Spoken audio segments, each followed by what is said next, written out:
Well, hello, and welcome to another,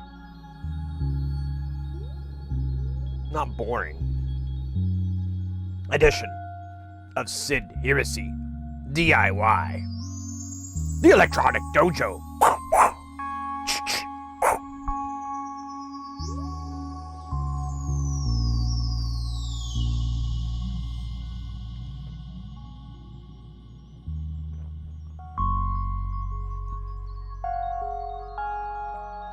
Hey guys, happy Thursday for those that celebrate Thursdays. I have some mediocre news and some bad news. Well, I don't know. So yesterday, I ran some errands, and right when I was coming home, I saw the postman. And I'm like, why is he coming from that? And he tried to deliver our NLC package. I should give you a little backstory. The post office in my neighborhood. Let me think about this. I want to put this delicately because, you know, I don't want to bother the postal service or speak ill will of them in any way. So I want to choose my words carefully here.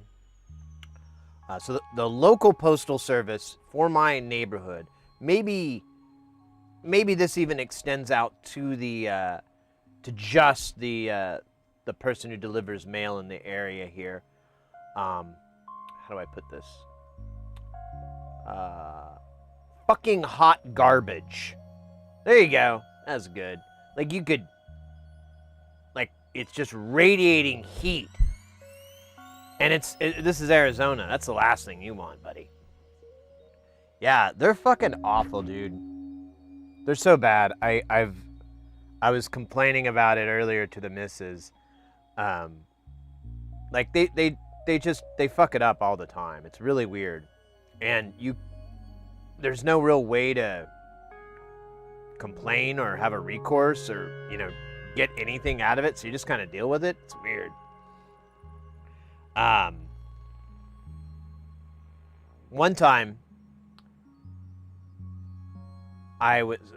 so my neighborhood, we have mailboxes. We just have all our mailboxes in like one area. We don't have them at the house. And one time I was going for a walk. I might have been going to check the mail or maybe, I don't know what, but, I'm taking this route that's kind of in this alleyway behind my house. It's not really an alley. I don't know what you call it. But going along this area of the back of my house, and I see the post truck. Little, you know, the little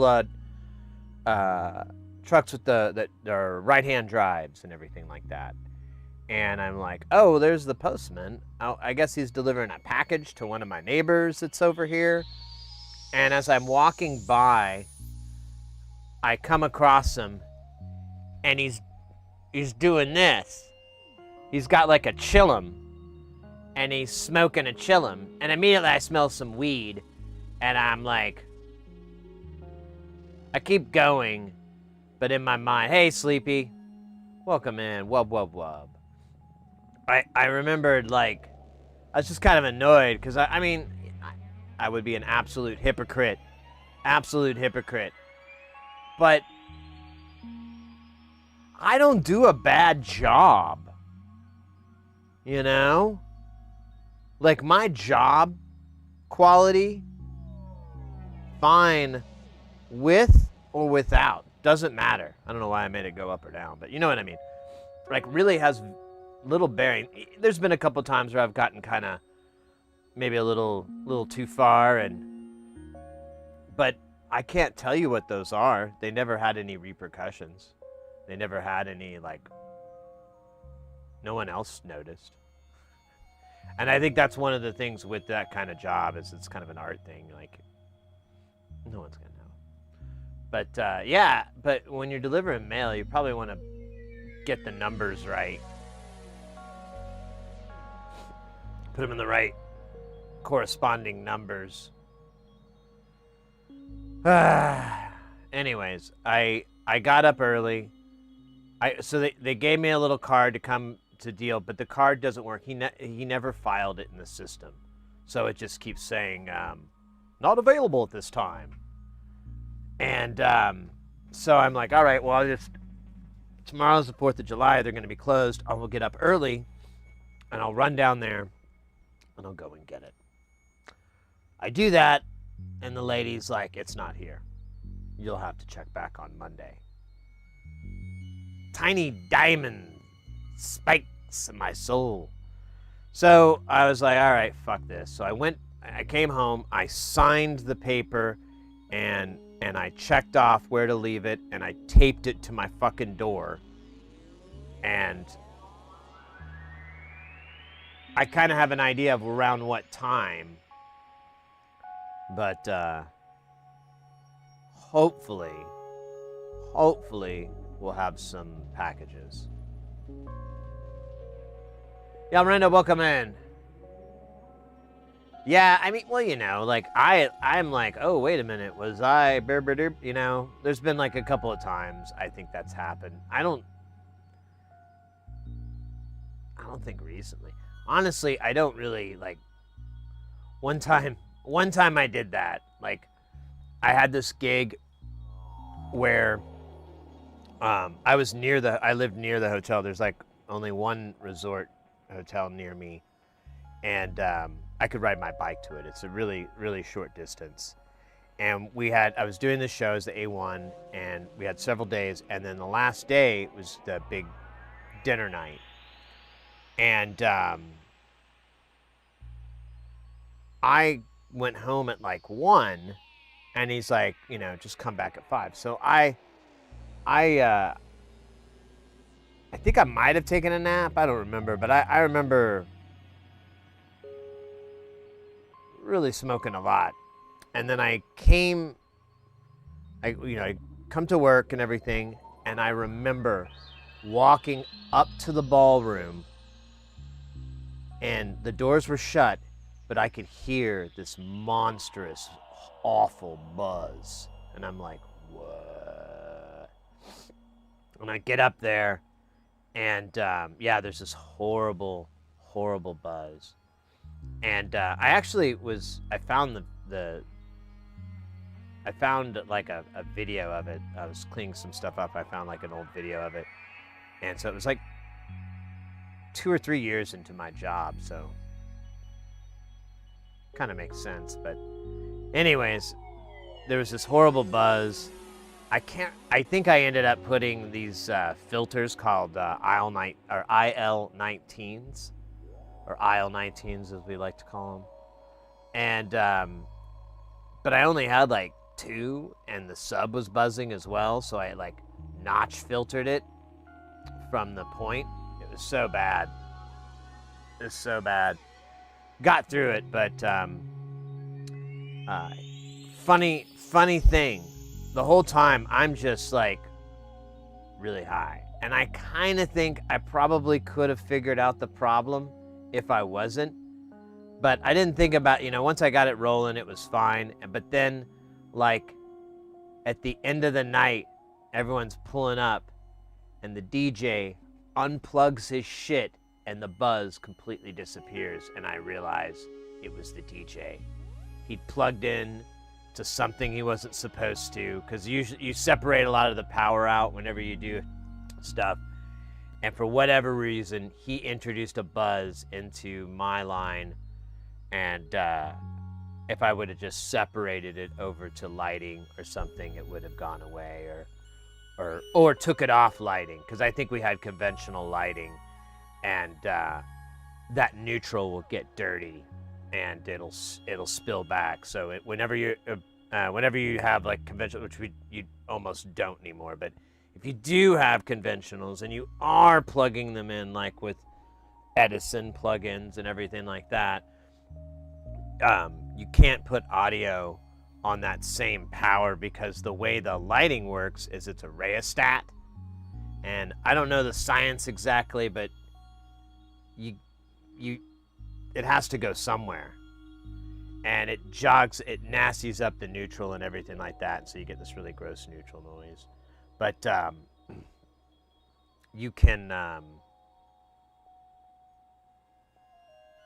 just plug it into a different feed, and you'll get a clean voltage.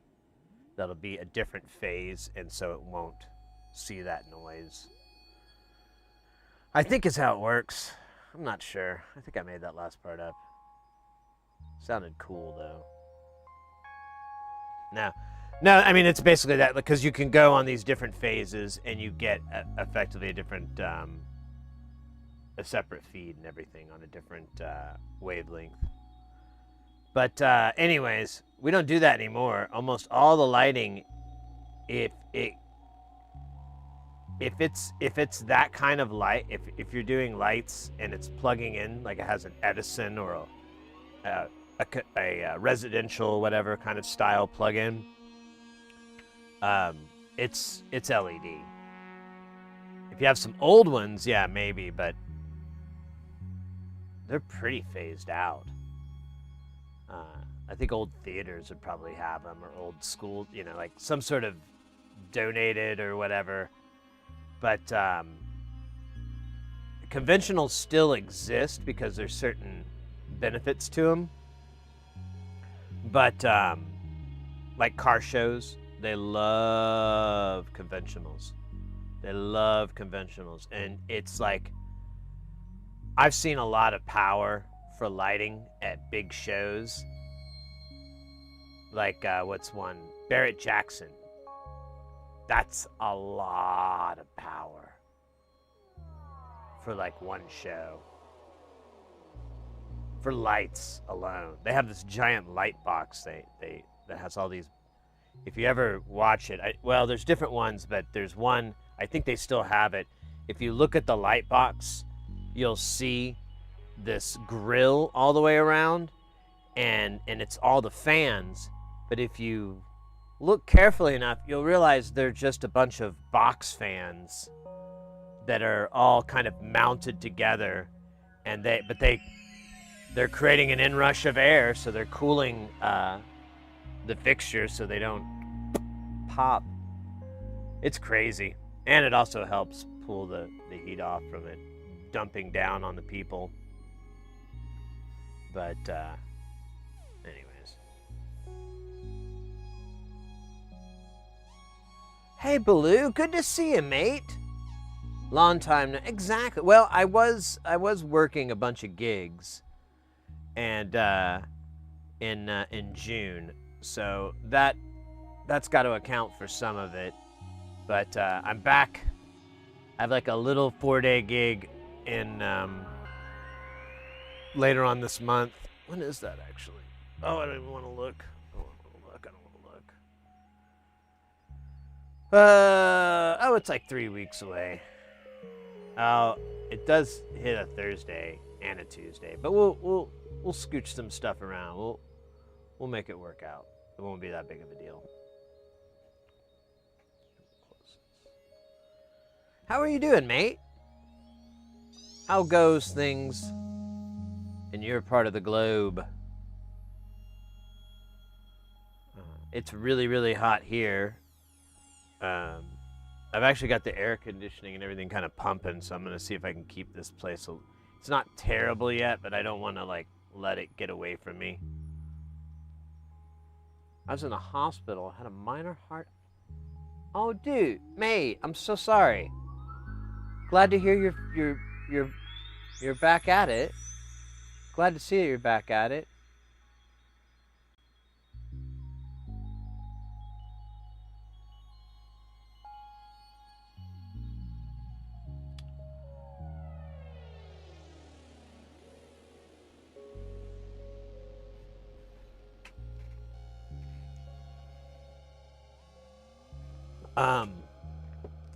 That's terrible news, man. Well, yeah, like I said, I'm glad you're typing.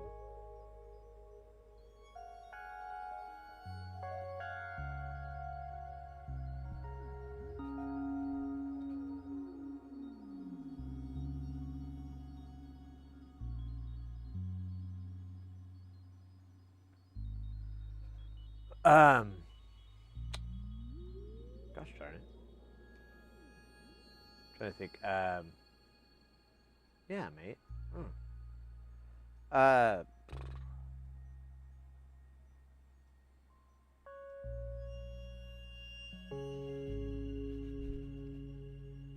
Second, mate. That kind of hit me hard. I'm sorry.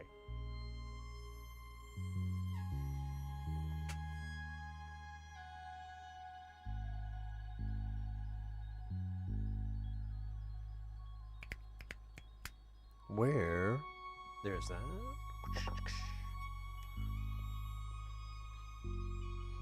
Here. Let me think.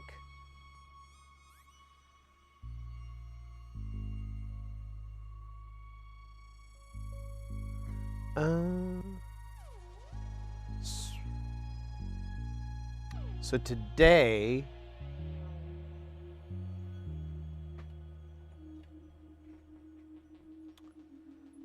I figured we could finish up the breads. Get this sandwich done. So I got to make a Mauser order. I don't know. I don't know if people at Mauser will have Friday off. Friday's a U.S. holiday, but it's not like I don't know. I think it's like a half day for a lot of people. You go home after lunch or something. But I guess even if not, I'd like to get this. I'd like to see if we can get this guy finished, and then we can. Oh, scheisse. I wish I could look up. I wish there was a way to make two of me, and then I could have like a little conversation with me. That would be funny. That would be kind of difficult to do. If you suck. Well, actually, I had a couple of goofy ideas like that, but I don't know. They require some work.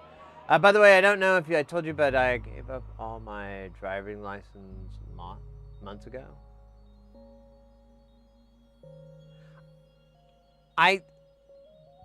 You might have said something to that effect. I didn't know if that was not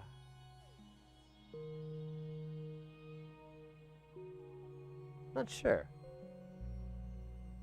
Not sure, mate.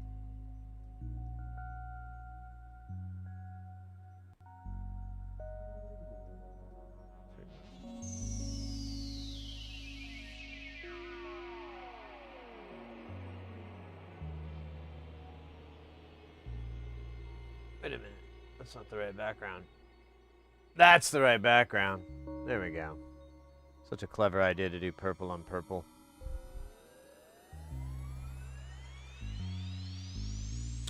I blame me and the guy who looks like me.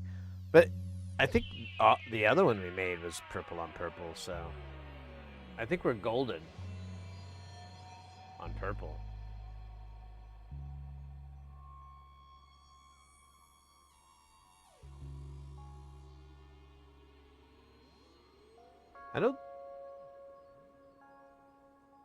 I think, yeah, all we have left is the silicone and the dip packages and, little... Yeah, the taller shit. Remember when this was... I think this is still good. Yeah, I still got it. Oh, it actually helps your back, actually. If you do some deep breathing when you're doing that. Oh, yeah. Oh, maybe that's what that is. Maybe what looks like traditional excited dancing in the club is actually a great way to pop your back. Hi, I'm Sid Heresy. I'm in my mid-40s, and things are creeping up fast. But I find a number of crazy dance moves Help me straighten that twisted little bastard we call a spine into shape. Now, anyways, Gristleby, welcome in. The CDL license.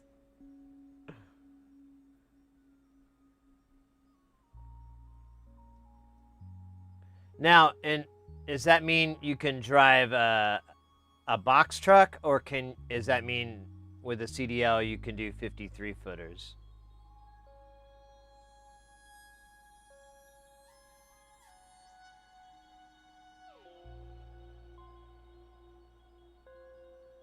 Yeah, I remember, mate. You got hit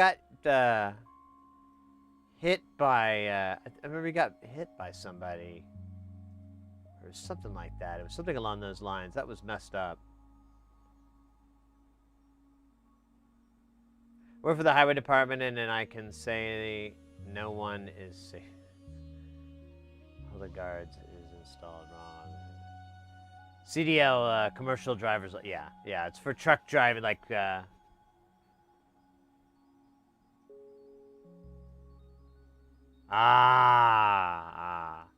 but you can drive like box trucks.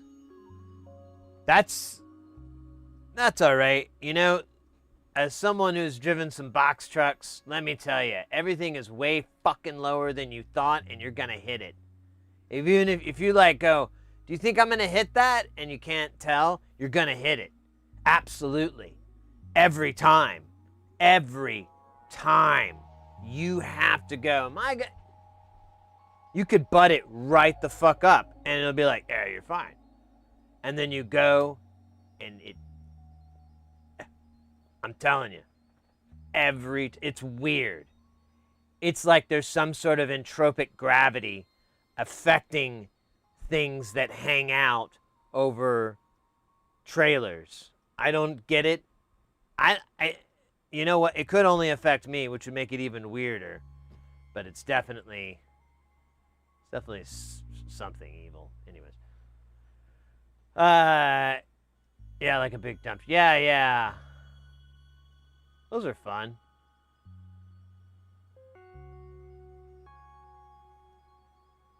Yeah, exactly. Adding asphalt. Yeah, you have to always. It's.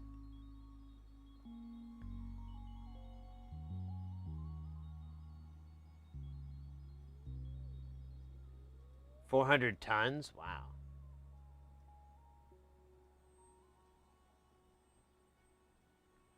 I have struck some things. For statute of limitation reasons, I don't really want to go into any details. But yeah, there's been a few look what someone did to the trailer moments. I don't know what happened. I came out from eating at Burger King and someone did that to the trailer. I didn't do it. I'm not stupid. It says right there, 7 feet 8 inches clearance. Obviously, I wouldn't take the trailer under that. I'm at 12. That's insane.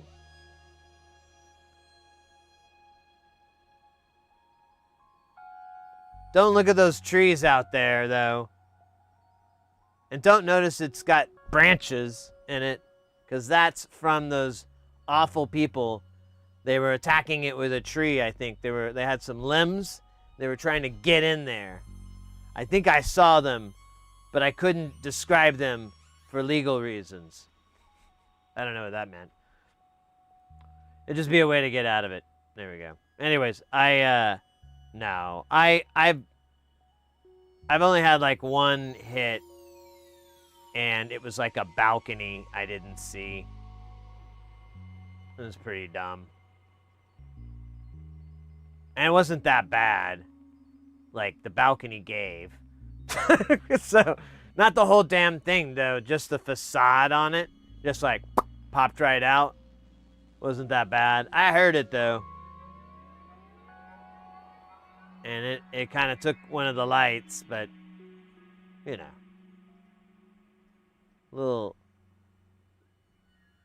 little trip on down to the AutoZone, fixed all that. No one got hurt. That was important. Honestly, I think that was like 20 years ago, too. I don't think I drive a truck anymore. I'm too terrified. My car's kind of low to the ground. It's easier. Mustard, welcome in.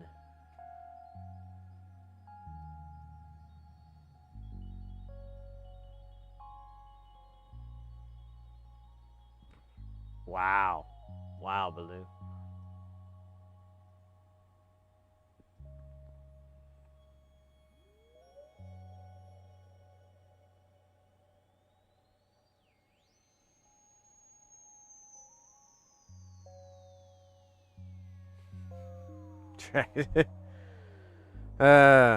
Anyways. Well, welcome in, guys. We've got, hopefully, I don't know. I don't have high hopes. But maybe, just maybe, my postman will deliver this package that contains all our boards, and I won't have to pick it up on Monday. I kind of forgot that there was a holiday. I kind of forget these really obvious things. Felipe, over on YouTube, welcome in. What is the purple board? The purple board can see all and tell all. The purple board is made from the irons of Thor. The purple board contains many of the salt pure minerals. The purple board is actually a eurorack module. I was trying to sound like my favorite AI generated content.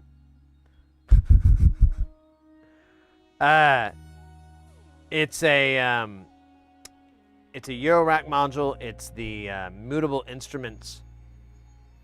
What do you call it? Braids. Sorry, it took me a minute. It's the mutable instruments braids. It's an oscillator module in this case, and what's cool about it, what sets it apart from a lot of other ones, it's a digital one, and it has a lot of models that are pretty unique and novel to it. You've got your usual as well, but there's some really fun stuff in there. We've already built one, and I'm kind of like was weirded out, like, why didn't I make two? I always make two of an oscillator because I want to like have them self-modulate or do like FM and stuff with them. So here we are. We've got one of the little boards left to make the front display. The front display has a 7-segment. I don't have the 7 segments. Ooh. While I said that out loud, so I don't forget it, let's put that on the shopping list. And I'll put that in the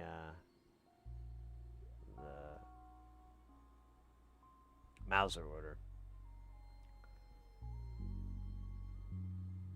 Oh shit, where?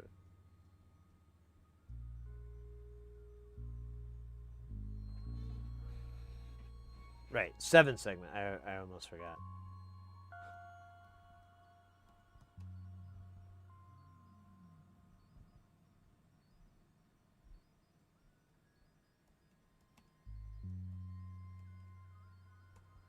Right, it's in there, man. It's in there. Get ready for crazy spaghetti.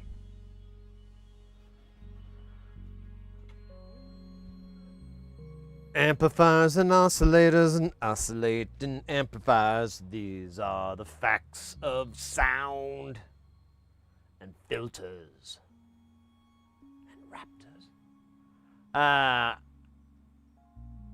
It almost stayed in tune.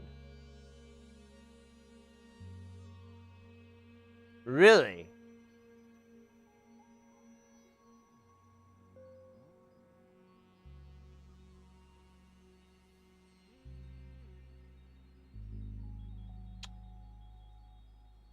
Huh.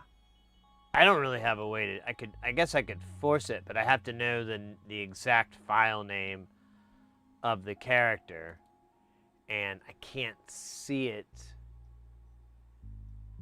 in this screen.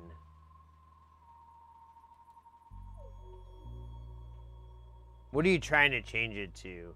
I'll tell you what, message me and I'll have a note that reminds me, and you can tell me which one it is. I'll look it up, and there's a mod command where I can do like, you can change your character with a command, but you have to know what the file name is, and unless you can guess what it is, and I think it's I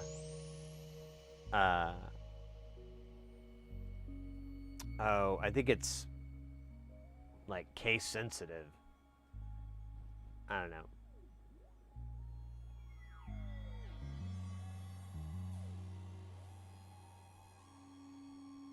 To the horse, and it's not working?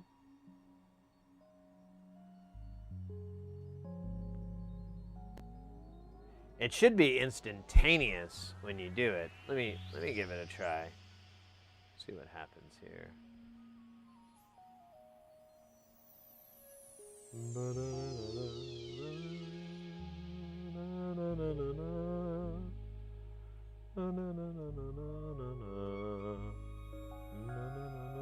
don't need like another feed of this.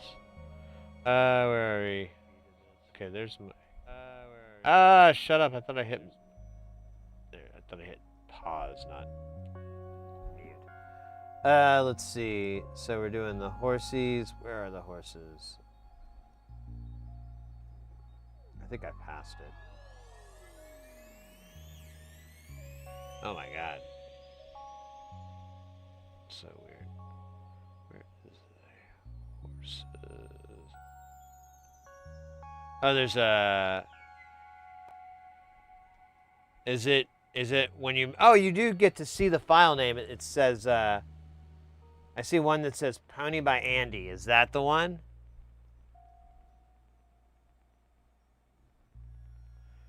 So there is like these horse ones that I think it's. Where is it? Because that's what Oddball does for his character.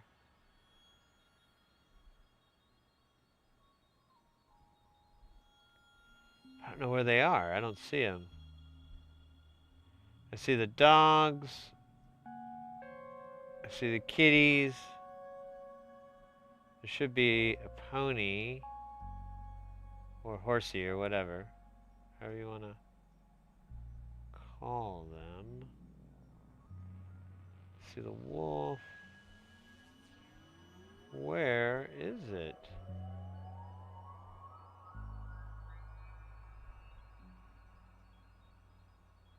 There should be.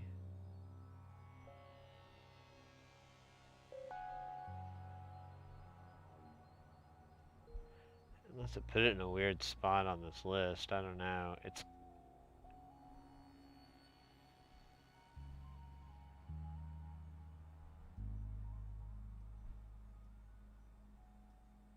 Huh.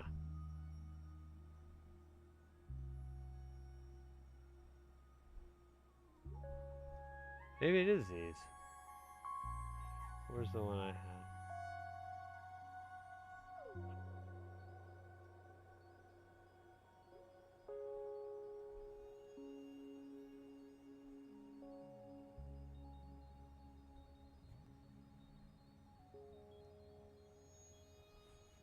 Second here. Let me solve this mystery.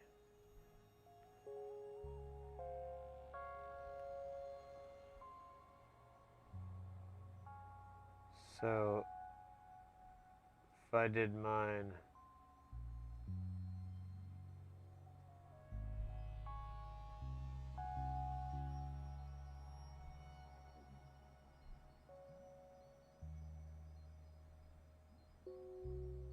Huh.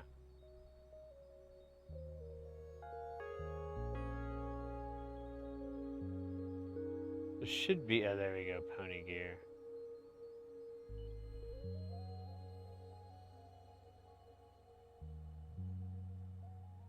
Oh, weird.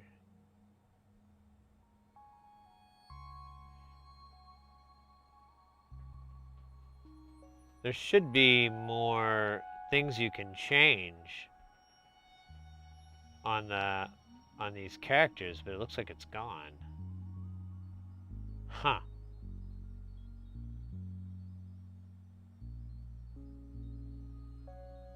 That's a little bit annoying. I wonder if that will be fixed in a future update. They're usually pretty good about this software, so I don't know. I guess maybe check back. Oh, I have to redo my Pepe? Oh, man.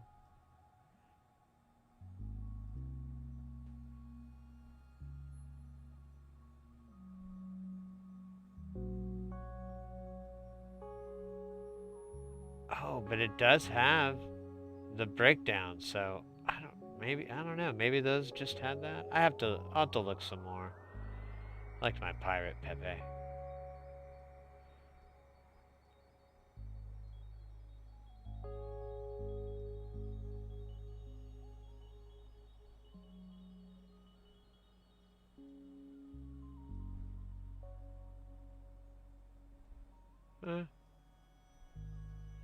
You know what? I'm good with it.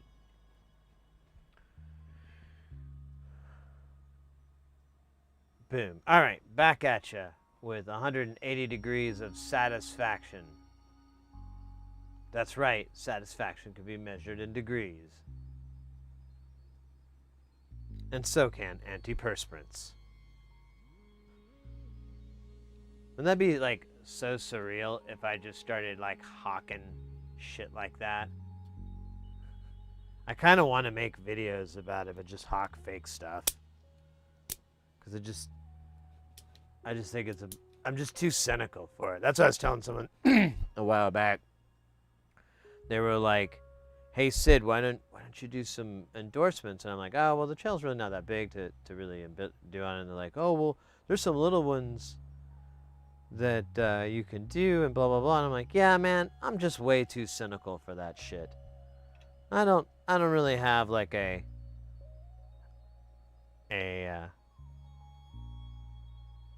way to tell myself I'm helping the world by getting people to buy some stupid Lunchable or whatever.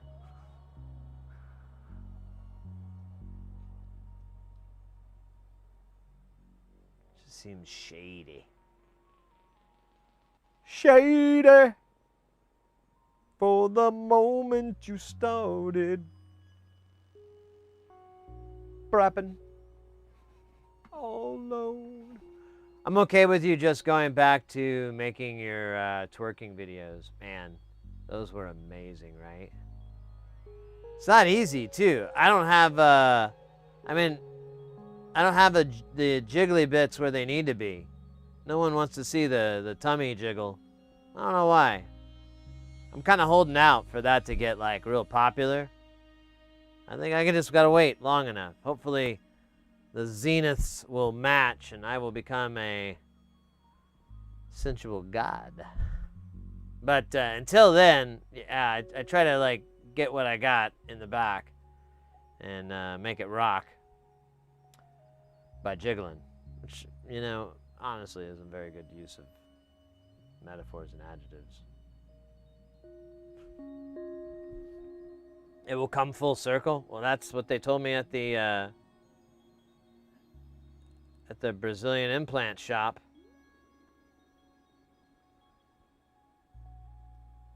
BBLLC.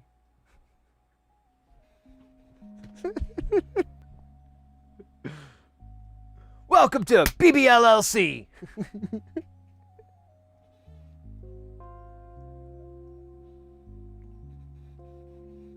We help you look the best you can at BBLLC.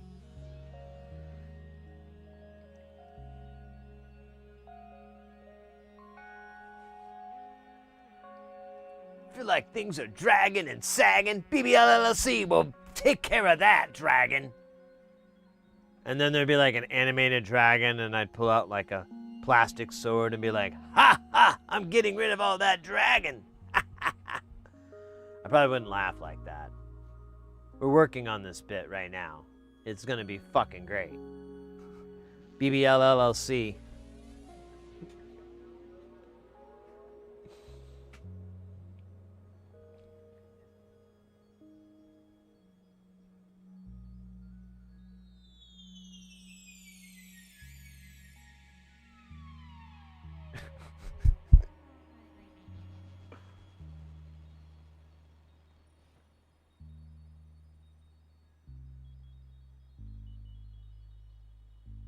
For calf implants? Oh my god.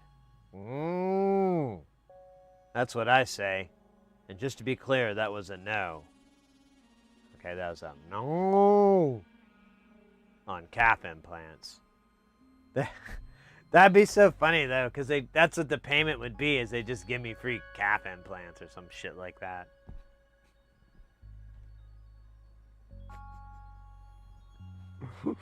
Can you imagine my middle-aged body and then these like totally ripped calves?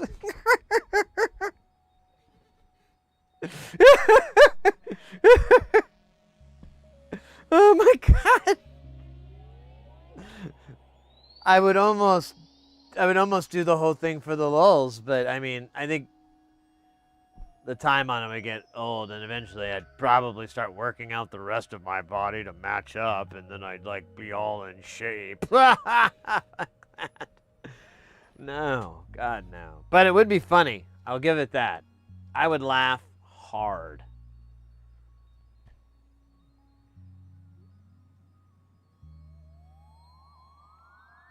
More content labels. I know that I don't even like the ones I have, but I feel like it's a CYA kind of thing.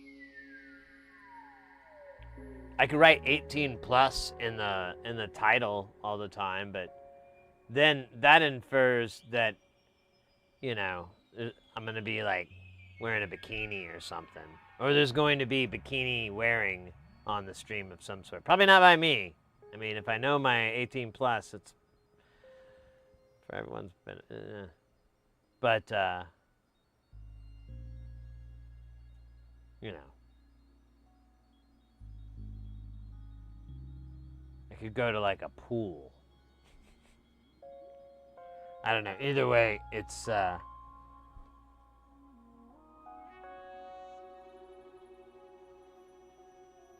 it drives me full of so much rage. The only thing that calms me is to get out the grill and cook up, you know, get a nice fiery coals going. Grab one of the coals and chew on it. That seems to soothe my rage. Does give me a bit of a canker sore in my cheek, though. Kind of hurts, but yeah. And I'll tell you, like, eating hot sauce is a breeze afterwards, but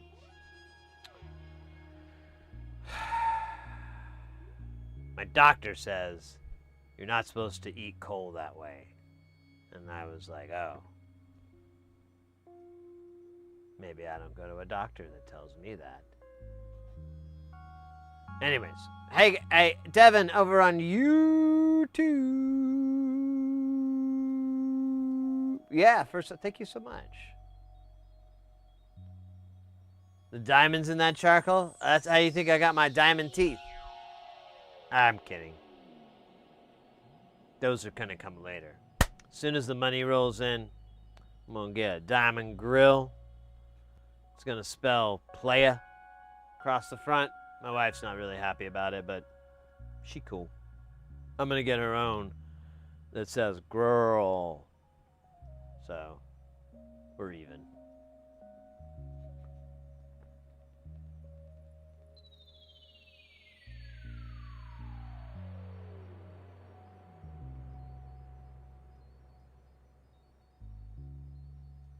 For implant? No, I hadn't heard that bit of juicy juice. Oh.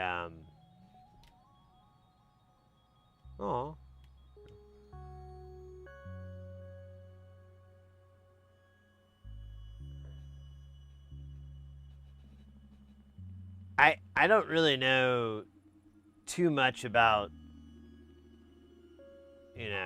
the whole celebrity thing. I know a little bit about the whole Drake and Lamar thing, but I feel like as a person who has seen something kind of like that go down, where someone's kind of humiliated in one way, or one fashion or another. This one's kind of new to me. A diss track battle type deal. That's a good one. But what a weird time to be alive, where rich musicians fight each other by releasing songs when most people can't get shit out.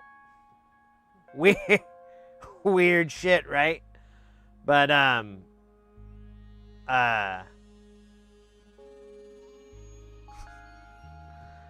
think it would seem like the best course of action is to like lay low, like really low.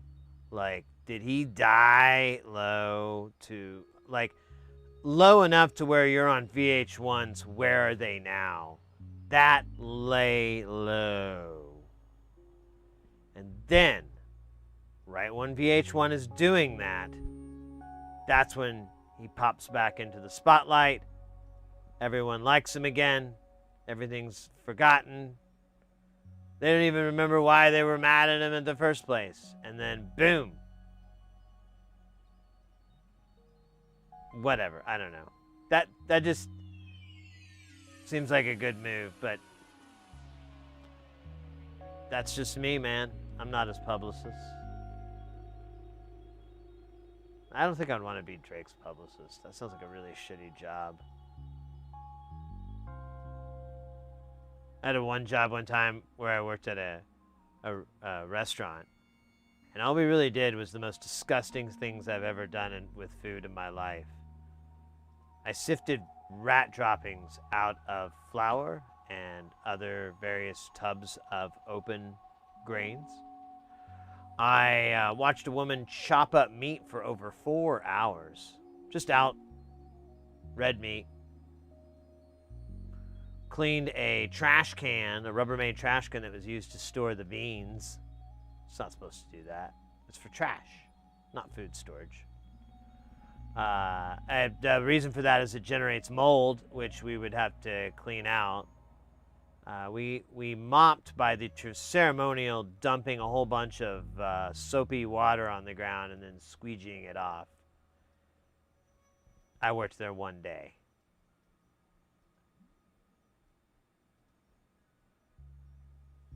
Similar vibes. Anyways,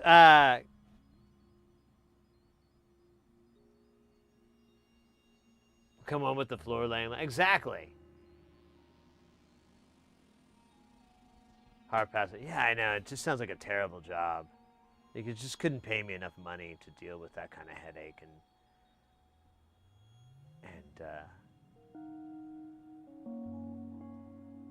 like, when are you gonna enjoy that money? When you quit? Great career plan.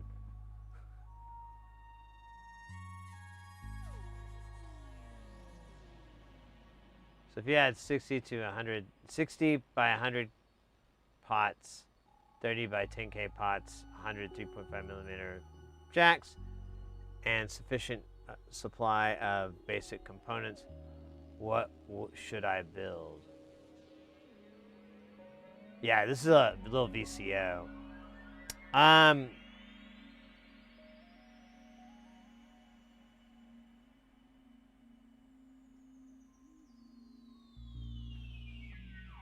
Let me see if it's still around before I suggest it, because I don't want to tell you it and then break your heart.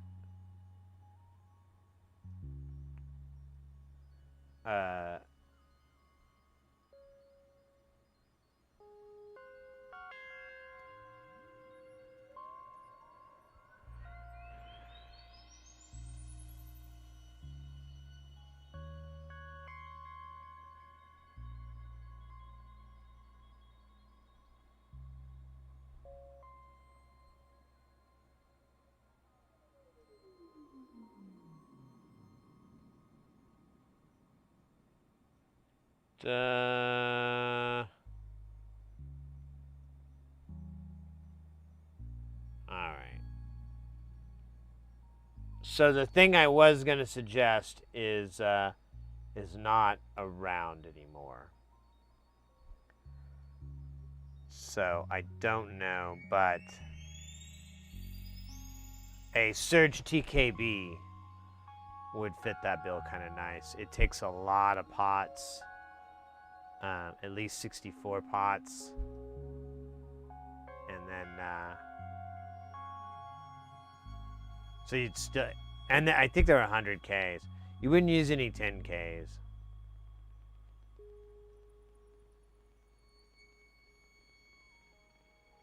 Yeah, I mean, like, honestly, a sequencer is going to benefit when you have that many pots.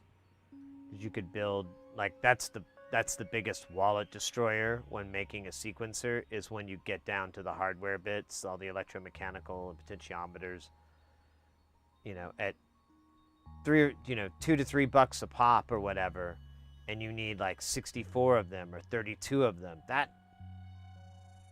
That's a lot for just one thing. And it really sucks. Since you already have that out of the way, it would be a lot easier. Hi, Testing's over on YouTube. Welcome in. All right, I need to get crack-a-lackin' done. I wish this chair rolled, but... Oh, shit. Is this mic? My mic is being weird. There we go. Ah, scheisse. All right. The book. When I was your age, many years ago, we had a book similar to this. My great-great-grandfather gave me this book. And I've never looked back at it. Okay, I'm sorry. That was like a really shitty Michael Caine throat lozenge ad. Oh, Michael Caine. And people always ask me, what's it all about? And the better question is, what is that? That's U6. Not to be confused with the U2.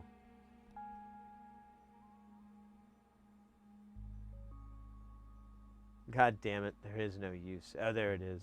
Oh, it's a TLO. Okay, we're going to get to that later. Let's, I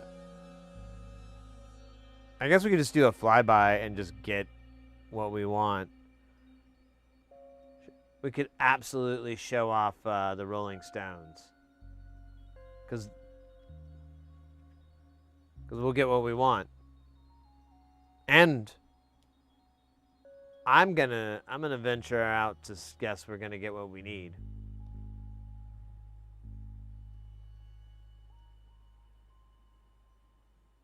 No, it's wheelchairs, but it's carpet. The chair needs to go. We need a new chair. We need a new bench. I'm gonna get a new bench. I've been debating, like, I kind of want to clean up in here a little bit, but I got rid of some. I finally got some stuff out of here.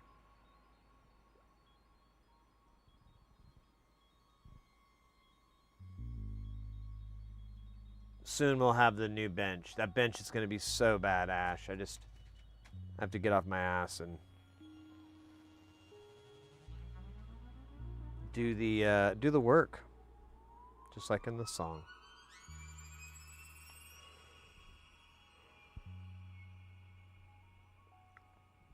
Man.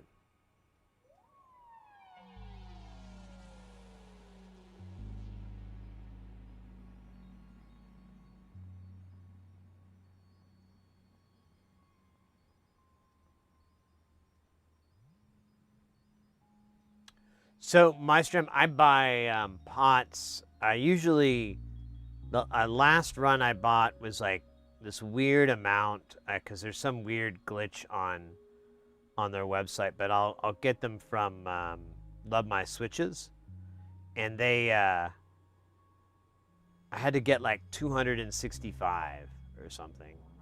Really weird, but I mean, I'm a G, so I think that's all that really matters, right?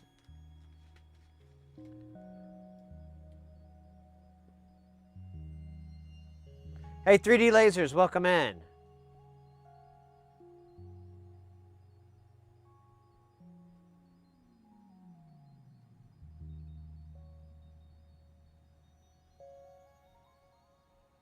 Really? Nice.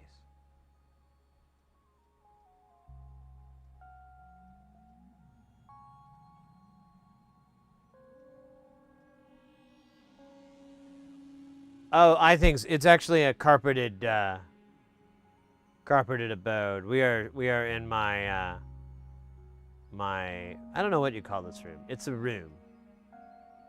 I think we called it the studio. That sounds way cooler than what it is, but I guess it shares with the studio,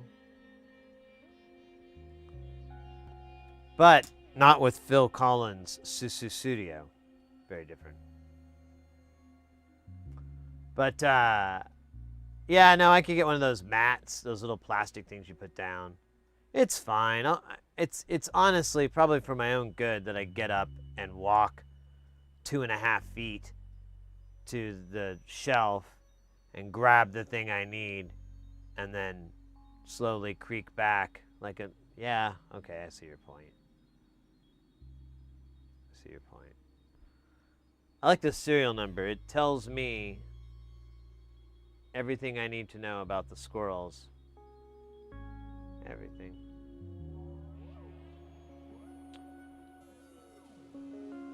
Their rituals, their habits,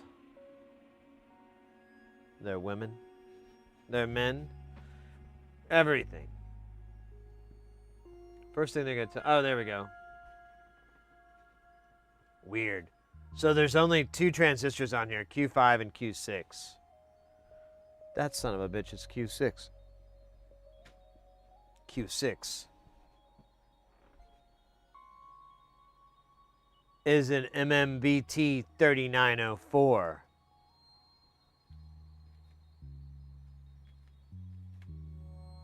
Which is in here somewhere. I don't know, man. Try to make that sound cooler.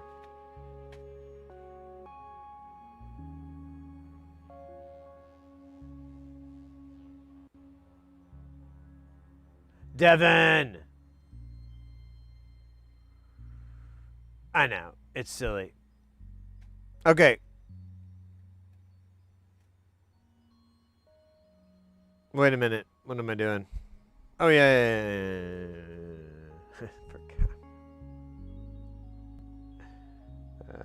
Sometimes I get distracted by my own distractedness. It's pretty distracting. So these are kind of cool.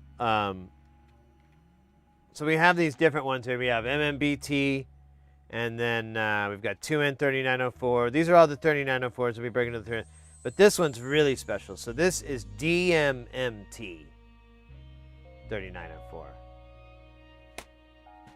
You know exactly what that does to you. Get to go talk with the Clockwork Elves about logic chips while living on a glacier of time.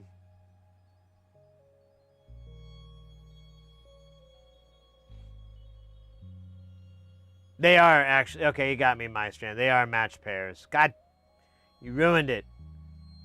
Although it's probably for the best. I'd hate for people to start smoking those things thinking they're going to, you know, talk to Clockwork Elvis. It's not how it works.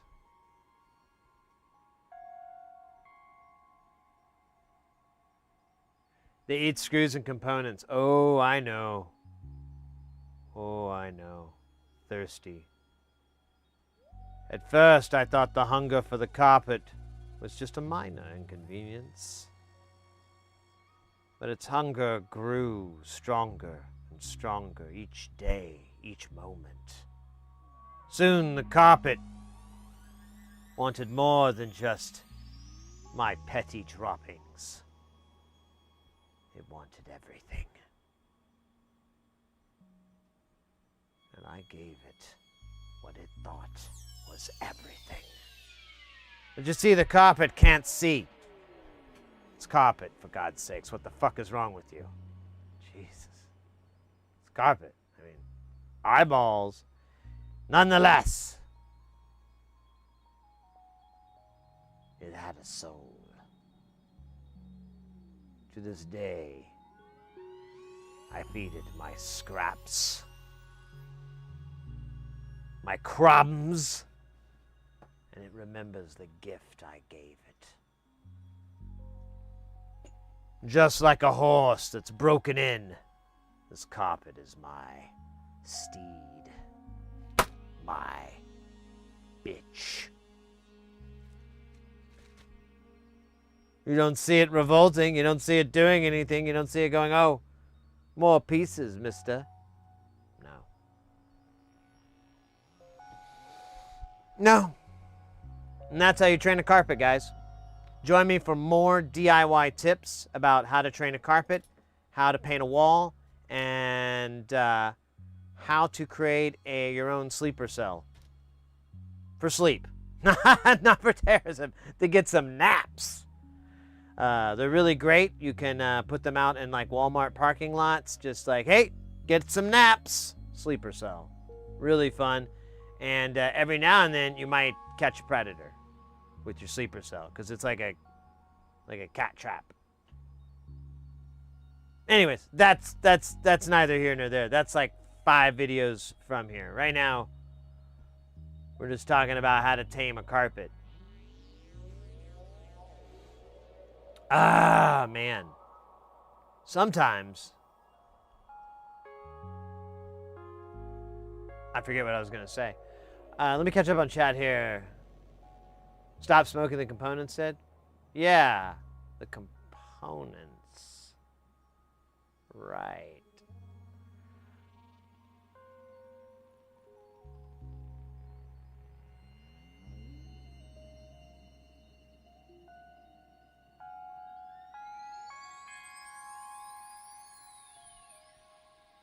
Sit legal.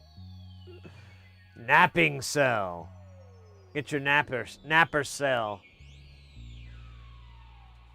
That would actually be funny to see on like an episode of Law and Order. They've got napper cells. Napper cells. You know, you'd have Ice-T all skeptical. What the hell is that? Napper cells. They're similar to sleeper cells, but smaller, more confined. It would be Bezler. What's it? Yeah. Don't you read? You'd top it off with something like that. Don't you read? Napper cells. They're smaller, quicker to react, and far more difficult to locate. And then you'd have like somebody, I don't know, just be like, my God, they're getting worse and worse every day, you know? That show was funny until I realized it wasn't a comedy. And then I was like, oh, this is a drama? I've been watching it for 5 years, laughing my ass off. It's a drama? But there was an episode where the dude, where Zach from Saved by the Bell did dude on dude porn to pay for their child's cystic fibrosis medication. That was hilarious. I mean, granted, it was a dark topic, but still, I was like, hey, that's Zach from the show. He did what? His wife is a what? What? Oh, wow. This is hilarious. All for medication? This is great. Oh, they don't want to go to their parents because of it? Ah, this is great. This is like a whole bunch of stupid. I love it. This show is so funny. Like a whole time. That whole show, I used to watch a lot of it. My friends would come over and make fun of how much I watched it. I think that was kind of the turning point too. They're like, oh, Sid's watching his Law and Order, and I'm like, yeah. So this'll happen, then this happens, and then this guy's gonna get all upset about it, and then he's almost gonna lose the thing, and then they're gonna get it back, and then it's a coin flip on whether or not they convict. Most of the time they do on SD, SDV, SUV. Which, yeah, what was it? NTSF, SD, SUV. That was a great. That show was awesome. That had Catherine or Captain Janeway. There you go. That's how we'll call her. She was in that. She was fucking hilarious. She, honestly, I think she stole the show quite a bit. Because she was just, with her eye patch and shit, that was so fucking ridiculous. Listen, we've got something really tough here. She was always like way the hell over dramatic. And it fits so well. It was so funny.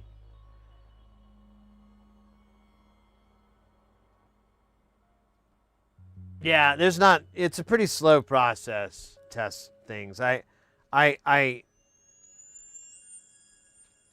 really should move more, but, you know.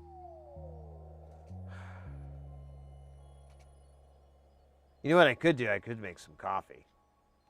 I have it all ready. I just got to turn the pot on. And then we're G to G. So that other cue is the crystal up here. We're not going to do that guy yet. So let's just keep cruising on. What is this guy here? IC3. All right. There's some awful crud. Oops. On those tweezers. So IC3 is a antelope. Oh, bro, it's a 2.5. Do we have 2.5s? So IC3 is a 4040. It's a voltage regulator. The instigator. The eliminator. There it is. Boyaka. Oh, Scheisse, it's the last one. I think we have more on order. Stand by.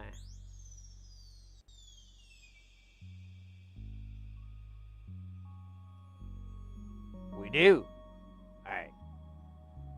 So I'm going to be okay with using this guy. But let's not forget what this tiny little 4040 gave us. Yeah, it's a little LDO. I think it's is it an LDO?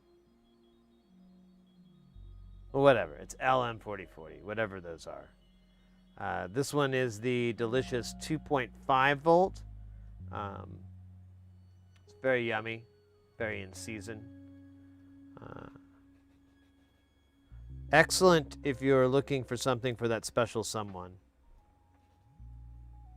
You're like, hey, I don't know, it's my wife's and I's 20th wedding anniversary. What do I get? LDO. I got you, fam. Now, I should probably mention, this is under the assumption that your significant other is wildly into electrical components, particularly voltage regulators and converters, power converters, DC-DCs, things like that. Otherwise, I don't know, man. I mean, I'm going to be straight with you. I don't know if it's going to be as impactful as I might have made it sound.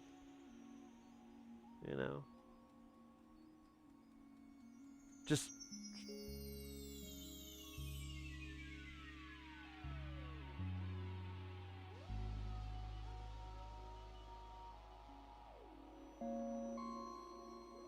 I agree, KK. She was just so funny, mate. Like the other, Paul Scheer's really funny, and yeah, there's like the other guys were really good. There's some really great, funny character actors, but I liked Catherine, or Kate, I'm sorry, whatever. I liked her for her whole. I've never seen her do comedy, and so it's like it's like Leslie Nielsen type scenario where you're like, oh my God, absolutely hilarious. Their timing just lands perfectly with this, with comedy. Anyways.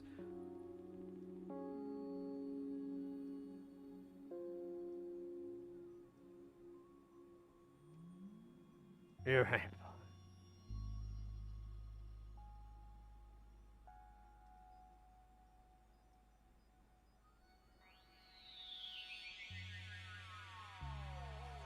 Yes, yes, that is true. We are doing a 1-to-1 of these parts here. I believe this 2.5 is being used as a reference voltage. So I think that's what it's because that's typically what's going to happen. There is a 5-volt, but that's that big Beastmaster down here. We could actually do the 5-volt now. Feels hot. That's sexy. That's sexy to put the 5-volt on now.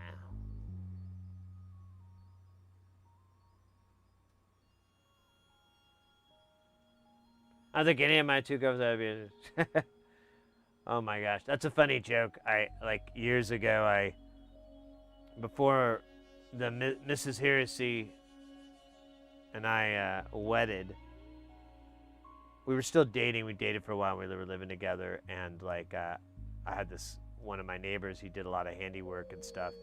He came over, and he was helping me with this sink, and he said something like, "Well, you know." It's like, yeah, well, I figured blah, blah, blah, you and your wife. And I was like, my wife? And I go, oh, no, no, no. She's not my wife. She's my girlfriend. He's like, oh, yeah, my wife lives in Scottsdale. Don't tell my girlfriend that. Don't tell my wife that. They'll get really mad at me. I'll be in a real doghouse. It's not fun. And I think I told it in a way that he believed me, because he was kind of like, what? He stopped what he's doing and he came out from underneath the sink like, what? I'm like, I'm just kidding, man.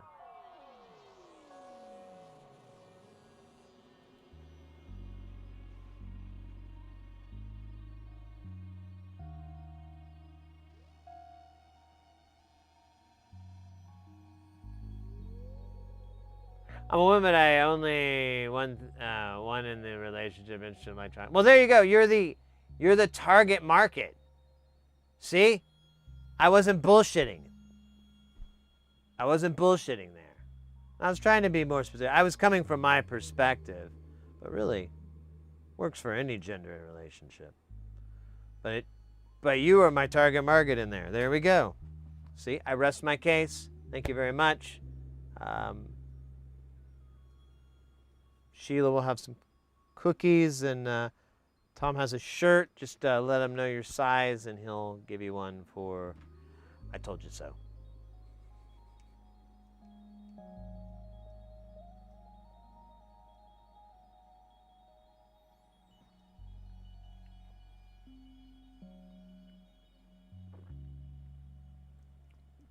Well, hopefully, yeah, there you go. Hopefully your SO is watching. Like, really? So I should just get them one of these LM4040s. Whatever the internet says. I forgot what this value is. This is IC-ZEX. That is a 3.3 volt LM1111111117 MPX. No. Yes. No. Yes. No. Yes. Yes. All right. Enough of this. We've tested my no-yes reflexes. They're suitable.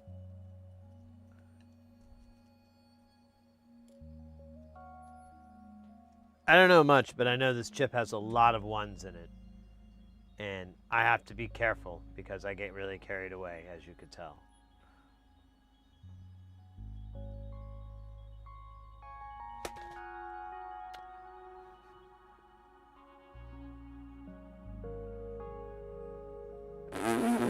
you're damn it. So this do I have a panel for it? The panel might make it more.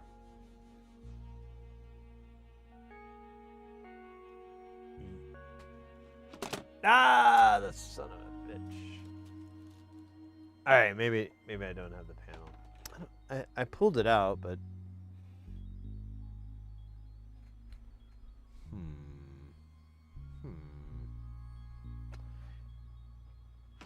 oh, so if you like, I can give you the actual GitHub repository for it.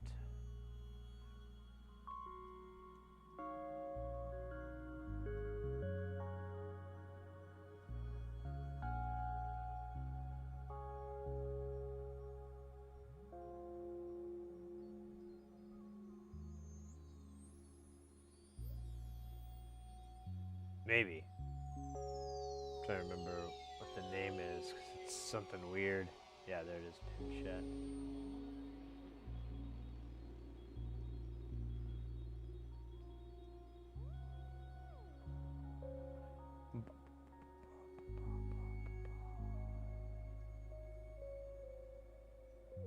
So, here, I'll throw this in chat for those who are interested.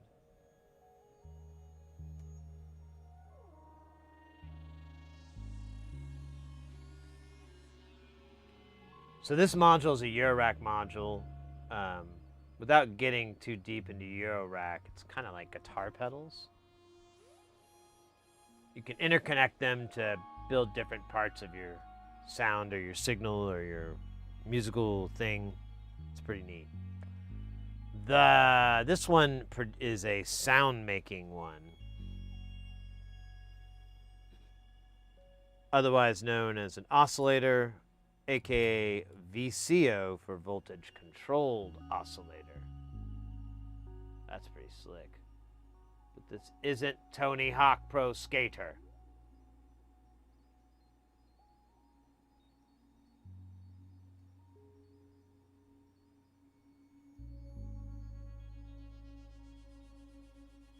Speaking of which,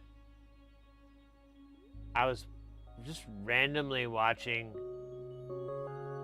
a video on a pinball expo that was like 6 months back, 5 or 6 months back, and one of the things they had was a Tony Hawk pinball, and the cool thing was you had these crazy rails, and your shots would do these like tricks basically, and I haven't been able to stop thinking about that.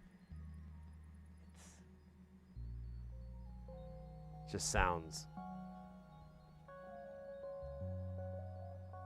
really fun. Oh, so here's these dumb L's. Ugh. They're supposed to be these ferrite beads, because that's gonna matter.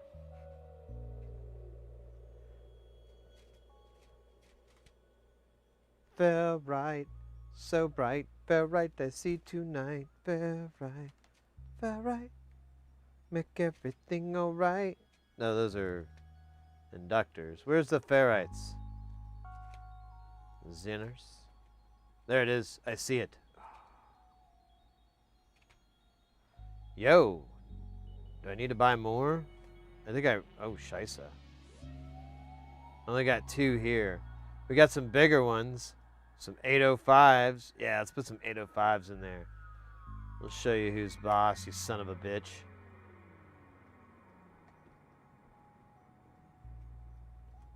Ferrets and I have a problem.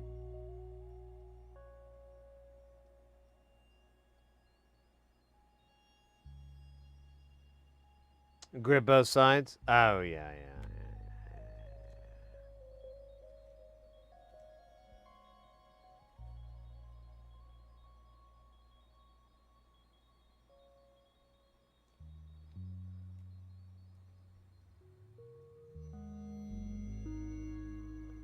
Honestly, I haven't looked for it.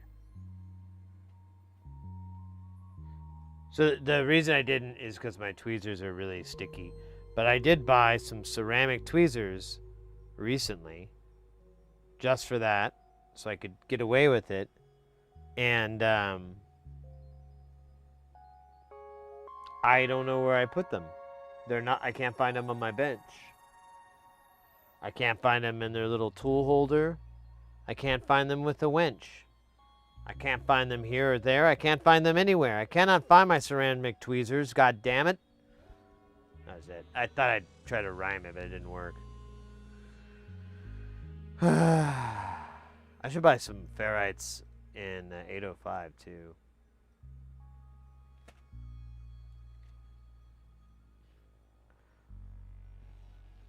Ferrite, so bright. It'll be nice. It'll look fine sitting next to this big old honkin'. Actually, this is 12, isn't it? I don't know why they had me put a 12 on here. It's so weird. We're never going to get to that current level.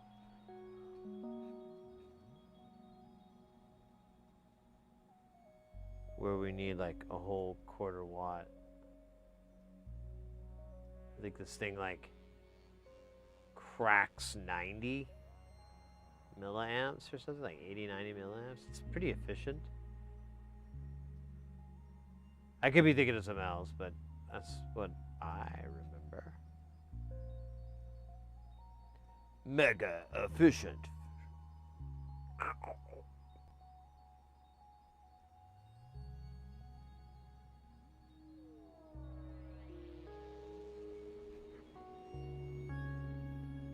It's like the 4th time I'm on. I might really need to consider not taking so much Benadryl before I go on stream.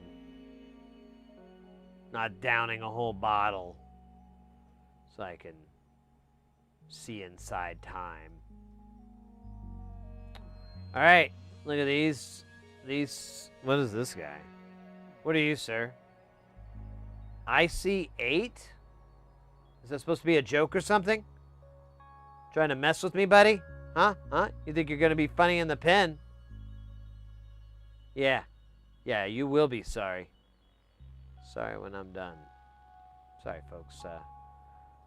Some of these components are a little bit uncivilized, but we have a way down at the precinct to civilize them. It's called punching him in the face. No, it's the butt. LM. We need another one of these reference voltage regulators, instigators, eliminators. I don't know why they're not. Why do I have this gap here? This is dumb. No, I don't. Where is it then? I gotta go slow.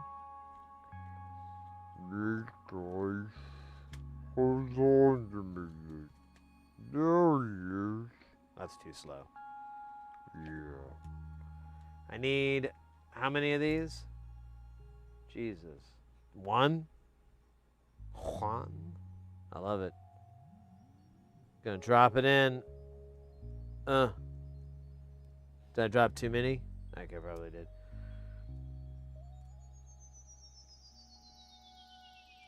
What's next? We're almost done. And then we'll solder these sons of bitches on. We need this guy, the good old, this is a great lesson in why, I don't understand it, but it's weird. So just trust me. We'll place this component really quick because this is kind of weird.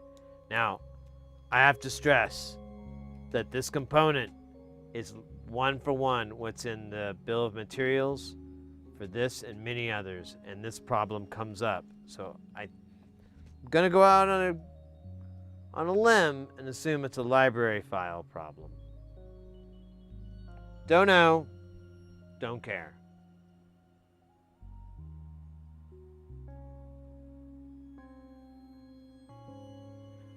Generally,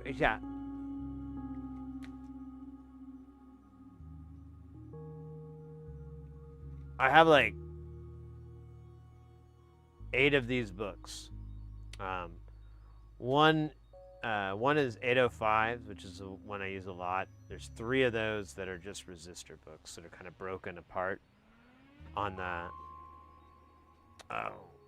what is it, the scale, and then I have a book of just capacitors, 805, and I have a book of just 603s, and then for resistors I have just a book of that, which is what we're dealing in right now, is 603.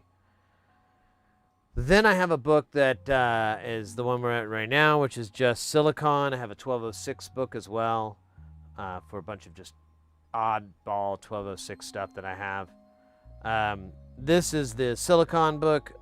Later on, after we solder these guys down, we'll do the dip book, which is labeled op amps and CMOSs. And that will be all the components that are common off-the-shelf stuff. Anything specialty, there's a DAC on here, and there's also obviously a microcontroller on here. Those things I have in a different container. I may not have. Oh, actually, you know what? That's not true. The DACs are. I think they're. Yeah. I have the DACs here. So. The microcontroller's in its own little hobby box because I have a bunch of these. These are all STM micros. They're the STM32 chips. That's what Gillette used back in the day.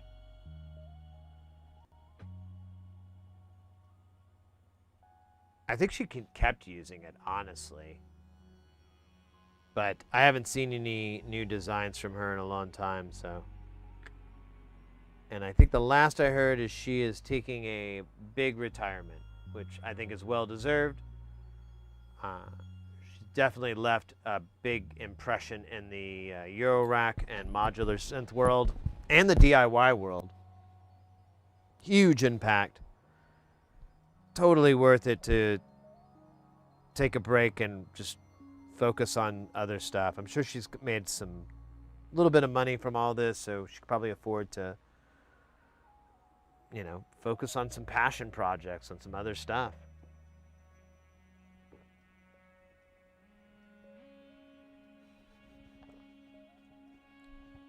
Well, that's the thing, though. I do have them organized. That's where I'm upset.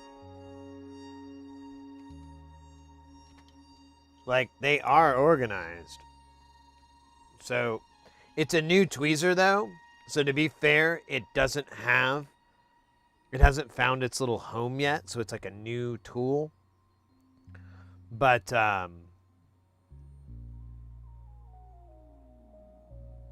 what's driving me mad is like it should be. I have like a little tool holder right off to the side here. Fug, you can. Is it not gonna work? There we go. Yeah. Here.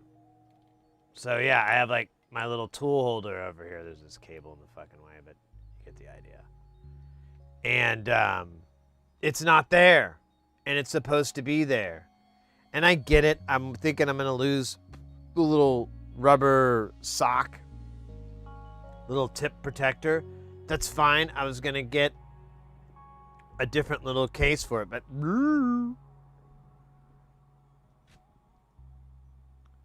I don't have any kids, so I don't. They didn't take him, and the missus would not be interested in any of this stuff, so I couldn't. She's not a suspect, so the only possible suspect is a ghost. Man, this mic keeps dying out on me. It's pissing me off. I could go sideways on it. Ooh, we should do sideways, side. There we go. Problem fucking solved. I gotta get better at micing. It's my freaking job.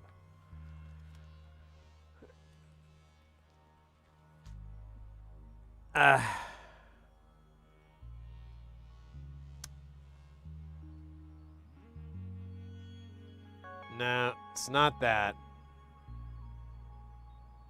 It's not that.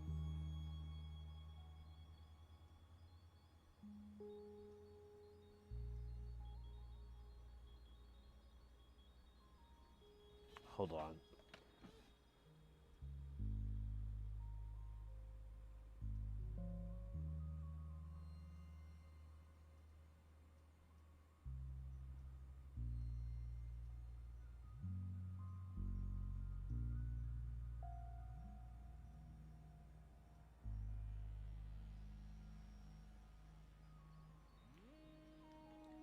I'm sorry. It was the missus. She, I got her a new phone, and everything was pretty painless, but for some reason it's not connecting to her car, and she can't get it to do it. So I was like, oh, yeah, we got to repair it.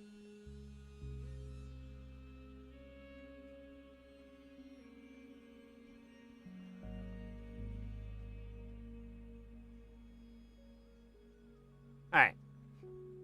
Let's, we're almost done. We got these two gremlins. Man, it looks really gross on here, but trust me, it looks even worse in real life. I think that's it. Oh, hold up.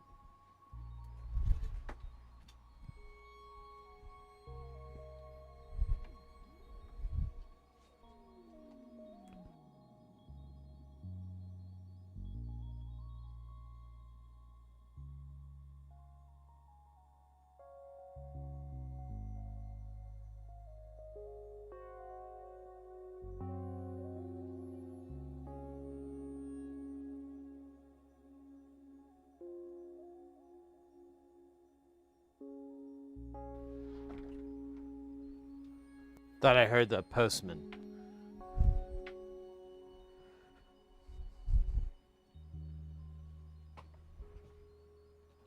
Oh, shit.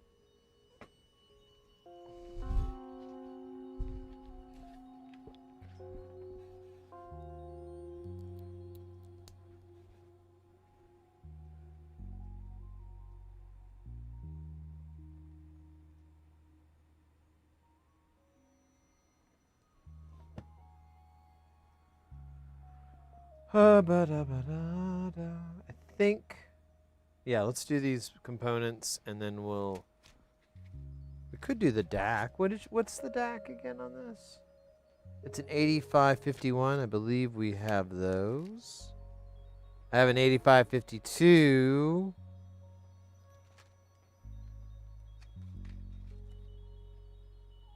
I don't think that'll work. Be kind of a waste of a... So I might have to order the DAC. I'll look in the other book though. But I'm pretty sure these are all of them. 8551. That's funny. And these are LEDs. More LEDs. All right. Oh shit. I forgot you guys couldn't see it. Trust me, it was awesome. 83 degrees, yes. And in non-freedom units, 20, what is that? 28.2. It's not too bad, honestly. It's when it gets to 88 that I kind of just don't like it. Like, I walk out of this room to go get something. I go to the bathroom, get a new drink or something like that. And it's like, oh my God. It's like walking out of a sauna. You know? Or, well, a sauna is nice and at least some moisture there. It's like walking out of an oven into a house. Yeah, none of these are making sense. Anyways, now it's not. I'm waiting on a package. My post service is kind of stupid, and he left a note saying he tried to deliver it. I literally saw him as I was coming around the corner. If I would have gotten home like 2 minutes early, our paths would have crossed and I would have gotten it. I went down to the post office early just to go pick it up. They're like, we don't have it. Previously I tried to look it up, but he never put it in the system, so there's no record of it in being a redelivery. And then so I put on my door, so he gave me the car, the little slip, so I signed it and said leave at the front door, and I thought I heard it for a minute, but because this is roughly around the time that he delivered last. So I don't know. There's a chance.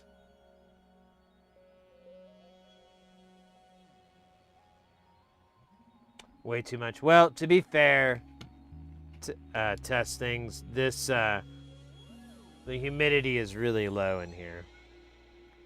And if you have a nice fan going, it feels great. Normally what I tell people is for Celsius, I think it's about 5 degrees.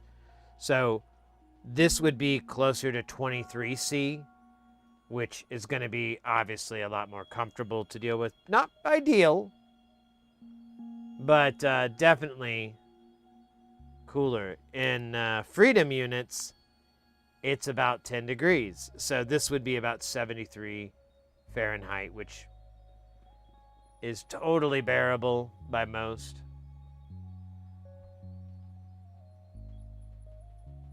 Exactly, Maestrin. That's what I'm getting at. Like, at 20, this being about 23 is what I'm feeling right now. It feels nice. But once it cracks 30°C, it starts getting really nasty. Or 88 Fahrenheit, it starts getting really nasty in here. And I start like, and it's nighttime too. So it's like, why isn't it getting cooler? What did I do?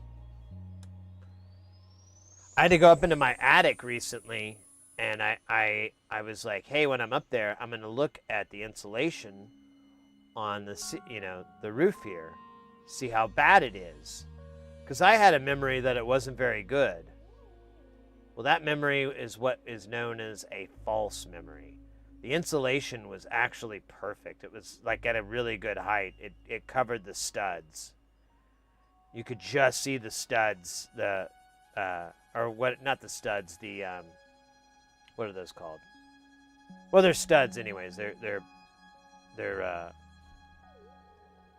shit. There's a word for it when it's in a roof. Can't think of it right now. But anyways, yeah, it wasn't too bad, so that made me sad. I'm like, man, it's going to be real. There's just no way to cool this room down. I'm thinking about trying to put some sort of, I have some rules in my neighborhood HOA things where there's certain things I can't do to my window, but I'm like, man, if I could just get a little bit more insulation from my windows, I think I could help it a little bit. I don't know. It's unfortunate, but what are you gonna do? Oh, actually, we're just gonna move someday.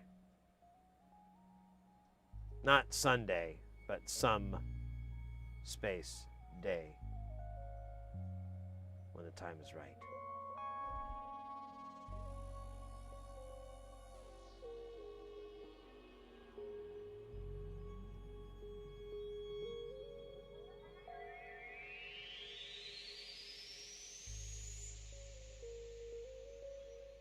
The humidity is too low. Humanity will not survive. The moisture is too dry. Soon their bones will turn to dust. Actually happened in Phoenix. Dude's bones turned to dust. And like a big old gust of wind came through. And he gone. He gone.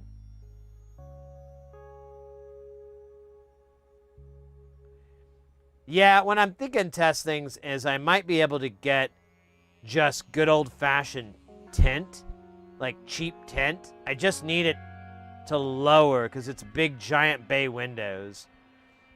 And then I was going to put some blinds or another little mini curtain in there. And I think, and I already have big heavy duty curtains on the other side, but I think that might do the trick.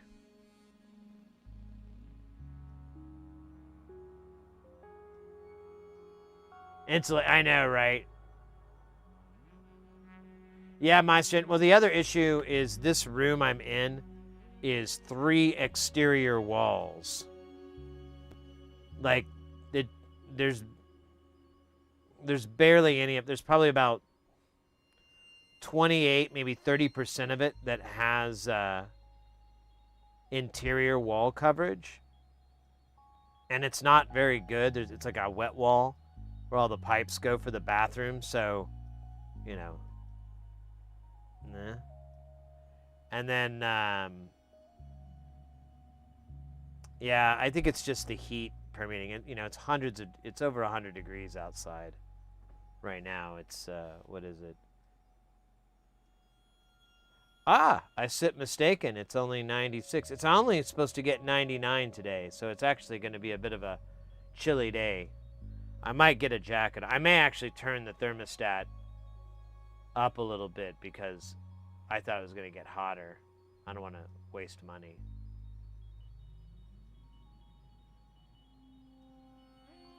Stick some foil on the glass. Yeah, the HOA will love it. They did specifically mention not to do that. Oh, yeah. So I wanted to show you guys this.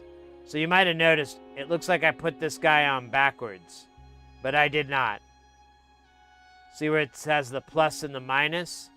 That is more important than what the little divot says.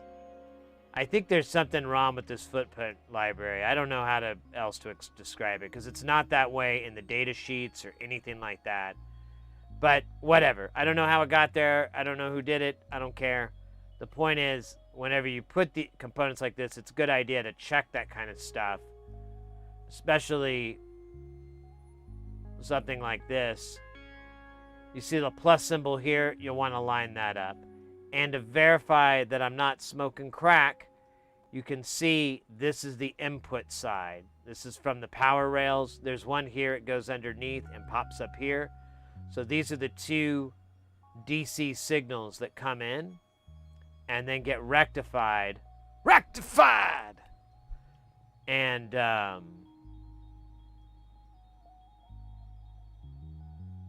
shoot out your positive and your negative here. Positive jumps into a via immediately, and the negative runs to this really tiny, almost obscenely small trace. Almost.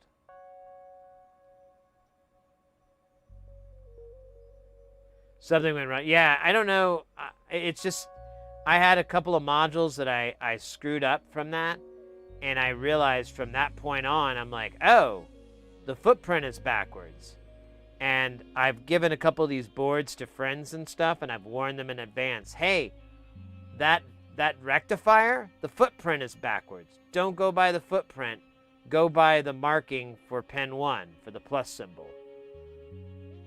That's the right one. Everything else is garbage. And they've all told me, like, oh, yeah, why is that? I'm like, I don't know. And, yeah, these were done in, a lot of these were done in dip trace. So it's possible that at the time of publishing or whatever, it was a fucked up library file or something. It could have been Eagle too, I don't know.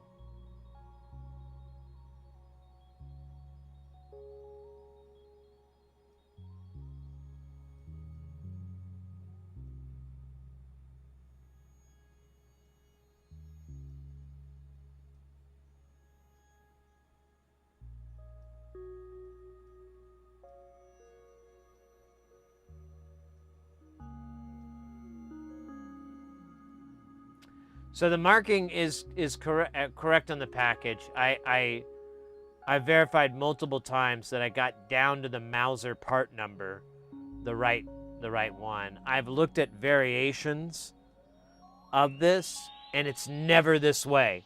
It's never pointing the other way. Like, I've looked at other versions of this chip, and it's never that way. So pin 1 is, or, well, I don't know, I guess whatever you want to call pin 1, but it's not the plus. It's really weird. I don't know why it is that way. If someone finds an answer, you know, I'd love to hear it, because I just point it out because it kind of keeps you, you know, you gotta stay frosty when it comes to these components. This is a power component.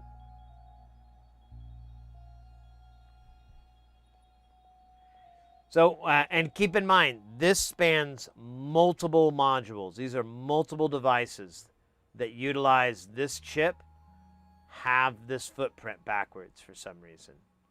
It's not just this braids. It's pretty much every mutable that I've ran across and done a build on, and then redesigns that people have done. No one's fixed it, so I don't even know. I give up.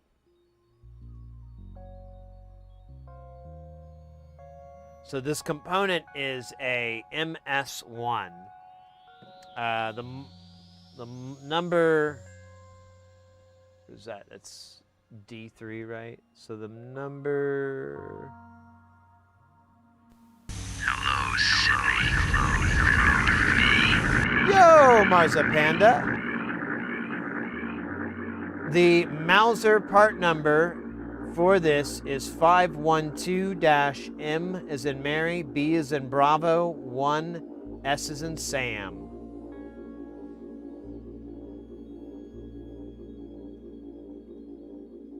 It's a half amp bridge rectifier. 512 MB1S, correct. That's what I have is the Mauser part number on here.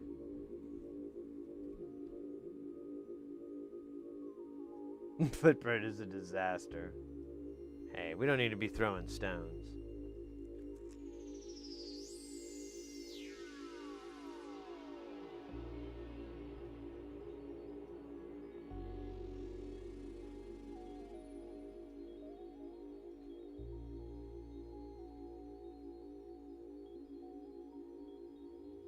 I'm just going to cover it up. You'll never see it. No one will ever know. Except you. You won't squeal. Right?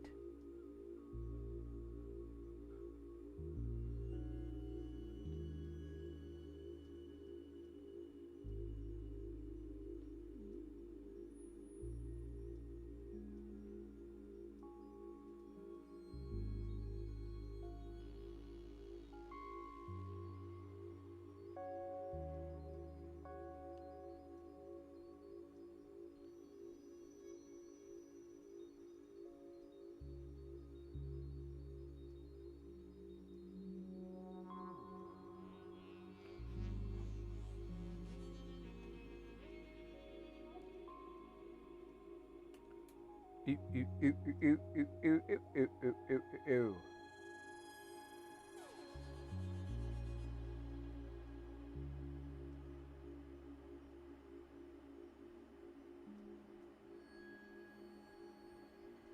Bum bum bum bum bum ba bum ba da ba ba ba dow.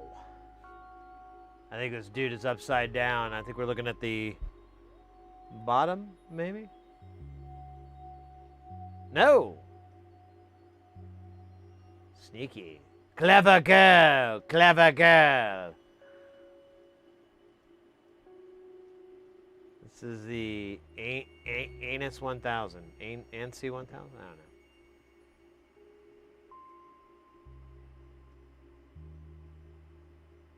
Yeah, the 2S. So the 1 and the 2, that number reflects the current amount.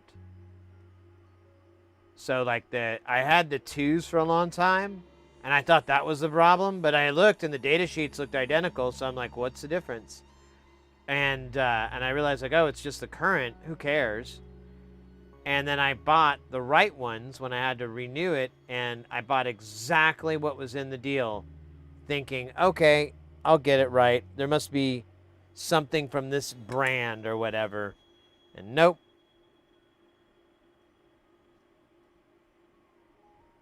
Nope. So, I don't know, whatever. It's I bring it up as a cautionary thing, you know. When you're soldering parts, you can't always trust. Can't always trust the board.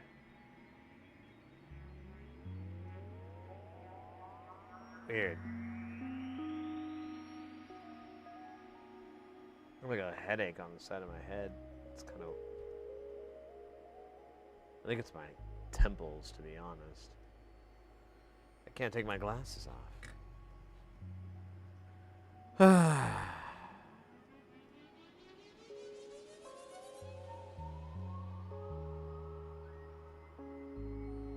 I don't know.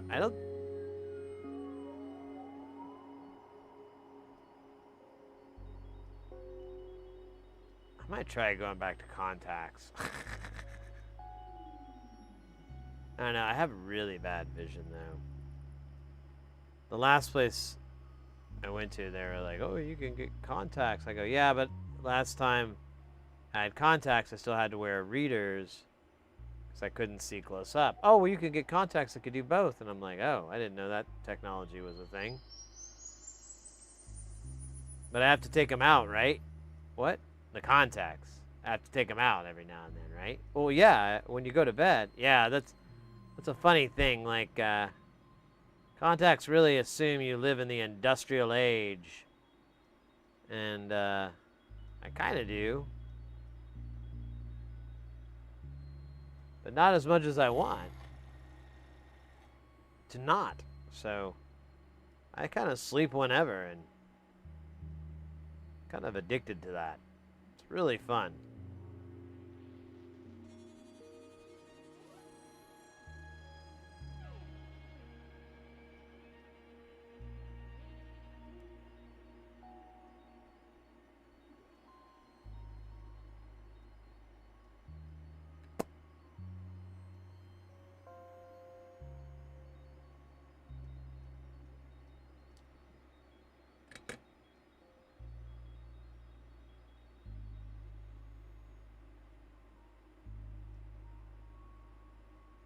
A lot of manufacturers market on the plus side.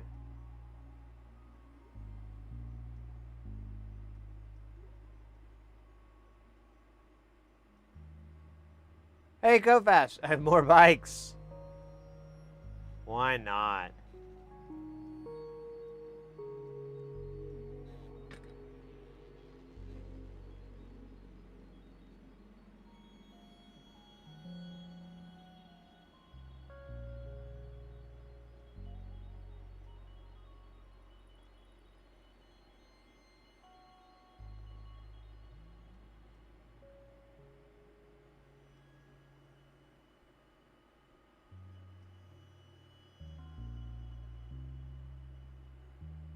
After, oh, sorry to hear that, mate.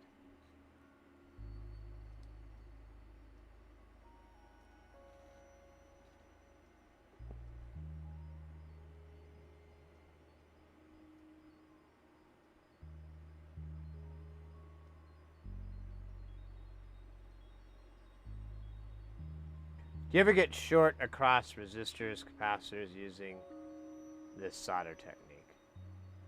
No. Because visually, I mean, none that I can't spot. Sometimes when the solder's really dry. Ooh, new sub over on the YouTube. What does that say? Fish Dr. Monk. I like it. Welcome in. I mean, you can usually see it on the scope, and then when I'm cleaning and everything like that, I'll look at the board sideways. and you can usually see like, why is that rising up all weird?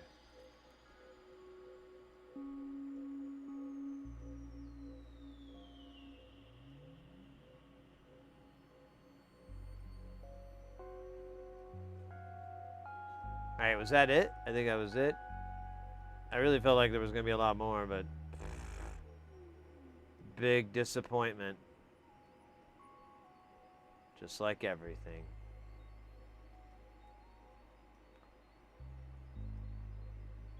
Although, wait.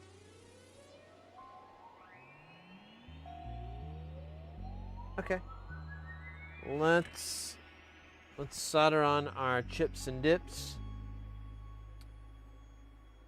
On this Rude Boy, we've got a combination of MCP 600 series, TLO 74, 72. Really weird that we're going to use 74s and 72s. But that's fine. I'm not mad. Not really. I mean,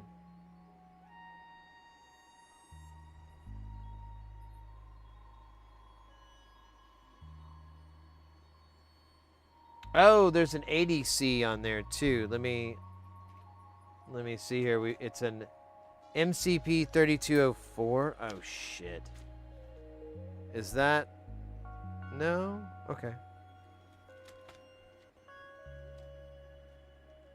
Okay, we've got the MCP 3204. Or at least we have.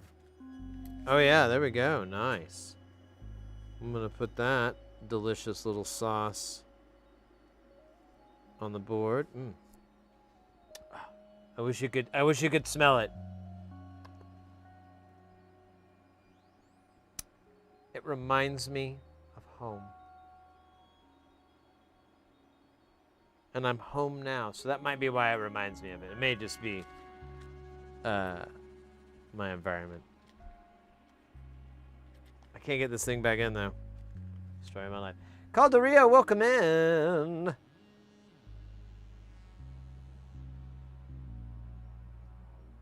TLO 7274. What is that?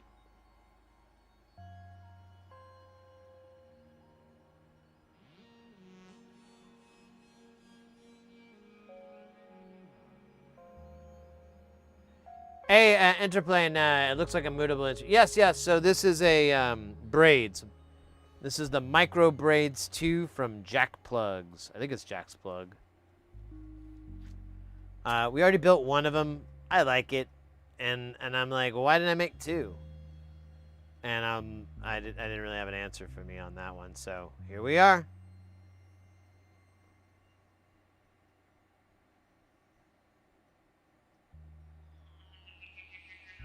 Felipe, yeah, you know what triggers me on this board is how thin the traces are. Like, for straight up power, it's the thinnest trace I think it lets you get by with to run your, like, positive rail, and I'm all, Mr. Why don't you go so thick that it almost envelops the pad? Who are you hurting by not going that route? Like, it doesn't cost more. There's no money to be saved or made from not removing the copper there. To subtract, you know, I don't know. Yeah, you opened up a can of worms. Big delicious worms though. Made of wormwood. Made of wormwood.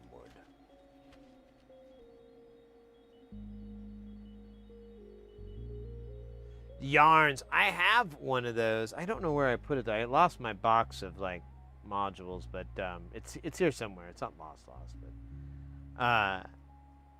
that thing's pretty cool. It's got a lot of extra stuff from a lot of other MIDI CV converters out there.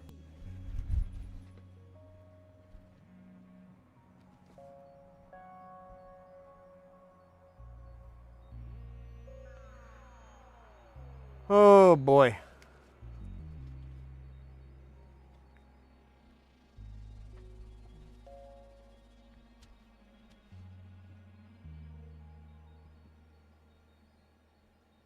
Exactly, my friend. I mean, why put... It's... When I'm doing PCB design for the power rails, I just try to go as thick as I can get away with. You know, what's a lot of the times I put my power on the back of the board anyway, so I kind of have free range except for little clusters that I have to worry about. But, you know, most of it is clean, so I'm just running these big O fat traces down the line and everything's splitting off and grabbing onto it, and they're not as big, but they're, you know, they're good size. You know, basically spidering your power out so that you have, you know, you have the least amount of a current spot on there. And I mean, I'm not Mr. I don't know a lot about the science and so forth with electronics, but it just makes sense to me to approach it that way. You know, like it feels like everything's going to function better if you're not putting undue heat and stress on your circuit, because you're always dealing with these different limitations and whatever. Why dump a bucket of, well, the power's going to go down a little tiny straw. Oh. Yeah, the straw's going to get real hot, but it'll handle it. What if we got like a big old hose? Like a garden hose? Oh, fuck that. No, we're going to do straws, okay? Straws are fine. But it's just like 2 key presses on the keyboard to make it a fatter trace into a hose. Oh, fucking don't talk to me about your key presses. I don't know why in my hypothetical, the one guy was like obviously from Jersey. I don't know, maybe he was Carl, you know? Maybe he was cool. Not like a freaking weirdo or something.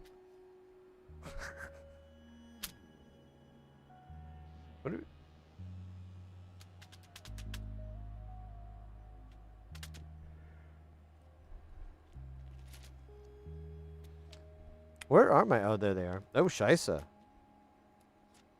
Oh, no. We're good. We actually... Oh, never mind. I have boatloads of this. What footprint do I need for this imp CP, though? Do I need the teeny tiny? It looks teeny tiny to me. IC7.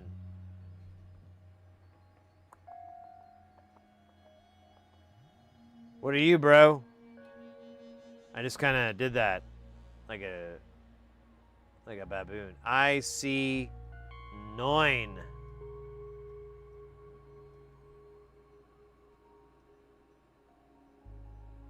I had to design a sequence using an ATmega32. It was my full board with SPI OLED. Oh, cool.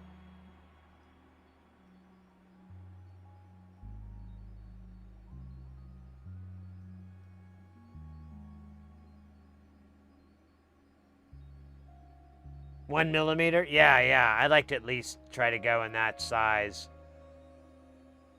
Like a big old fat 1 millimeter trace for your juices. Ground planes galore. Where's the... Oh, there's 7. What number am I looking for? 7. So I do need T-SOP action. We got it, baby.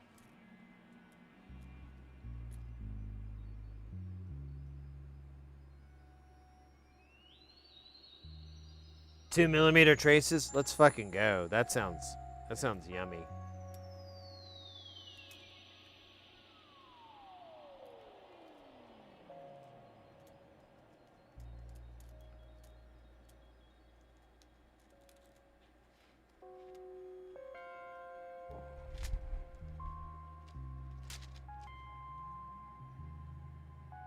Now,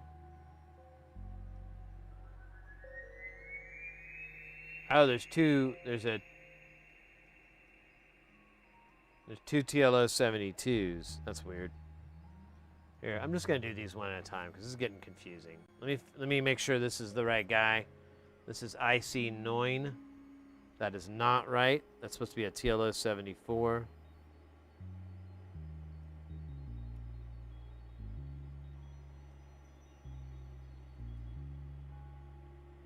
This is right. So this should be a TLO 74. Let's pop one of those rude boys on. A la mercy.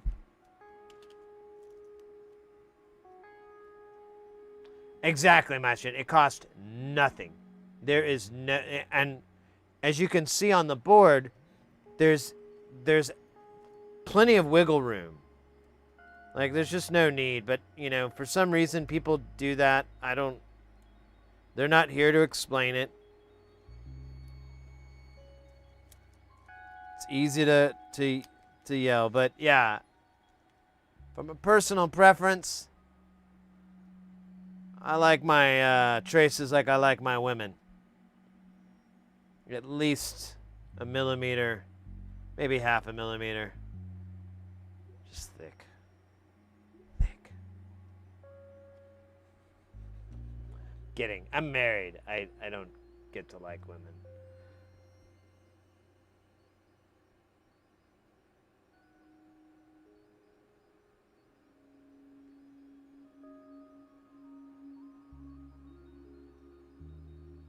Definitely better if it was. Where do you buy your parts? Mausa. Mostly Mausa.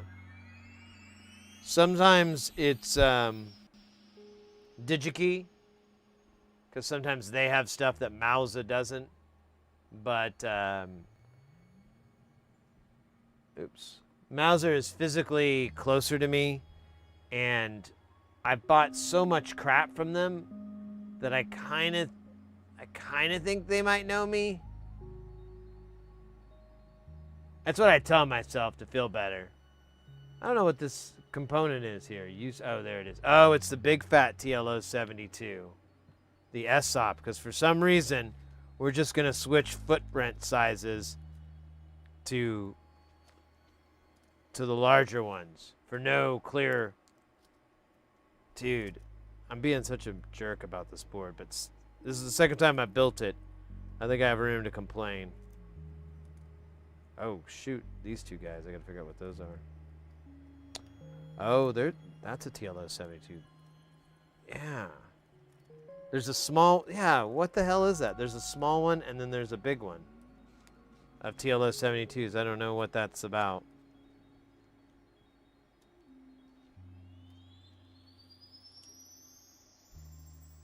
Yeah, that's my only thought, Maestro, is to think about. But I mean, here, let's see if that's the case. Absolutely not.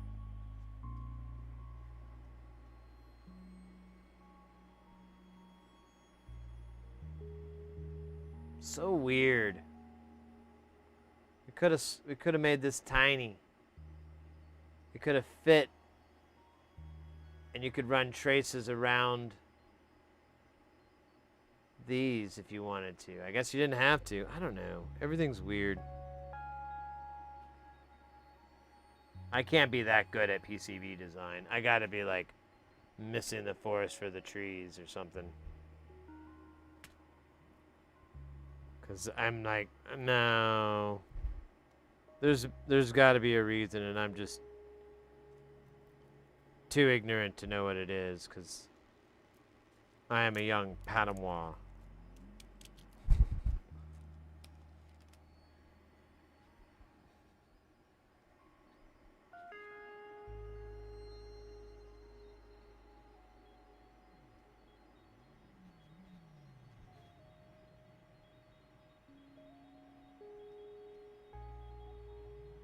Yeah, what's going on anymore?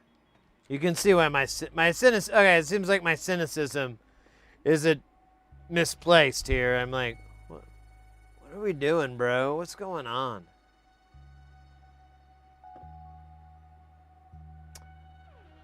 All right, they're on. I want to get some coffee going really quick. I'm gonna turn the pot on here, and we'll get it rolling.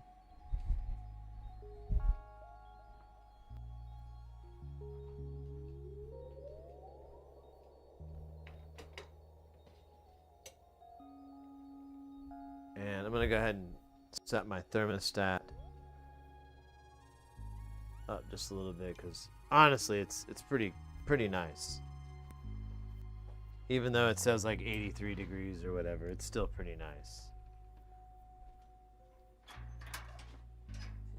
Check to make sure that postman still hasn't delivered the package. I feel he is never going to. Sad.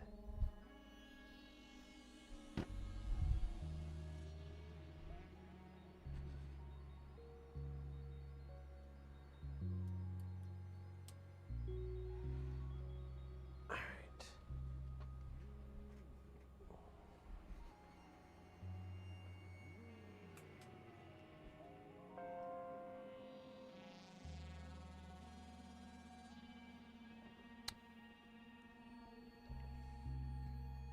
Yeah, well, these boards are all, you can buy them, but they have the GitHubs available. So I just went ahead and made my own. I wanted to go full on DIY. I didn't do anything scummy like sell these or anything. I've given a lot of them away. I was even thinking about on the channel, I've been trying to figure out a way to hold some sort of raffle so I could give some boards and some stuff away to you guys, but I haven't been able to find one that works really well and isn't scummy. And by scummy, it's like collecting your email addresses and stuff like that. I don't want to do that. I get that might be necessary for Notify, but it's literally how they sell these raffles. Want to get your viewers? I'm like, no, dude.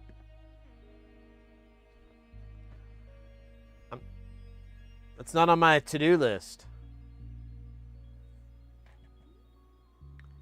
Be sexy as hell is, but not that. And got a long ways to go.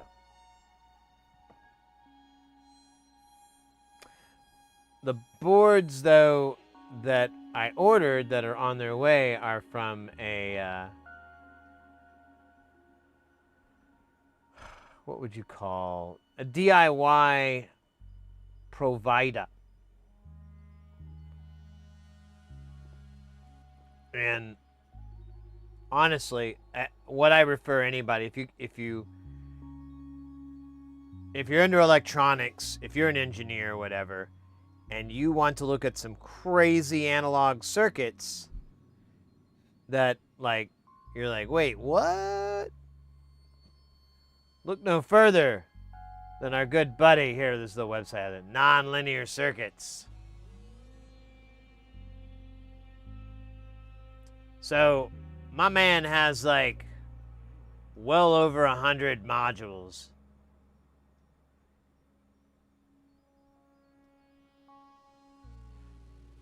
Mr. Welcome in. And we are currently working on making all of them. But that is only like 64, and there's like well over 100. Like 120, 130 or something like that.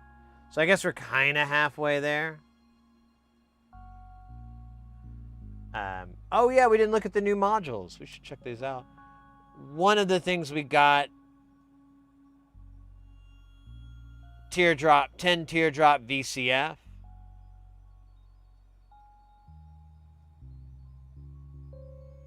Doesn't look too weird. Except you have a frequency spread and a Q spread. That's, I don't know what that is. Design doesn't look incredibly painful, but I just now saw the temp codes.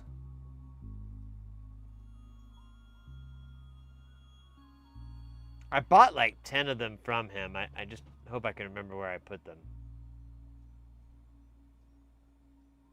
If we go to the circuit design itself,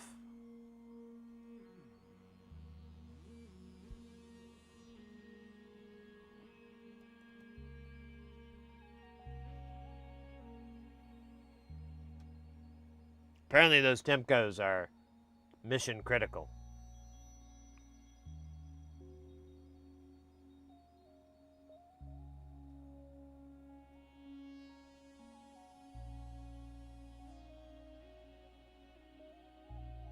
Oh, it's using a 2144. So this is actually a pretty somewhat normal circuit. This is kind of weird.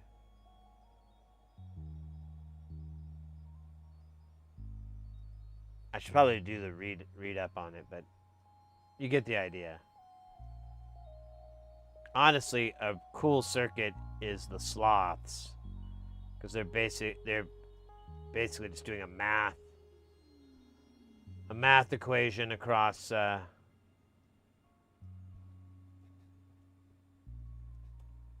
across time and space. Let's do triple sloth. Actually, no, let's just do regular sloth.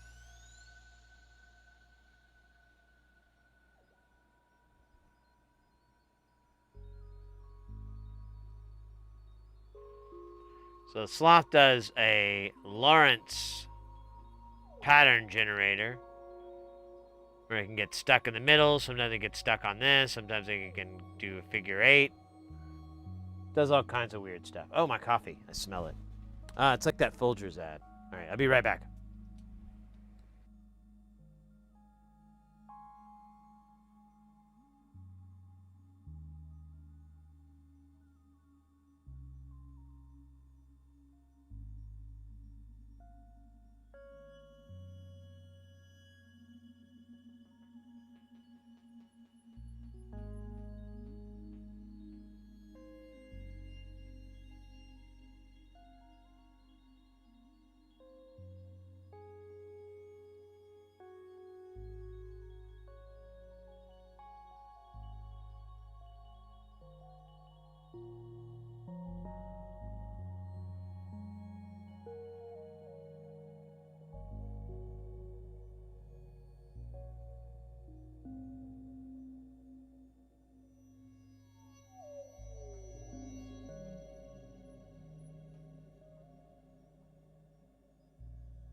All right, sorry about the long wait there. I went to pick up the coffee and I picked it up funny.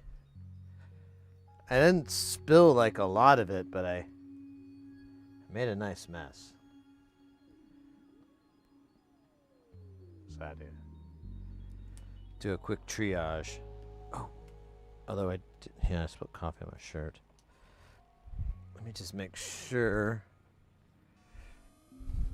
there's no Postal while I'm up.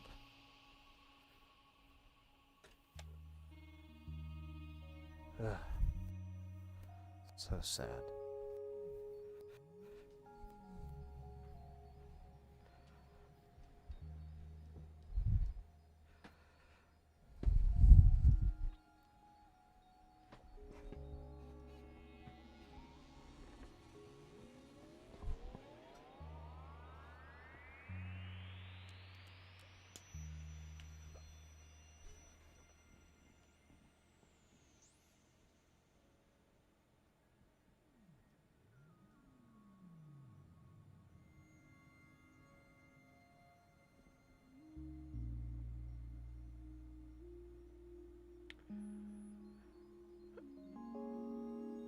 I've already started sharing out new modules quicker than you can build them. Have they? Oh, yeah. Nonlinear circuits? Oh, yeah. That guy, like, he just put out 2 new ones that I didn't know about. Mr. X posted it and told me.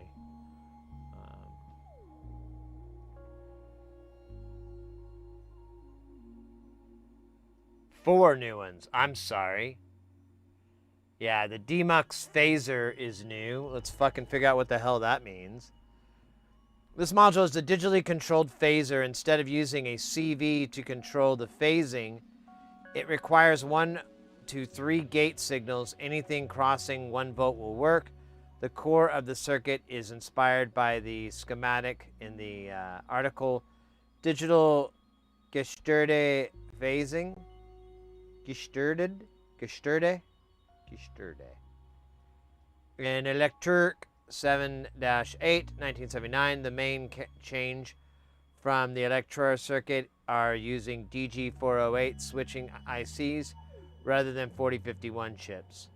Left out the logic and the clocking circuitry. Plenty of eurorack modules can do all that. Individual stage outputs on the panel and the feedback path from the stage 6 via switch pin on the N2 and attenuator, input 2 and attenuator, feeding any of the stage outputs into input 2 will switch out stage 6 and alter the feedback effect.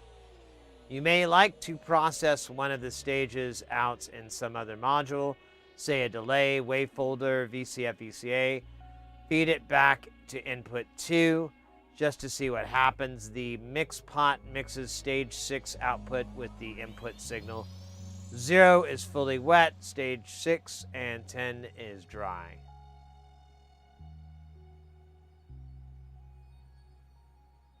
What? I'm gonna have to level with you guys. I understood about 8% of what was being said there. I know what a DG401 is and a 408 or whatever it was.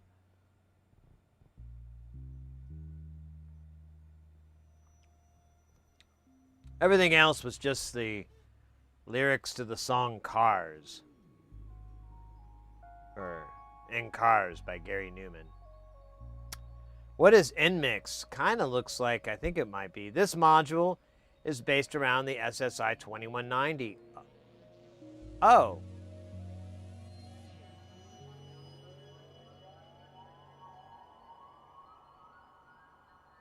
Poor oddball.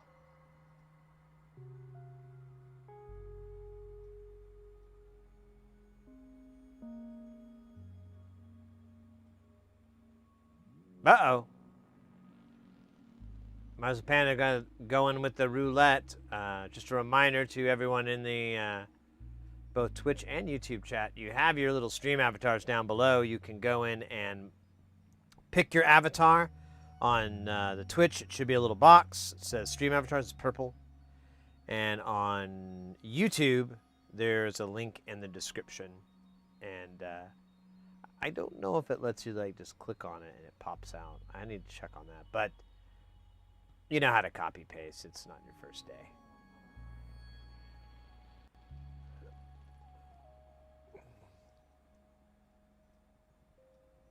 Exclamation point commands brings up all the list of many, but not all the different moves they can do. There are some Easter eggs, some sneaky little ones hidden in there.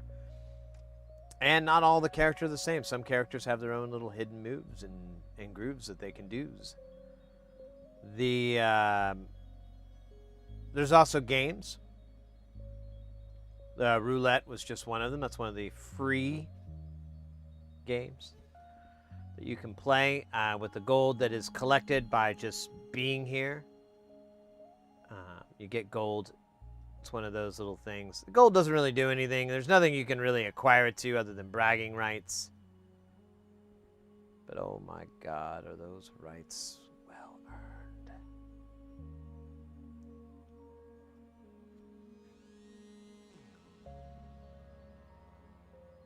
Let me look at this. Is this what I think it is? Is it just like a bunch of VCAs that all mix to a single output?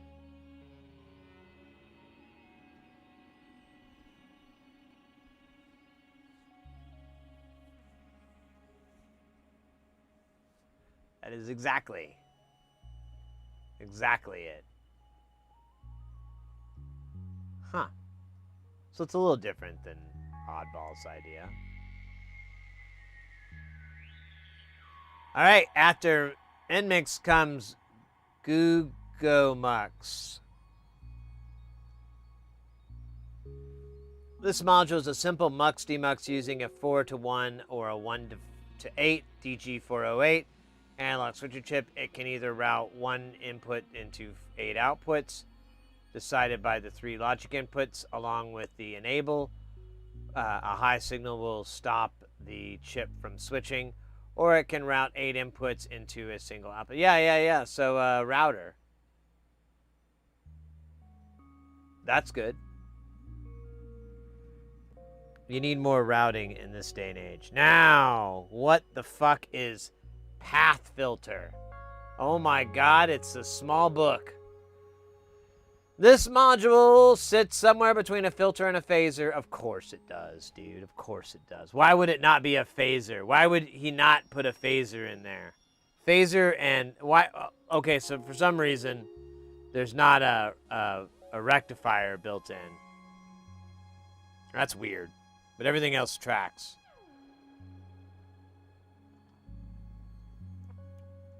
It was inspired by an article. A phaser and a crude BBD analog shift register. It was inspired by an article on phasing with path filter in September 1975, Elector, and the chapter on N-path filters in the analog switching and their amplification, Silliness, 1976. Most of the pots control the bandwidth of the Q. Use a CV on the clock source, usually a VCO, to make other things happen. This version has 16 capacitors switching stages, along with buffered input and output, and a feedback stage via the switch pin of input 2 and the attenuverter. And an attenuverter. The module requires a clock to start and run. Usually this will be very high frequency signal, 20 kilohertz to 100 kilohertz. But feel free to experiment. Of course, modulating the clock source with CV is a good thing to do. The divided down frequency of the clock signals are available in the path of 4, 8, 16, with 16 connected to the switching of input 1. For me, it is far more interesting to experiment with different input signals. Q range sets the region where the Q signal can travel. Q and QCV control the vectoral If you want a wider range, replace the 10K pot with a 20, 50, or even 100. I initially installed a 100 pot, but found I was only using it in the 0 to 2 o'clock region. So went for the 10 and I'm happy with it. The N2 feedback pot, then when used for feedback, is most effective with a 0 to 5 range, 5 equaling off, equaling no feedback. You may find use for this higher level if you wish to increase the feedback signal.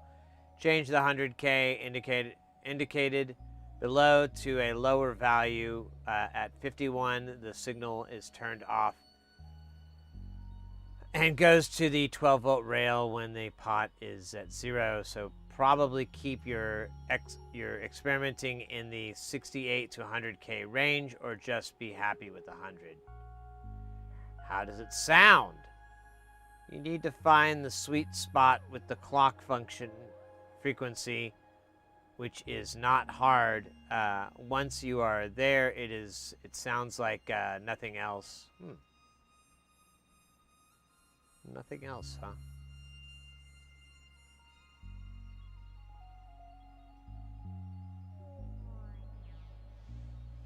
Like nothing else.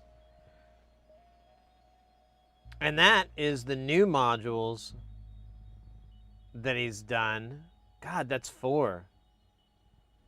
How many does he have? 1, 2, we'll say 3 for now. 4, 5,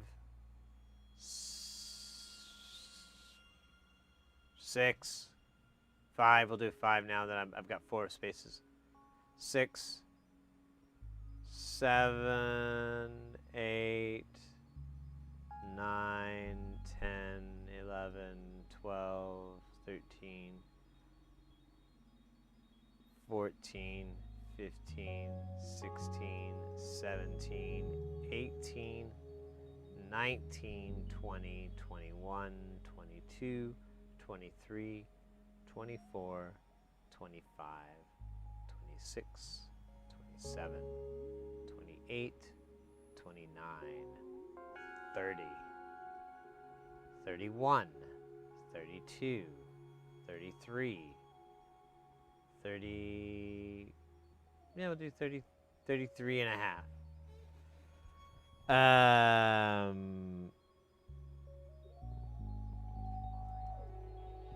I'm not gonna bother with that. So yeah, he's at 134 modules, not including the 1 use. If we do the 1 use, it's 140, 139, 140.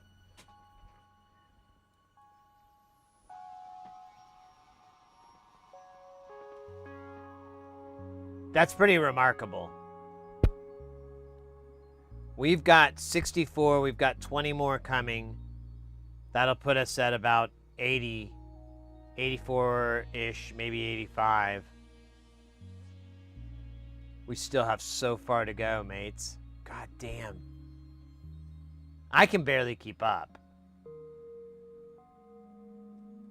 He used to just do 1 a month, but now he's been off the chain.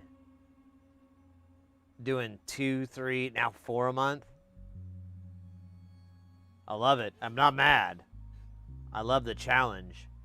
And honestly, I don't want it to end because I like the idea that, like, I want to build all his stuff. And he just keeps making more stuff. And I feel like if I ever did do it all, I would be kind of bummed out, you know? I guess he'd come out with something new every month. I'd be like, oh, I'm going to order that. But, you know, just ordering 2 or 3, 4 boards at a time doesn't sound like a lot of fun to me. I like ordering 25 at a time. That's fucking sexy.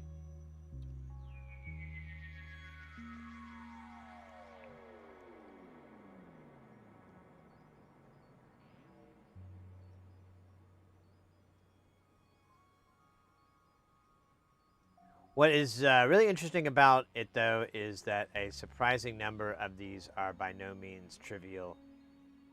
Even if you... No, not at all. He does admit when he has a simple design, he's like, this one I kind of phoned in. You know, he admits that. He's like, oh, this one was really easy. You know, and I take those designs as him, like, kind of taking some time off to finish up that book he was reading, or, you know, you know, just little things is like, you know, little vacations from this stuff, maybe. But yeah, I would say, I don't even know percentage-wise, a vast majority of these modules are not like anything that is out there at all. No one's making anything like it. He's been doing a lot of modules. He has a lot of modules that take classic CMOS circuits and just buffer them up so you can send whatever the fuck you want into them.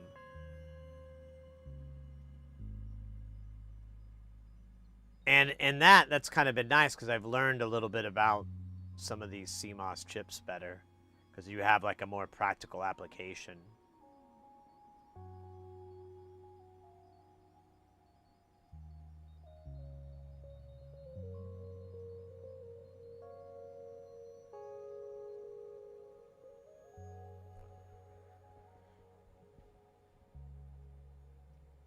Well, I still am very interested in reaching out to him at some point and asking about being a trusted builder, finding out what the process is for that.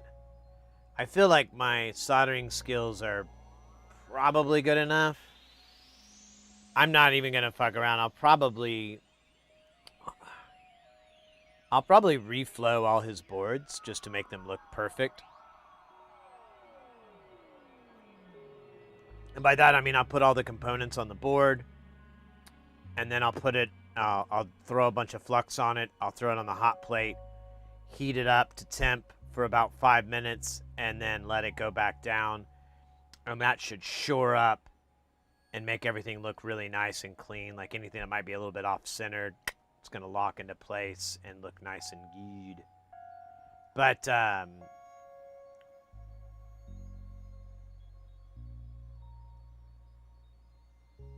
for me personally, I don't really care.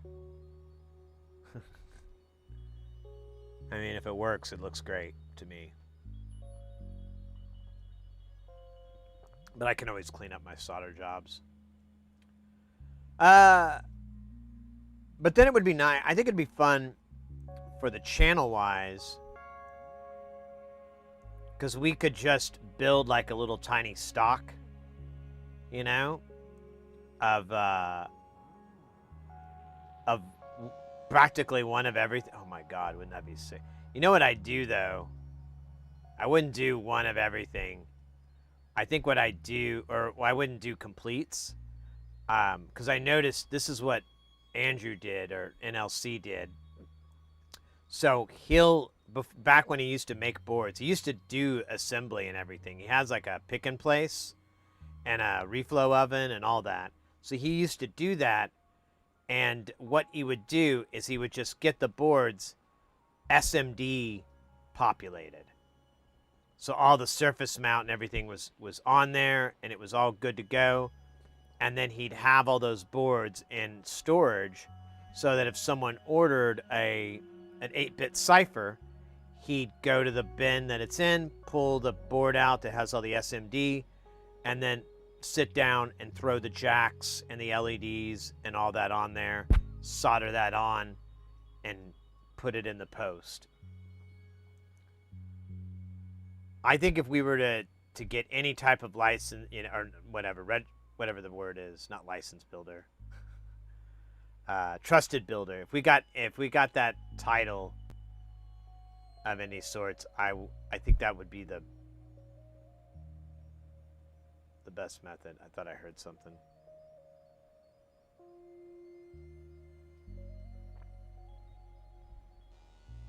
I think it was the music though.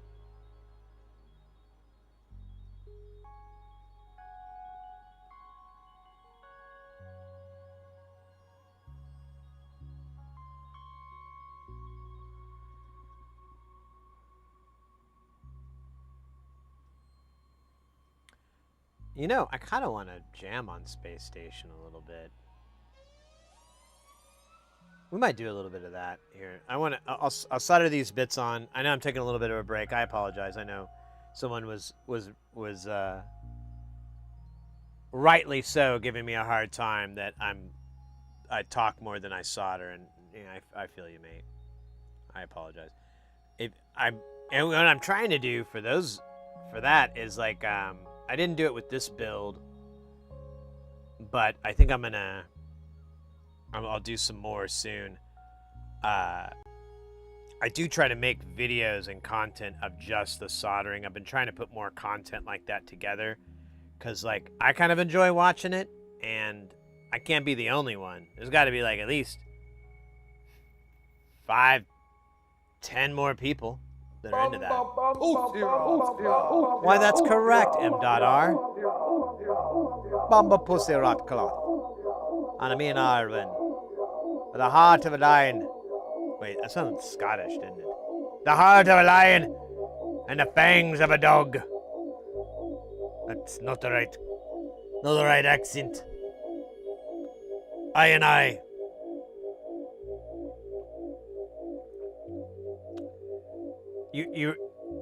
I hope you're not sitting down, mate. Well, I hope you don't have any bad news that already hit you. So they tried to deliver my NLC boards, and my postman is like garbage. He's so bad.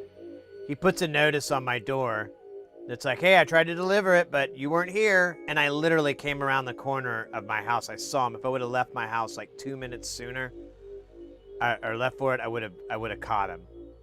So I'm like, fine. I'll just get up early and I'll go down to the post office and pick it up, and I'll start the stream with it. It'll be great. The whole time, there's like a tracking number that's on that piece of paper. It doesn't work.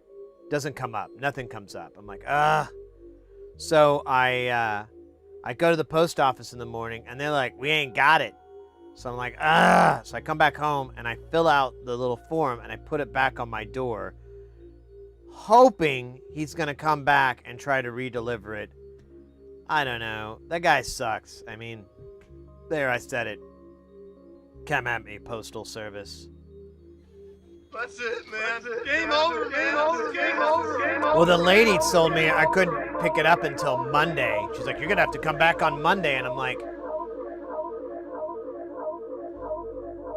so I think in my future order, any future orders to nonlinear, I'm going to ask him like, hey, man, is there any way I could get DHL or UPS or FedEx? Is there any way, is it any more trouble for you to ship via one of those carriers? I understand it's going to cost more. I will gladly explore that price difference. If it's like astronomical, then I guess I'm just going to have to deal with it. But if it's like double, because he charges $20 for shipping on anything. So if it was like $40, that's cool, man. $40 international. Does it get to my house and it gets delivered? And I can sign a piece of paper online to get it delivered?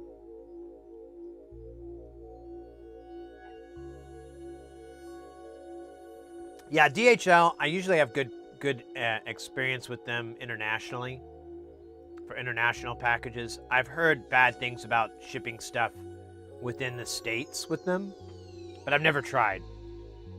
And usually it's not really an option because it's always the most expensive one. It's like, why would I pay $70 for something I could pay $15? You guys have the same trucks, right? Yeah.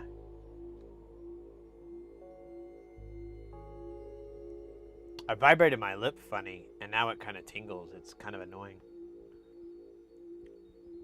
So yeah, in the EU, is DHL usually a better way to go between, if you were shipping something between, I don't know, Germany and France, or, you know, you name two countries, but would that be the method to go with, like inside the EU within Europe? Asking for a friend. I really have no intentions of doing anything. I just... DHL works really good in Europe.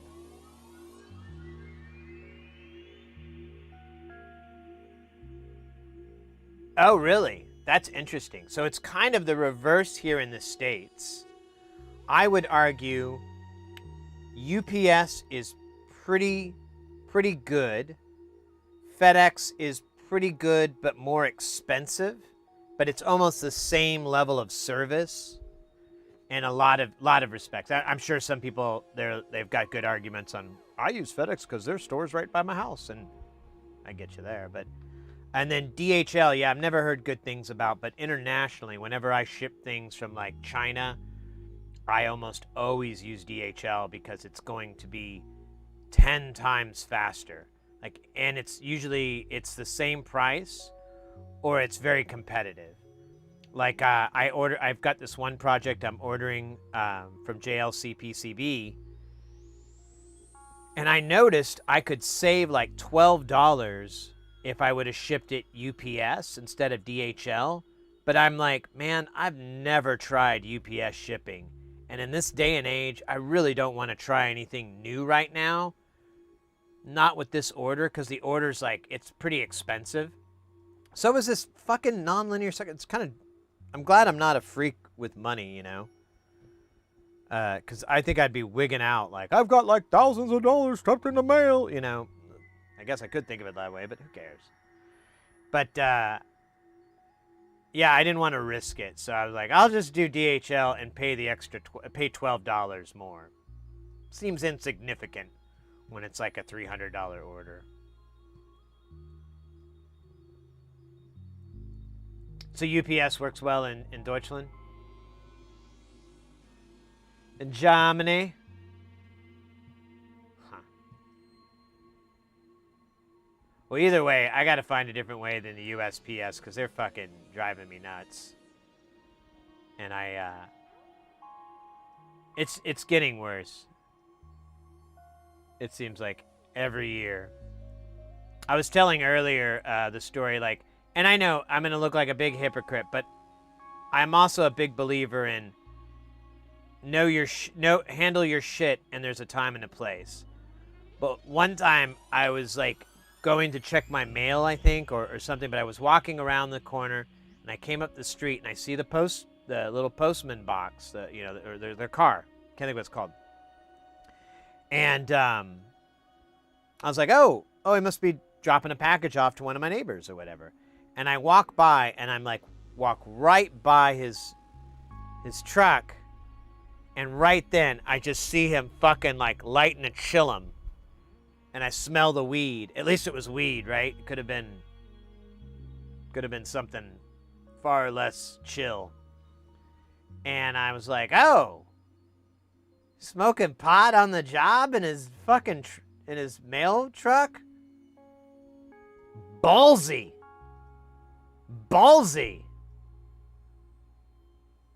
But this also explains why he fucks up my mail a little bit, I think. Probably why my mail smells like pot. Like, nah. I don't even know if that guy still delivers the mail, but we've had different people and or different people over the years, I've noticed, and it's always been an issue with the postman, so I don't know. Hey, Mr. X, have you looked at these new modules? You missed it. We went through them really quick. I kind of thought it was funny. One of these modules is very, very, very, very similar to something Oddball brought up like 2 days ago, and I told him it was a bad idea. Now I feel like an asshole. Although technically this is different. But it's kind of the same. He wanted to make a VCA like this where you had in, CV, out. And you had no knob to tune it in. Which I didn't like that idea. I was like, you kind of need that because your signals can be all over the place. And it's also a way to attenuate the signal, whatever. And he wanted to put that in, but he wanted to make it... oh, no, wait, he is going to put a pot, I think, maybe? I don't know. It was, like, really scrunched. And I was thinking 6 HP would be more usable. And then Nmix comes out, and I'm like, oh, or you could just get this from him.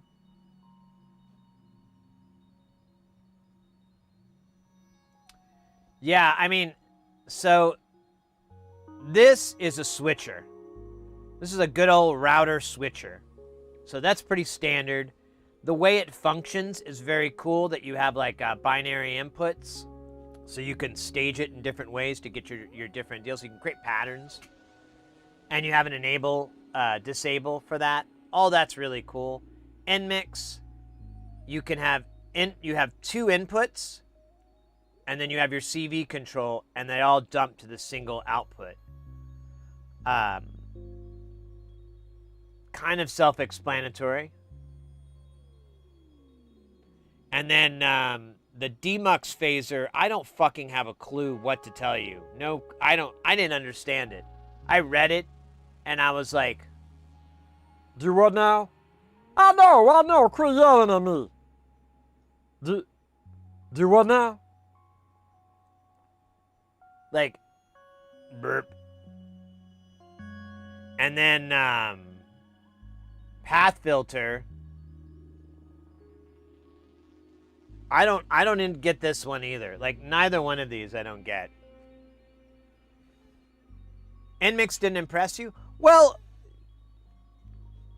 so here's, did he give a scenario? So here would be a usefulness for Nmix if, in a very crude, simple deal, you had this output to CV, you had it output to your 1 volt per octave input on your oscillator. You could send your sequence in. You can shift, change scaling, all that stuff.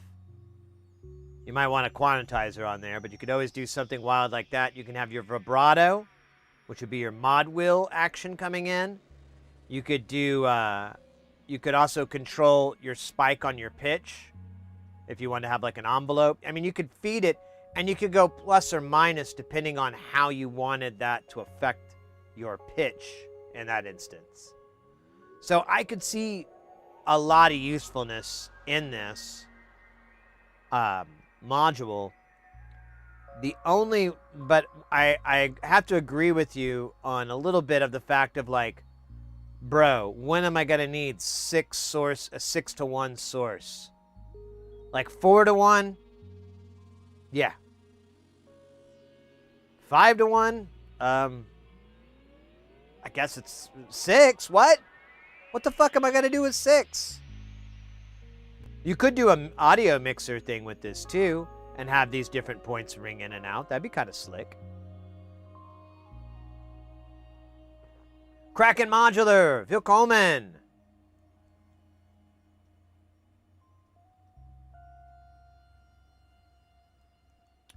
Well, Mr. X, didn't you get a new module from, like a newish one from NLC?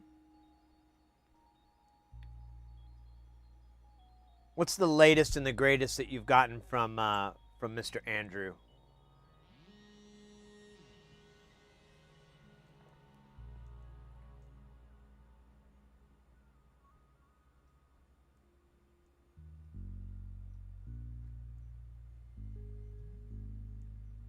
He sent you the schematic. Bless him. Thank you. That's great to hear.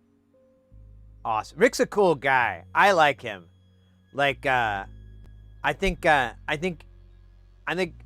could have a beer together. I honestly think. Like a while back, I bought a T-shirt from him, and it was like, I think it was like a I don't remember. I think it said like, I'd rather be fucking soldering or something like that. I think it dropped an F-bomb or whatever, and I thought it was really cool.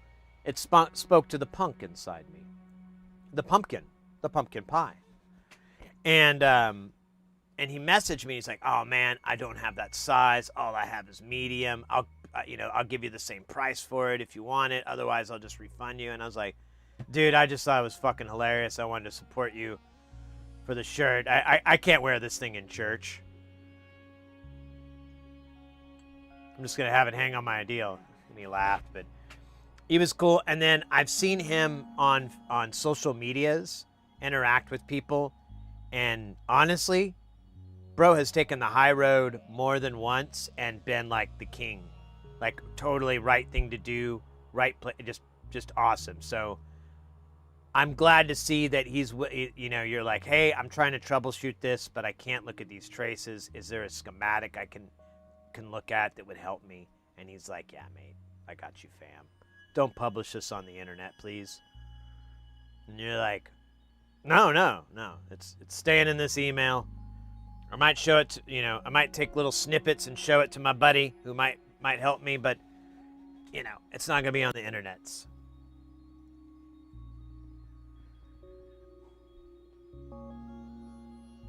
Oh, cool.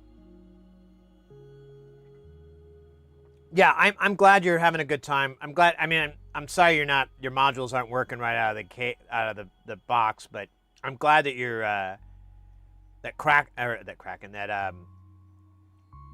Frequency Central modules are treating you good, and Rick's treating you good over there, helping you out with getting you in that DIY life.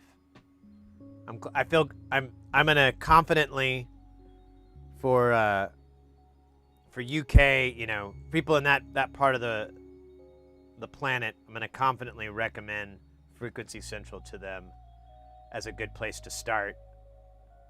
Because honestly, I mean, I know, like you said, you've had problems with the design and you've had some issues, but I bet you cash money it's just something silly, like a zig instead of a zag kind of scenario. And I'm sure we'll nail it down at some point. But overall, the designs are so easy. Like I was looking at your layout and I'm like, God, this is so fucking easy to read. Look at, there. Yes. It's like, and I'm not going to besmirch anybody. I love them and I love everybody I love the DIY, everyone that contributes, but some people, they have DIY projects and it's like, what a fucking nightmare. Oh my God, look at all these vertical resistors right next to each other in big fucking clusters. That's gonna short. That's good. That's a nightmare fuel for anybody starting out. I'm freaked out, and I've done like more than 3. So super happy.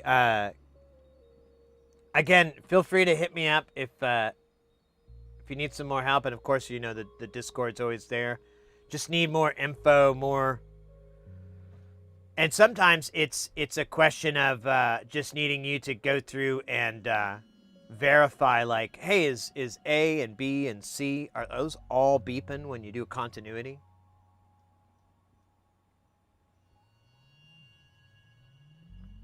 Just little data like that. If you were able to research that prior, that's always going to help speed things along. Yeah, and you do, Kraken. I mean, it's what I try to tell people. If you just keep building modules and they work every time, you got some skill, my friend. You got some skills. Like, you have the attention of an eagle and a Zen master. You should focus on something else than circuit boards, like avionics or something. You should move on. This is child's play for you. For everyone else, yeah, you're gonna put something in backwards. You're gonna grab the one instead of the other. You're gonna have 2 things open, and you're gonna see the thing. You're gonna make a mistake. It's just inevitable. And I try to come up with a bunch of little tricks to do to prevent those mistakes as best I can. But I mean, it's just inevitable. And most of the time, as time goes on, especially, you just kind of know in advance, like, oh, I put that thing in backwards, didn't I? 50-50 shot, 100% chance of getting it wrong.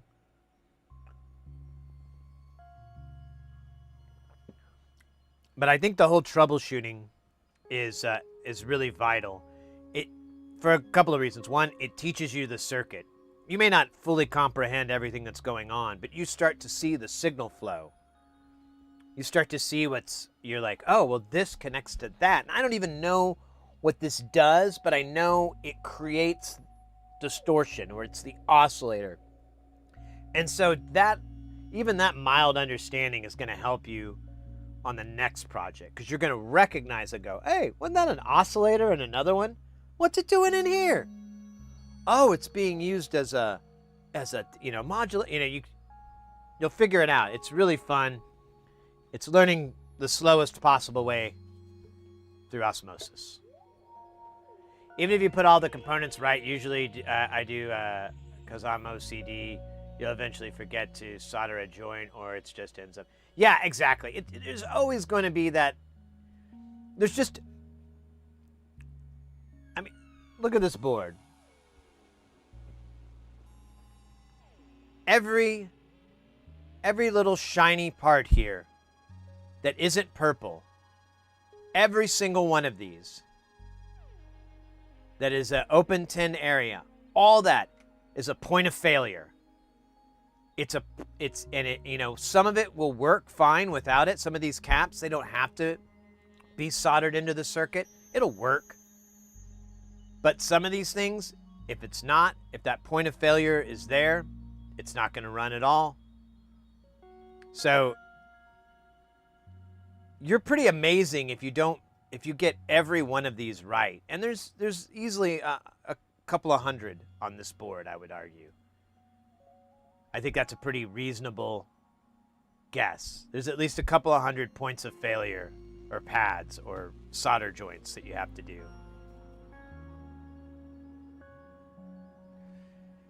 Here's an invention: bidirectional diodes. No more soldering them in the right. Well, there you go. Well, where are you? Why aren't you in the Space Congress fighting for our rights to party and bidirectional diodes?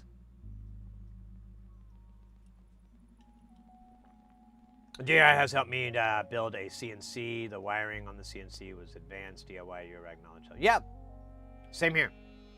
I did the same thing. I got into a CNC machine to learn how to make the panels, and I had to do a ton of problem solving, and a majority of that, being able to know how to do that, came from just very basic understanding of electronics that I had at that time. And honestly, I don't really think it's gotten much better. I kind of get stuff a little bit better. I know names better. Ayo, Chaser, on the YouTube. How you doing? Party time. I need a new beverage. It's beverage reloading time.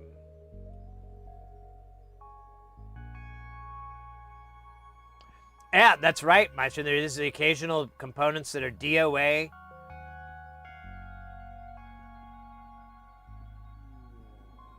There are some diode arrays too that have shared cathode, shared anodes. They have the SOT23 footprint. We have a few of those actually. I can't remember which direction they are, if they're shared cathode or anode, but whatever, it doesn't. I think I probably have, knowing me, I probably have both.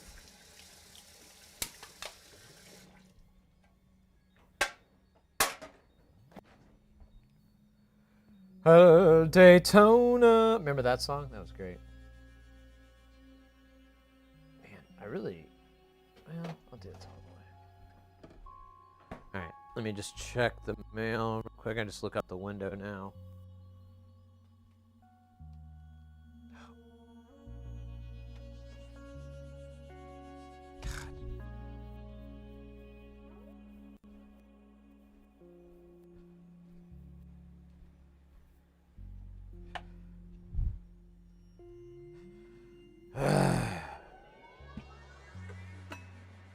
That's fine. I didn't really want to solder any new projects, you know? Just wanted to solder stuff I'm wildly familiar with. You know, though, we could use this opportunity to do a little space station work. I kind of want to pull all the wires, and right now it's kind of interdependent on Jamtown, but I have Jamtown off, so it doesn't have a clock to drive it or anything, because I have the master clock from that pushing this. I want to disconnect that and then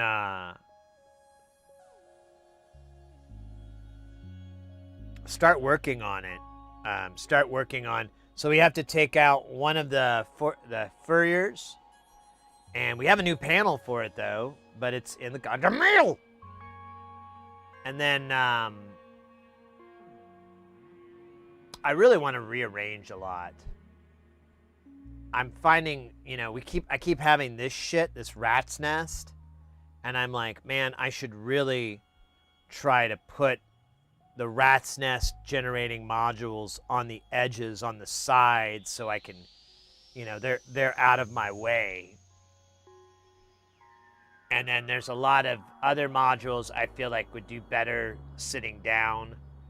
I was thinking initially about putting all, so right now these are filters all on this fourth row, I guess. And I've been wanting to put them all on the top because that's my jam, it's just twiddling filters.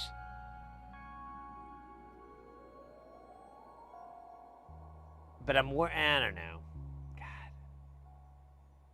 Modular is deceptively more complicated than you would think. One time, years and years and years and years and years ago, I went to like Reddit or some forum, I can't remember what it was, and I posted like, hey, people who have really large rigs, can you weigh in on them being vertical versus the curve? You know, is there an issue with the cables, you know, laying on the rig, you know, blah, blah, blah. I really wanted to get some info, and no, they were, as I recall, no one was very helpful. I think at that time, too, there were probably 38 people that had large rigs. So, it's now like 10 times that, but this was like in 2008, 2009, when I started building Jamtown. Oh, I found an old picture of Jamtown. Oh man, I don't think I saved it though. It's insane.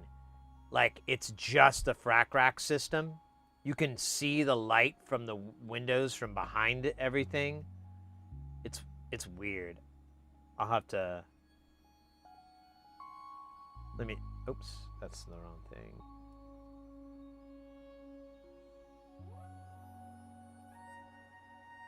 Let me see. I wonder if I have it real quick. Let me check. Because it'd be funny if I could...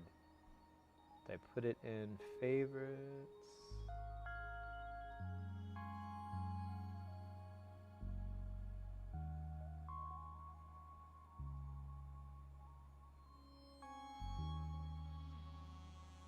Yeah, this will work.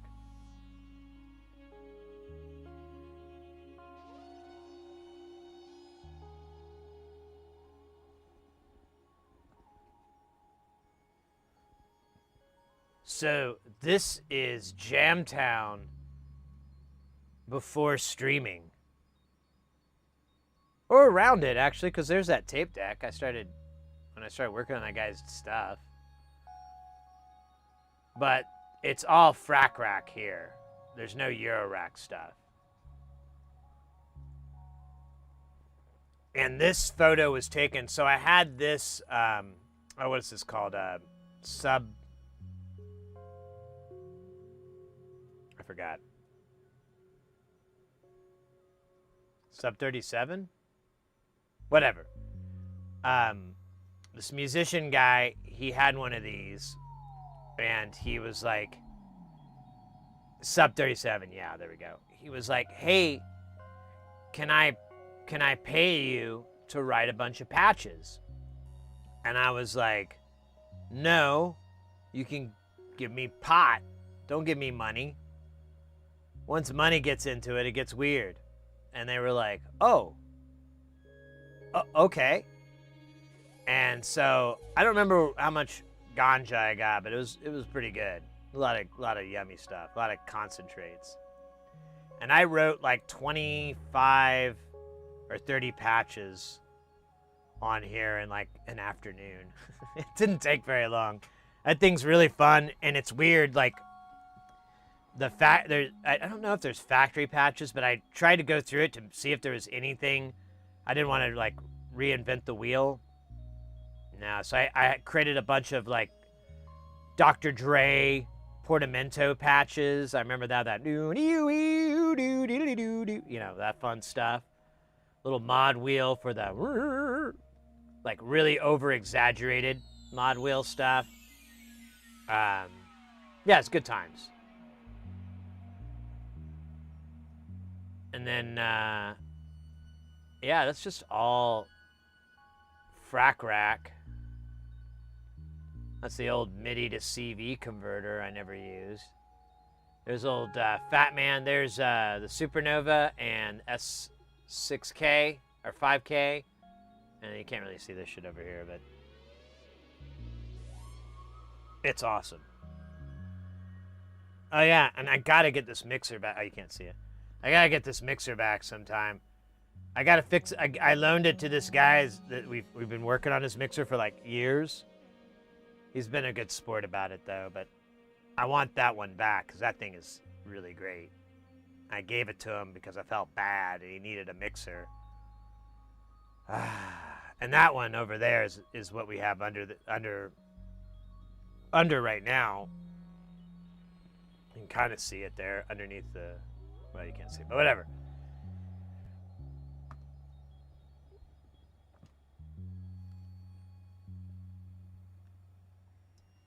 I need to get more gigs where I write patches. I actually really enjoy that.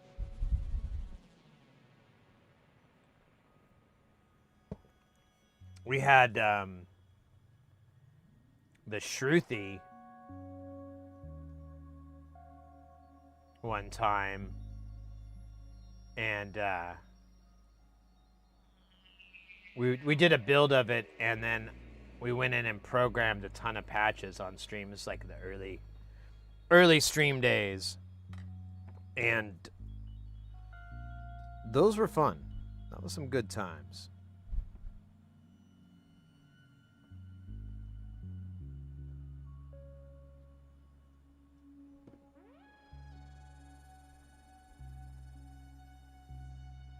Should I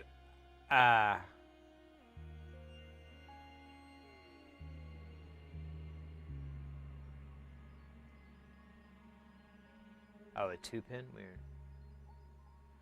So, yeah, Mr. X, I forgot. Did you say I was curious if there was any? You got like a newer module from NLC, but I'm having a hard time. Tracky Dack, that's right. I have that one, but I'll be honest, I haven't used it that much. But it's not for any other reason than just operator laziness. Oh, right, the Signum Hyper Chaos. Oh, that's coming. Nice. Yeah, there's this silly Facebook group that I'm in. I don't even know why I'm in. Oh, yeah, I remember now. The reason I'm even in it is someone pulled me into it because they were like, hey, this person has, they're trying to fix this electronic stuff. My buddy Sid can. So I was roped into it that way. And I offered to help, and I told them the whole scenario and everything like that. And nothing. So I'm still in this group, and then someone posted like, any hardware hackers or makers in here, post your stuff. So I posted a photo of Space Station and Jamtown and Space Station together. I have this like kind of cool photo I took a few months back.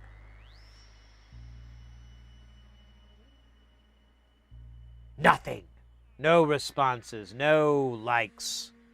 Just a void of emptiness.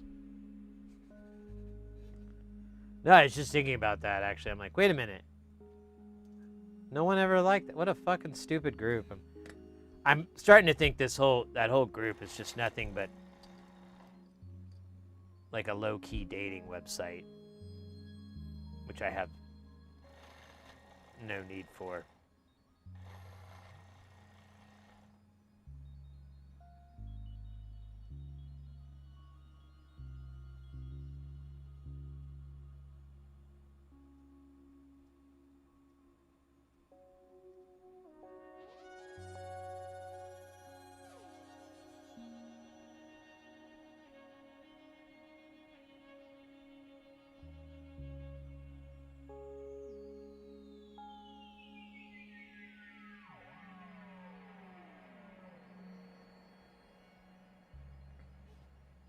I forget how much this Amtech smells over the Kester. The Kester really doesn't smell that bad, but this Amtech, I'm starting to notice, has a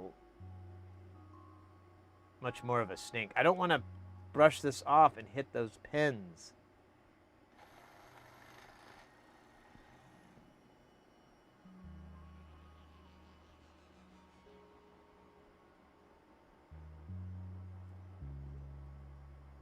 So X, do you have an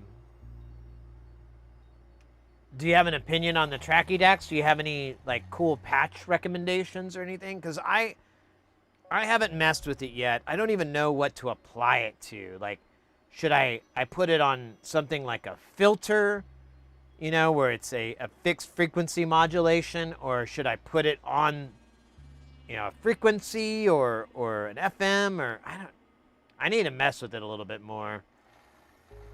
Figure out its optimal applications.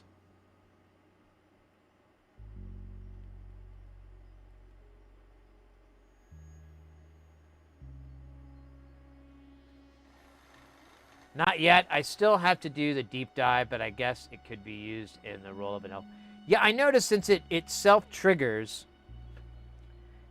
you have that oscillation effect.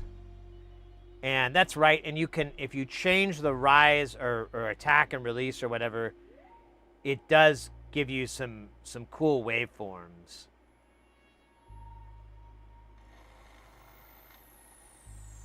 So maybe that's it. Maybe just using it kind of like an LFO is the way to go.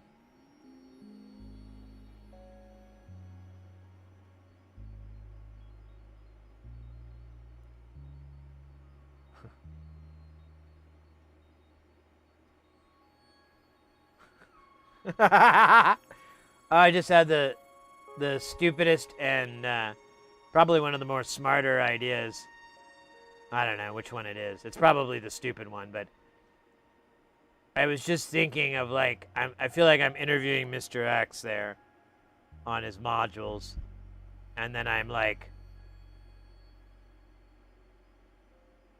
I started thinking in my head like, well, why not? You know, I should do something like that. And then I thought,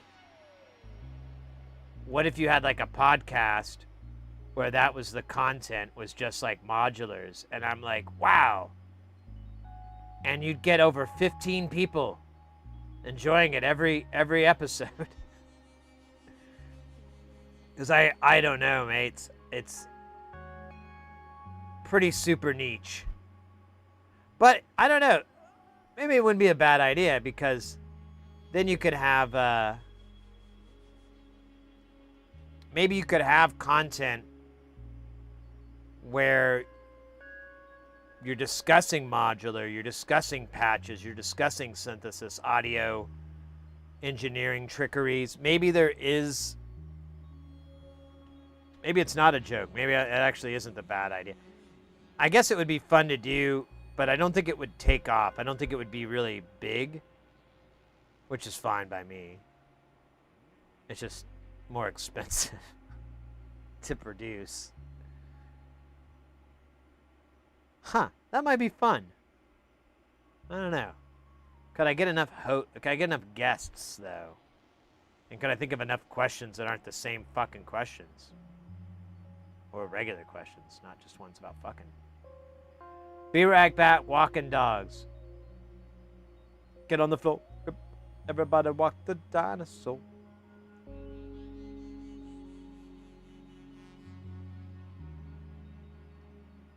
I've thought about that. I should like maybe doing something like that, like having a Discord call-in thing.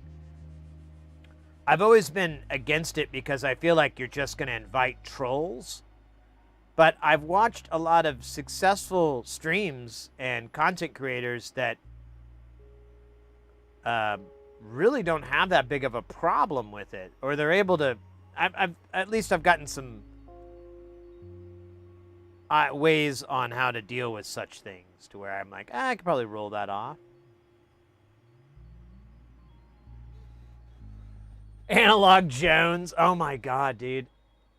I was watching some old Analog Jones. I've been thinking about that content. Like, do I want to keep it? Because, I don't know. I kind of want to just forget about that guy altogether. Not Analog, but the guy he's based on. But then again, I guess you could just say Analog is a conglomeration of that whole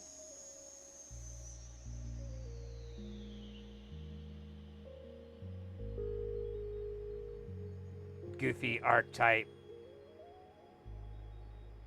They're coming for you, folks. I have the documents.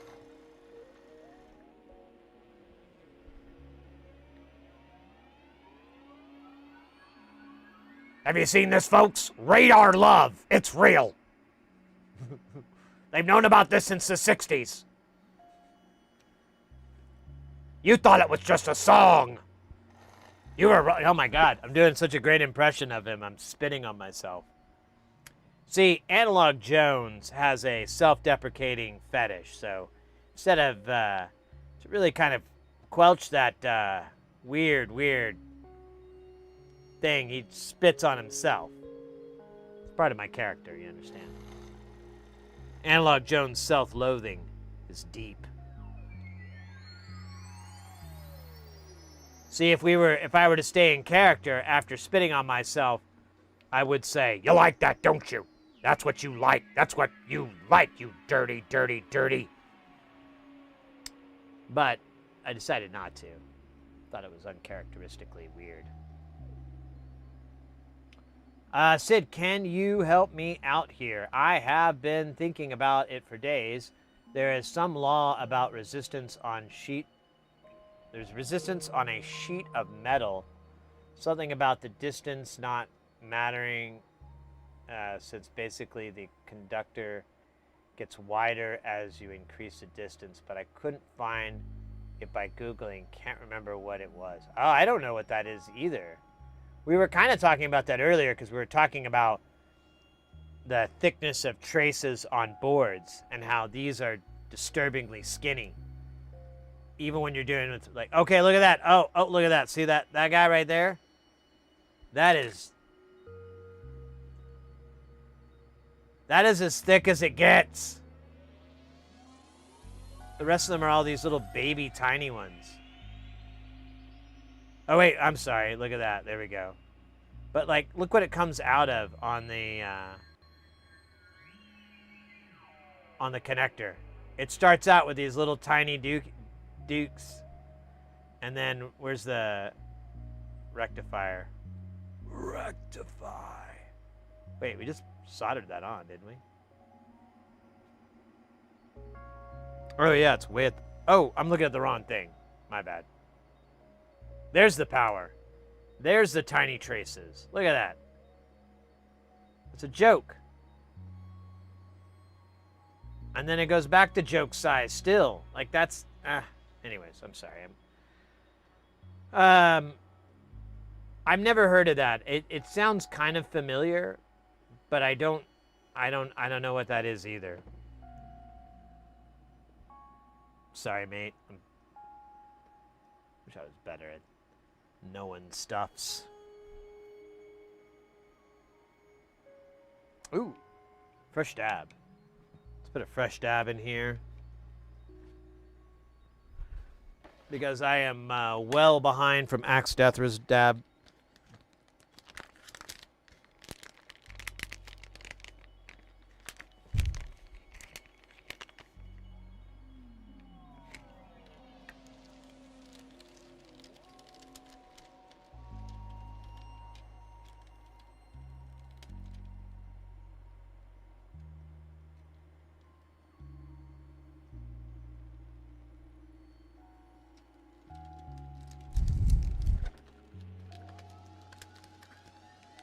Has something to do with this.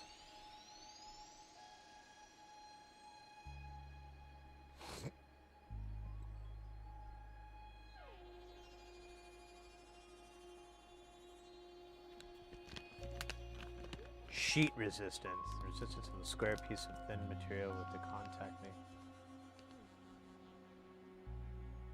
Oh, this sounds like a math thing. Oh, it is a math thing. Calculation. Resistance equals P of L over A, or voltage over amplitude, or amperage, I mean. Amplitude. Kind of the same thing. Yeah, mate, so when we get into the math parts, oh, P is material, L is length, A is across area, so it's area. So we get into the math, I am cripplingly ignorant of this stuff. I wish to God I had like real math skills. I really do. If I have any regrets in this life, is that I did not fight back in junior high to get out of this math class that I got put in because I pissed the teacher off. But even then, I don't know. Maybe I'm just not a math dude, but I always get mad when I think about it because I'm like, man, I liked math. I enjoyed that topic. You know, everyone else would shy away from it when I was a kid, but I gravitated to it. But I was like a total dick to this teacher, and I think she like put me in this crappy math class as retribution. And that kind of started off a lot of other shitty stuff. But we're not here to talk about my shitty junior high career. We're here to talk about my shitty adult career. In adult eyebrow raising. Yeah, you may not know about it, but there's a special section on the hub that's nothing but safe for work eyebrow raising. And I make a passive income of $2 to $3 a year doing this. Here's the best part. When it's that amount of money, you don't have to pay taxes on it. So I'm getting tax-free every year, $2 to $3. Some years it's a little less than 2, but you know, those are rough years. Those are COVID years, pre-COVID years.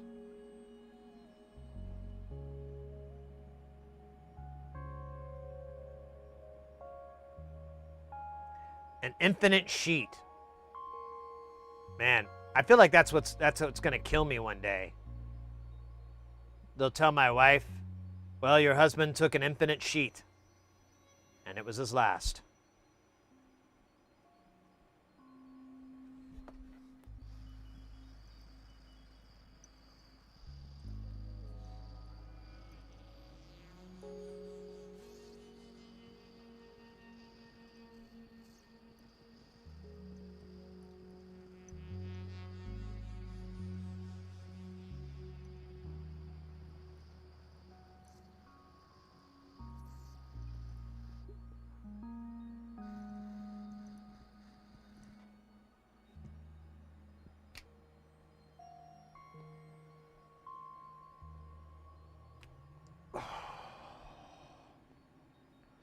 infinite sheet.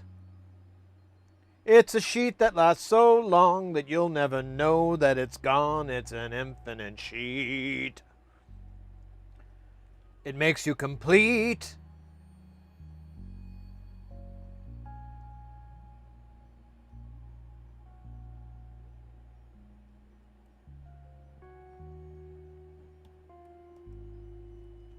Man, I'm in a really weird mood today. I don't know what's up.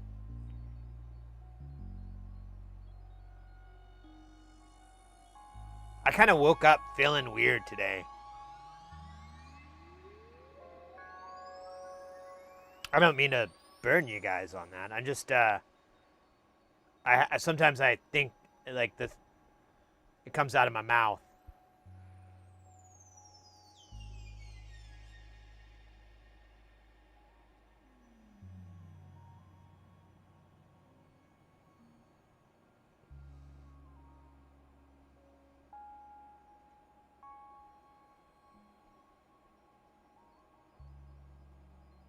Yeah, I don't know. I'm just in a weird place today. I don't think it's bad by any means. I don't feel like I'm in a bad, like, you know. It's just been a weird day.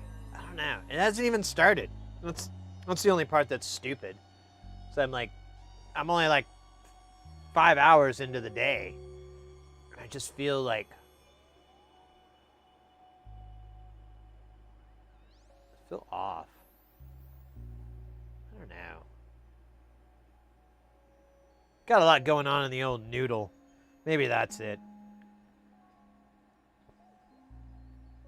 I think, you know what? That's probably what it is. The classic, I'm overthinking.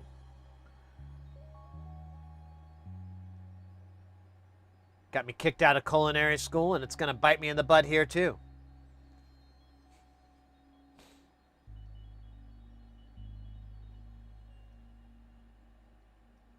All your sheet metal is quasi-finite? Well, I would hope so.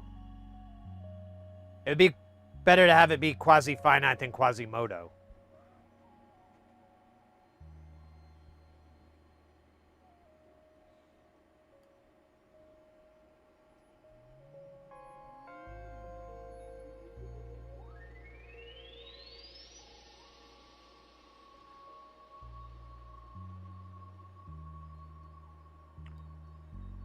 Oh, man.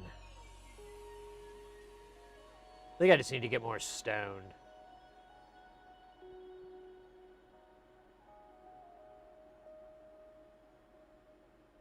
Oh! Oh, man. I totally forgot. Now, there it is. Okay, I forgot to tell you guys about this. I don't know if you care, to be fair.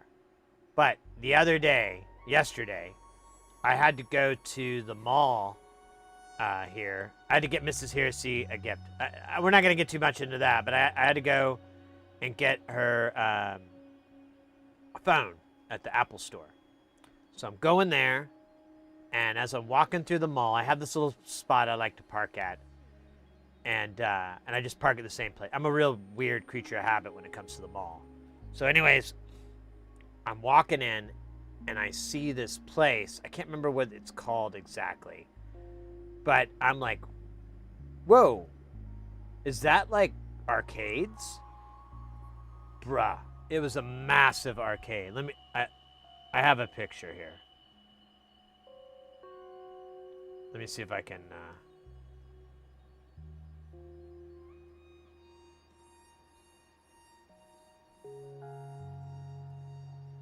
yeah.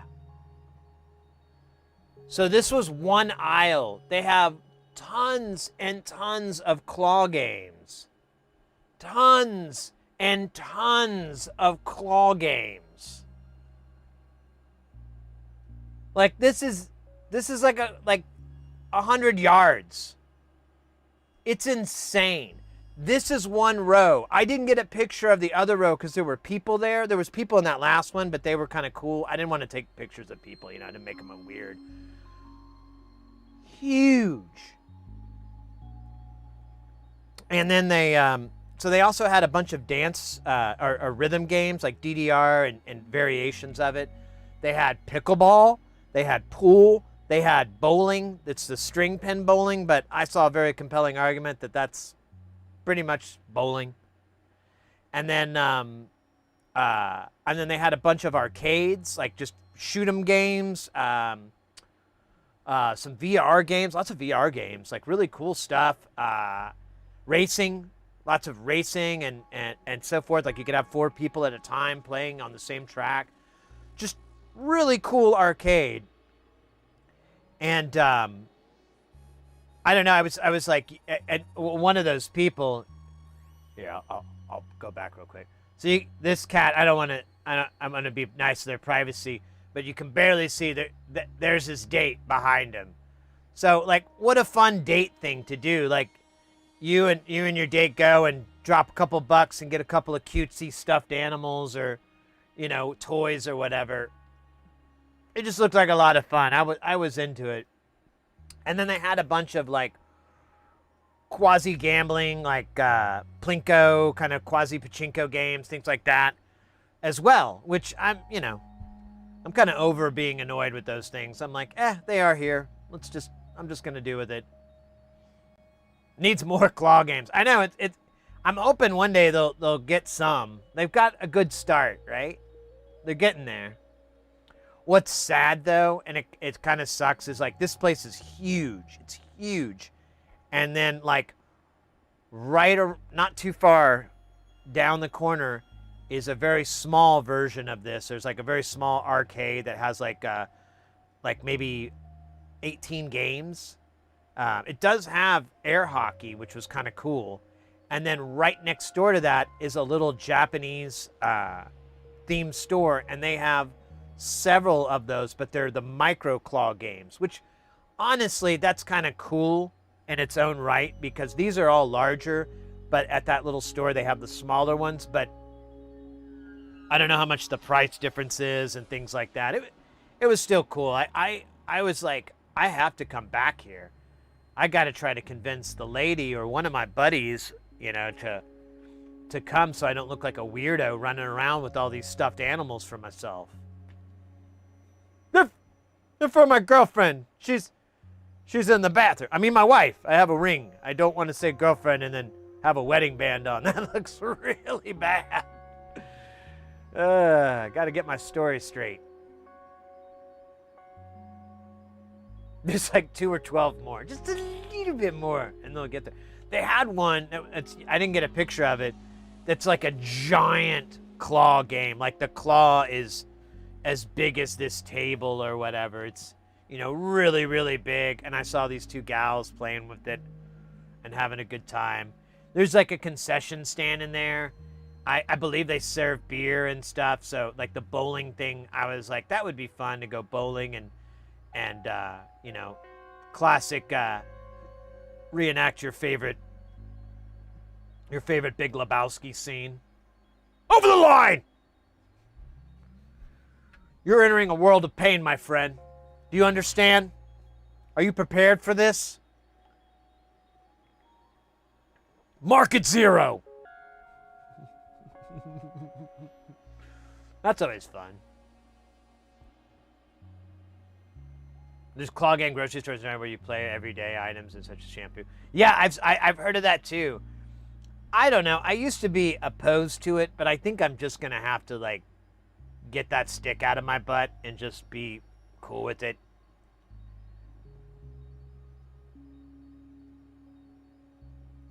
Pachinko's fun. Yeah, you know what's funny? I was watching a thing about. I was watching a video about pachinko in Japan and how that works out and how people do it. Like you take your balls and you can go down the street to a place and cash them in.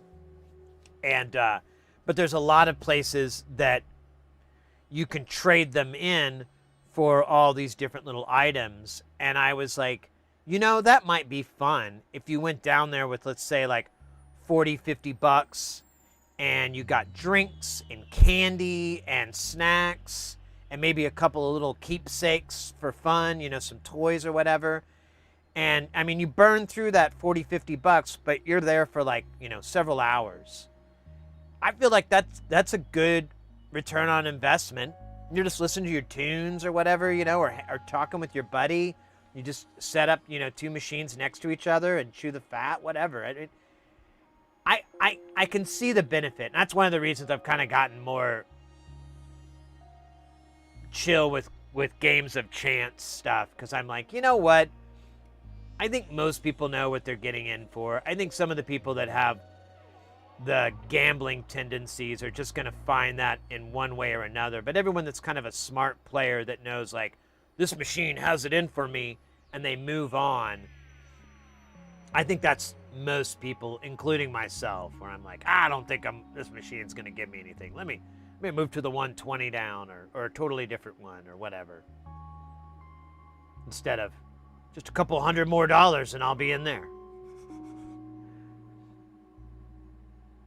Yeah, I know from watching a couple of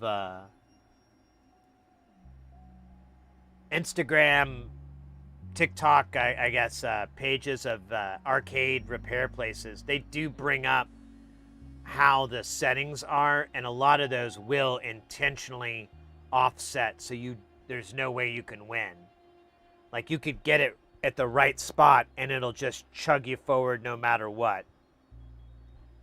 And it's like part of the saying, it's like 1 in 100 wins or whatever, 1 of every 500, and it'll count off 499, 498, and then go win. So, I would hope that's not the same, but whatever, man. Again, I've lately been really falling in love with arcades, and I got into pinball a couple of years ago, and I've subsequently gotten into arcades more, and I've kind of been just trying to enjoy the resurgence of it, because I feel like it was really kind of dead, and lately people seem to be opening up more arcades, and they're actually staying afloat. They're doing all right. They're making enough anyways. And I'm like, well, I better take advantage of this while this is this way, because, it's...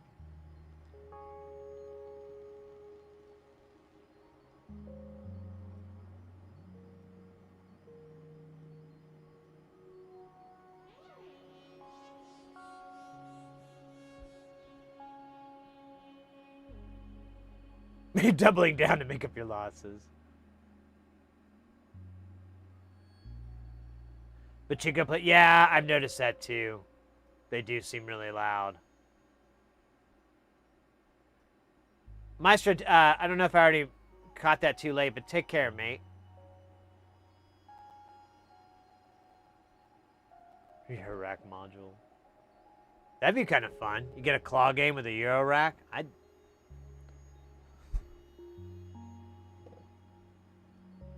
I'd try my luck.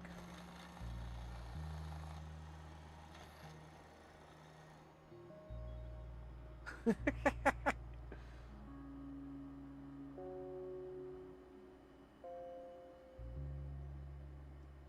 right.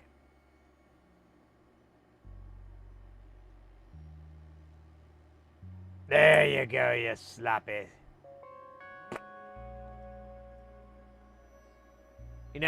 I don't have to make that sound, but god damn it.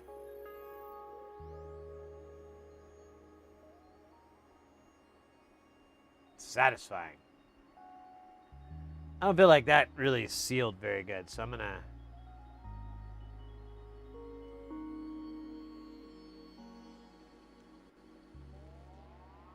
There's way too much solder.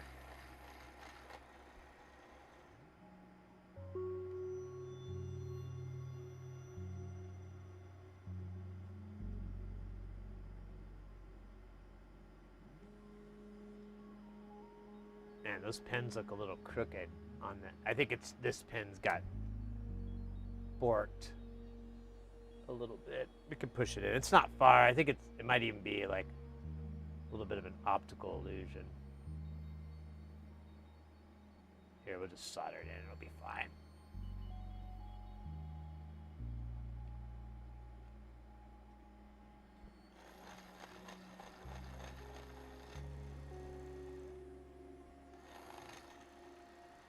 Yeah, I thought of. Oh, I forgot to mention. So the place did have pinball, but it only had 3 games, and they were all like brand new Sterns, which is fine.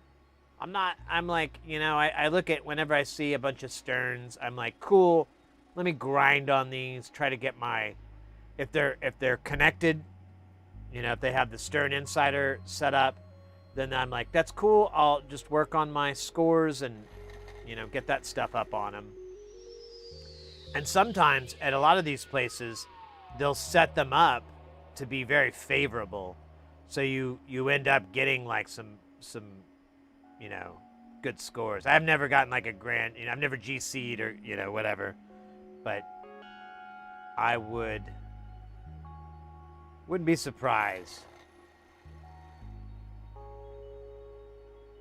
But they did have on those pinball machines, I think, unlimited play. So I don't know if you had like a flat rate and it went or what. It referred to like, see, go get your card to see. And I was like, oh, I'm not here to buy all this shit. I'm just here to check it out.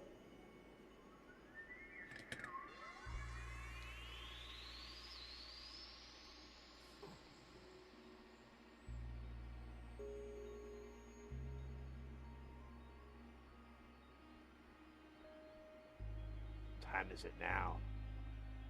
Ugh, I don't think the postman's gonna deliver.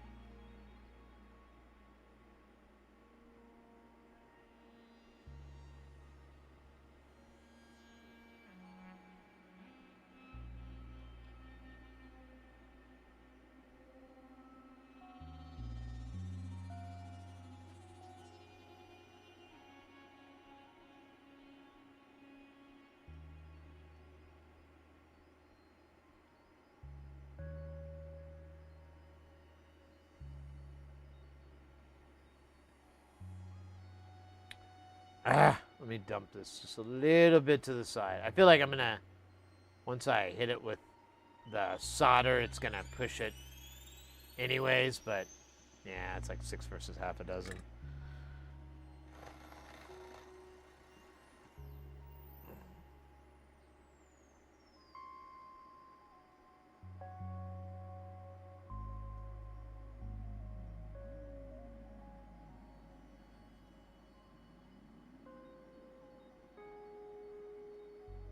All right, there's like globs of solder on here, and this is only an 8-pin.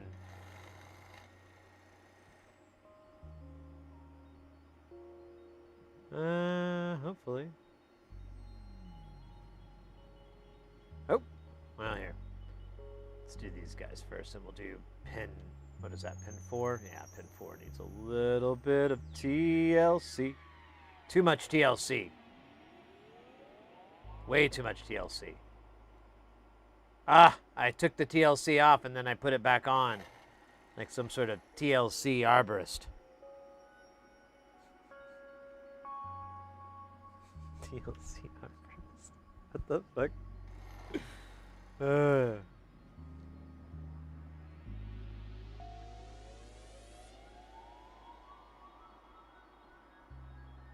I feel like there's not any solder on pin 5 here.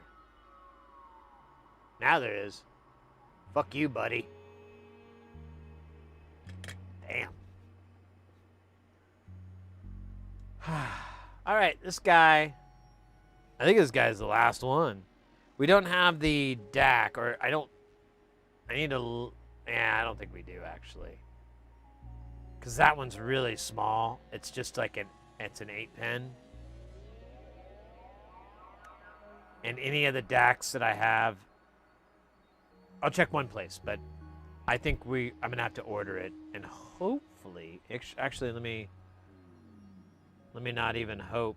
Let me find out if it's even fucking an option, or if I have to go scour the earth. What the fuck is this thing called again? It's called a Super badass awesome-o. Okay, so here's the... Here's the... Dilly Wop. We're going to go to... Oh, Scheisse 99. Why do you get the indentation?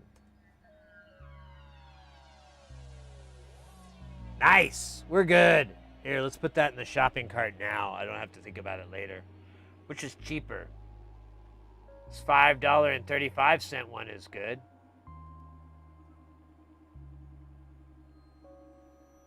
Is there any difference? We wanted the ADGKT, which is that guy. But we do have the ADGKR.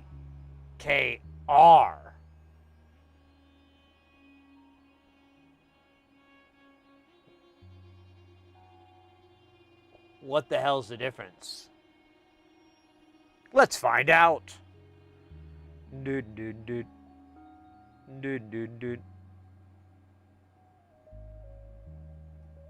Did I go past it?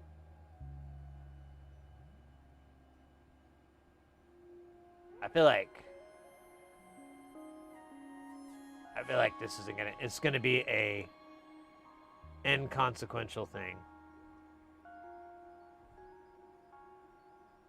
Konnichiwa. That's right, Donnie. Konnichiwa.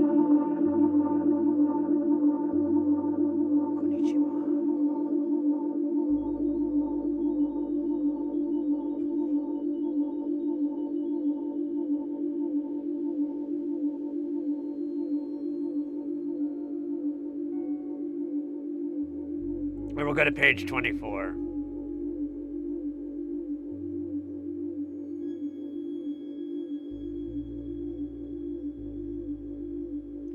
Yeah, I'm leaning that this doesn't matter, that this last bit of numbers, that letter, an R instead of a T,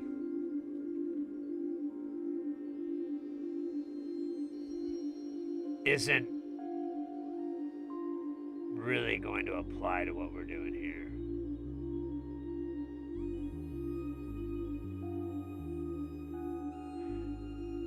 I'll put it this way. I'm willing to take the risk to save $2.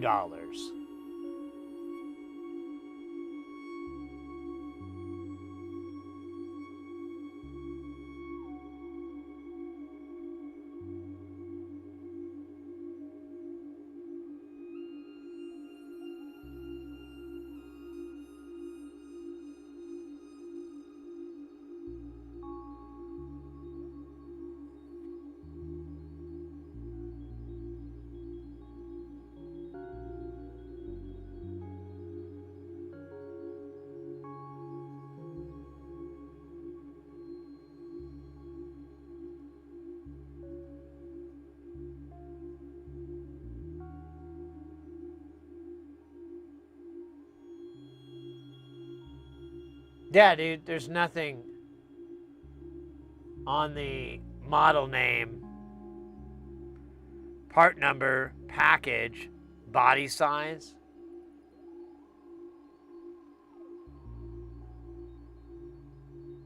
Nom, nom, nom.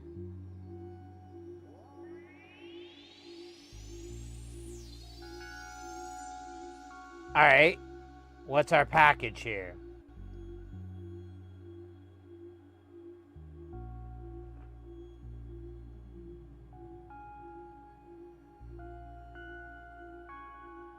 Oh, the exact fucking same thing. Hey, what is the difference? Is there any fucking difference? 10 microsecond, one channel, 16-bit, 200 kilosecond, nano bucket chart. That's not what it is. All right, I'm gonna buy. How much is a 10 strip? $50. That's a lot of money. $40. That's a lot of money. Maybe I don't get a 10 strip. Maybe I get a 5 strip. That's 25. 4 strip. There we go. Thank you. Good bit of reasoning there. All right. We're set for life. Let's celebrate with martinis. Does anyone have a martini maker?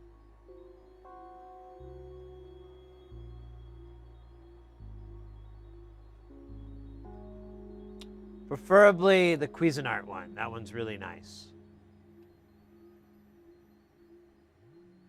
No? Hey, 3D lasers. All right, take care.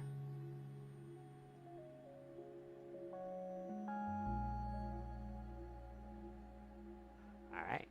Well, we're screwed now.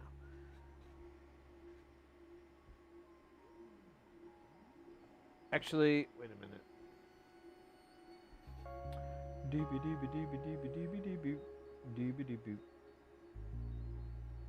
What the fuck is the difference on that? I don't think there is.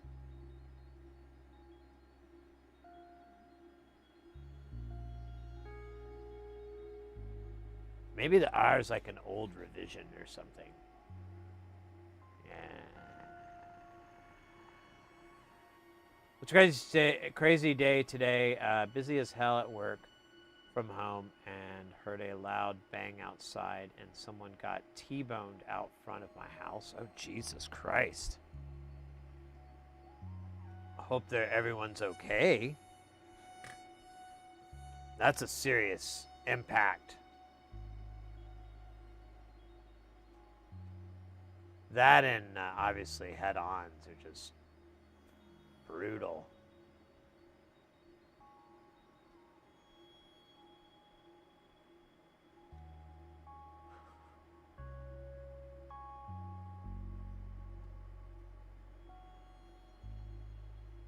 Yeah, today is weird, yo. I don't know how to put it. It's just a weird day. I'm just trying to navigate it. It's all you can do. Here, let me put some solder on here. I didn't mean to desolder this guy.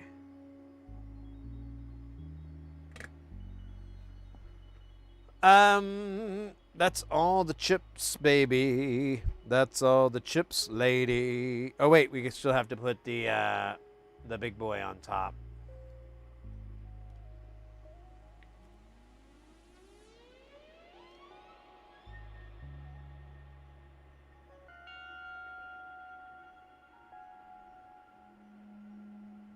Which one is this?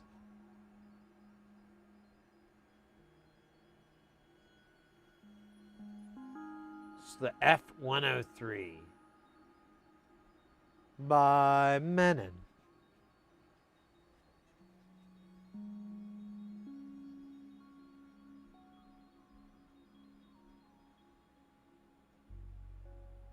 Oh wow.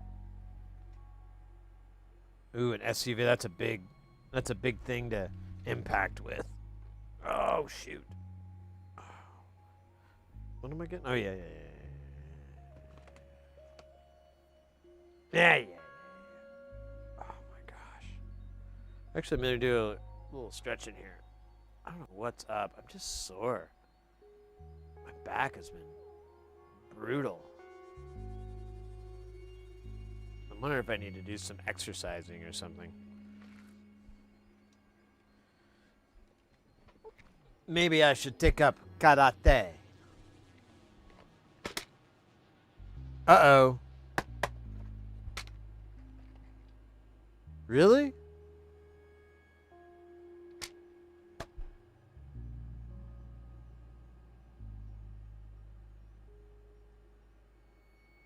Really? The day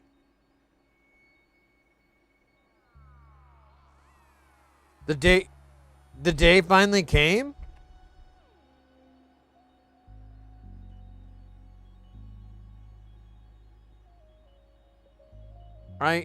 I used them all. Wow. That's it, man. Game over, game over, game over, game over, game over, game over, game over, game over, game over, game over, game over, game over. You know, I read somewhere this would happen. Found anything yet? We ain't found shit. I thought it was all a lie. It's real.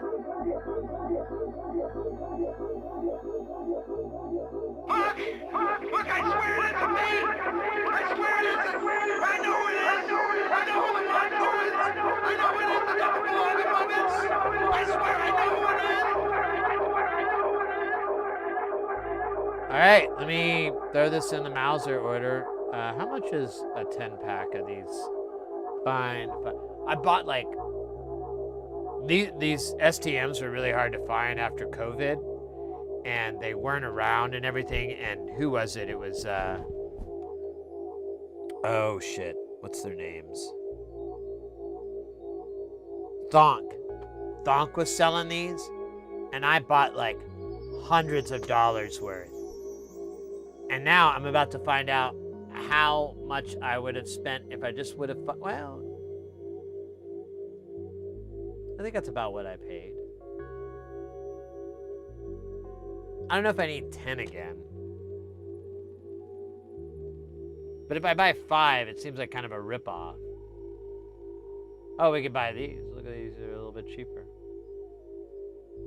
And they got the TR for, oops, totally rad. I believe is what that stands for.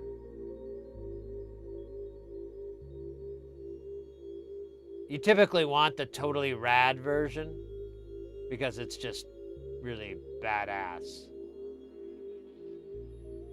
Doesn't really say what that means. I bet I'm not going to find it in this 20,000 page data sheet.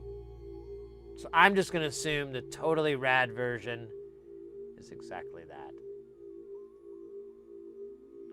And man, 30 bucks for 5 or 51, well, hey, wait a minute. It's more than 30, isn't it? 31 bucks for 5 or 51 bucks for 10.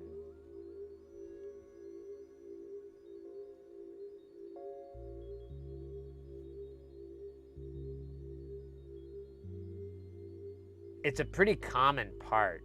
Like, I blasted through all of them. I think I bought 10 of everything, and I still have a lot of the F405s and F373s. So I think like buying 10 would not be a stupid idea.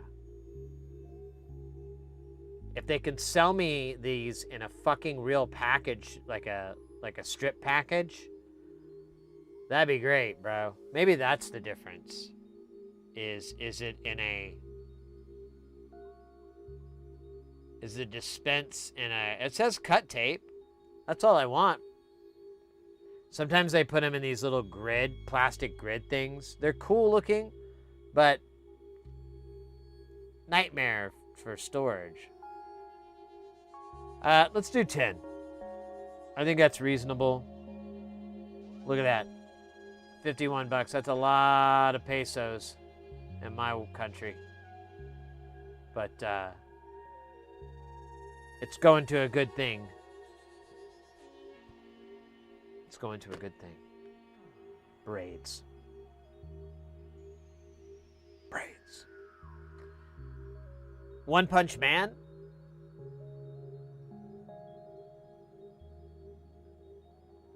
That's an anime, right? Or anime, however you want to say it. I think I remember that. I think I've seen that on like Adult Swim. I think they had it on their Saturday night things. Am I remembering right? Why? What about it do you think I like about it? Because I do like a lot of anime, but I've kind of noticed that I really just tend to enjoy the stuff that I grew up with liking, like, you know, the older stuff. And a lot of the newer things, I can't get into as easily. I don't know if it's just nostalgia or writing has changed or what. I don't know what it is. But it is present.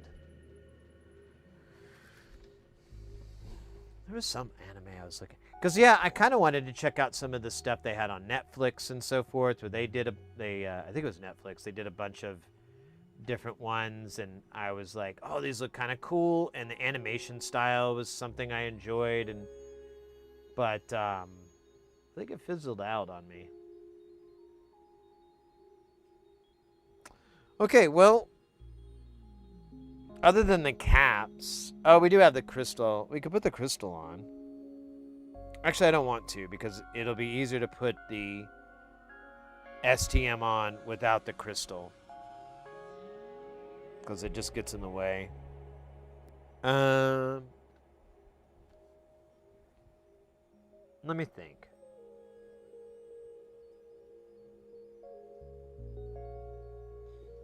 Okay, so we're done with this. What do now? We have a couple options. We could do a little KiCad. You know, last stream, I gotta tell you, I had a lot of fun working on that speed run thing. We did the speed run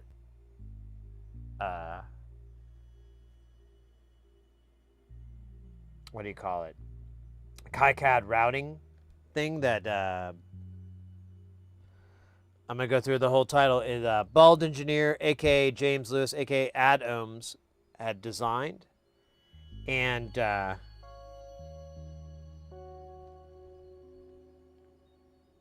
it had some challenges.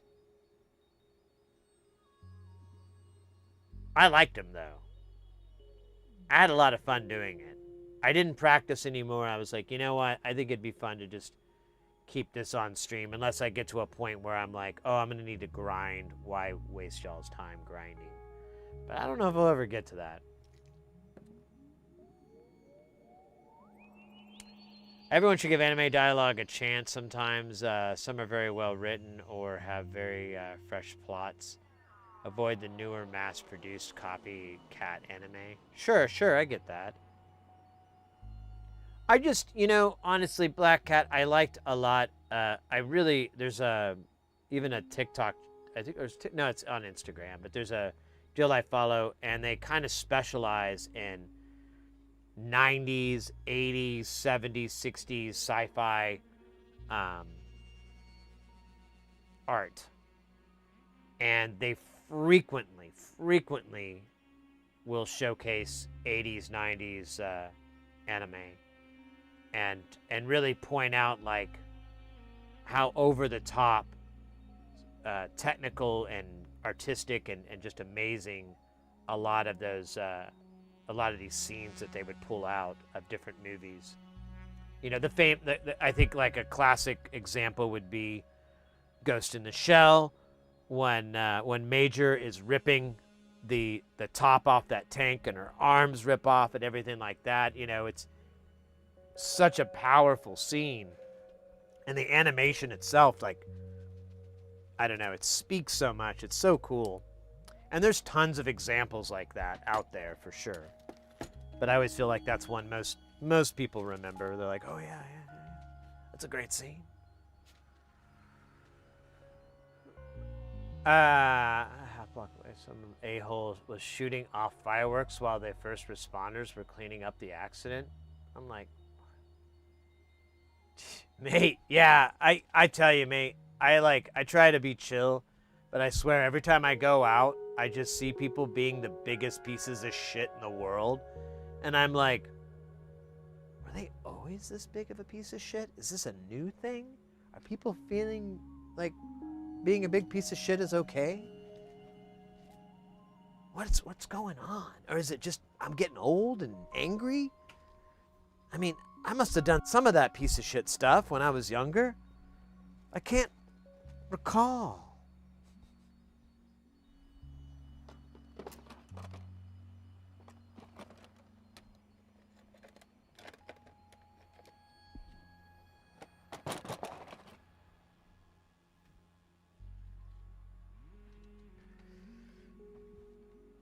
Spider tank, yes, exactly. That's yeah, I love that kind of stuff, Black Cat. I love that.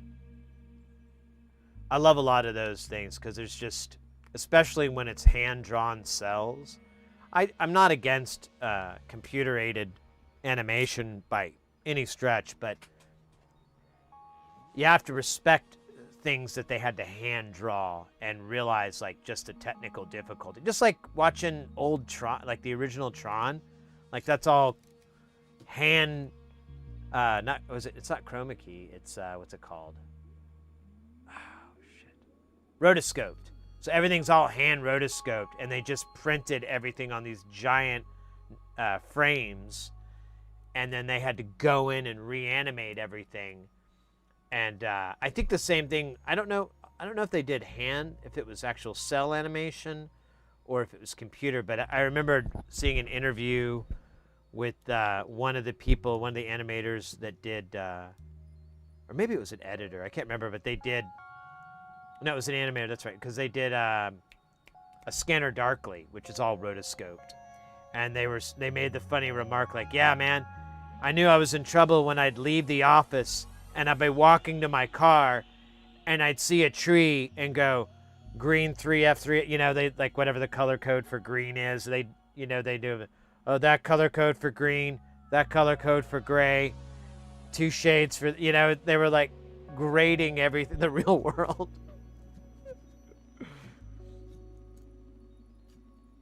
Hellsing was good, both the '90s and the newer remake. I'll have to check that out. I was kind of interested in that. That looked like a good story, and it looked like some really attractive, really aesthetically nice animation.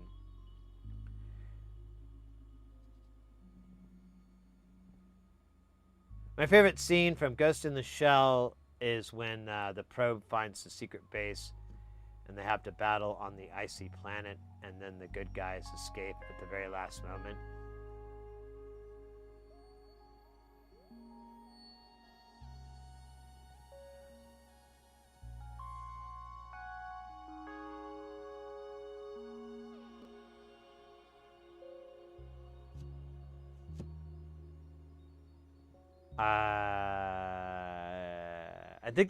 I think you're forgetting about the taco guns. Those were really good.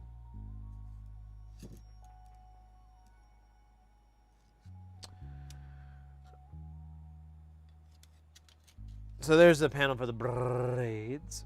I guess, well, I don't want to fuck with that. We also got to get the 7 segment, which I wrote that down. I just got to find the parts. So we could do a tempu tiles. We could start on that, or we could start on an ornament and crime, or we could tinker around in Space Station. I'm not against it. It's hard for me to read chat. That's the only problem. But I could bring my, well, it doesn't quite work either. That's the only part that sucks. I guess I could pull my laptop over and look over the corner. I didn't think about that part. Yeah. In Ghost in the Shell, with the probe on the ice planet, and he fires the taco gun, and he reloads it with salsa.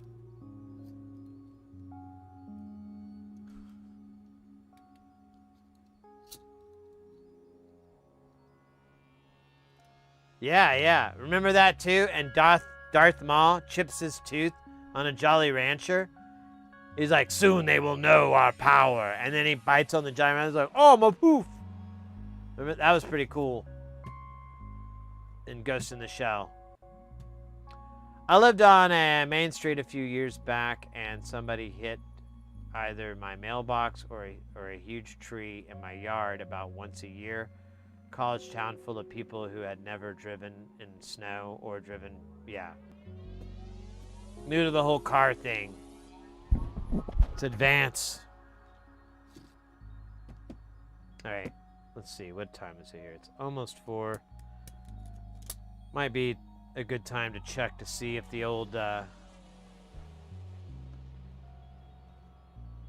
bet you my mailman fucking hosed me. I'm so...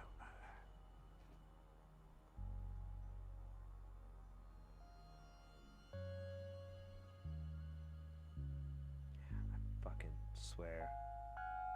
Guy sucks.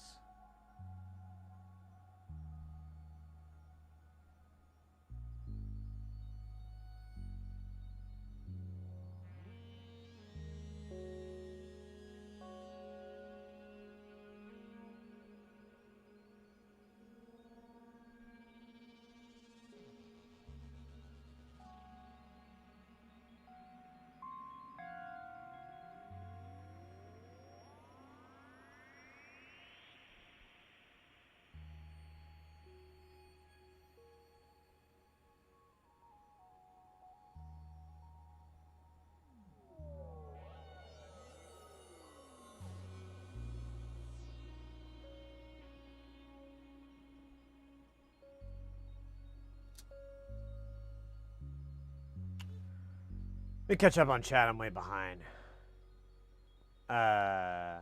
Considering I've been told of an anime where there was a gun and that it could shoot through kilometers of buildings, I suppose.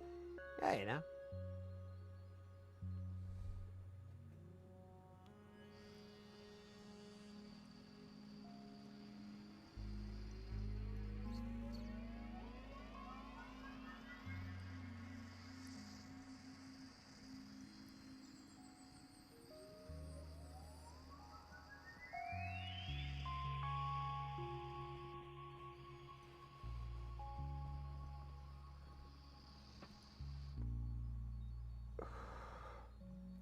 Yeah, this thing is cash. Speaking of firearms, I was watching the new Rick and Morty, and they had an episode.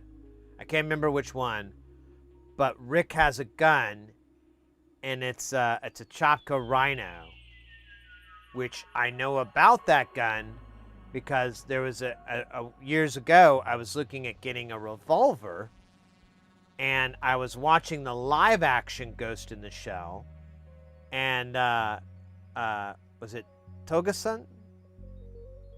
Yeah, I think, or yeah, it wasn't Major Kusanagi. Yeah, I think it's Togason. That's the gun that he has, and it's a really, really interesting revolver, just because the barrel is on the bottom instead of the top. Most revolvers are on the top. This one's on the bottom. So, and it's basically just designed to shoot the energy down your wrist instead of kickback, so you can have better grouping and aiming and stuff like that. And it looks freaking weird. It has this giant, like, kind of flare on the top for sighting, and it's just a weird looking pistol or revolver or whatever. And I noticed on Rick and Morty, that's what he had, and I was like, that's funny.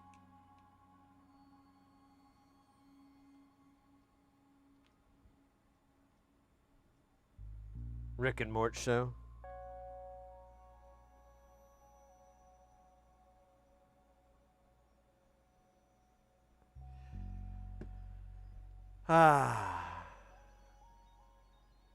Yeah, it looks. Oh yeah, it totally looks like it's something from Cyberpunk or something like that. It's a cool looking pistol. I totally get some people are not big firearm fans, and I totally respect that. But I am. I kind of like them a lot. I don't have like a collection or anything like that, but I've always been interested in getting one. But I wanted to do guns from movies, and then I'd like to set them up in cool display cases so I could, and maybe like scenes from the movie where you can see it. And I have like a couple of friends that are gunsmiths, so I was like, oh cool, I could get this modded to look like that, you know, do all these crazy things to it to get it to be like the one in the movie or whatever. That's kind of my interest these days as far as they go.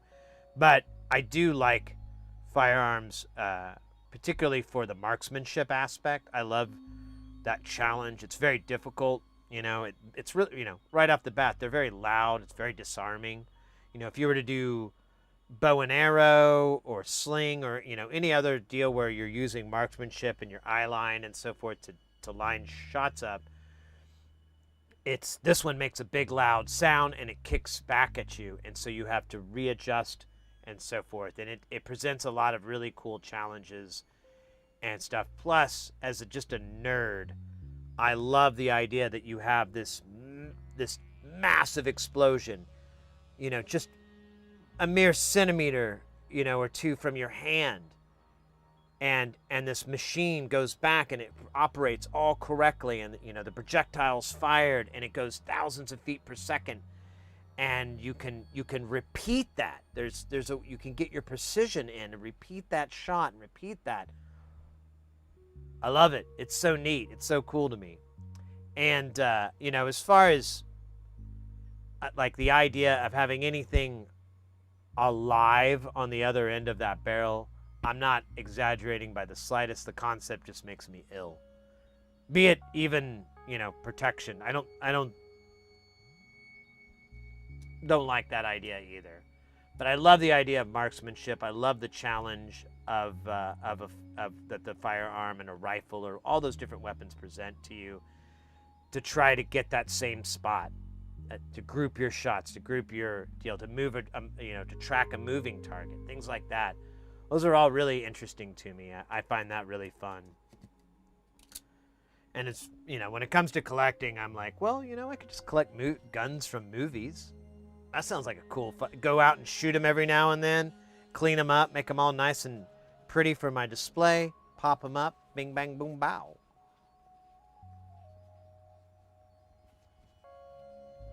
There is a Blade Runner. I'll have to look. I'll be honest with you, I haven't watched the new Blade Runner movie. But I'd like to get the OG Blade Runner replica because I love Deckard's gun. Rocky Coast Fog with the dab. Yo, I'm working on it, mate. I'm almost there. I got to clean out the... I'm cleaning this crucible. I have 3 Smith and a Taurus 6-inch 586 is insanely... Oh, cool. Sid, if you have Steam, if you haven't already, you might look up World of Guns, which allows you to learn how to take them apart. Oh, cool. I hadn't heard of that. Mr. X recently got me onto a YouTuber that does firearms, and it's, total nerd. Dude has a ponytail, a big over-the-top kind of stash and everything. I know he runs a weekly D&D game with his buddies, and his information on firearms has just been really fun. It really goes into a lot of the history and technology and whatnot, which is, like I've said earlier, that's all I care about. It could just have easily been archery, but I grew up with my parents, shooting firearms and pistols and so forth. So I grew up getting into those and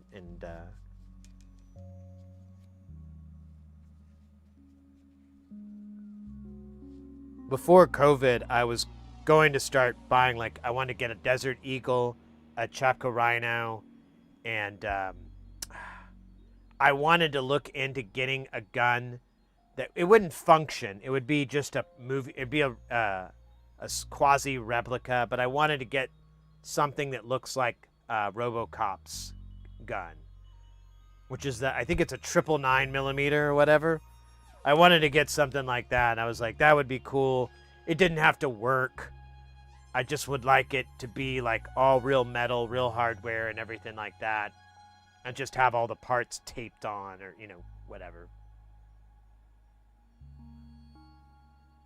I'm not much of a gun person, but there are certain ones I'd like to get because of the iconic to me.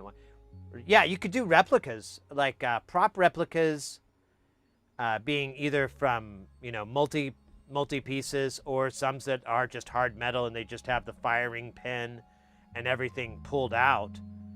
Those are really cool.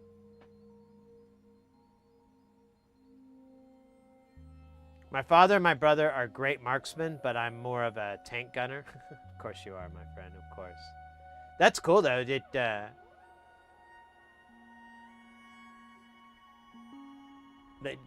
your family does that. I don't know. It's fun. It's super challenging, and honestly, I haven't spent nearly as much time as I'd like in that whole thing. I've never been to a firing range, like a commercial firing range. I've just gone out into the desert or out in the woods and gone shooting. I think a firing range would be really fun because you'd have that target and everything. You could set your depth, and you've got all this noise going around, so you really have to focus. Might be fun. Oh, I know it would be fun. What was it? I had a friend from France, and he was touring. Every time he tours, he comes and visits. He does a show here, and the promoter was arms. He likes to collect weapons and so forth, and so we went out into this kind of I guess it's federal or federal land or whatever, but we went out in this area that was safe, and we went and fired like a. It's not an AK-47, but it's what everyone calls one. I can't think of the model.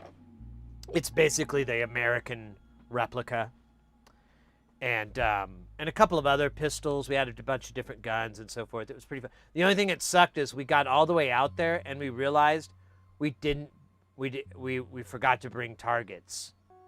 Like, we found this great backstop. We're like, oh, this will be great to shoot into. We don't have to worry about stray rounds or anything, blah, blah, blah. And then I'm like, what are we shooting, bro? We didn't bring anything. So we like had some bottles, some plastic bottles of water that we, or soda, and we just put those out that we drank on the way up there, and we shot at those, but we annihilated them with like the rifle. Because it's such a large round. It just destroyed one of the bottles. It was like, all right. What we do now? Next time they visit, I'll do better. Back when he was in the army, Bundeswehr, my father got a golden badge for being the best marksman of his platoon. Oh, really? Like I said, I like marksmanship because it's so many psychological, physical. I mean, you have to like build up, a little bit of muscle to handle these weapons, especially in a military situation where you're going to be expected to carry that weapon for, however many meters or whatnot, and then go and fire. What is it? Is it the triathlon or whatever? There's an Olympic thing where you have to go through and do that. I find that stuff just really cool. It's really an interesting challenge. I'm going to quit saying the same thing over and over. I apologize, guys. It's my first day streaming. Desert Eagles aren't too reliable, but the HK Mark 23 is a better version with it. Yeah, I just wanted I just wanted a 50 cal pistol. That's the only thing that I really wanted, DJ, is I just wanted that 50 cal pistol. That idea is hilarious to me. It's straight out of an anime. It's just ridiculous to have a pistol shoot around that large. That's it. That's the beginning and the end of my interest. I honestly, I had to watch a bunch of videos and find out if I could even fire it, like physically, because I'm like, man, I'm not a very big guy. I don't want it to slam me in the face or, anything dumb. Like, I don't want to injure myself trying to fire it. But everything I read, the gas exchange system actually eats a lot of the recoil. It's still pretty bad, but I watched a lot of videos on guys, and they're like, yeah, you have to set yourself up for it and beware, but they're like, you can usually adjust for it pretty well, like a Magnum, or any of the big any other large caliber pistols.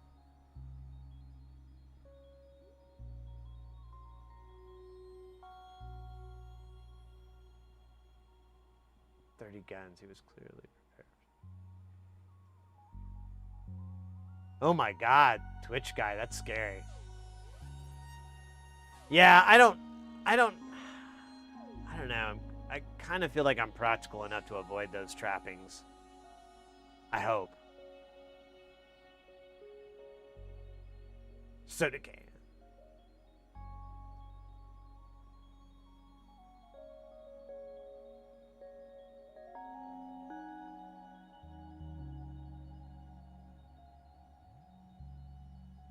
Is the gas key? Oh yeah, really?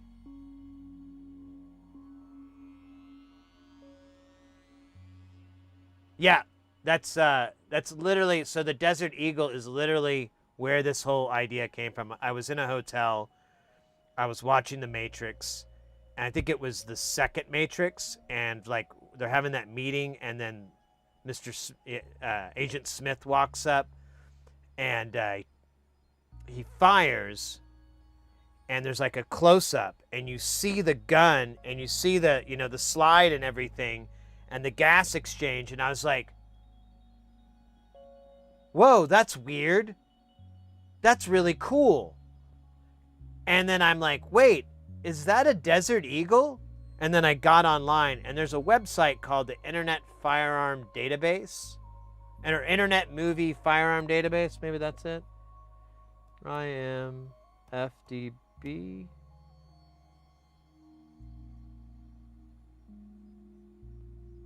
Yeah, the Internet Movie Firearm Database. And there's a website, and I looked it up, and I was like, oh, that is a Desert Eagle. Oh, that's kind of a cool gun. You know, it's kind of iconic. You know, and if the agents have it, that makes sense. That's such an anime thing, blah, blah, blah. And I was like, well, you know, it's an expensive gun, but if you were to buy it for this market value, you could turn around and sell it 10 years later for the current market value, which would increase with inflation. So it'd be like a safe investment that wouldn't necessarily go up in value, but it would keep with the market. And then, you know, who knows, something crazy might happen and it might be worth a lot and you could turn around and flip it. And I started thinking about investing in movie pistols and, like, you know, popular firearms as a way to, like, kind of put my money somewhere safe. You know, like just in a little financial investment, because a fucking Desert Eagle's like $2,000. It's not a cheap gun at all. But 10 years from now, it's probably worth $3,000, and everything went up 50%. You know, whatever.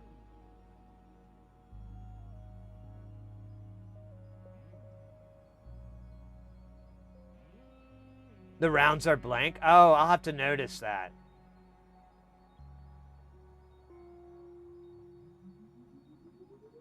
Tall as that. Yeah, I think that's why I didn't really realize it until I saw the scene. 1,500 if I bought mine. Yeah. I kind of wish I bought it pre-COVID, because it would have been under 15. It would have been under 2K. Yeah, and that's my thing too, DJ. I wanted to get them as, like, one, an investment, so I could liquidate it if I needed cash.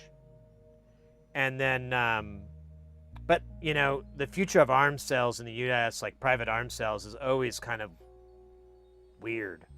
So, you know, that may be harder to sell. Some of them may be harder to liquidate than others. And then I thought it would be kind of nice display item. You know, I really wanted to do a whole, like, little display with scenes from the film where you can see the weapon and so forth. And it would all be movies that I love. You know, The Matrix, Ghost in the Shell, the live action. Like, I'd love to recreate a lot of those firearms and so forth. And RoboCop, what's another one I really love? It's another Paul Verhoeven. Total Recall. The guns in that are freaking awesome. Like, the arms master on that came up with some really cool, wild-looking guns that are just, like, off-the-shelf shit with just ridiculous attachments to it that don't really, you know, like, there's a lot of that in those movies where they just have, like, these attachments that are like dry silencers or whatever, but, you know, they're not. It's weird. I think it'd be a good idea, but. And then occasionally I could just go out and round them up, go fire, and then clean them up. Check, you know, afterwards, give them a nice little oil and cleaning, and keep them up nice. You don't think gun values keep up with inflation? You could, yeah, you might be right, mate. I don't know.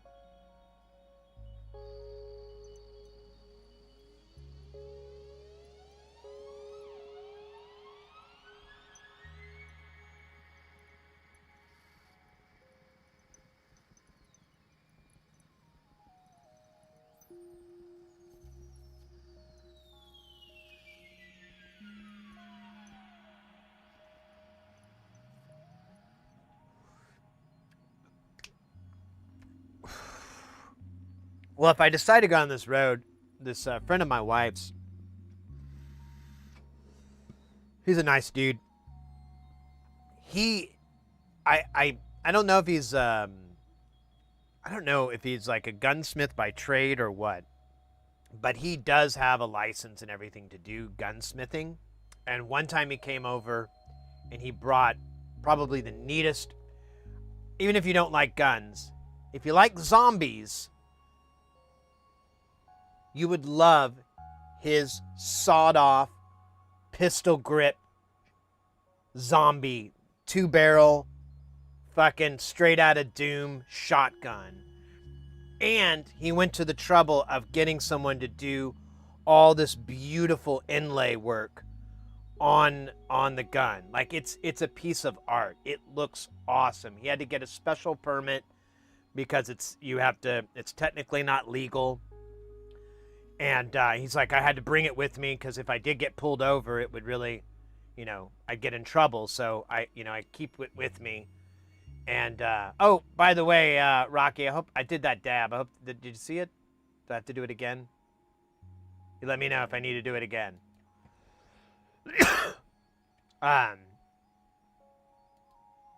And the thing is just awesome. So if I needed to get anything custom made, he would at least be the first person I reach out to. I have another guy. I haven't talked to him a while, but I'm sure I could shoot him a text and say, hey man, do you know a gunsmith in Phoenix that I could go to get like a custom mod done to do like movie prop guns?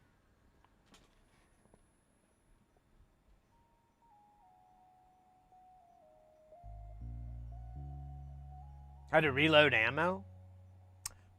I don't think you need a big setup. My grandpa used to have one, and it was just like a little press that he did. I think these were shotgun rounds though, so maybe it's a little more difficult for cartridges.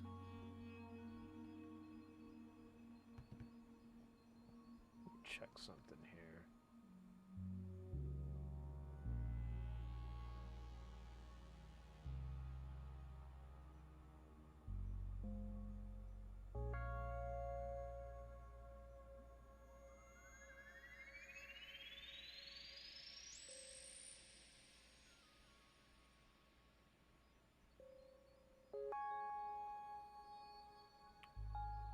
Let me see if it shows up on my thing.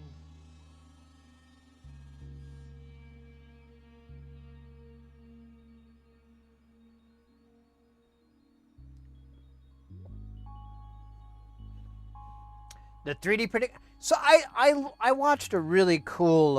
Here, I'm gonna check this mail real quick. I watched a really cool kind of documentaries article. I can't remember if it was Vice or something like that, but they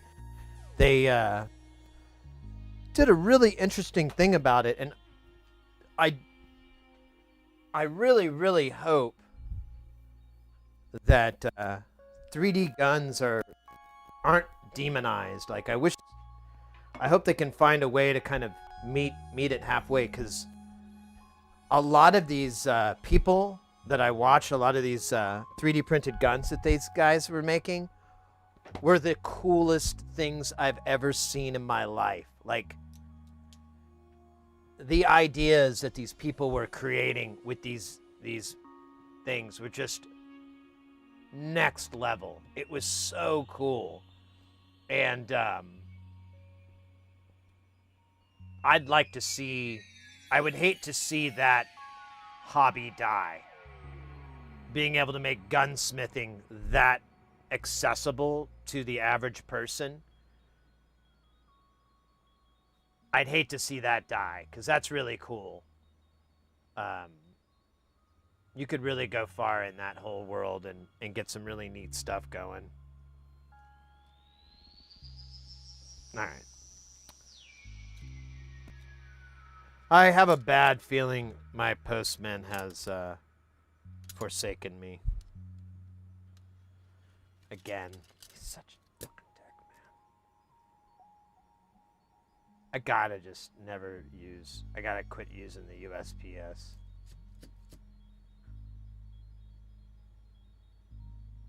I think it's Phoenix.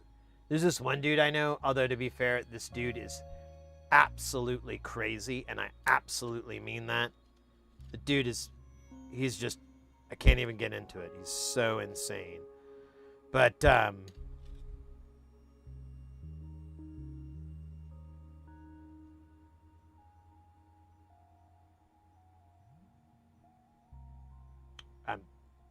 need to quit trying to do something and tell a story at the same time. He sued the post office, and because they lost some package of his, he sued them, and the part of the agreement that they came to was that they would never serve him again. So all mail that you send to him has to be through like UPS or FedEx or anything like that, because he won't get postal mail sent to him. That kind of insane. Oh boy.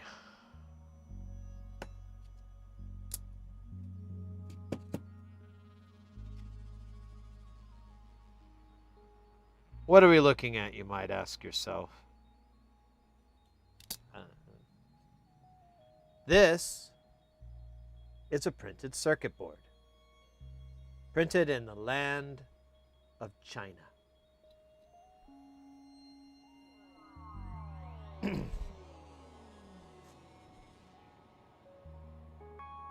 That's all I got. That's all I got.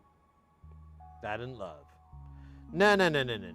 So this is the temps utile module.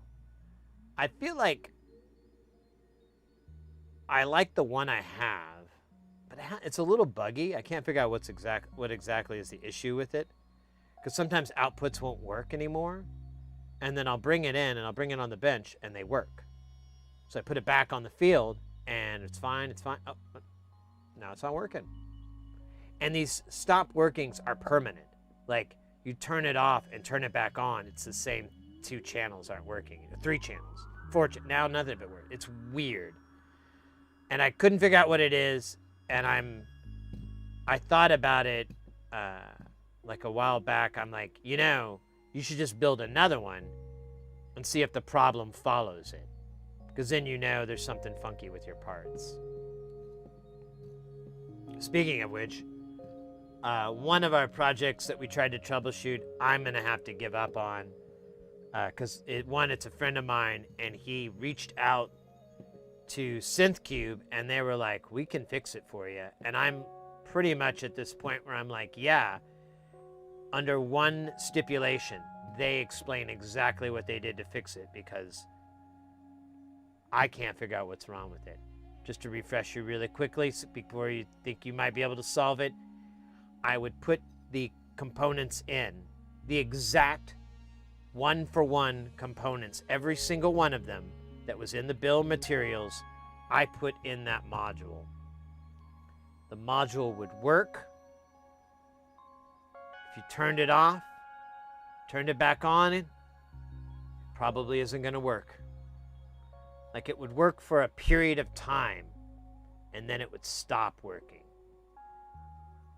What we'd find is random. It really didn't seem to be consistent. Just different CMOS chips would die.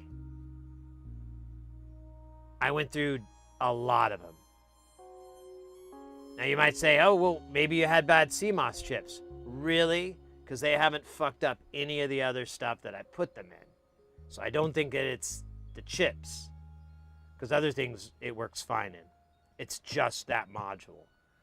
We looked at the power, because we thought, oh, maybe they're getting overvolted, even though they're CD series and they can go like 30 volts or something crazy. Let's just make sure. No, they're fine. Are any of the diodes weird? No, they're fine. We even bypass those just to see, like, maybe the diodes are doing something stupid, because there's protection diodes, and they're typical Schottky's, if I remember right. And no, didn't matter. And it just kept eating shit, and I was tired of burning up chips, because I'm like, dude, these are like 50 cents a piece. These aren't cheap. But I had that happen consistently multiple times, like over and over. And here's the thing, like it would kill one chip and then you would replace that CMOS chip, power it up, everything would work. Yeah, uh-oh, stopped working, didn't it? And it would be another one on there. It would fail. And I could not figure out why, the rhyme or reason. And this happened on 2 separate boards. Exact same design. They both would just kill these chips. And I could not, there was no design issues you could see, like, oh, there's no ground plane, or, oh, ground isn't big. No, like they were designed, they looked fine. Everything looks fine, but for some reason it just kept eating chips. And I had to stop. We brought it back like 3 or 4 times, and it was just the same problem every time we bring it back on the bench here. I kept thinking, oh, I have a new perspective. We got some people in chat that, maybe they haven't seen this. Maybe they have a good idea. Chat got real quiet. Real quiet. Like no one could ascertain what it was. And I got really frustrated. And so he brought it up to me not too long ago. And I was like, you know what, dude? Take them. As long as they can tell me what it is, I don't care. I just need to know. Bring it up that your boy worked on it and it kept killing chips and he couldn't figure out why. Oh, yeah. We got a quick ad break here on the Twitch.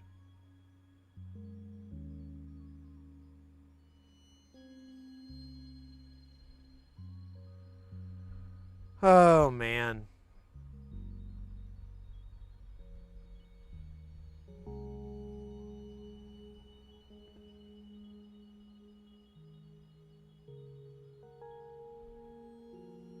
I just found a while about the EMI.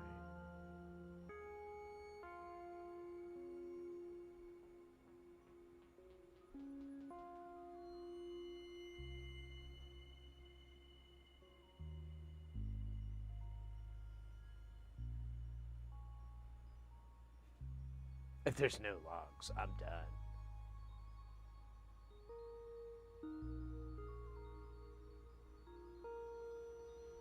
Oh, I should do a dab while we do the ad. That makes sense, right? That's logical.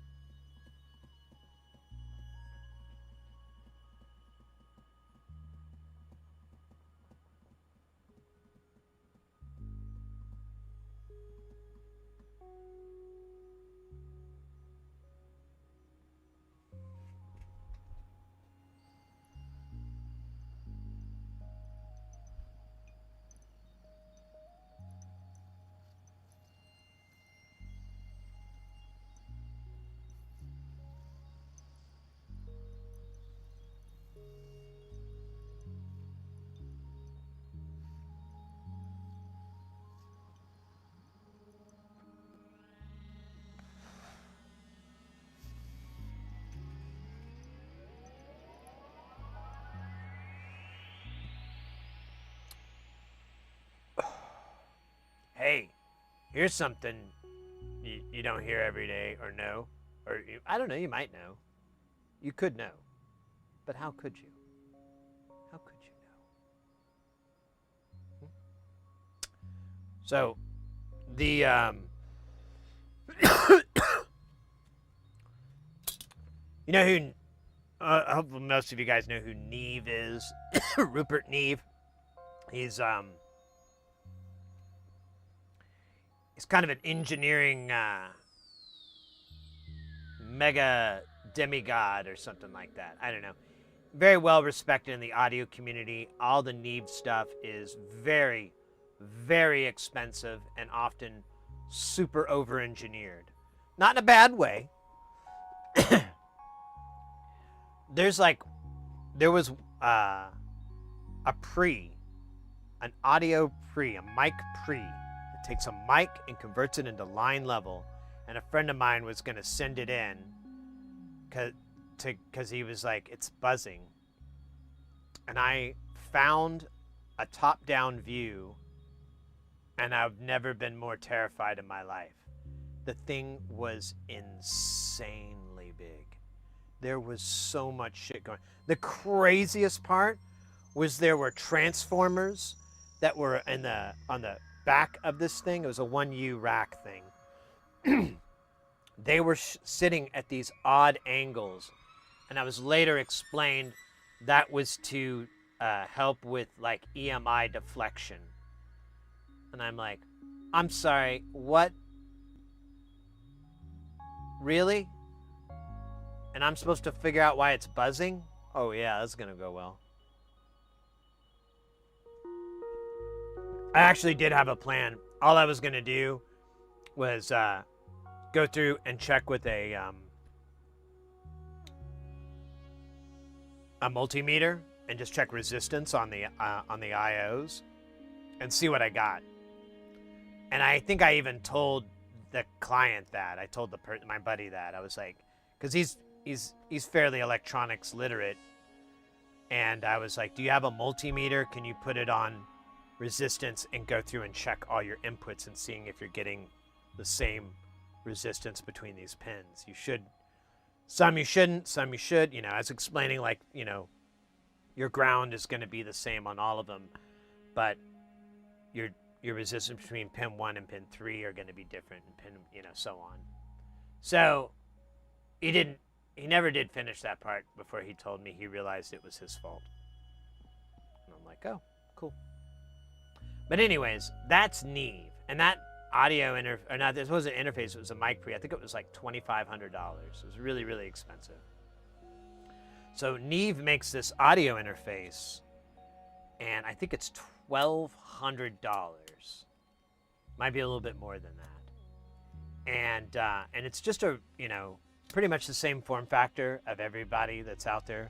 Little half rack size, maybe a little less than a half rack. And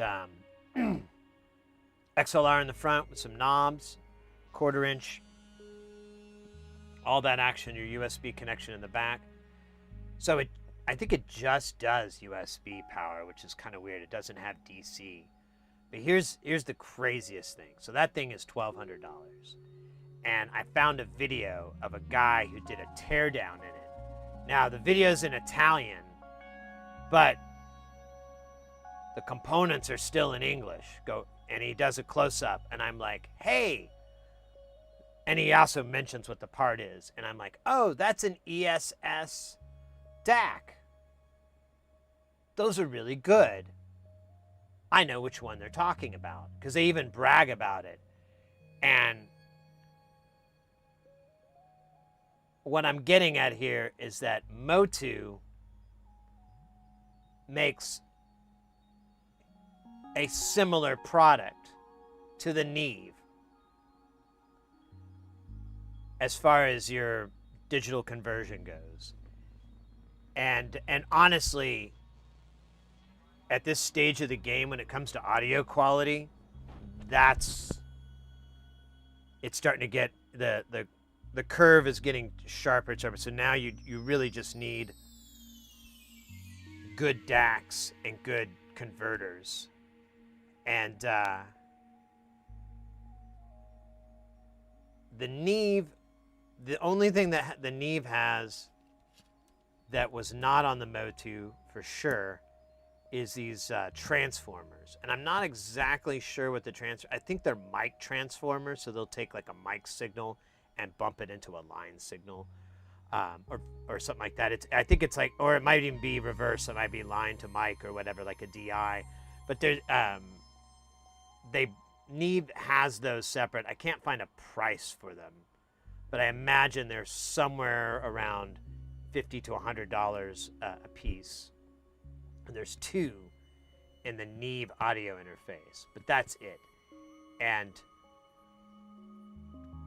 you know, there's a million ways to, well, not a million, but there's like at least a dozen or so ways to do that exact same circuit without those transformers in line. And that would be the Motu. I don't know. I could look, but I really didn't see anything special in the Neve. It's just that. Now there is like Sound Devices makes another audio interface that's also the same specs. It's 2 in 2 out. It's like over $1,000, but that thing has a hard metal case, and it technically would be a weapon. Like you could chuck it at somebody like a couple times, and they're done. All right. You might be facing some time, a little bit of time for MS, but once you get out, that audio interface is still gonna work. Like it'll be fine. Might have a little bit of, memories, but hardware-wise, it'll probably still work. So I feel like paying $1,000 is okay for that. But I'm curious what's inside it. I have a buddy who has one. I wonder if I could borrow it or just go over there and take it apart and take pictures and see what's on it. It's older design, but it probably has, I bet it's old KLM chips. Because that's what I've ran across on the, is it KLM? That company's starting to, or is it AKM? Yeah, now the company's memory is fading. I can't even remember the acronym anymore. What's next? My children's faces. No. I think it's AKM. I think KLM is the competitor to the KLF, who I'm sure you realize they're gonna rock y'all with their Ancients of Moo Moo.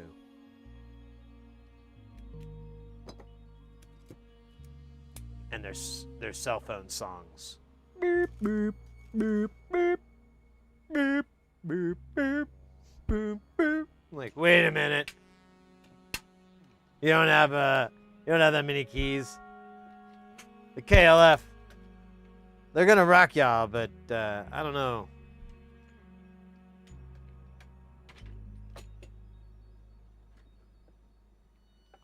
I'll teach you everything I've learned, but I'll point to the fact that time is eternal.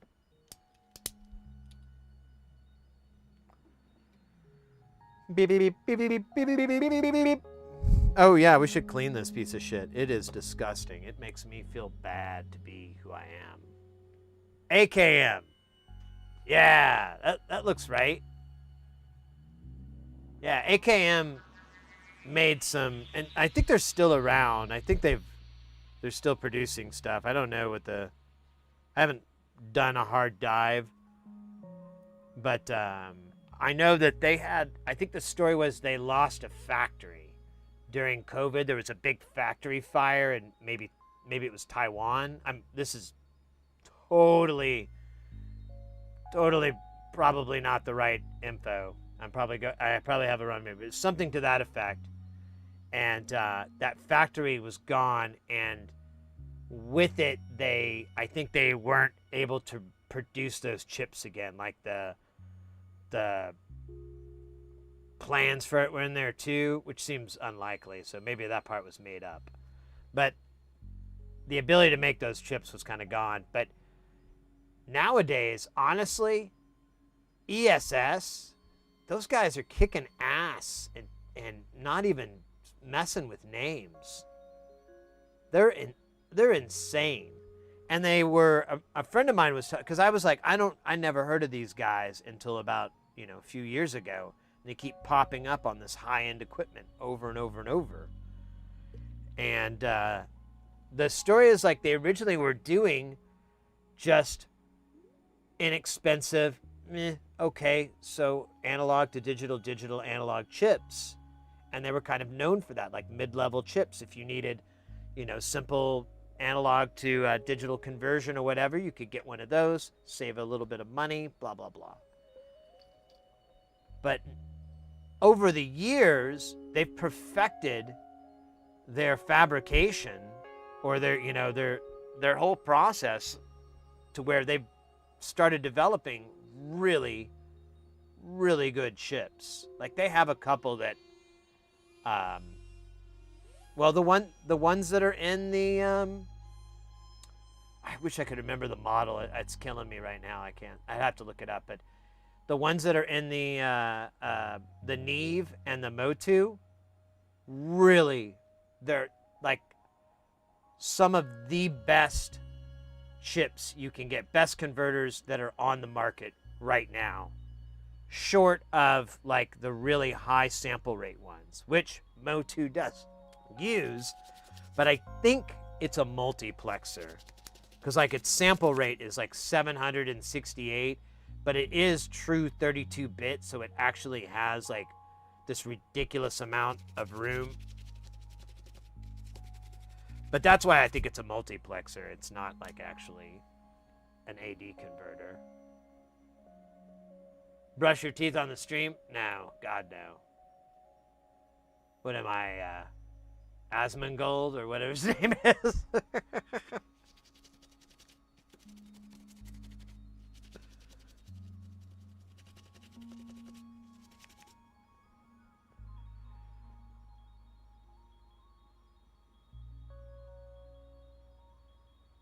Yeah, that's true, DJ.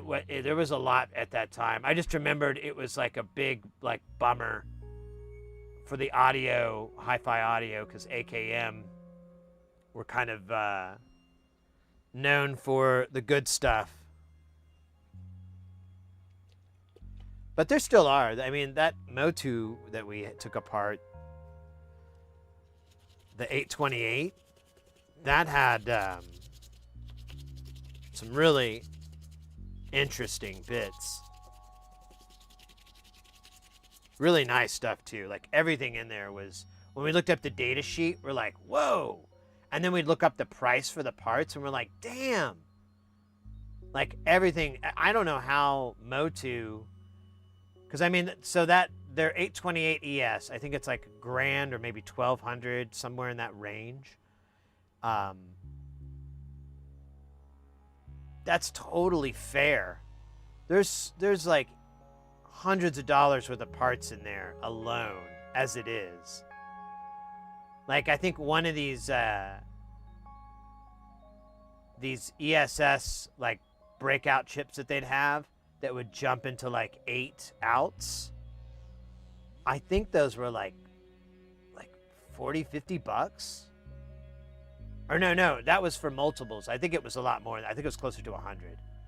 But obviously they're getting some sort of multiple discount, or they're ordering direct. You know, they're not going through Mauser. They're going straight to the horse. But it's a lot of that, and there's a lot of situations where it's like, oh wow, that's an expensive part, and there's 10 of them, and so on. So anyways, I brush my teeth with flux.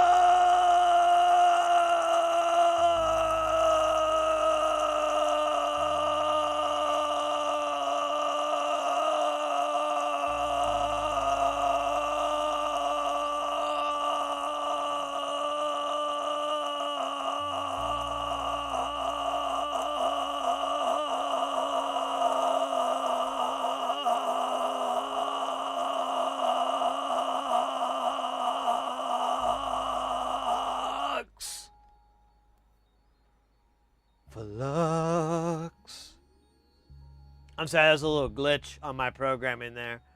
Got stuck there in that, infinite loop. It was like a Wile E. Coyote loop. Actually, that made me higher than I've ever been. I can touch time. Oh, wait. Looks like I'm handling, what should we do? Should we use Kester 951 again? Or should we get naughty and put some more of that Amtech 213? I think it was 213. 213. It smells kind of, That's my favorite. With this 951, I gotta tell you, the stench is... Now, it might be because it's not nearly as much flux. It's Like the amount that I use here and there is drastically different. So maybe that accounts for it. I don't know. I just know that that smells.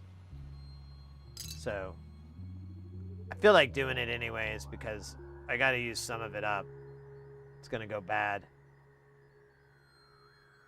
Then we won't be able to eat it, as was stated earlier.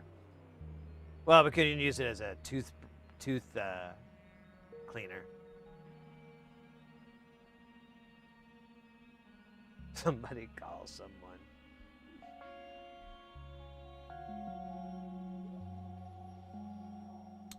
$186. Is that a, let me just I'm not even gonna ask you because you didn't put it in there. Castor. Oh no, not a Cluster. They're Russian knockoff brand. Da, this is a Cluster. We have a Cluster. All wait, I don't know how to say one in Russian. Fuck, I don't know how to count in Russian at all. That's unfortunate. I could do like other languages. I need to learn that because that joke would have been solid. I just know yes and no, which isn't really that useful. Well, I mean, it is for consent, but that's about it. Caster soldering flux. What the flux is going on? You get a big O. That's a reasonable connector of it. Custer 186, although the fluxing ability approaches that of type RA flux, the flux residue after soldering is a non-corrosive and non-conductive 186 rosin flux. Has been developed for use. Oh wait, is this rosin flux or is this tacky? What the fuck is the format of this? Oh, rosin. There it is. So, okay. Question. When you say you use rosin flux, what are you doing? Are you stabbing your iron into the rosin flux and then going to work? Is that how you're applying the flux? Because I've seen that method. Otherwise, I've never quite understood how you apply rosin flux, you know, without doing something goofy, you know.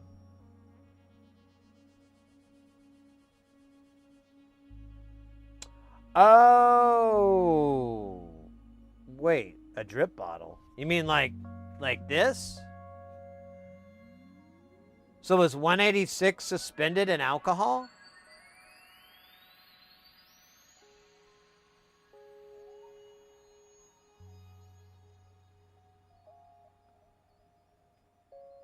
So what's the difference between 186 and 951?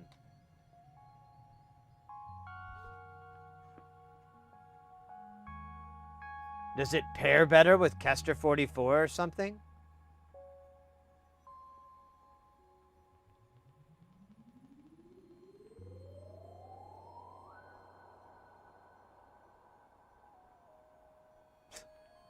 I'm not going to read the data sheet. It's not that kind of channel.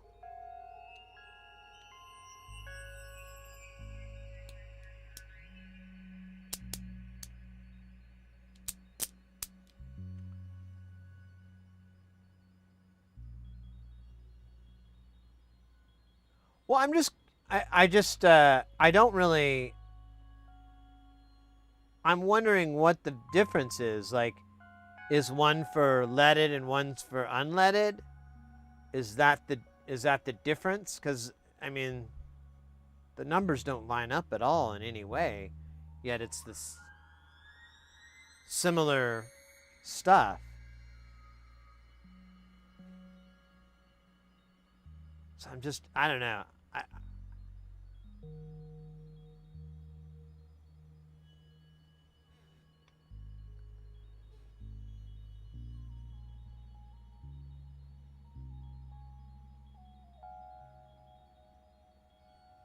Stab the rosin flux off clean off on a wet sponge.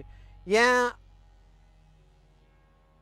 I need to, yeah, I should add that to my regimen just to tune it. I usually just leave some Castor 44 on the iron, let it sit. Yeah, I mean, maybe it's just, it's two different shades of the same thing. It does say MILF in there, that's pretty hot. And it's MILF, so. Much better than the one with the E, which is funny, but not funny-ish.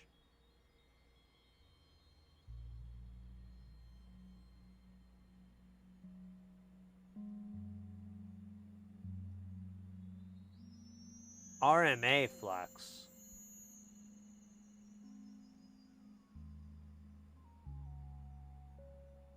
Well, that's what this is supposed to be. That's what it says it is. So it's as type RMA.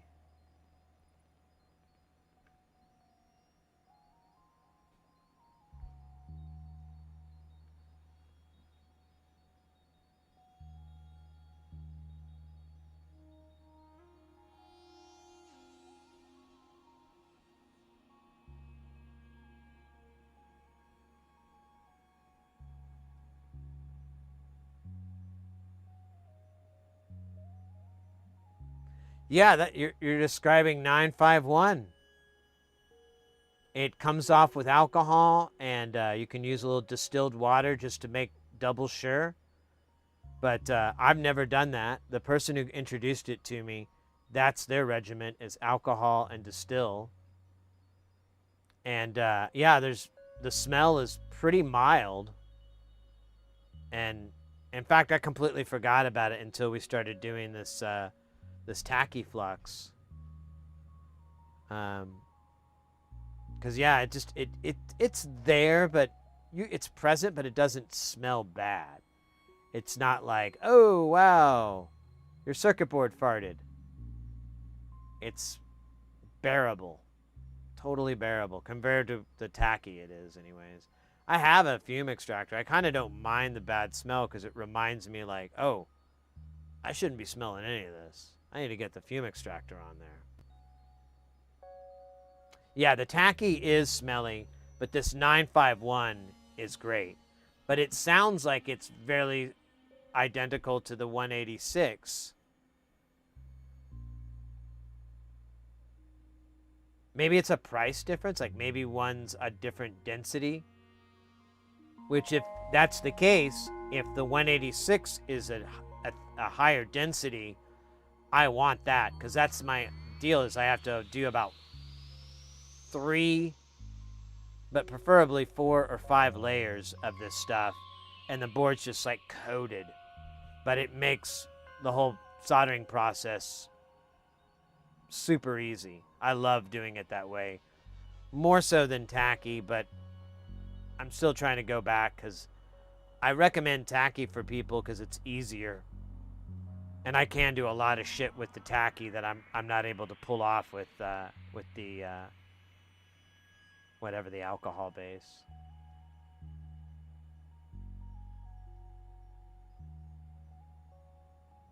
Yeah, I'm almost out on this bottles. Let me see if I can get some from my guy. My guy's Amazon, but you know. There's actually a reseller, the company, what is it? CML Supply. Kester 1, you said 186, right? Let me make sure I get this right. 186. I can buy it. And it's about the same price. Oh, but it's, I don't know, is it dark or is it clear?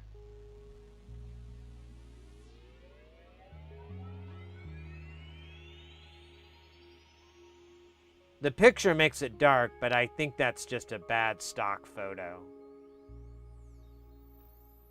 Oh, it is dark? Really? And it doesn't smell bad. Guys, get ready, because things are about to get heavy. Jump up, because we're going to bump up and get down, because there ain't no clown in this here town. We got none other than the Brutzler coming in with that piping hot. Won't stop, skiddly bop, oh my god, friggin' hot.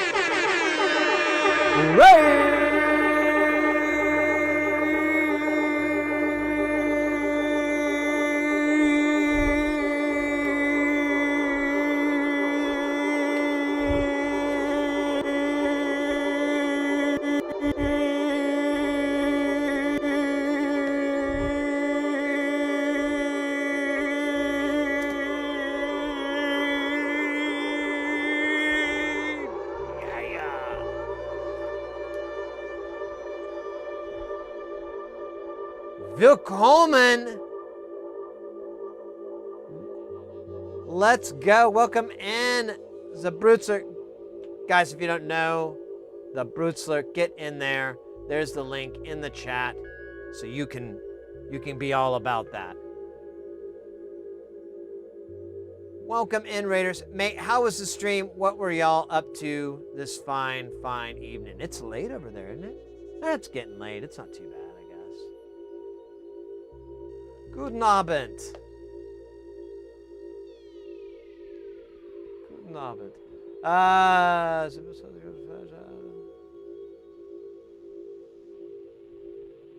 Howdy-ho, we are preparing our new Brutzler Boy version 2. Yeah. To build next year. Today's topic, MIPI display routing, HDMI routing, SDMMC routing, eMMC routing, and at start, we build our new firmware for the Brutzler Boy. Nice. I'm doing all right, mate. I'm doing all right. Today's kind of an odd day. I don't know what it is. I think I didn't get enough fruit or something. I can't figure it out. But rolling with the punches. We did a little bit of soldering earlier. I think the postman took my package that was going to be our project for today, but whatever. We'll work on it next week. We still have other stuff we're going to do. We've been adding more. We're getting ready to add more to Space Station. And of course, we're always adding stuff to Jamtown. But, oops. But, you know, it's so nice to have the Brutzler here, and it's always a pleasure. It's always a treat. I feel, how do I put it? Compelled. Yes, I think that's the word, compelled to do this.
rot cloud, every blood clot one of them.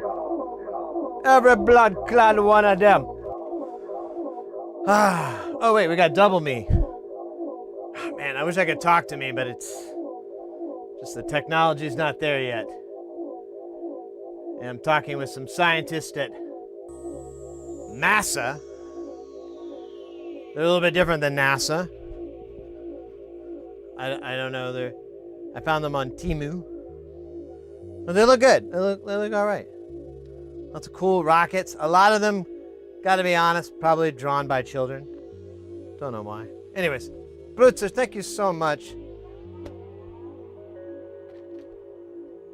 Thank you for raiding in. That'll probably be the last time we make crazy noises.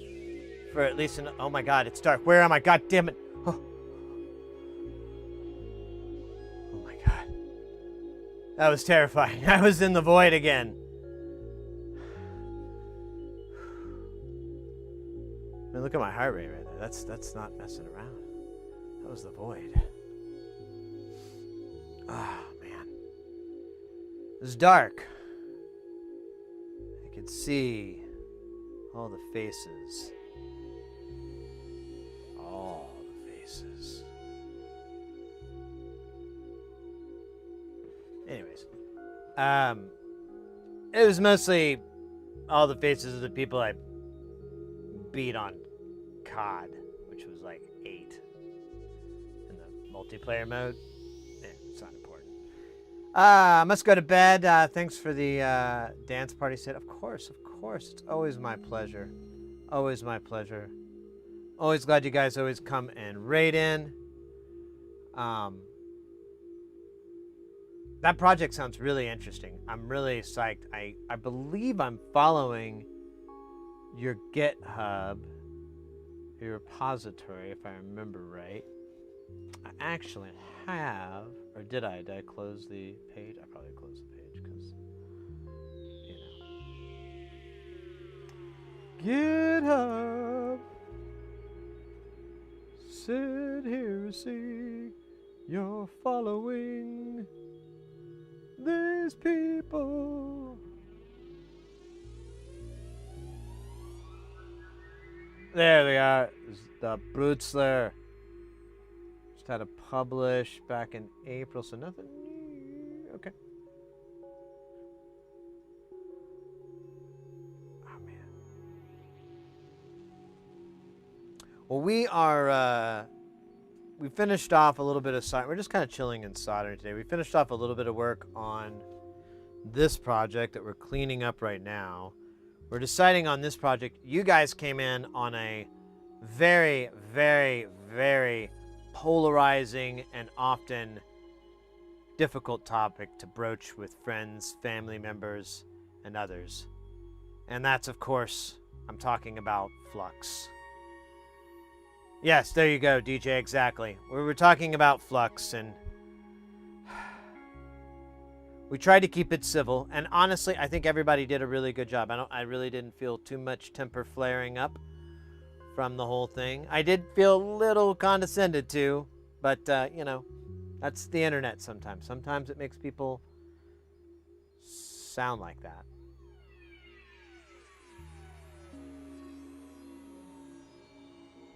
Oh, weird. The connection on the Twitch looks bad. But yeah, we were talking about Flux, so I don't know. What about Brutzer? Brutzer, do y'all have there's different types. There's Tacky's really popular these days, really hot right now. Tacky Flux, so hot. Oh my god. And then, but sneaking in a lot more often than I see is the suspended rosin flux and the alcohol. Pretty cute. We were just talking about, so there's 951 and what was it? I think it was 186. Yeah, 186. And apparently the difference is the 186 is a darker one. And the my 951 is clear. I'm gonna go. It's not very expensive, so I'm just gonna go ahead and I need to buy some more, so I'm just gonna get both, so that if I really don't like the 186 for whatever reason, I could switch back over to my tried and true. But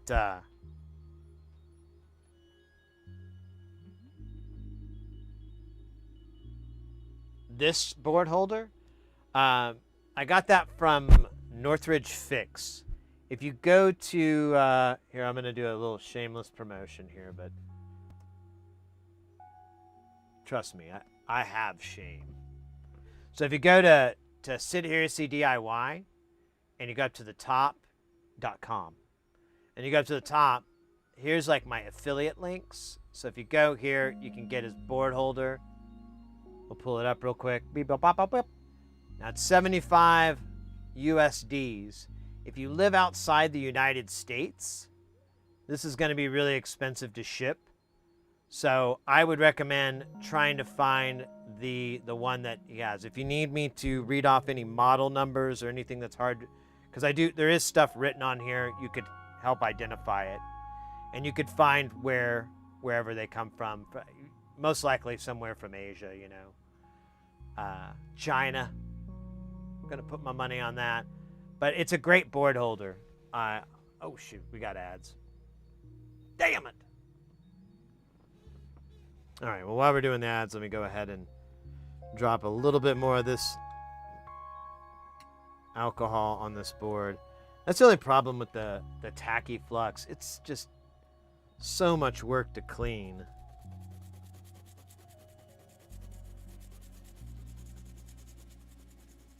And the rosin, I guess you could say rosin flux based or the alcohol based, that stuff, super easy to clean. Like, you just wet it and it's over. Ads are over for your flask. That's funny. I think, you know, that goes back to what I was kind of talking about earlier with Cytec. There's not any ads that anybody even wants to play on the on Cytec channels. Like, I can watch stuff like Adrian's Digital Basement, for example. Really fun. If you're not familiar, it's a really fun YouTube channel ran by this dude, Adrian, and he really, really hardcore, solid bro-nose nerd, especially with retro computing. And he does a lot of restorations and repairs and builds. It's very, very fun. This video content is a little long.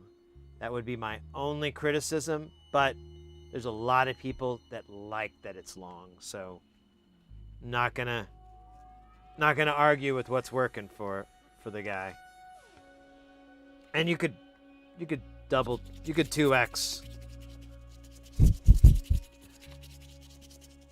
YouTube videos.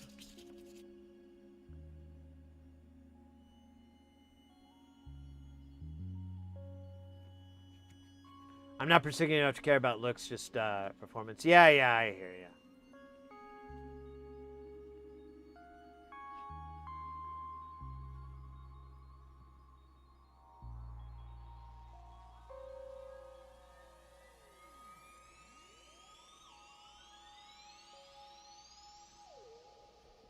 Well, I'm wondering if the color difference is the concentration of flux. So, and that's what I'm wondering at the end of the day, do these have two different amounts of flux? Oh, yeah, before I forget. So, yeah, that's the board. Go check it out. It's, these little guys here, they don't take your heat away. So, you can hit it with hot air and it's not going to pull it from the board on those touch points. This thing is really heavy. Like, it's nice, heavy, and solid. And these clips, I mean, I haven't cleaned this thing at all, and they still work fine. Everything moves fine. It's a little sticky, but it's not that bad. So you can really beat the hell out of this thing, and won't complain. It's definitely worth the money. Oh, look. Oh, that's what that is. I could never figure out what this... I saw this somewhere. I couldn't figure out what it is. It's one of these feet. I should just make some new ones, but I think I have that saved somewhere. I'll have to find it. If it is, it's in here. I might have tossed it though. I probably kept seeing it and going, "What the hell is this?" And then finally was like, "It's trash." But it doesn't need it. So, not a problem. That's pretty clean. Yeah.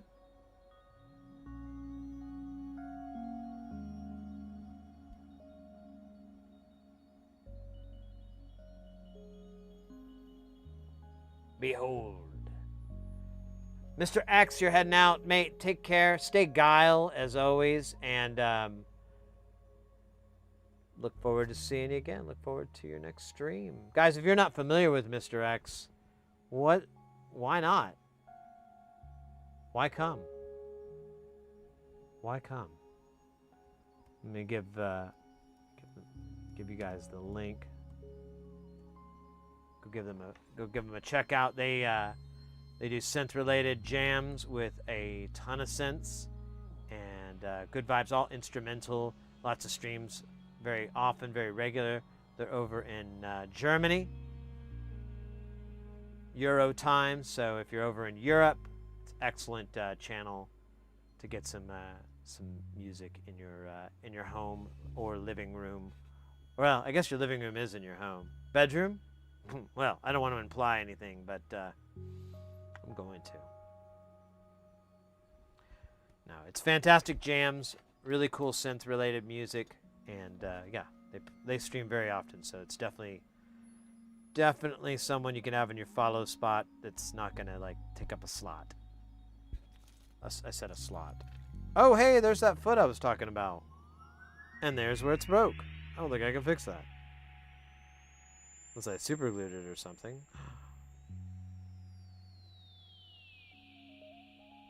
Stay super geil. Super geil. What again? Super geil.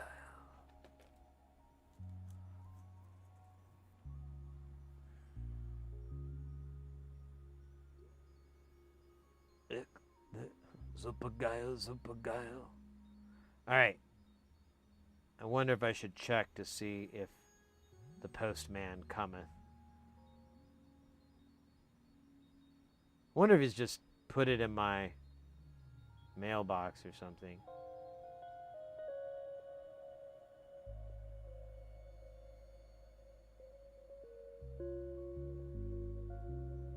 Maybe I was supposed to put the... I don't know what I was supposed to do.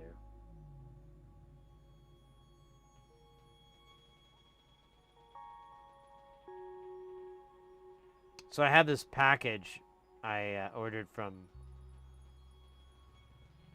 Australia, and it kind of got here a little quicker than I was expecting.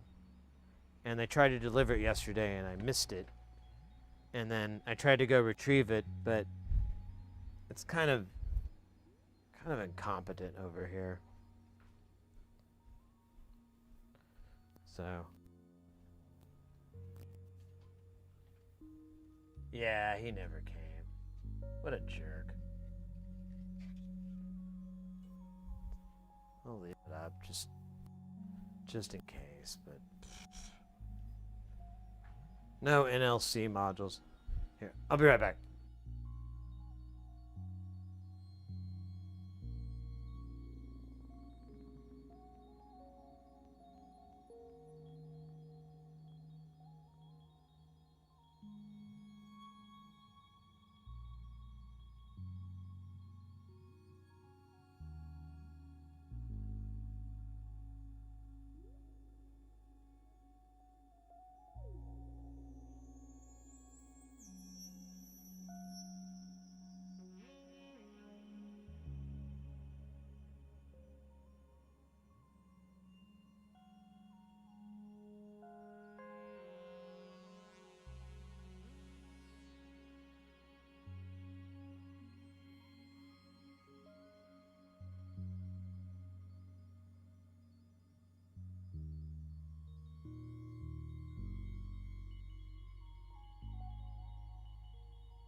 Oh, yeah.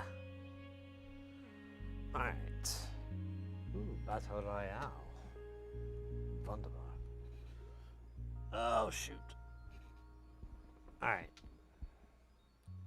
Oh, hey, over on YouTube. I think I just missed this. Oh, mate.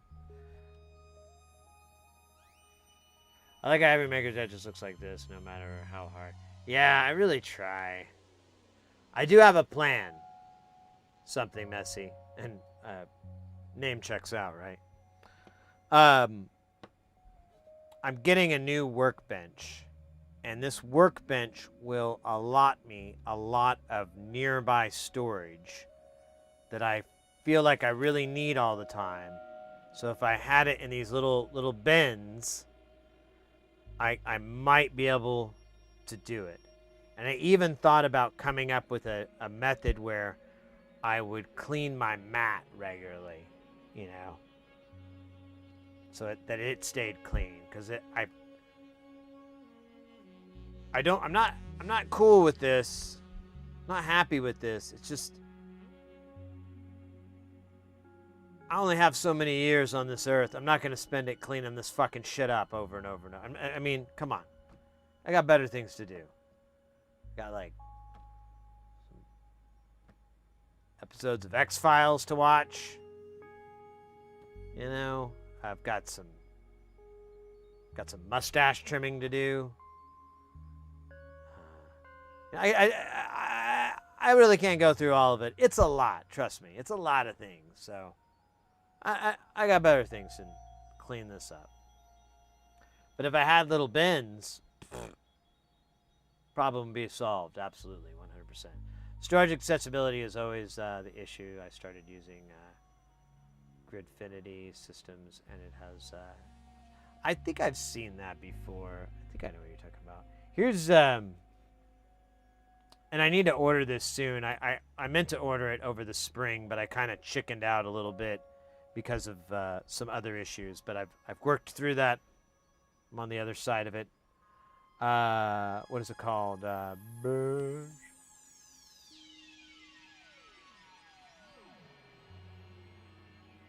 Oh, good. I was almost afraid I went to Bitch Depot. It's Bench Depot. The other one's way crazier. And it's spelled differently too, isn't it? So, you go to workbenches, and look at these road boys. These things are awesome. You can really get them built in, but they're pretty slick. Go back to what, the other one? Oh. So where is it? They've got this little 3D planner thing. So let's do it. We're gonna go with black. Bitch Depot. Yeah, that's a great site, right? I like their ads. I'm Tom, and here at Bitch Depot, we care about family.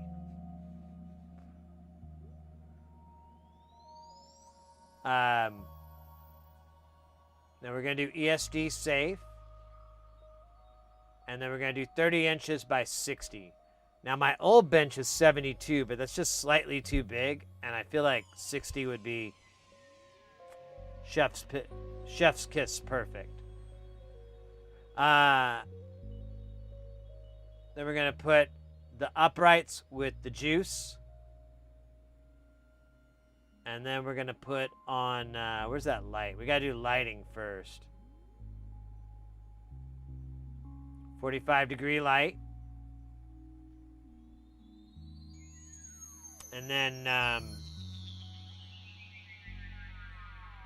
some of this stuff is kind of, So you can get like this shelf, but I don't want it there. And they also have this cabinet. But that cabinet's like really expensive. It's like hundreds and hundreds of bucks. I don't really need it. I'm not storing, nails. But I could get more than one of these shelves, and that wouldn't be so bad. They also make a wire version of it, so if you need light to pass through, you can do that as well. Or if you need like cooling from underneath, blah, blah, blah, blah, blah. Million reasons for a wire one. And then it also has, you could put an outlet in the front, which it's weird. You can't undo that once that happens. But, oh, there you go. No outlet. You put your little CPU holder and keyboard tray. Put your LCD, monitor arm. Put your power strip in the back. And this is what I was talking about. Bend rails. Oh, yeah. Put your document tray over there. And another articulating shelf. And then, and this isn't very expensive. I think this is like $1,600 or so. This thing is rated for like an ungodly amount of weight. Like it's like 4,000 pounds or something. It's just ridiculous amount of weight. And so it's real sturdy. It's not going to shake on you or anything like that. But you can put these really cool drawers in here, different depths. We'll do 4, 6, 12. And you could do, whatever on the other side. But, oh, yeah, where's the footrest? I had a footrest.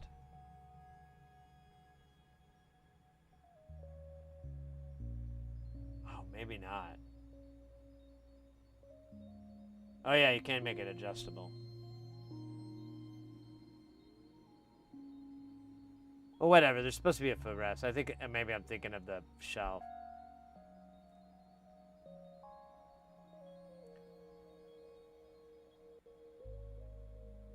GeoCities. It is a little rough, isn't it?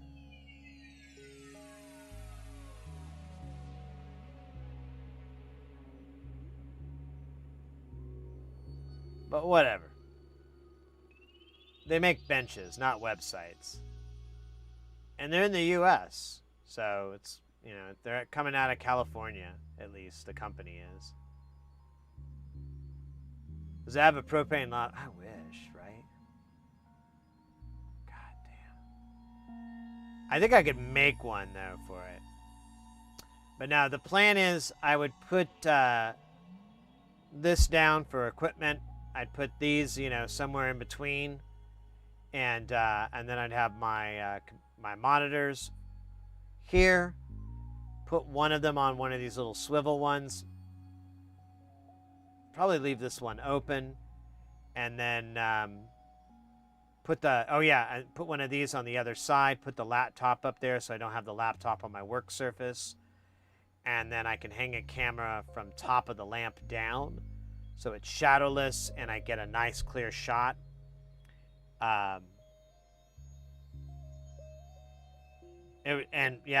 This is going to be all black. It doesn't show up on here, but this would all be black, so be good for lighting, blah, blah, blah, blah, blah.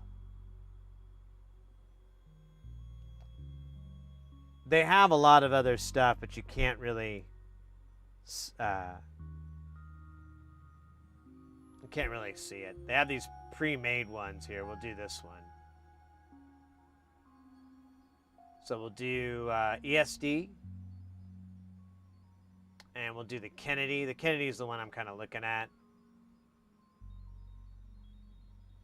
And we'll do 30 by 60. Black as night, black as pitch. $1,603, bitch.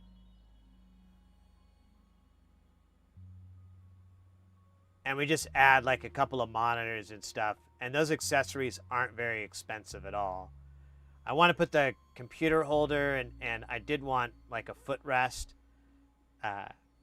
Because I have like foot switches I have to hit and I need to be able to press them. So if I put them in a footrest, they'll be there. And I can just put like a little IKEA, some sort of furniture footrest for just keeping my feet up comfy. But $1,600 for this is really, really good for it being ESD safe, top. And even if I didn't want that, I think the price is, it knocks like a couple $100 off. I had a couple of questions on the height adjustment and how that's set up and how you do that. I was going to contact this lovely lady here from MySpace, like definitely from Photo Bucket, and see what's up with the height adjustment, because what it boils down to, and I think with this, like lately I've actually double stacked my cushions in this chair, and it's now my back problems have they haven't vanished, but they're definitely way better. And I'm like, man, I think my desk was too high and I had to raise my shoulders, and that's why I kept doing that. But now that I'm like a little bit taller, that it's easier to work and not have to raise my shoulders up. So it's honestly almost as simple as that, but I still want a bigger work surface. What I have right now is not gonna cut it.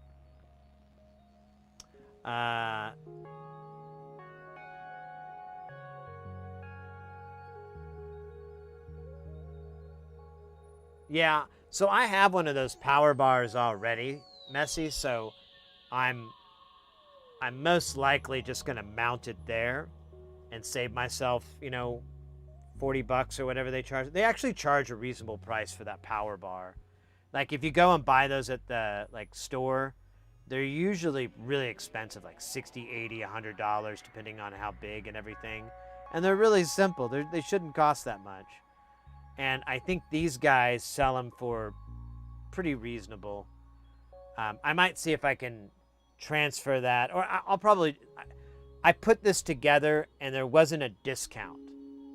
So if you do the pre-made, there's no financial incentive.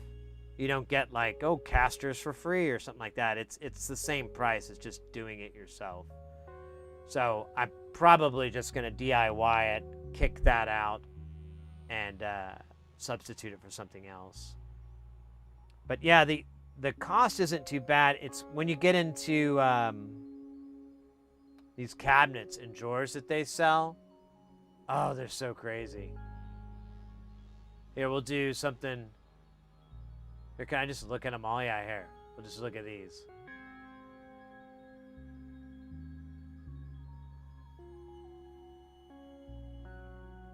Here we go. This looks nice, quaint, simple. How expensive can it be? It's $1,000, you pleb. I'm sorry, it's $1,069.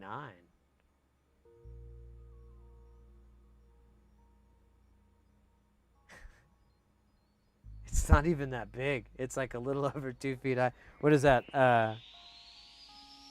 That's like 70 centimeters or 65 centimeters, something like that. It's not even.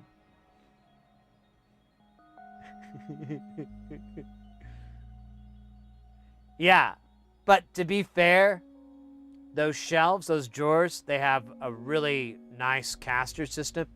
They'll roll out really smooth.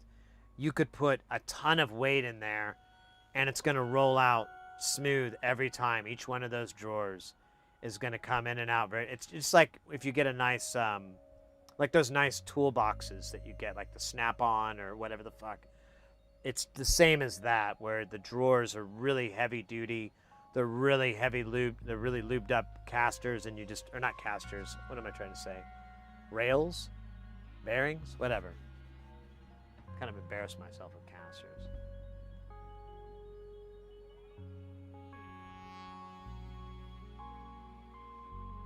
Yeah, so I'm not gonna get this. I don't want this part. Everything else though, I do. But these drawers are. That's why I don't want the cabinets. They sell these cabinets and they're just really, really expensive. Oh wait, those are the pedal stool ones. Those are cool though. Isn't it? Where is it? Is it under accessories?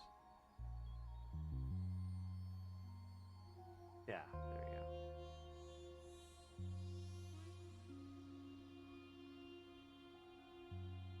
Yeah, so those drawers that we were looking at earlier, we'll do the 14.5-inch wide, and we'll do the heavy duty. We'll do the heavy duty deluxe. So one drawer that's 2 inches high is $135. If you wanted a 4-inch high, really, I mean, any height you want is pretty reasonable price, honestly. 35 to 165, that's not bad.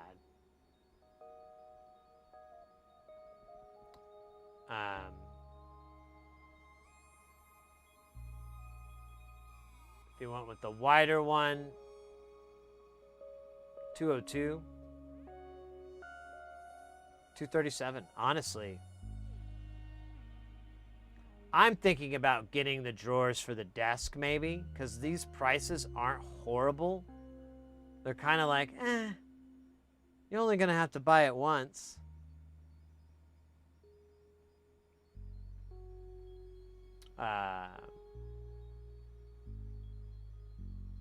Yeah, here we go. So this is very expensive. $360 for the little version. But we're doing 60 inches wide, so we will need the $661 one. Not really worth it. I like the keys, so I could stash valuables in there. Someone can just rip that off and get to it, but yeah. So everyone knows where the valuables are. But anyways, I'm wasting. There we go. There's the footrests. I'm gonna put all my foot pedals there, and then I'll just get a regular something similar to that off to the side to rest my tootsies.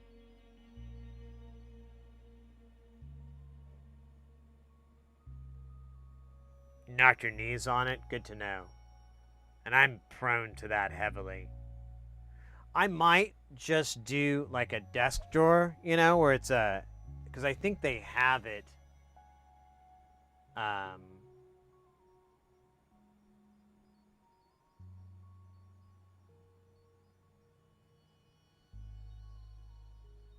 Man, maybe not.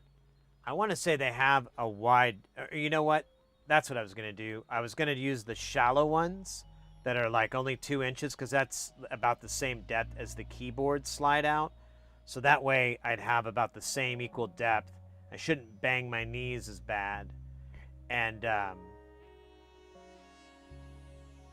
I'd have something for, you know, little hand tools and whatnot.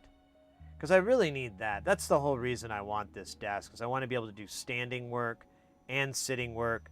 And I need better organization for my tools. I have an okay system, but we are greatly exceeding its capabilities at this point, and I'm kind of sick of it. I'm like, dude, I have enough money to upgrade this. I could spend that money.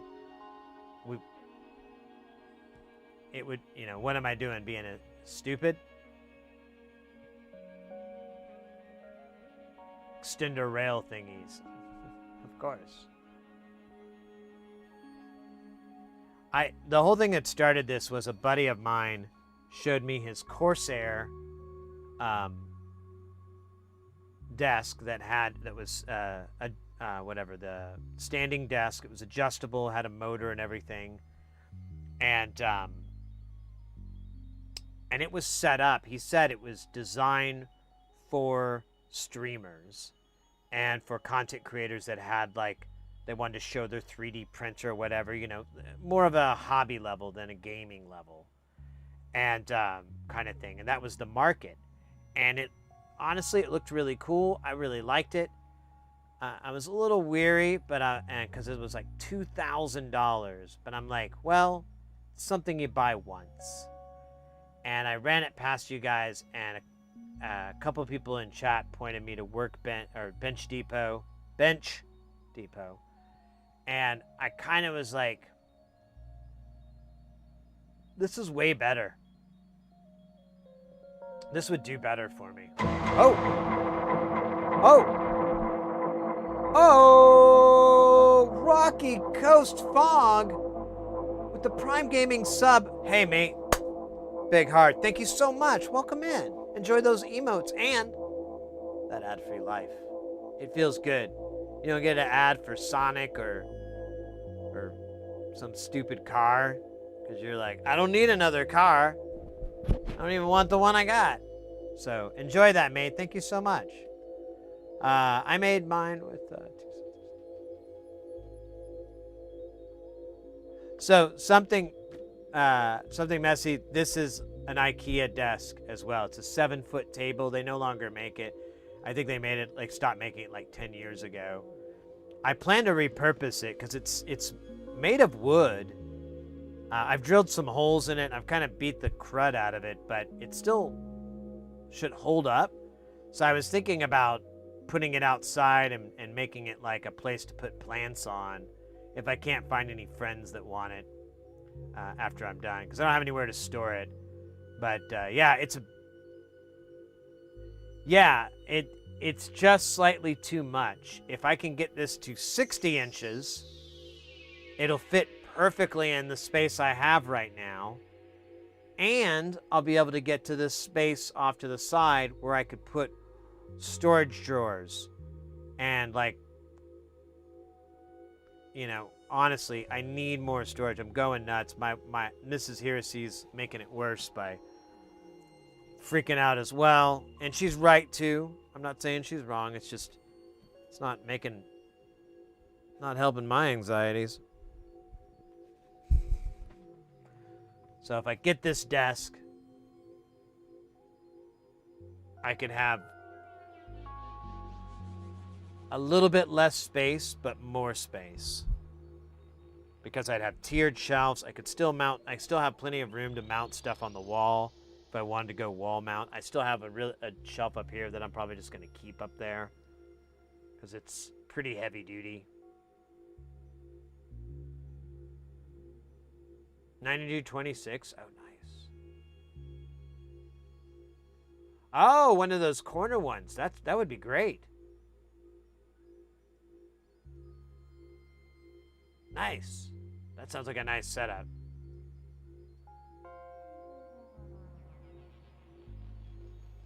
Yeah, it's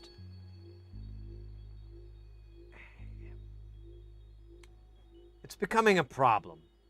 I'll just put it that way. It was a little bit of a minor inconvenience, and now it's an issue. And I'm like, you know, Sid, you have a little bit of extra, I don't often refer to myself as third.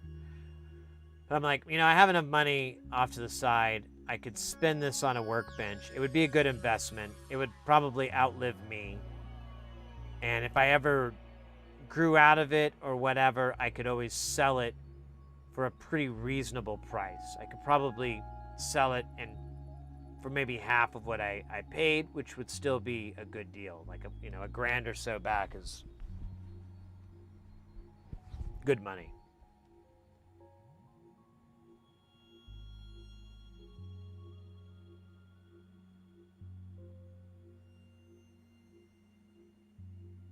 It's only going to come out with a circular. Damn. All right. Well,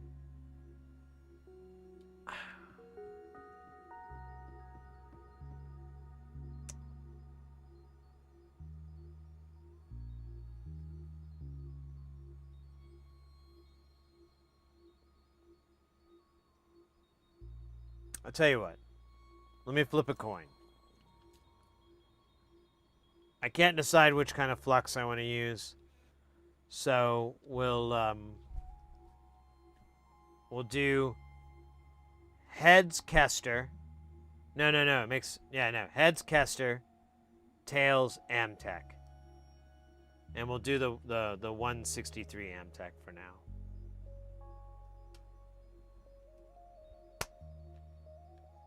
Heads Kester, tails Amtech.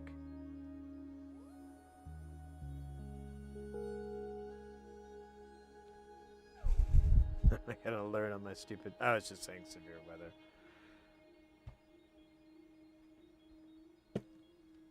Kester wins. Kester wins. Ah, well, Flux. I tried. But I left it to the 50-50. Alright, at least it's not going to smell bad in here.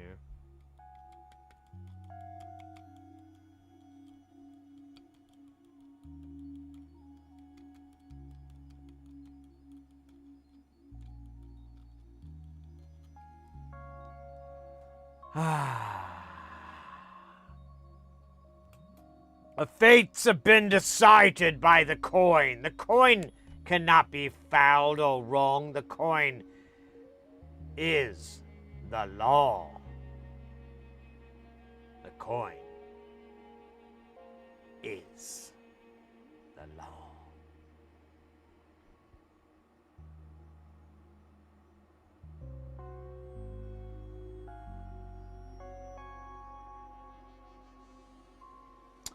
I'm gonna have this guy like sucks off the fumes, and some of those fumes are alcohol. We call this the hot coffee.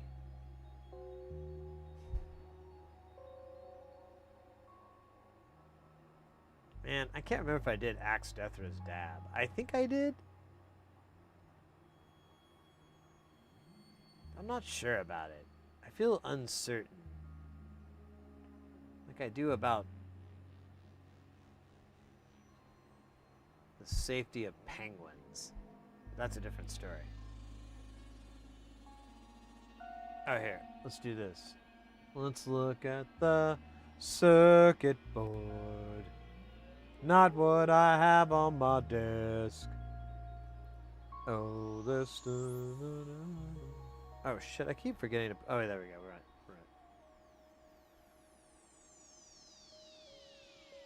I feel like this is today's Tom Sawyer. He'll get high on you, but the space he'll invade will be mined on you. Oh, wait, that's not right. Space he invade. Oh well, whatever. Do do do do do do do do do. Half salesman, half salesman. What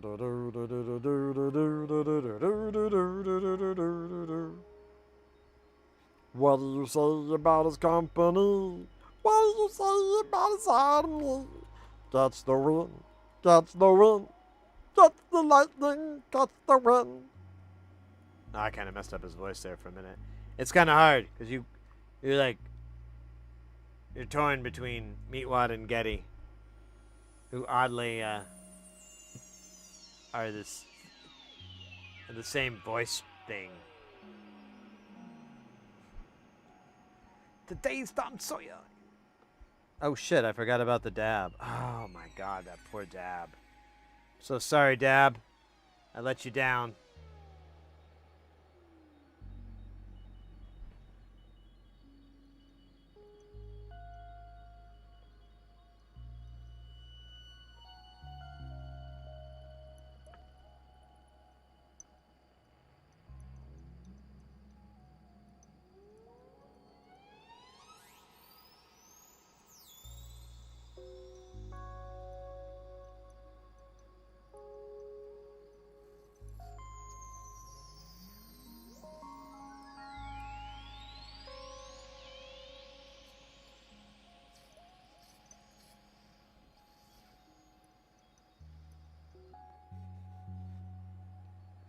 No.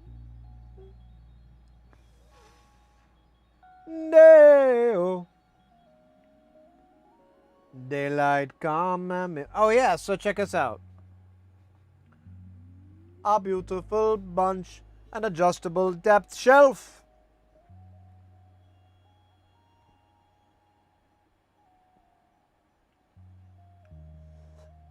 And that's ESD. We don't really need it to be ASD safe. Because I'm just putting electronics on there. So what we get if we get formic plastic laminate?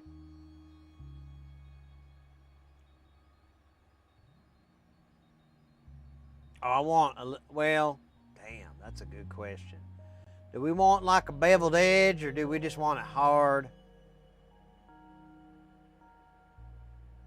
I feel like the bevel's gonna make me feel better. The bevel made me do it. I just want to see prices for God's sakes. Oh yeah, that's what I'm talking about. $76 shelf. Yes, please, thank you. What about if we went into the deep as an ocean? A bill. Wait, oh shit, wrong depth.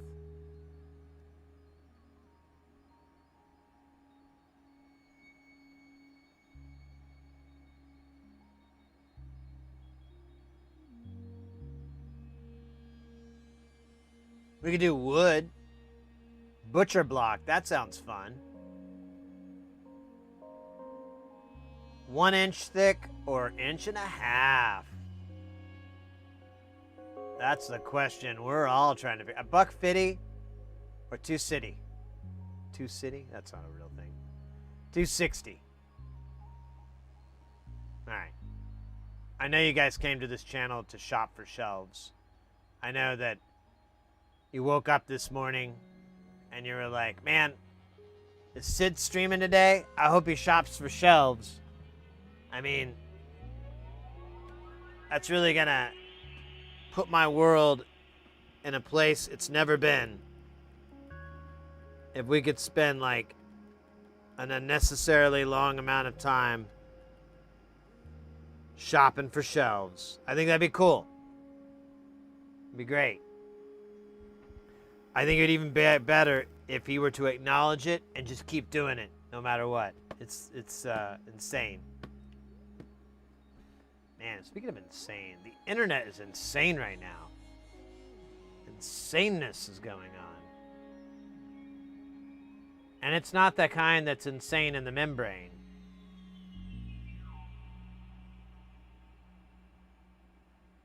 Oh, wait. Well, do I have it in my shopping cart? Let me put this 261 in here. Or what? Not 186. Add to cart. Buy it later.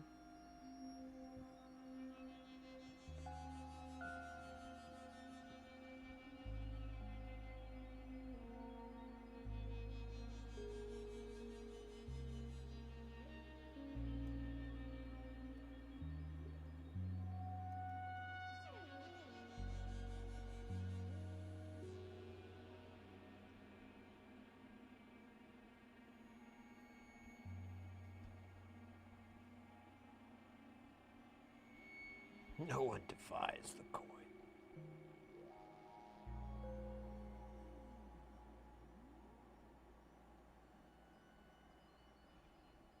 Ba-ba-ba-ba-ba-ba. All right. Loco en la miembra.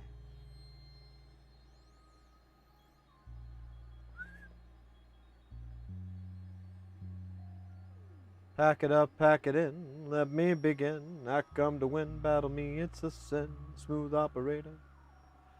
Wait, that's the wrong song, isn't it?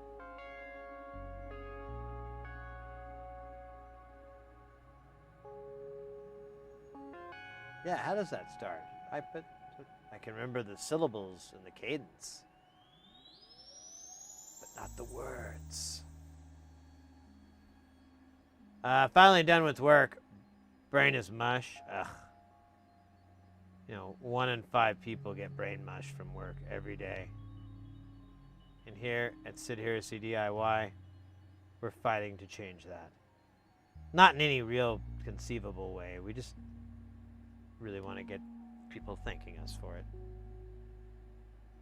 All right, one more layer of this juicy juice. And it should be suffice. It should suffice.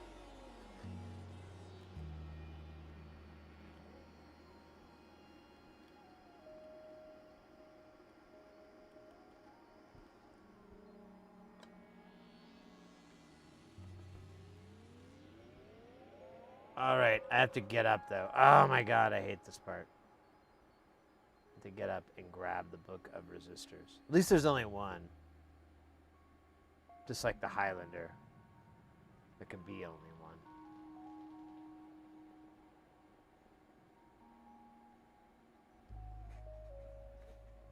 Here we are.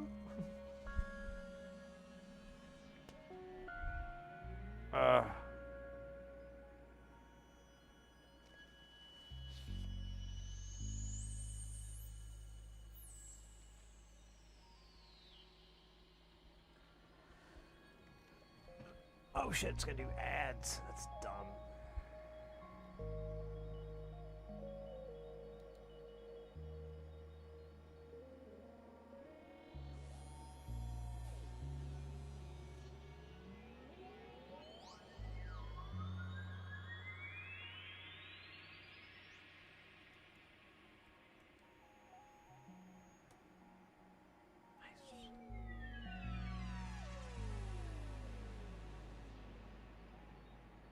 All right.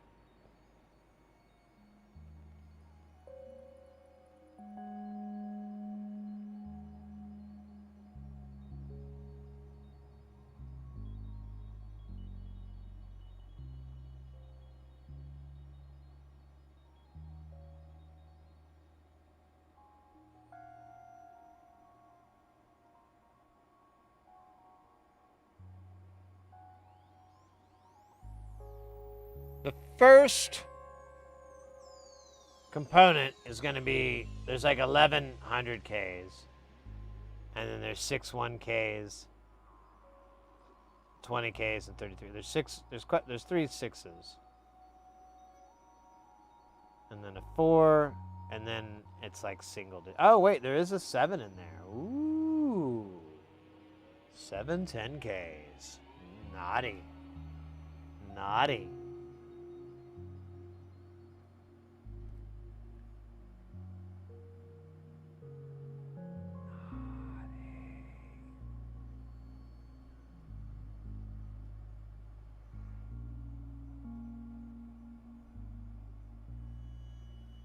Oh my goodness. That was a big yawn. Felt good though. Feel like I cracked my jaw. All right, well, let's get these 100Ks while those guys are stuck in Adland. 'Tis a hell no man should live in.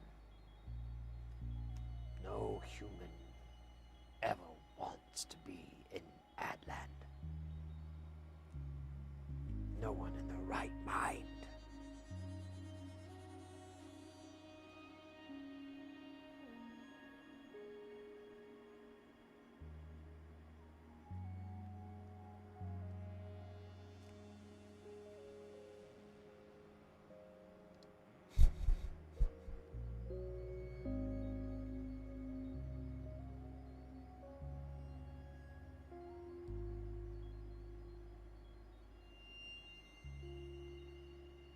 That is maybe 11.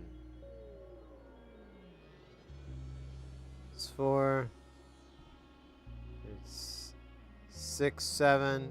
And I can't get them off my damn tweets. Uh-oh. Damn it. I gotta start over. 2, 4, 6, 8, 10, 12. Ah, shit.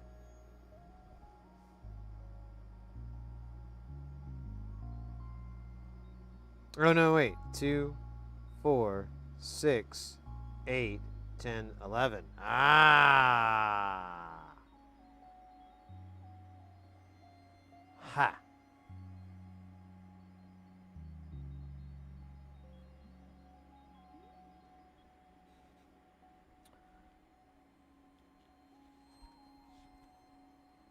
Man, did that lose its thingy?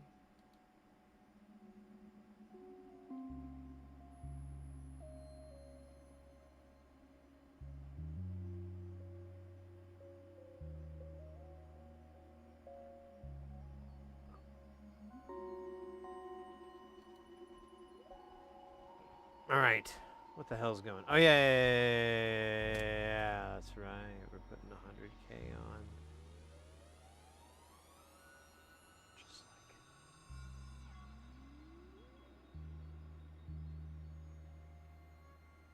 Wait, what? Oh, yeah, I'm sorry. I'm out of it today. You know what? I kind of take issue with that song by the Smashing Pumpkins where he says, "Today is the greatest day." I don't know, man. I don't think you know about today. No. Actually, that joke doesn't make sense. So I believe that song is about a darker topic.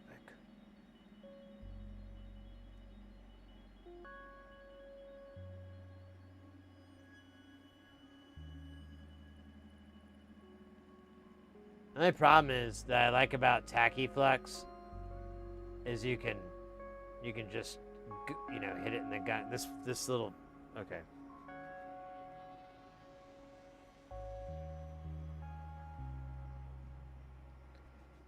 Right, let's try that again. Aha.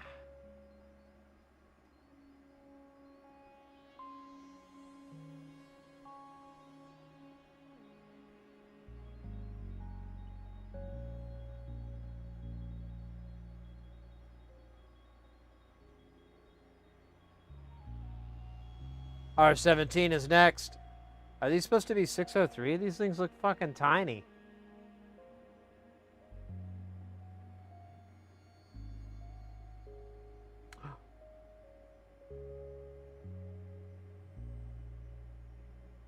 It's 805. That's right. The Temputile and they're all 805. Oh man, how do we shove these back into the drawer?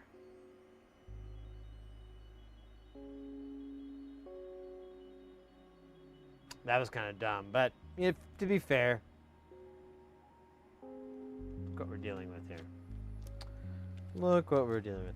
Let's see if I can. I don't know if I can shove them back in there. Maybe I push really, really hard. Oh yeah, oh wait, that's the wrong value, stooge. It says $1.10. Okay, this makes more sense. But I don't know. They'll probably fall out, but it's worth a try, right? It's probably the eighth dumbest thing I've done today.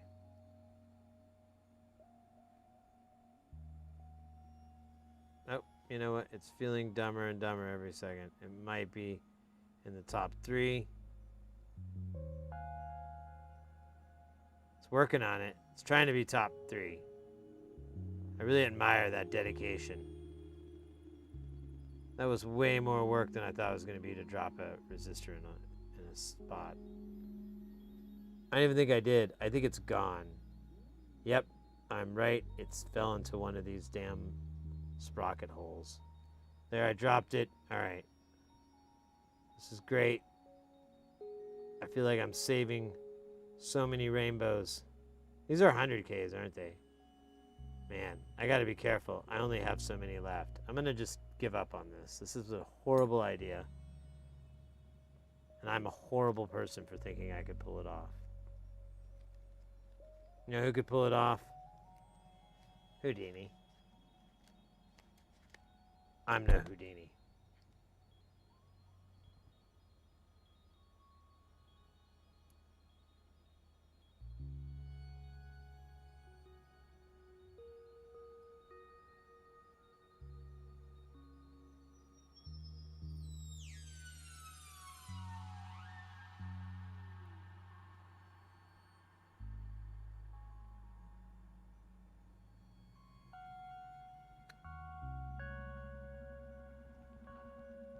You'll thank me when you're older.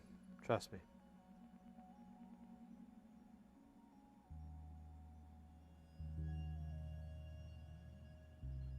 All right, you're older. Shit, I was wrong. All right, fair enough. Okay, so we're going to get the correct size and more.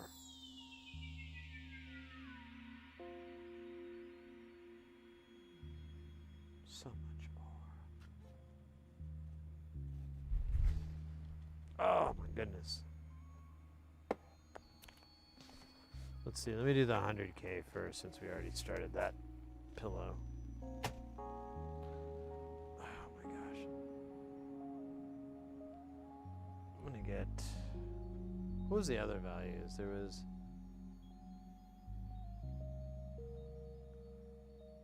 10K. There's a bunch in 10K, actually. Here, I'll just get the other two. There's just 2 books. Let's get both. It's not a big deal. They don't take up that much space. And they're really fun reading. If you're on mescaline.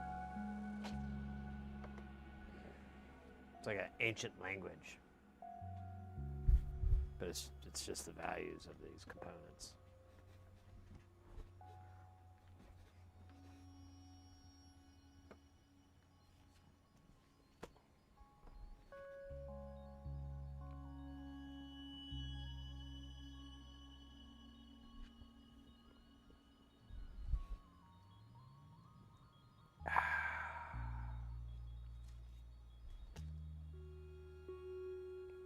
I'm actually kind of jazzed this 805. I thought it looked a little big, but I thought I was just getting tinier or something.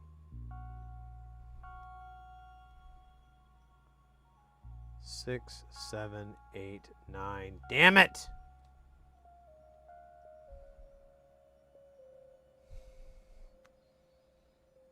It would have been perfect. Perfect, I tell you.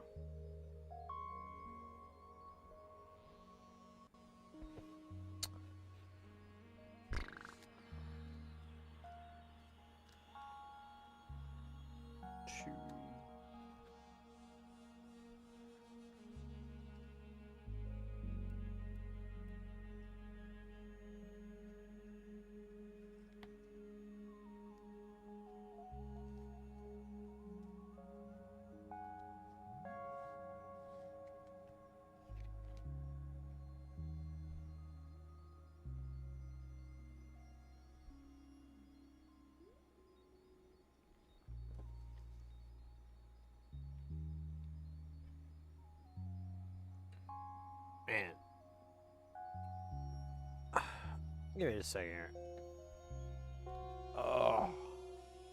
Got up earlier than I wanted to. I couldn't really sleep, so it worked out. But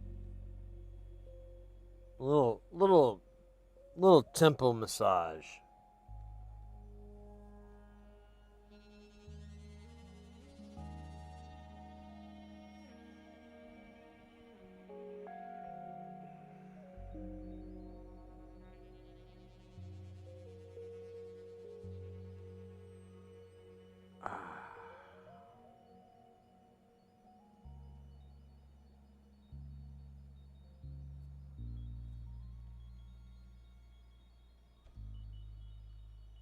Oh, scheisse.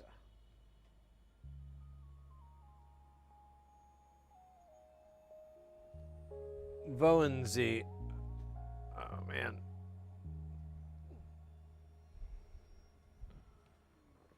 Let me see something here.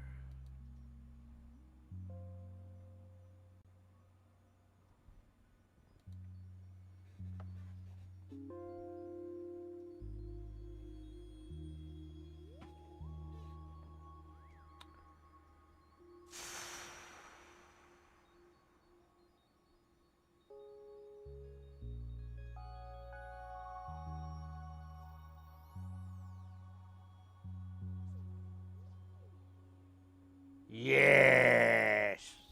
Sorry, guys. I'm being so weird tonight. I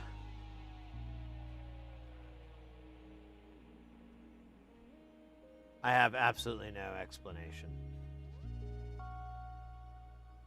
No excuse. No real clear why. And if I'm being honest with myself and you, don't think I ever will. I think it's going to be one of those things that remains a mystery, like where your socks go, or one of your socks goes.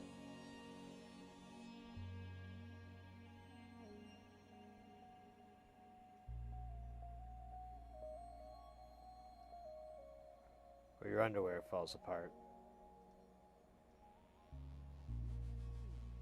It's one of those things we don't understand, and we sure as hell won't try to control. What do you think? What do you think of these guys here? This R39. That's bullshit. What about R38 though? That isn't bullshit. Interesting stuff. Sydney's Believe It or Not.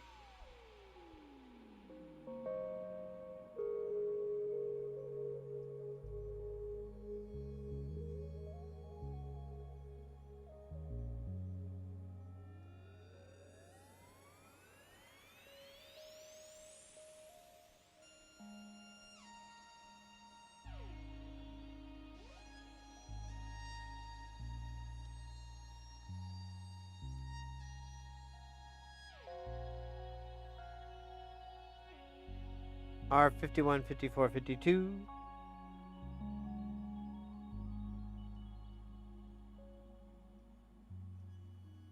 None. None of them. I don't know where the fug to start. Oh shit. Let's stir to bird him.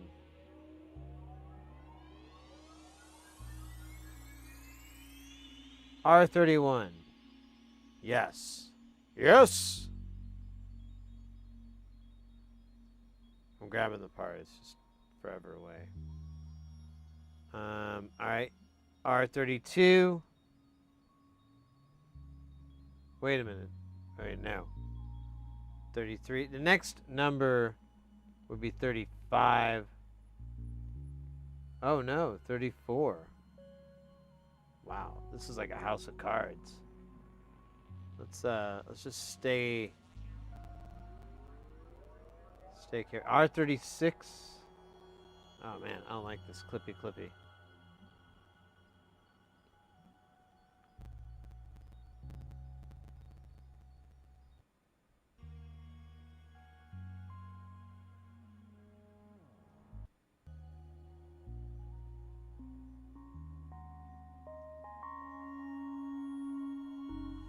All right, back to whatever the fuck we were. Oh yeah, we were looking at we're rating silk screens and designation placements.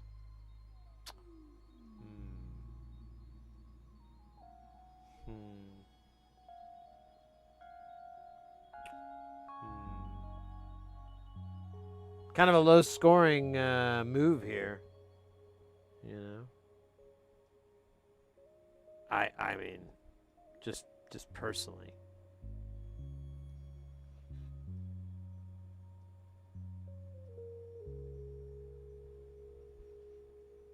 R23 as well. That's fantastic. Mazel tov.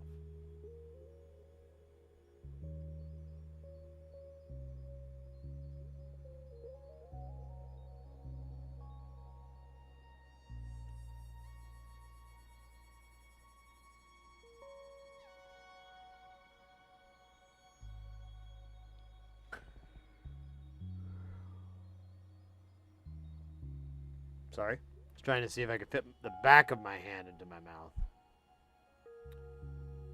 Jury's still out on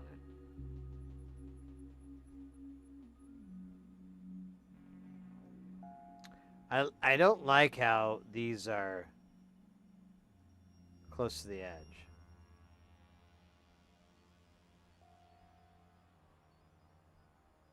Wait a minute. Why did I do? Oh, yeah, that's right.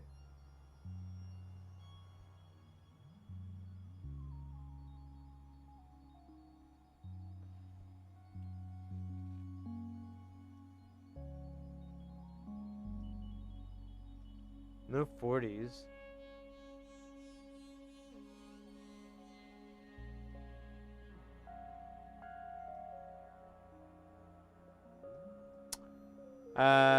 No. None. Oh wait, what's? Oh yeah, we already did that. R1, 2, 3. So the first, lowest number is R15. I think we're looking for R, and our highest is R53, which I don't think we've done yet. We need 4 more parts. There's nothing in the 40s.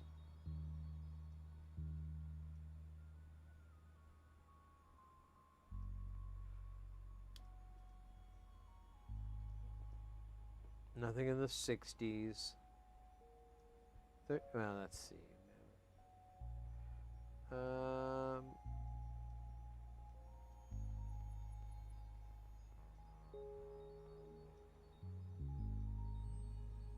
There we go. That's R53.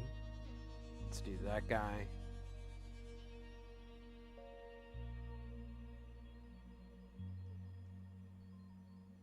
Oops, where am I? Pretty sure that's R53. I mean, that looks like a 53 to me.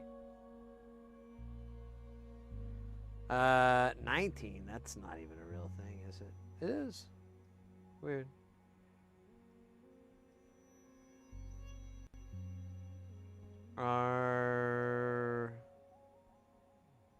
No.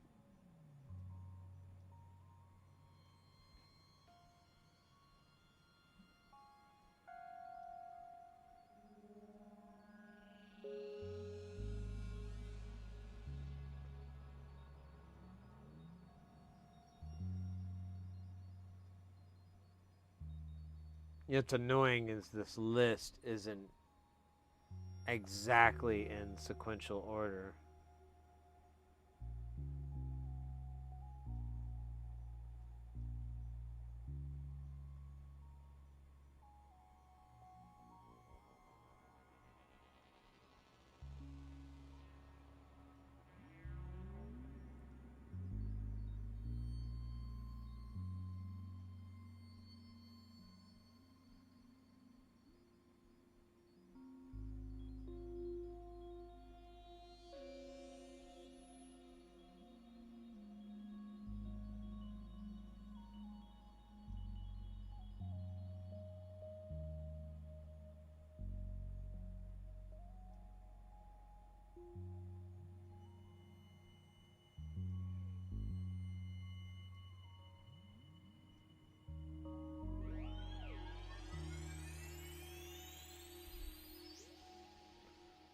Oh, that was wild.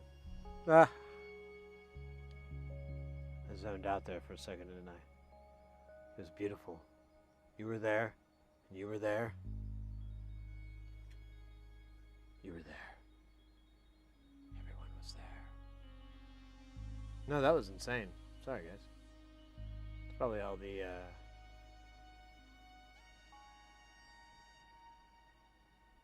the lack of coffee I'm not drinking. What time is it? Let me see what time is it. Is it?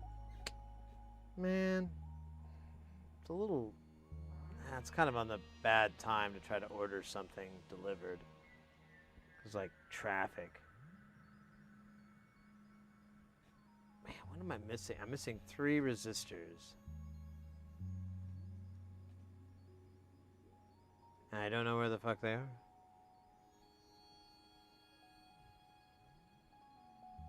Alright, let me try going up from the bottom. Let me try just going a different direction. Maybe I can find it.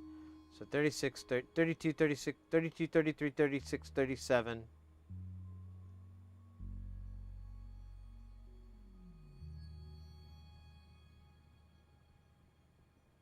Aren't shit. Should have been the rest of that sentence. 28. Nope. Need 26. 29. Is there 26 in here?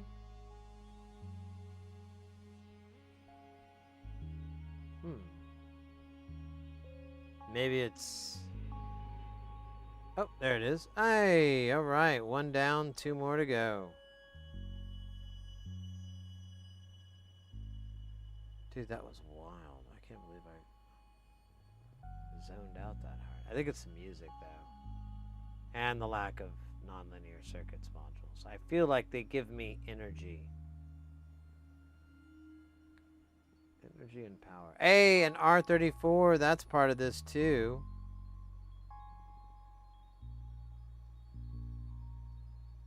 Yep. I don't remember what the orange is. I'm going to have to look that up. I think they're supposed to be precision or whatever the fuck. R30, is that? Sure as shit is. All right, that's all of them. Let me double check on what, because I do notice these are gold. I think these are supposed to be 0.1% resistors, which we do have, but this is a Temputiles. It's not supposed to matter. Let's see. Does it tell you what that means? It does not, so it's kind of a waste of...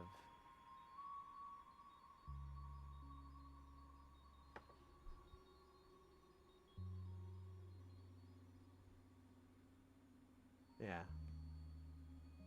Alright, whatever. I don't care. 'Tis nothing to me. Next book. So we could do, let me see, we've got 7. Yeah, we'll do the 7 10Ks. The 7! That sounds like a pretty epic shit.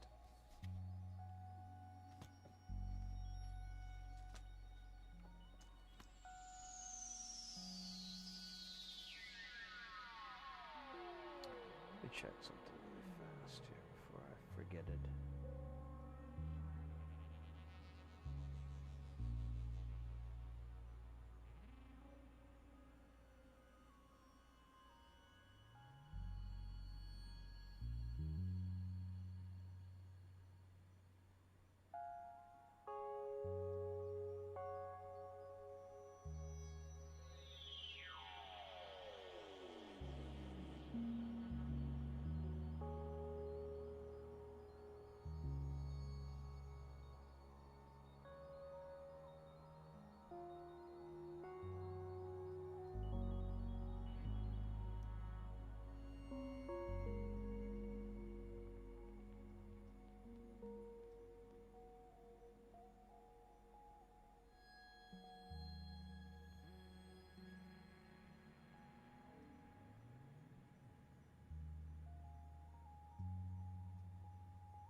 All right.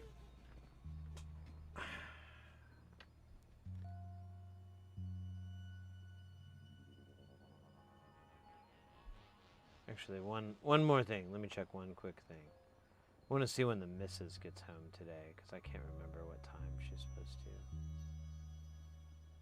7:30. All right. Order something then. Oh my gosh.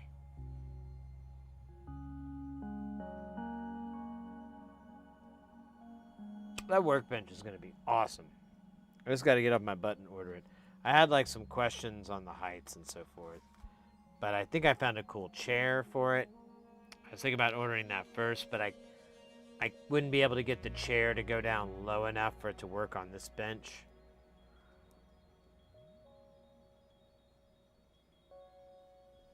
Yeah, in fact, I'm sitting forward like a goob. So, 7, right? I think I said that. 7!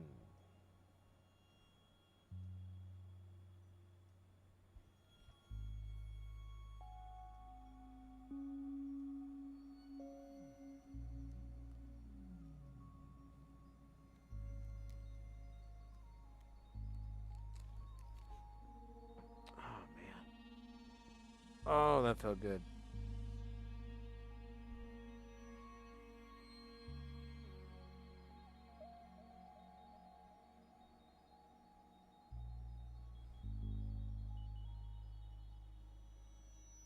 Mm.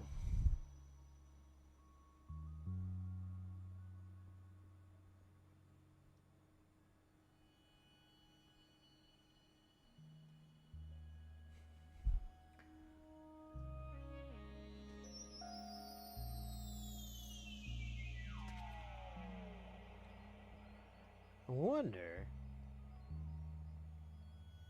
Trying to see if there's any way I can. Yeah.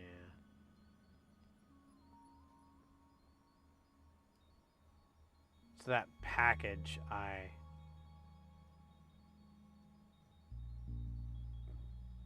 been waiting all day for, and I don't think it's gonna come.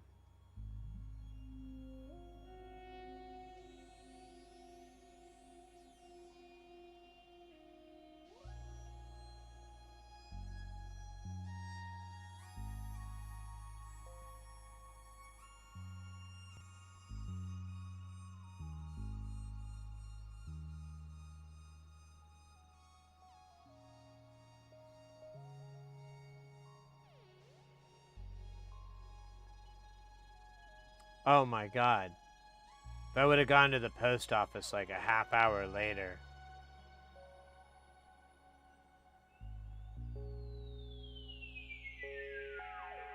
I hate my postman. He's such a doof.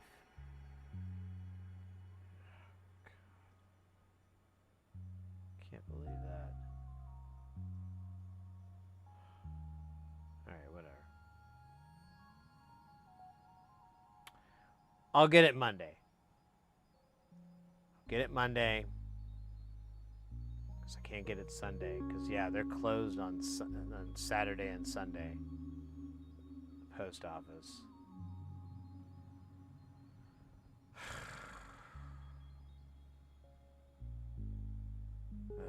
Whatever. You know what? I need to quit whining. The fruit will taste that much sweeter.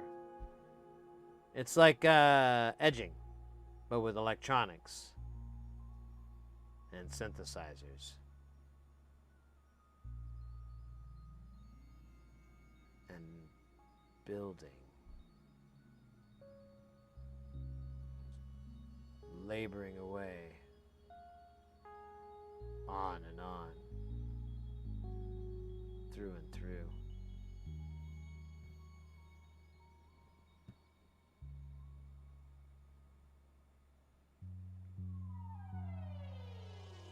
Maybe it's the same thing. I don't know, actually. Not that kind of guy. Not that kind of guy. Alright. This next one goes out to all the resistors out there that thought they were uncool because I said so. I was right. And you suck.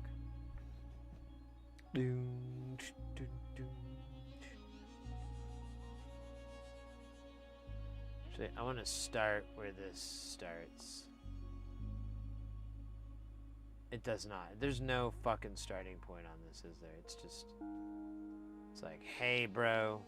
Hey, kids, rock and roll. Where is our fucking one? There we go. All right.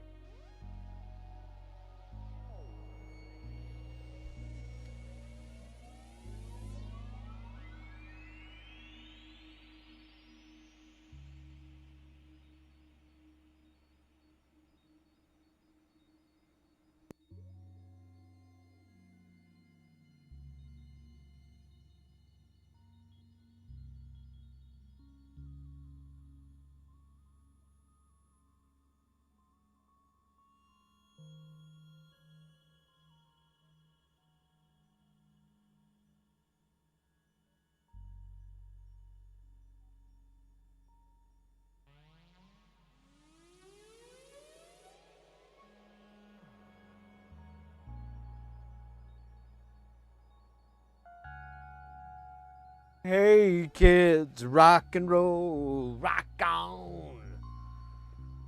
Hey kids, get a little preacher's home, Johnny Bones. Where do we go from here? Witches band and beer, Bill, Book and Bold. Okay, I'm gonna stop. For now.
I shall take.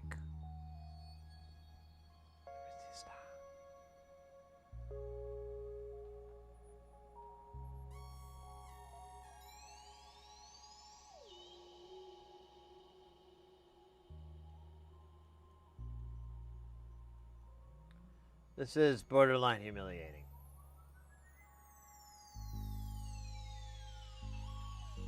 I stand corrected.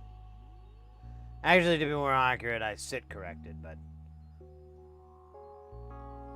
whatever.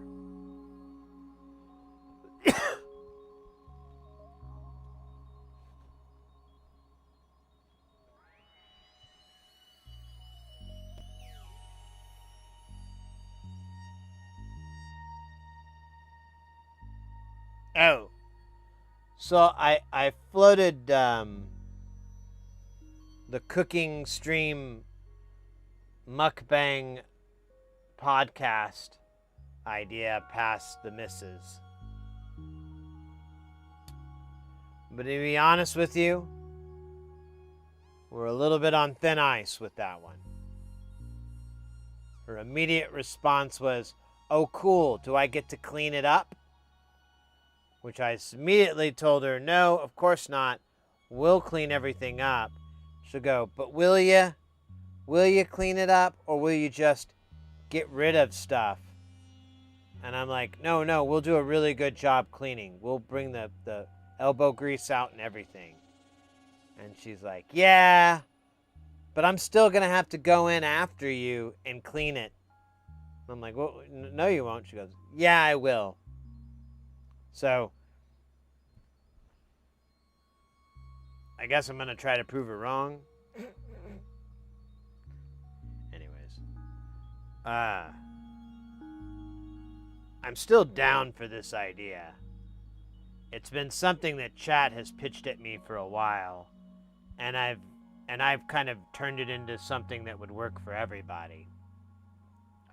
Basically, I have this friend of mine. His name's Jared. He is fucking hilarious. He's a card. He's just a card. I don't want to compare him to Anthony Bourdain,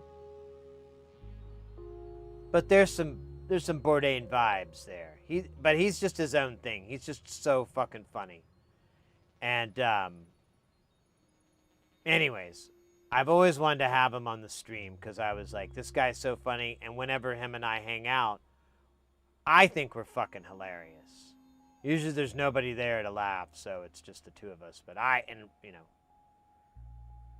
so I wanted to have him on, and the idea that I had was really expensive. Basically, we'd rent out a meeting area at a restaurant and just order food for hours and hours, however much we could afford to do with the rate and stuff, the policy that they had.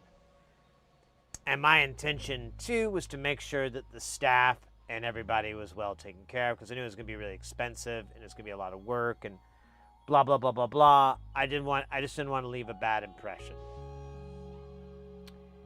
And, between that and the food and the fact that I was producing all of it, I really wasn't expecting him to. He might, throw in a little bit, but, it was going to be a drop in the bucket for everything that it cost. I wasn't really in a hurry to do it. And I'm like, man, it's just one stream and it's, it's one day of content. It's, is it really worth all this? So,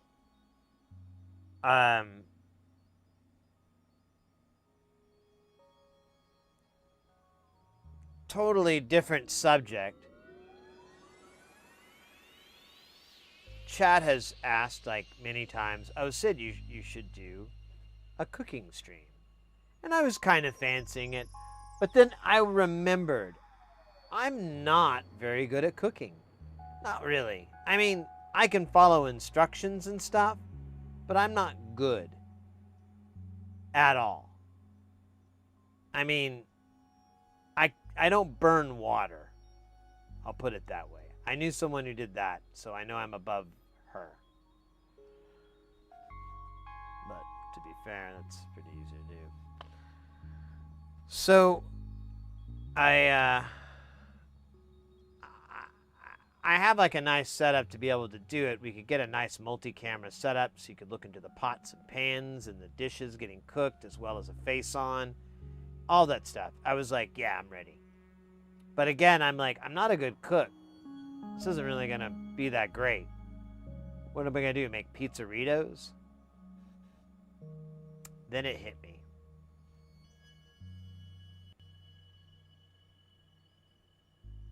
Combine the two. Have Jared over, who is a good cook, whom I could be a little sous chef, a little prep chef, whatever, and, chop up those onions and stuff like that, get that stuff ready, and We could make some actual action. And then we eat that. And then we make more. And we just keep doing that until we're tired. It kind of sounds like heaven. I think that's what my heaven would be like. If I were to go to a personal heaven, it would just be like cooking really good food with somebody and then eating it. And then being hungry again and immediately doing it until the end of time. It's also the name of my album, Sid Heresy, Eating Till the End of Time. There's supposed to be a graphic here for the album cover, but the album cover is TBD. TBD.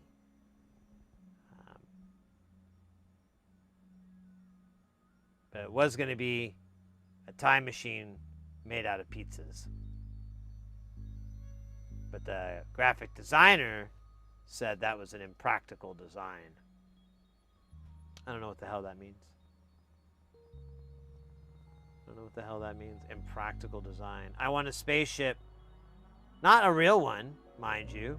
Just a fake picture of one. And they're like, I don't think I could do that for you. I don't think that's reasonable. And I'm like, I'm not asking for your engineering opinion. And then he got real cocky about that. Why not? What's wrong with it? And I was like, I didn't think you were qualified for such a thing. And then he pulled out this pogo stick, you know, the spring-loaded things. He starts hopping around. And he goes, would a qualified person do this? How do you answer that? Yes? No? Why you got a pogo stick? Where did you get that? Where can I get one that looks like a lot of fun? Would you let me ride on your pogo?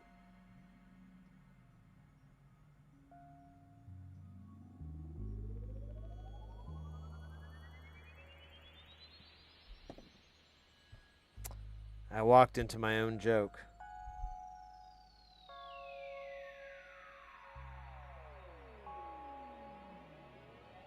I walked right into it. How? I don't even know how I did that. I set a joke up, and then I walked into it. It wasn't supposed to be me.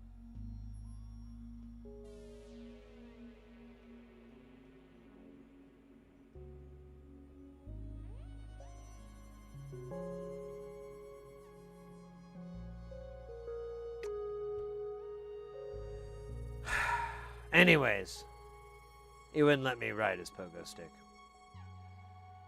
In fact, he was quite offended.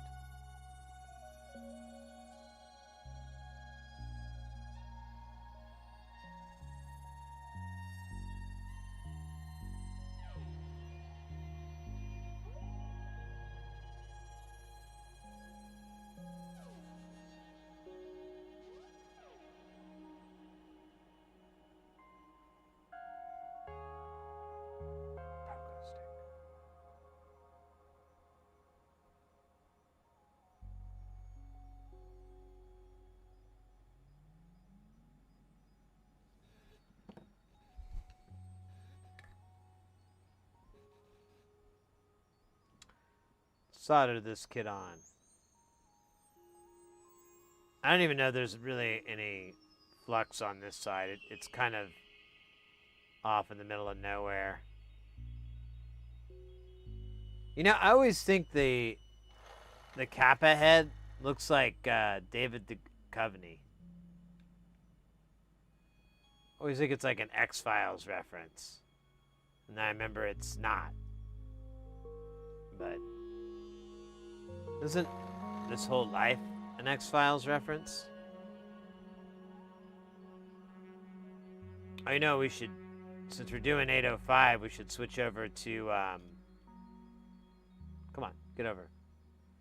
We should switch over to the knife tip that get the Bob Seger action going.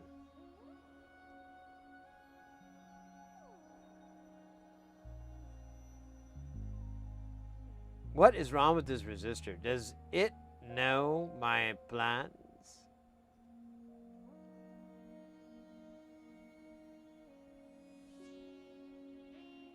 Not anymore. I don't know what all that crud is, though. I don't know where that shit came from.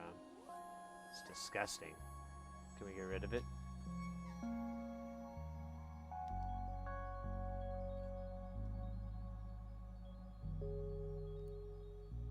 Yeah, I don't know where the fuck it came from.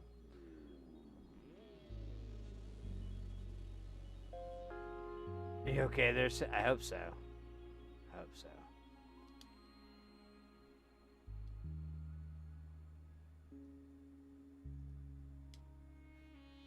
Here, I'm gonna do the bottom here because there's a bunch of shit at the edge here and I don't want to mess it up. All right, can we do sideways or should I 90 it? That's the real question in life and in death. I'm gonna 90 it just to make life easier for me, not for these components. Oh no, no, no. No, God, no. Hell no. Oh, wait a minute. I need to go this way. Oh, that little nose is poking out. Is there any way I can go to the edge without going to the edge?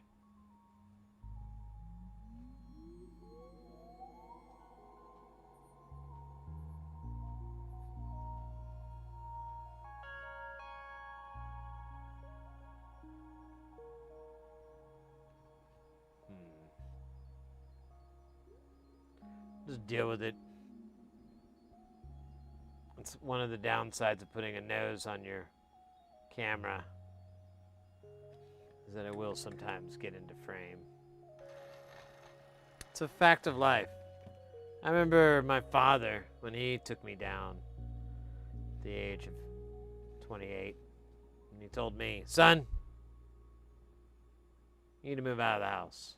And if you're going to put a nose on your microscope, it's going to get into your camera frame. At the time, I really didn't know what that meant. Now I do. Now I do.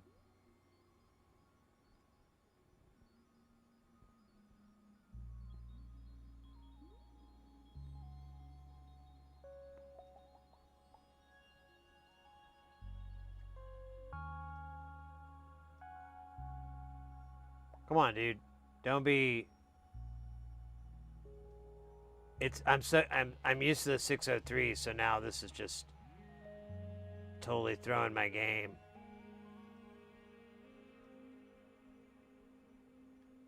It's You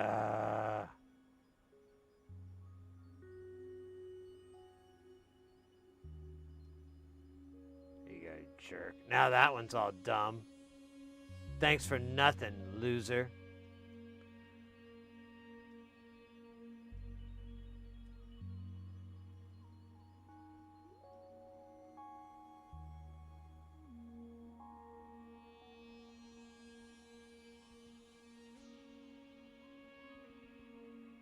Oh, there's like a fiber there or something. Ugh.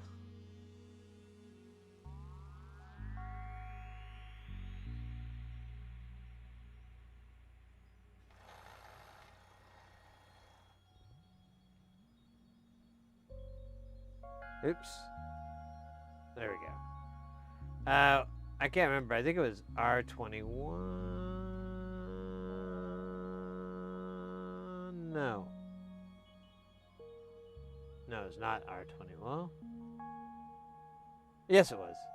For 10K. Or another. I'm gonna get you.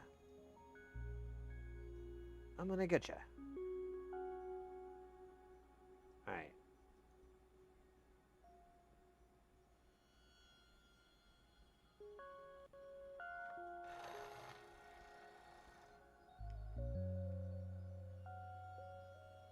Oh no!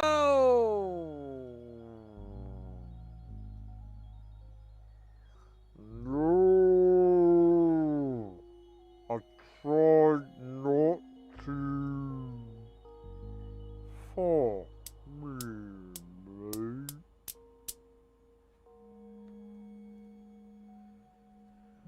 Oh gosh.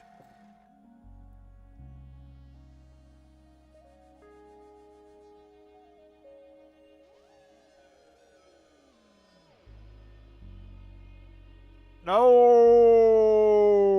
not again. Dude, I'm just like a chainsaw in a china shop. Someone juggling them. Two chainsaw hands. Oh, look at this. Okay, let's just do the rest, I guess. Simply the rest. Better than most, I guess. Better than that other one. That other one, I guess. Remember that song? Oh, shit.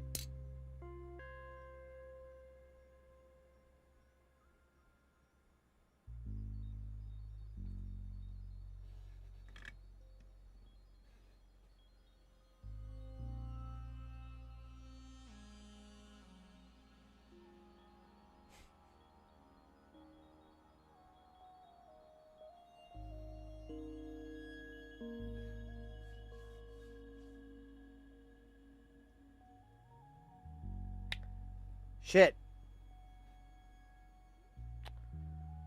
So if you didn't really catch it or anything, I was pushing this board, and my hand slipped, and it hit this, and then it dumped all the resistors on the floor. Honestly, they're other than the ones we soldered, everything is, whatever.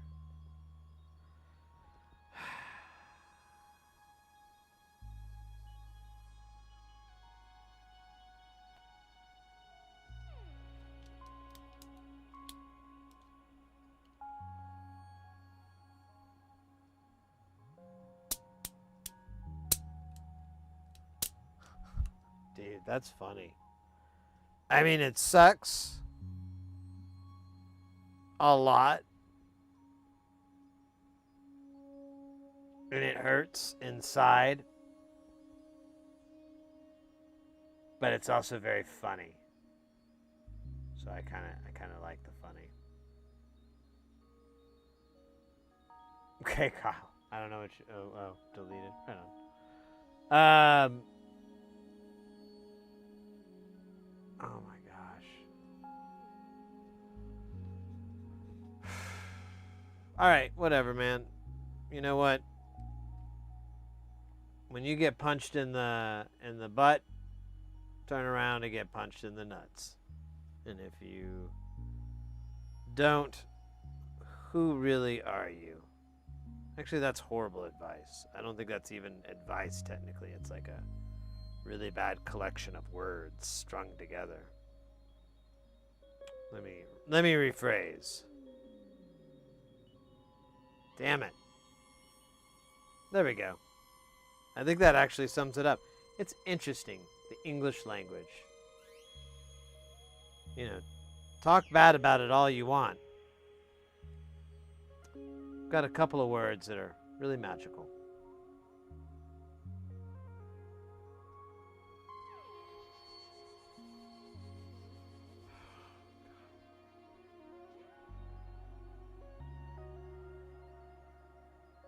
I guess it's good that we just did 2 and we didn't do oh, I think I meant to clean this out here. I'm going to soak this. We just did 2 and I didn't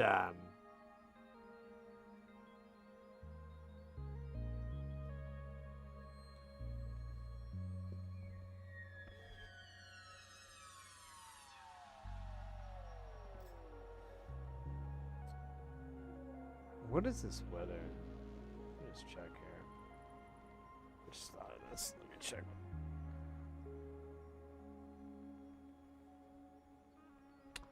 Thunderstorm? That's not possible. No. Right now. You don't say.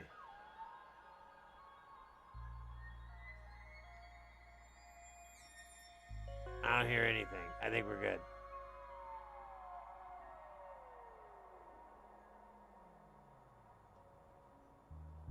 You have fallen asleep? I closed my eyes a little longer than I intended to earlier, so I don't know. Maybe I should try to find some more upbeat jams from from our buddy here, Jay Nathan. Let me put this back in. I was listening for raindrops.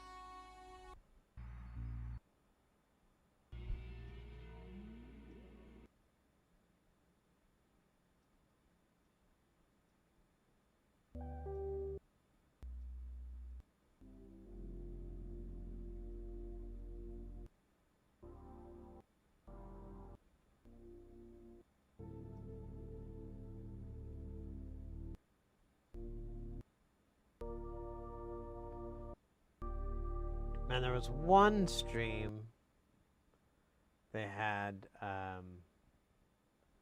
maybe it was the last one here.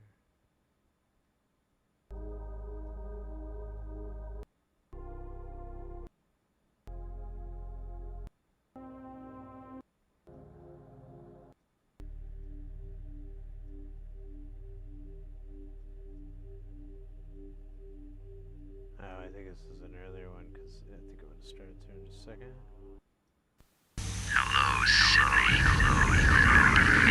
The juice! Welcome in.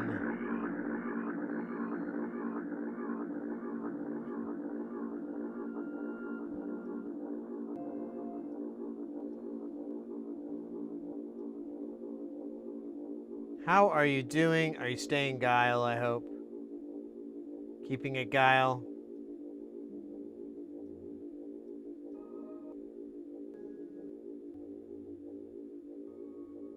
Man, I can't find it. I thought it was more recent. Let me see.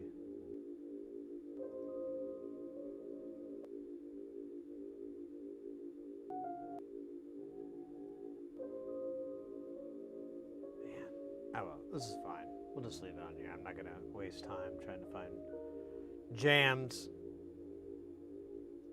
I'm just trying to find something that wakes me up a little bit more.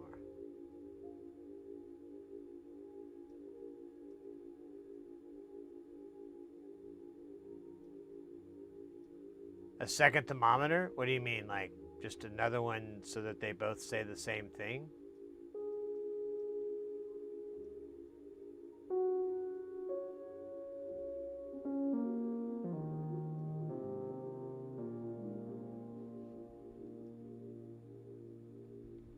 I do have two of these, so it's totally something that's doable, but I kind of have already done it, so. And they are pretty accurate, so it's...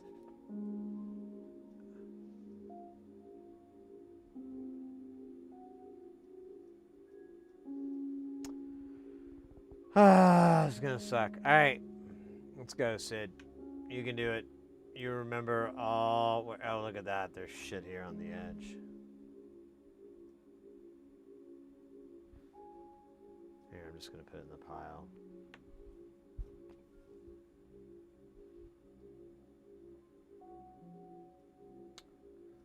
R27 might have been one. R27 was 100K. That was a 103. Voila, as they say. Well, maybe they don't. Oh, shit. And Avita Zane.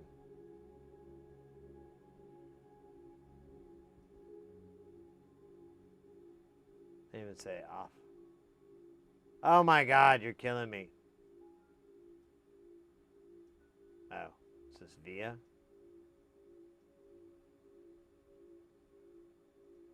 Hold up. Yeah. 28 feels like 23, I would argue. Like normal humidity. The whole this is a dry heat thing is a very real.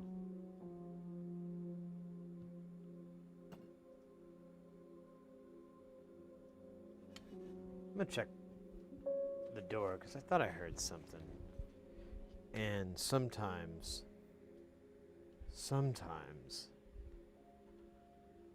it's thunder.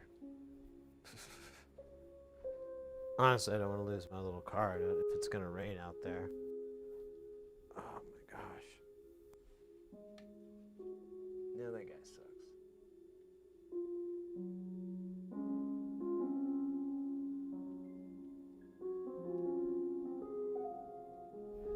All right. Well, let me grab my little thing so it doesn't get rained on. Oh my god, my neck.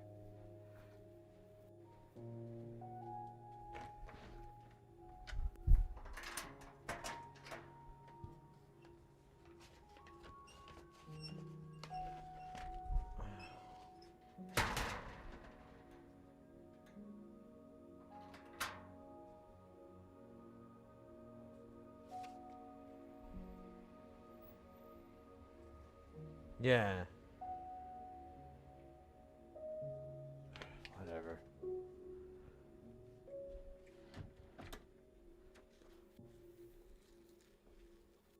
Aw.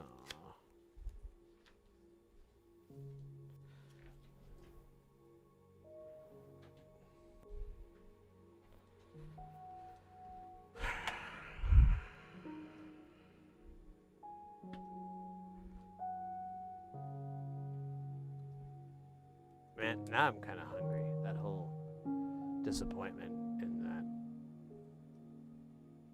generator. I think I grabbed some pickles. I don't know. Maybe I should just tough it out. Drink more water. Try to lose some of those lbs that have been creeping up on me. Oh wait, I'll be fine. I think that's just the weed making me. Oh, you know what? Speaking of which, why don't I just 2 birds, 1 stone? Edibles. Get the nutrients and vitamins that you need, and at the same time,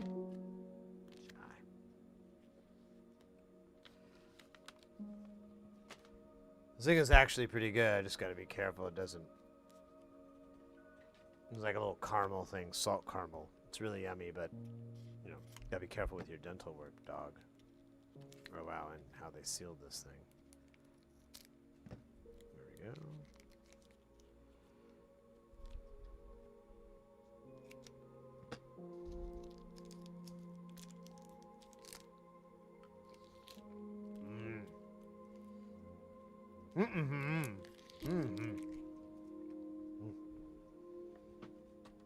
Welcome. I'm not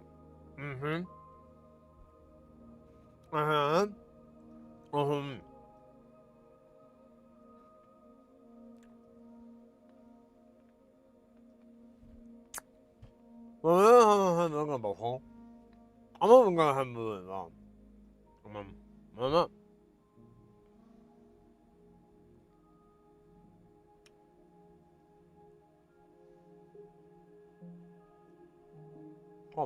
damn it.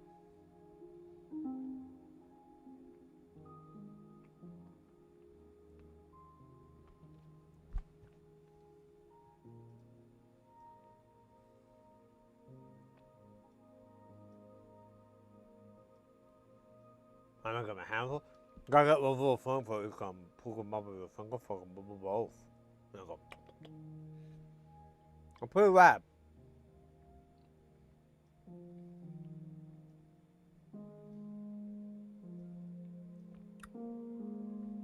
Bubble pack them. Alright. Whip up. I'm gonna put you on that now. Oh, food. I love bubble caramel. I don't think I would. But I don't think very hard. I call Pine Hawk.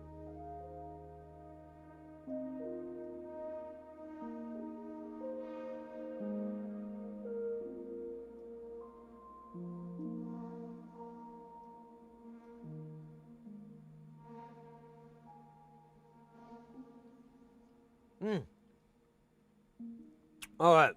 Mama man. Think about anything.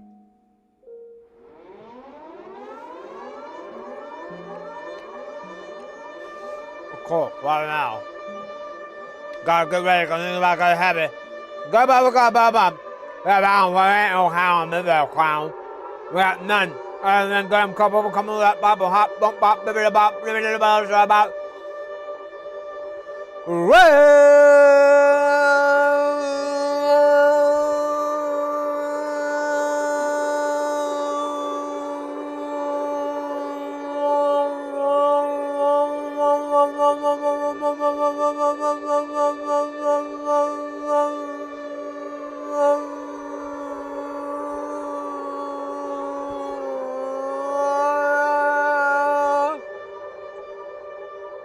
I'm a bummer, I'm a bub. The guy got in here, oh my god. I'm that. I got my camera in my mouth in a minute. Yeah, got,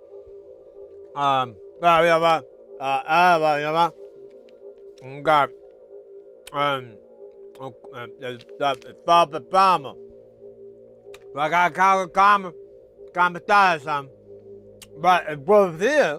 How it came, what y'all doing, and how, what y'all, what y'all playing on humor? Stand by. I must stop. I'm just kidding with them.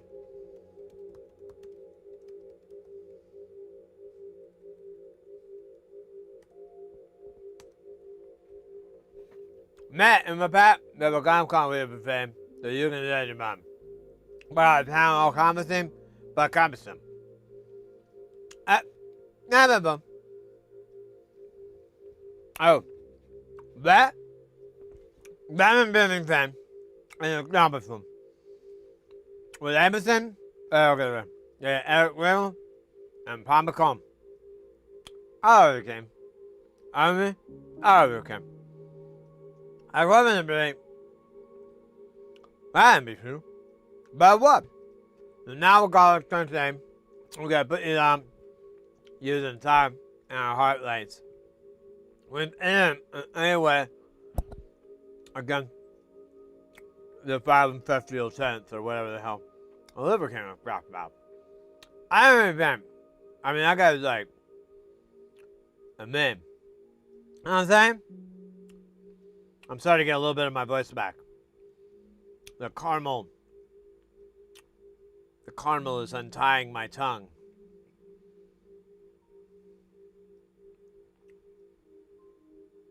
Uh-oh.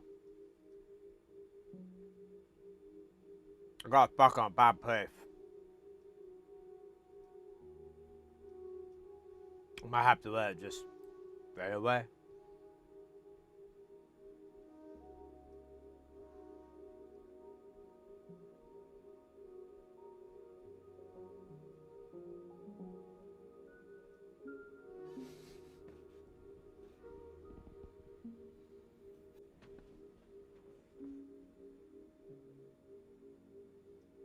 Anyways, welcome into the channel. I was eating some caramel right when you guys came in. And I kind of failed. I got stuck on my teeth now. But it's so small that I think I can just wait it out.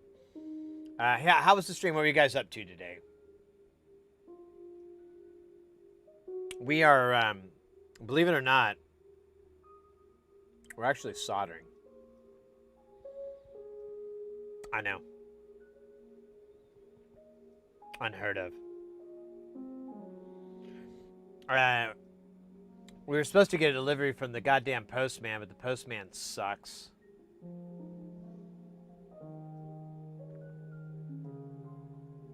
Update. Put it in their butts. Fucking jerk off.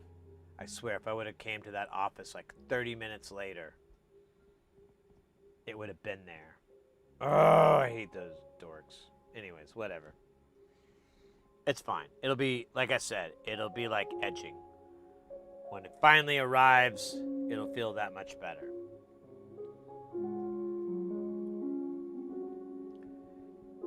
Hey, I understand something. What the circuit board is going in on, I'm new. Sorry. No, you're good, mate. This channel runs on questions. Nothing.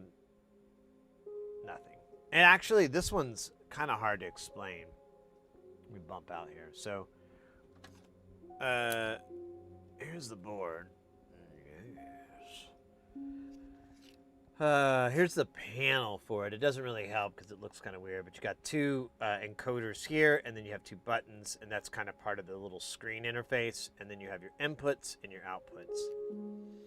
This particular module, as well as a lot of what we work on here, are all what's known as eurorack modules or modular synthesis. And it's just a different format or whatever. They're kind of analogous. I like to put them up with like guitar pedals, you know. It's very similar, creating chains and signals with guitar pedals. this particular module is kind of hard to explain, but it does clock-based stuff. There's a lot of clock things that go on in modular sense, so that your sequencers and your notes and everything plays repetitiously. You can get consistency in the playing, and you know, things are in time and not straying off or anything. You can kind of hit start and it's all gonna. That's where tempu tiles or other kind of clock-based modules come in. This one has a ton of features. I barely even use like a tenth of what it could do, but it's really nice to have. It's not very big, so it doesn't really eat up a lot of room on your modular synth, which is always what's important. And then it's clock stuff. It does a lot too. You have like, normally you'll have one clock in, and then you'll have some outputs. This one actually gives you 6 clock outs that you can have configured in any way. There is like another function, but we're just going to skip over that. And then you also are able to manipulate these settings with these different inputs, with these 4 different CV inputs. And CV is like, if you know anything about MIDI, it has a range of 0 to 128 or whatever. This is similar, but the range is much more. It's analog. It's 0 to 5 or 10 volts or something like that. It's a 10-volt range system, so you have a little more of quite a bit more range, or not range. What's the word I'm trying to say? Resolution. You have a much higher resolution. Yeah, it does have a display. It's just a little OLED screen you can buy really cheap for about $6 or $8 off the internets. The chip that runs it, though, is actually a bit of unobtainium. It's a Tensy 3.2, but I actually have some Tensys, so I don't really care anymore. I'm just going to start using them. I'll socket them, so if I need to pull it out and use it on something else, I always can.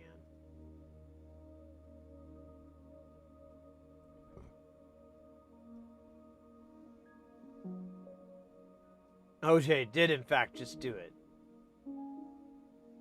Oh, yeah. It's poor Nike sponsorship.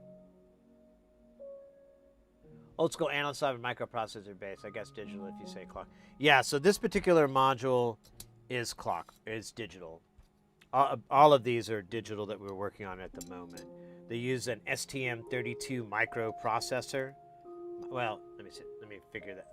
That kind of was misleading. It's an STM32 microprocessor. Because there is an STM32 micro, but I don't think that's confusing. It's a good chip to get. It's a cool chip. There's a lot you can do. It's still being made, but there's newer ARM-based stuff out that has quite a bit more horsepower. It's less of, and I think the pricing is about the same, so you kind of have more flexibility. But we do all that. Like here's Jamtown, and it's a mixture of analog and digital modules, and then we have this other system next to it. This is Space Station, and it is all analog. Any digital modules are not like MCU based. They run at a very, very slow clock rate. You do some crazy stuff where you can do a mux demux thing, and you can run these really high clock rates for them to work, but that's not what we're doing with Space Station. And that's about 64 different modules there. Let's see, I don't think I have a white panel version of any other stuff, but I have some from Jamtown here. So like here's a couple of modules that are in that Space Station, Sly Grogan and Plague of Demons. This one is an oscillator, it generates sound. And then this one is an envelope generator. It can modulate different parameters. And normally for this, you would have it go through like a envelope, or not an envelope, a filter or a VCA or something, and you could use this to modulate it from all the way closed until a note or some sort of trigger comes in, and then it'll open for that time period that you create on the unit itself. This stuff is ridiculously versatile. It's a rabbit hole that literally I don't think could ever really end. Like, I mean, even if you had like crazy amounts of money to spend on all this, even if that wasn't your barrier, learning all these modules, learning about a lot of these like kind of interesting patches and different things, getting good by any standards of it, that's a giant time investment. But totally worth it. You in my opinion anyways, you can get some really unique, really cool stuff. All the stuff that we work on is pretty much open source. So this system here is from a guy, it's from a website called Nonlinear Circuits. Here, let me pull it up. It's my favorite website in the whole wide world. Oh, okay, closed it out. So this is Nonlinear Circuits.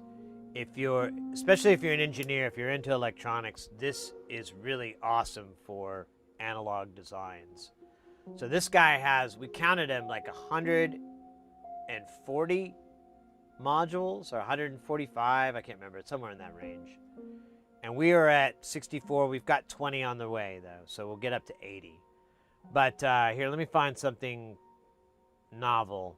Oh, you know what, we could do the sloth. The sloth is super novel. Here, I'm just going to find sloth because we don't have that kind of time. Oh, wait. So this is the sloth. It's a Lorentz pattern generator. It generates a pattern something like this. If you see, like, that's where 0 volts is. So it has this asymmetric,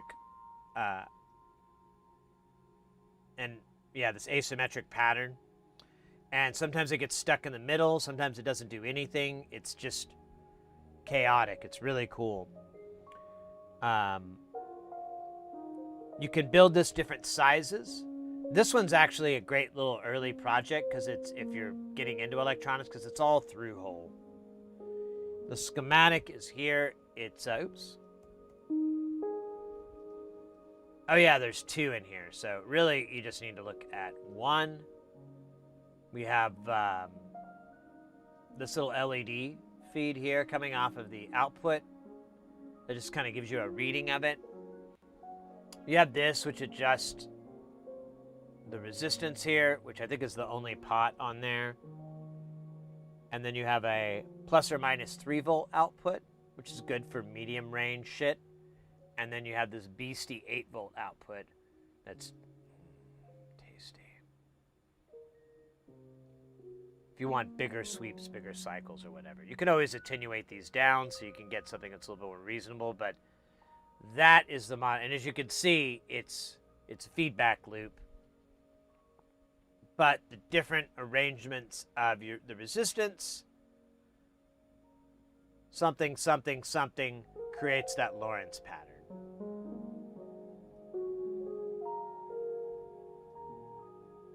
Oh, the plague of demons, you can't yeah, I know, right? I'm not good enough at FM synthesis to really know how to build a patch that works. We should compare notes sometime and see what, does yours do this when you do that? Yeah. Does it do it when you do this? No. Uh-oh.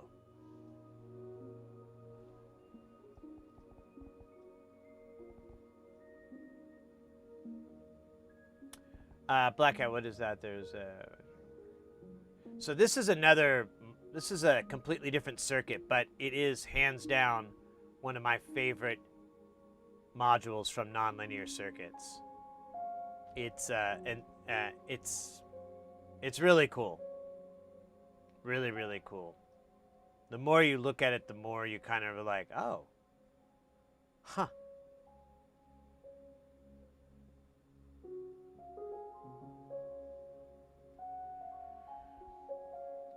But yeah, not a very difficult thing to build. Like all of it's through hole. I don't think there's any SMD on there. Yeah, there's no SMD. So if you're starting into Eurorack and you want to find a DIY project, I highly recommend. I should build one of these. I don't like that it's 4 HP and it's just one unit. Like the triple sloth is 3 units and it's like twice that size. It's like 8 HP. Yeah. Or wait, is it even smaller? Yeah, it's 8.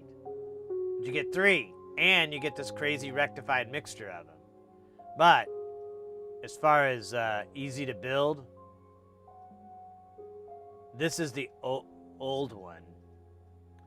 It's now all on one board. Uh-oh. Ekken gifted a tier 1 sub to Engineer. They have given 11 gift subs in the chat. Ekken! Mate! Thank you so much. That's so fucking dope of you. Let's go. Let's go. Where are we at? Look at that. Wait, did it get to 40? I think it's got one more. And then we hit that go. I don't know what it means. I think I just get a haircut after it. Anyways, Super Sloth, or I'm sorry, not Super Sloth. Sloth. Nonlinear circuits. Really a fantastic repository of really, really weird and unique circuits, analog circuits.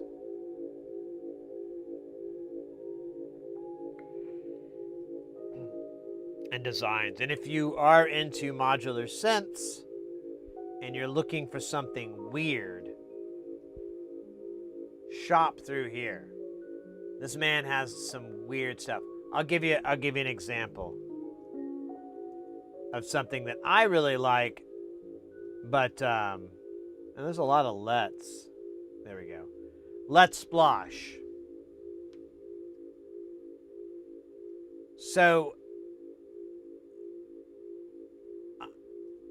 you have 4 inputs and 16 outputs. Now, one is positive, one is negative, but they are not the inversion of each other. Meaning, like, when this goes high, this one goes low, nothing like that. They're actually the high side and the low side, but then they still dip into negative, you know, like this positive dips into a negative voltage. It's very, very strange.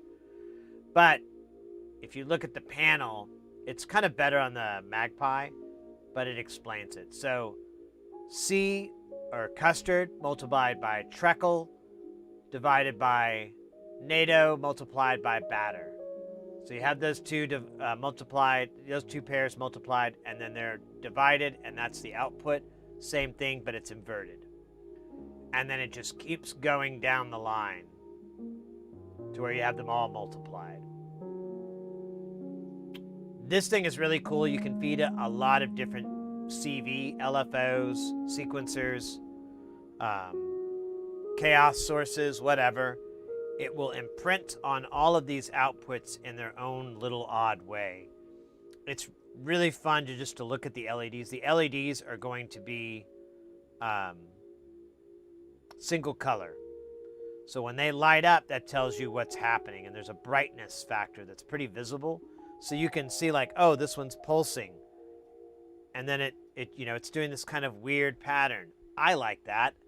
Drop it in on your filter frequency. Oh, it sounds good. But a bit of this is all one board. It's not the hardest thing to do. I mean, look at these lines. These are great. You're really not going to have the worst day of your life putting this together. But it does get super fucking crowded around here and here. But just don't make this your very first SMD board you've ever done in your entire life. Either do some practice boards beforehand or get something a little bit easier. But this is a great module, and it's weird. I don't even know. I just tell people it's a CV blender. I don't know what else to tell them.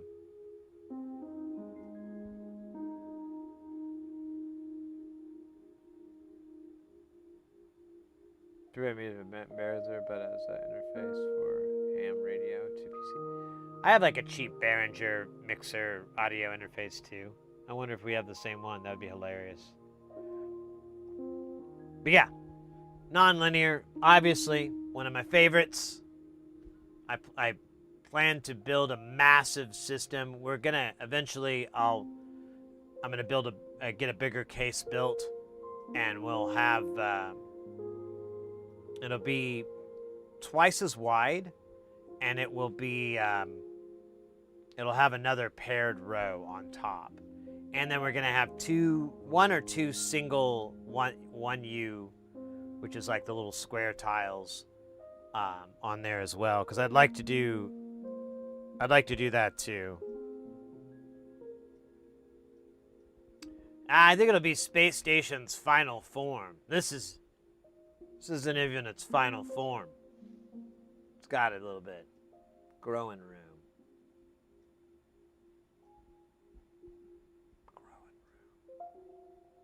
But yeah, thanks again, Ekin. Let's go. Man, community's so cool. Alright, I think I've explained everything. I think I've drove off all the people who are like, yeah, this is a pinball.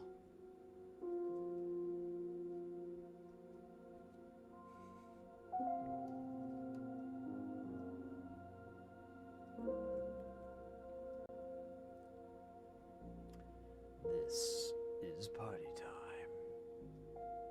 Which I kind of want.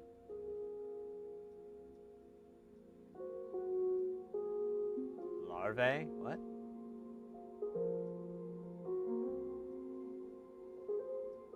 Euphoria MC22. Ah.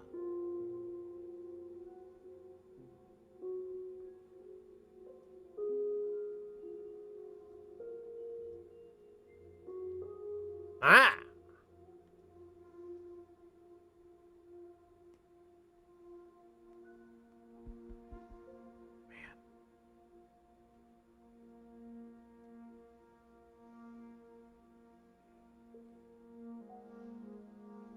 Oh yeah. Let's give the old Dab Master a clean. Did Game Club take off?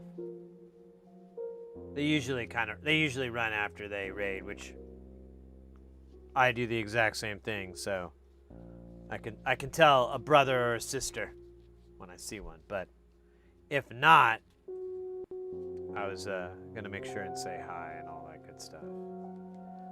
I love their channel. We threw a shout out in the chat, but it's got a great vibe over there. Especially if you're like Gen X. Definitely a very nice Gen X vibe, very Gen X friendly. But I think it spans generations. It spans beyond those constructs. Because they do BB pen. Oh, actually, I wanted to see. I don't know if anybody's still over from Game Club. That's a pinhead. Have any of y'all played any of the new pens that are out in the wild? I've played Dune. Did not dislike it at all. Thought it was pretty fun. Had a good time with it. And then what was the other one? The Dungeons and Dragons. I played that. Got some time in on that. That's really, really fun. What's some other ones I've done? Just trying to think of some new pens. The new Metallica I haven't got. Oh, I know. The Evil Dead. That is, I think, is insane. Snake jazz. I'm really into this snake jazz.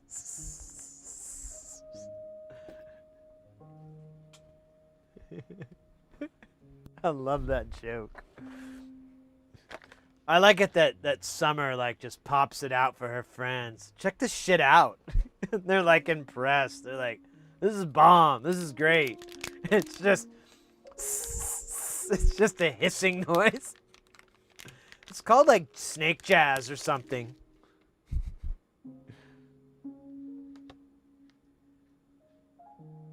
Oh, weird. Boink.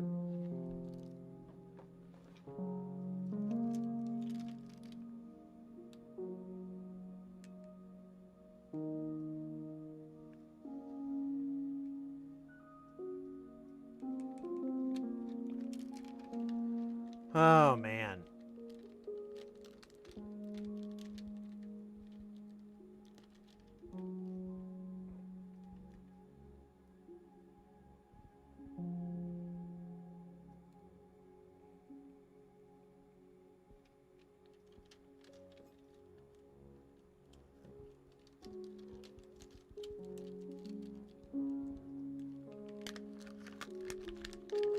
I'm not doing anything that you wouldn't be doing if you were me and I was you and we were there and I was here. The shoe would remain on the other foot. Ooh. Hey, hey, hey. Microman with the 28 months. Mate, that's big pimpin'. That's big pimpin'. That's quite a bit. I don't know how much. At least 2 years. 2 years, 2 months, 4 hours, 3 minutes, 17 seconds, 22 seconds. How you doing? Thank you so much for the resub. Hey, back at ya. We're just taking a quick dab break. Everybody hates it. I don't know why I do it, but I just do it because well, we got raided actually by a Dabtastic person, Game Club Central. So, and then we also got a gift sub from Ekin earlier. So I feel like it's like my duty to show support, something like that.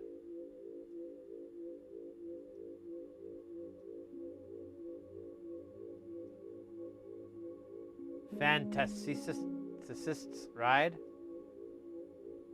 That sounds like a fetish. I'm into it. Whatever it is. Yeah. Any components get lost to the black hole yet? I don't know. You know, if it happens, we'll just catch it. The board's... You know what? I see one off to the side here. Good call. I should have actually shaked the board holder, but I forgot it.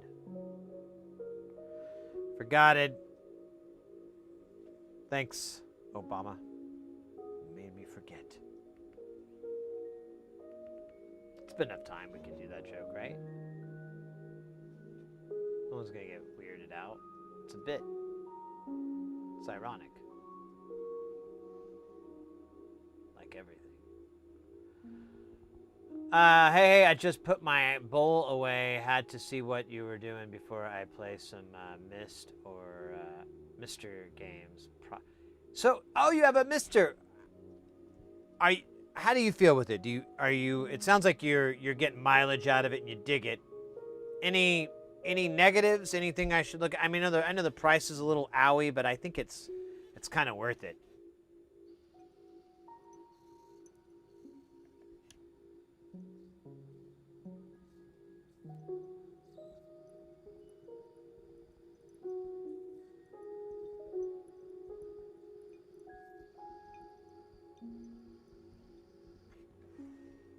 Oh, 190? I thought it was more than that. I thought it was like 3 something.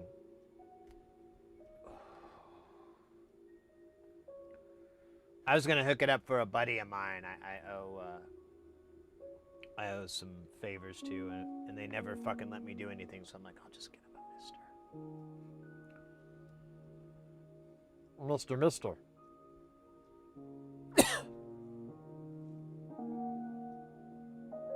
Well, cool. Well, I'm gonna look around for that. I might even get me one. I think you've been in the chat before where I've talked about it at nauseum about how excited and interested I am in FPGA technology and how I've been. I found a dev kit and I really just need to get off my ass and find the time to sit down and study, get good.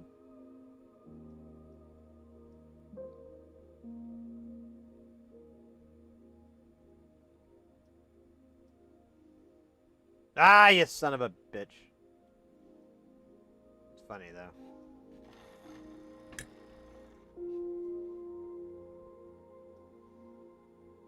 Yeah, please do. I'd be curious to learn a little bit more by looking at those cores and so forth. And having a mister, I could be able to do a little, do a little poking around, a little deving, a little, what happens if I change this line? What does this do, or what does this part do? So, for the price of $1.90, that's,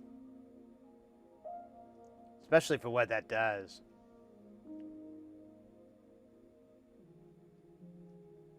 Yeah, that's what I've noticed too. There's some really cool packages and different things to do with it that kind of make it real versatile. Yeah, I'm on board.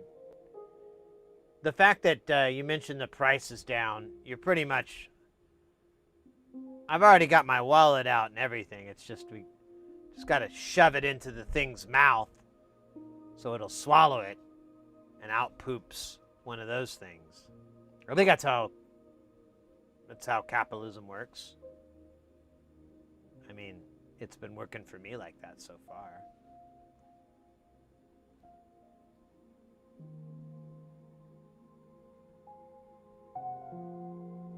The void. Man.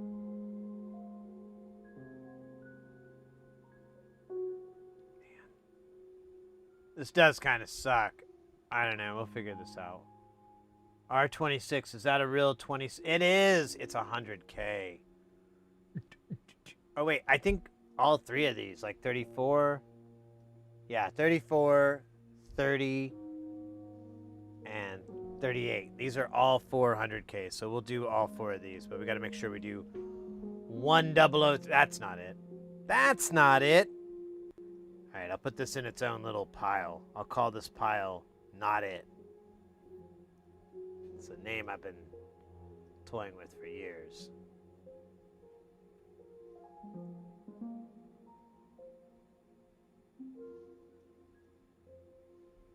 Yeah, I'm in no hurry to get it. I just I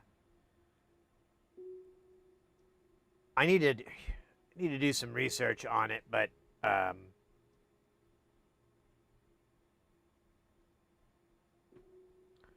I've been wanting to find a cool retro gaming solution, and that one is like literally the only way I want to do it. Like, I mean, emulation has so many benefits and it's so cool, but replicating the hardware and that means with modern tech,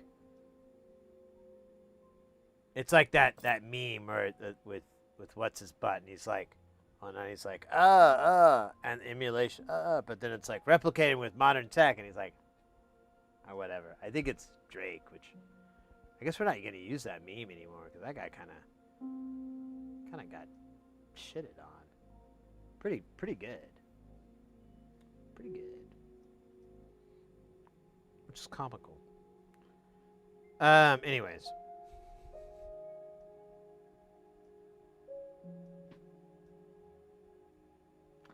Yeah, I want to get the dev kit, and but right now I noticed that I can get really far with just the emulator. So I was gonna just do that for a bit until that changed. That said 103, didn't it? Yeah, 1003.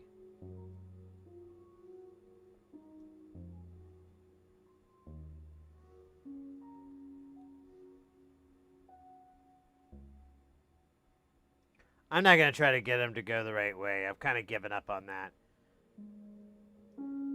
Whenever I post videos of that, the rage is palatable. Oh, speaking of rage, I should put this board in actually tight. That was kind of the problem earlier. It's kind of just sitting there.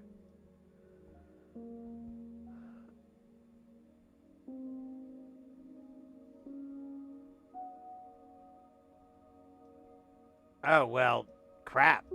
I'll get one for each hand. Yeah, I don't have Discord up. I'll have to open it up, but I'll check it out because I want to. I don't know. It truly fascinates me. I like the modern output. I like the fact that you're scaling from the original hardware, so you can get a perfect scale. You don't have to fuck with anything. You don't have to do any, interpolation or anything like that. It's just, oh, ones and zeros. Yes. Over here, here, here. Thank you. Thank you. Thank you. You're great. You're great. Thank you, ones and zeros. You're wonderful.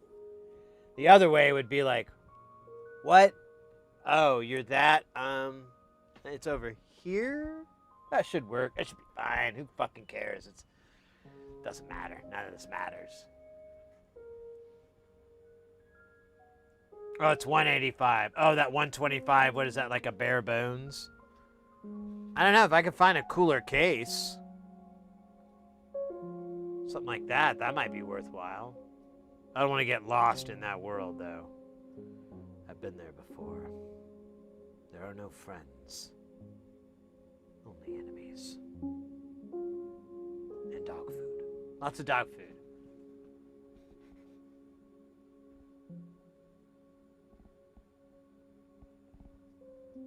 There's other sources. I see. Yeah, Yeah, I could do a full-on kit, too. I could do a complete solder job. Even a BGA, all that. As long as they didn't make it dumbass impossible to do it. But I doubt they would.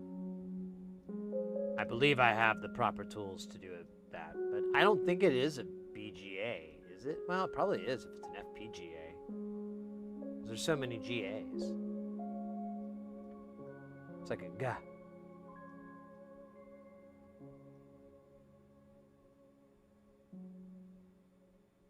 Enjoy.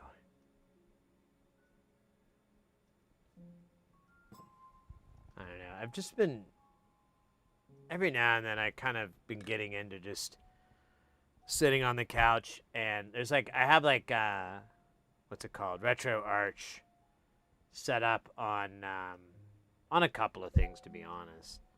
And oh man, I'm gonna have to move this guy away. This is gonna be scary. Don't. Wow, it was like fucking Starship undocking. That was actually pretty sick.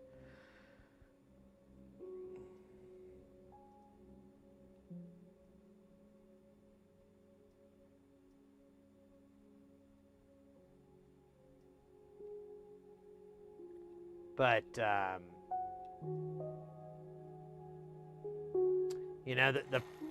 kind of issue I run into with RetroArch is I keep finding, a better this or a better that to try to run the hardware on, and I don't know, it just doesn't work very well. It just doesn't seem very practical. And I felt like a mister would just be like, okay, cool. I'll just start dumping libraries and, and I'll set up that whole thing, and I'll just, program the mister like, hey, it's this directory, that directory, et cetera, et cetera. It just seems more turnkey. Now, there are things for the RetroPie that are 100% turnkey. And I have done those. Those are pretty slick. But you just download an image, put on a disk, and then it does the whole bit, installs and everything, and configures and everything. Walks you through inputting your stuff. It's super easy versus trying to do it from scratch. From scratch, it's really, it's a lot of shit. It's like setting up Windows 98. Or Windows 2000, actually. That feels more like a Windows 2000 setup experience. Trying to program RetroArch from scratch.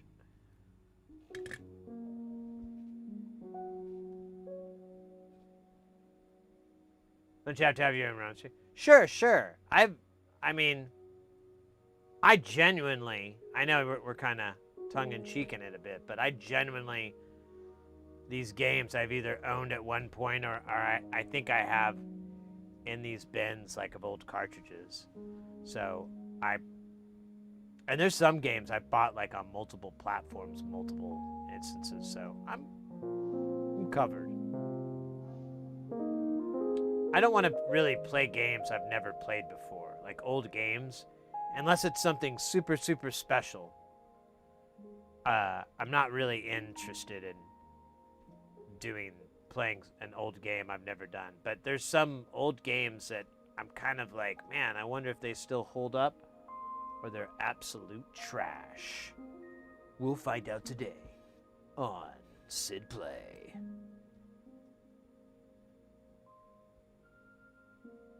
There's supposed to be a music sequence, but I didn't make one.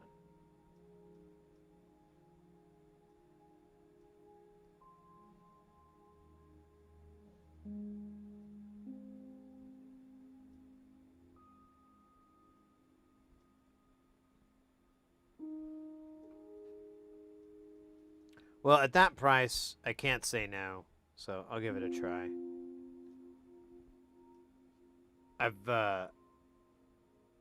been working really hard on these gigs, trying to get some money for the fam.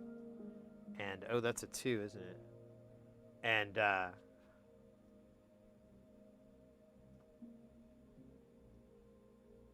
I'm like, I owe myself a couple of rewards. That was kind of my getting me out of bed, carrying me through. Was like, hey man, on the end of this, you're gonna get a bottle of this tequila, and you're gonna do this and this. And the first thing I've really done is take care of the missus, because it was her birthday when I had to go out of town, and it kind of sucks. She's cool about that stuff. She's not really gonna have an issue, but I probably was more upset. So got her like a nice new phone, fancy pants phone. And then but now I'm like, oh man, I need to get me that tequila that I told myself I was gonna get.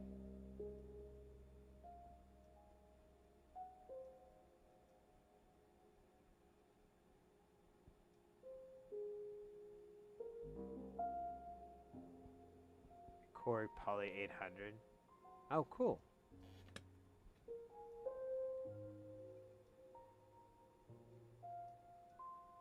I think we had one of those.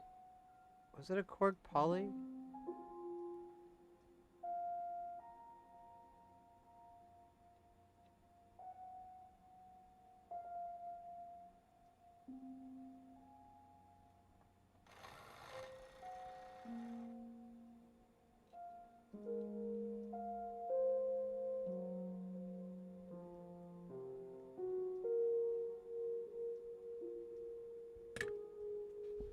All right. Now I gotta find where these 3 fucking R10s go. It's a vicious web, my friends. It's a vicious web. Actually, what I should do is see if I can shake out any more components. Oh, there's another one. Here, let me try.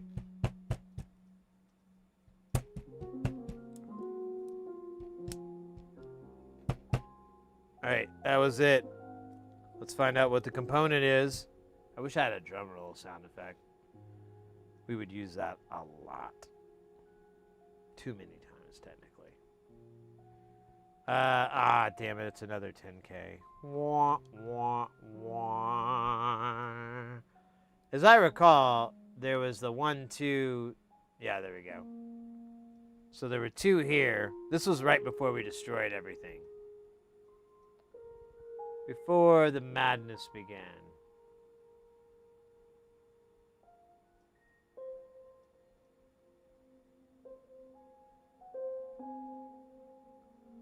Chroma Polaris? I've never heard of that. Oops.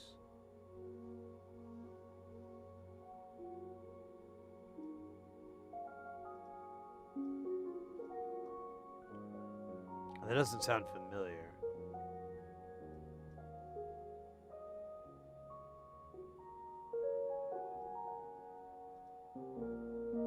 Ah.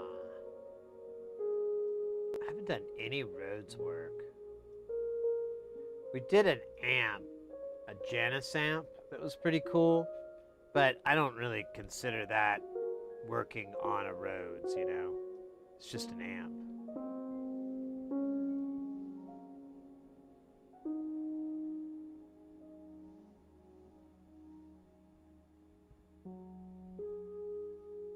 Here, I'm gonna move this. Well, I can't. I don't think I can. Yeah, it's too hard to move. Oh, nice. We'll just, you know what? I'm gonna do this the hard way. I think it'll be all right. Nothing bad ever happens from doing it the hard way.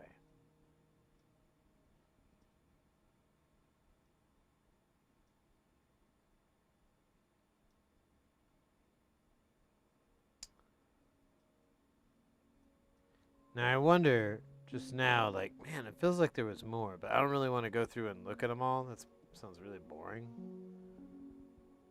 Oh, whatever. We'll figure it out. It's not a big deal. It's not rocket surgery. That's later. Next week, rocket surgery. 20 cc's of jet fuel. Don't you die on me, damn it!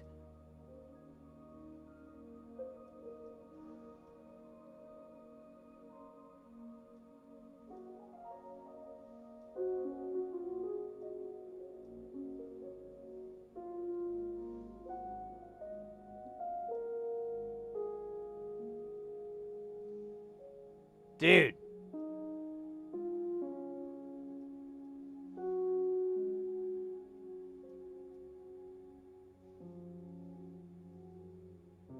I give up. You know what? It doesn't matter anymore. Resistors are overrated. I thought something bad was going to happen.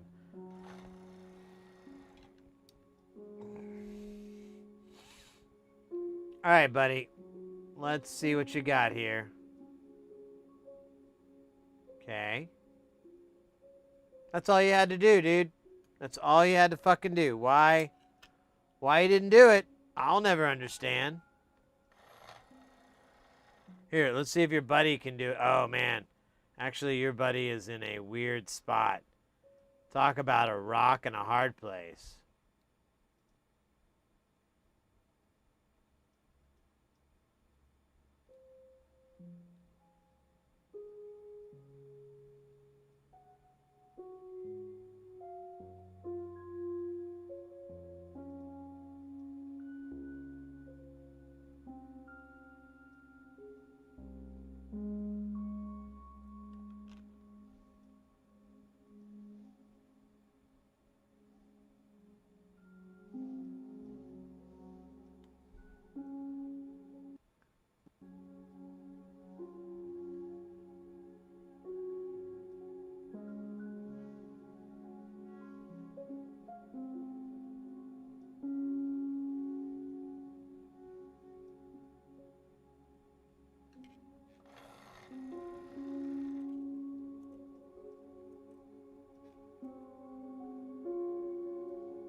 Let me do a little bit of desoldering here.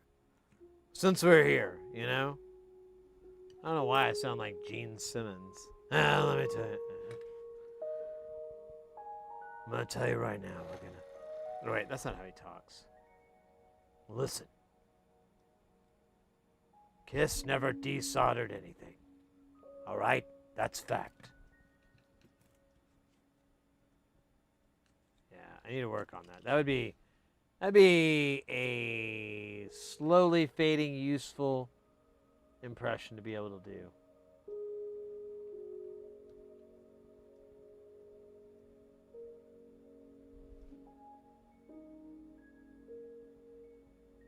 You'd have burned the board by now? Oh, that's always an option. The incinerator. It awaits our failures. It awaits our pain. It awaits all I tell you. But it waits as it will. as it is trained to do. The incinerator does not just wildly incinerate. No. It only does what we tell it to do. We have dominion. We have power.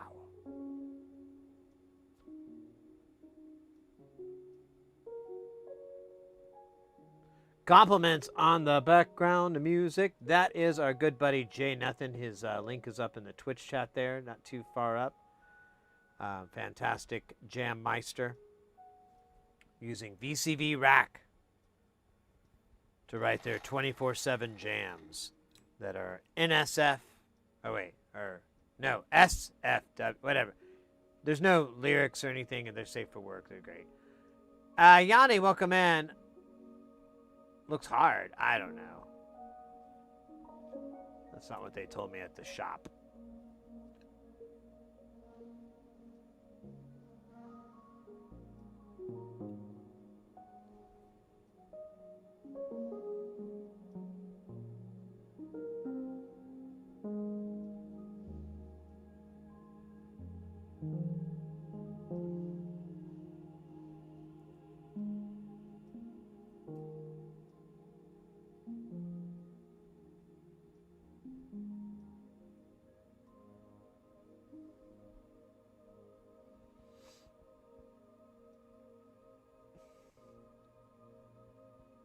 Oh, I have no solder, don't I? Will it pull it?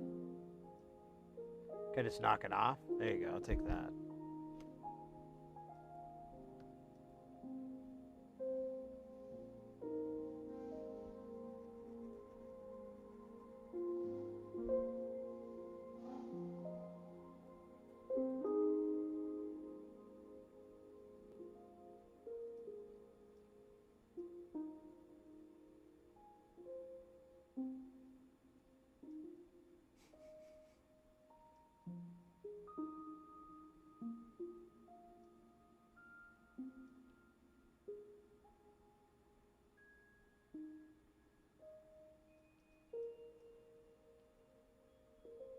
Whatever. I'm not gonna fight it. It's not perfect, but are we perfect? Oh man. Double tough.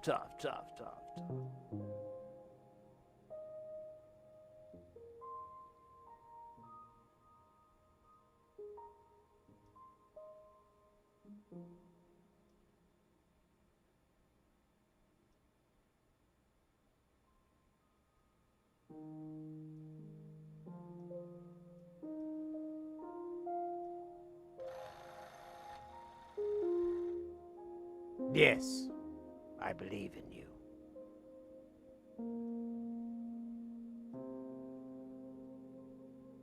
You have the... No, what the fuck?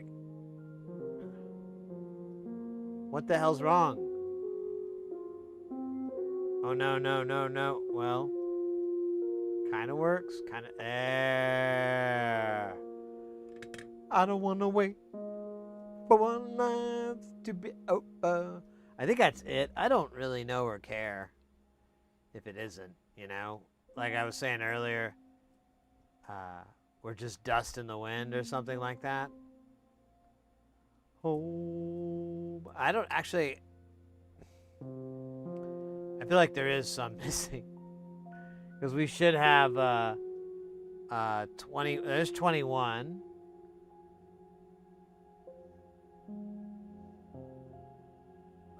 But there should be like 42. I don't know where that went.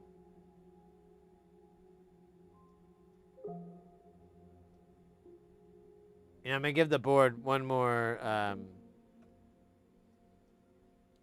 shake here. There you go. That's even better. Ah, it kind of dropped a little bit of its delicious flux. I don't see any components trapped within inside of it. Buzz off. Alright.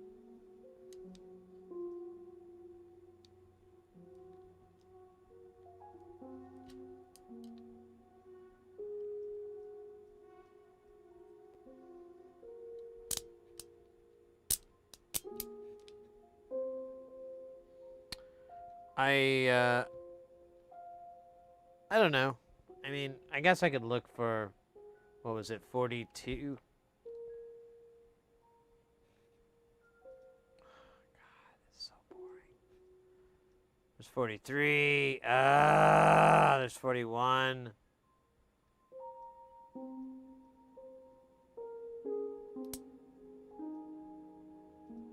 Are they up here? Oh my God, they're probably not, because I don't remember getting up this high.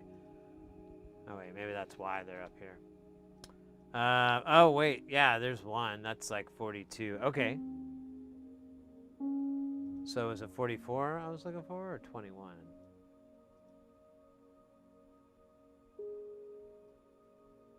I guess we're good. I mean, deep down inside, aren't we all good? Sometimes I think good is just a projection of the opposite of bad. So I'm doing my Doogie Howser introspective thing, and this music kind of makes me feel like that.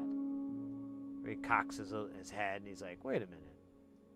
Do bowling balls have peaceful coexistence with bowling pins? Alright, I give up. I'm bored. I don't care. C44, wherever you are, whatever you're doing, I'm coming for you. 2026. Glacier Dome Arena. You, me, and 10 million of your best friends.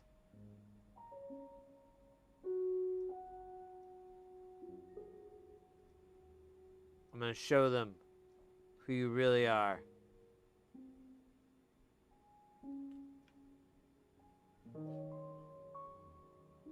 Oh, your dab time. I was going to say, like, really? You think so? I mean, who's the boss? All right, next up is the sixes. We got 2 6s. Now, we've got 3. One's 1K, though, so we'll do that one first. What?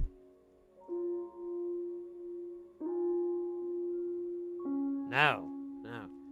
I know you can't hear it. It's only in my head.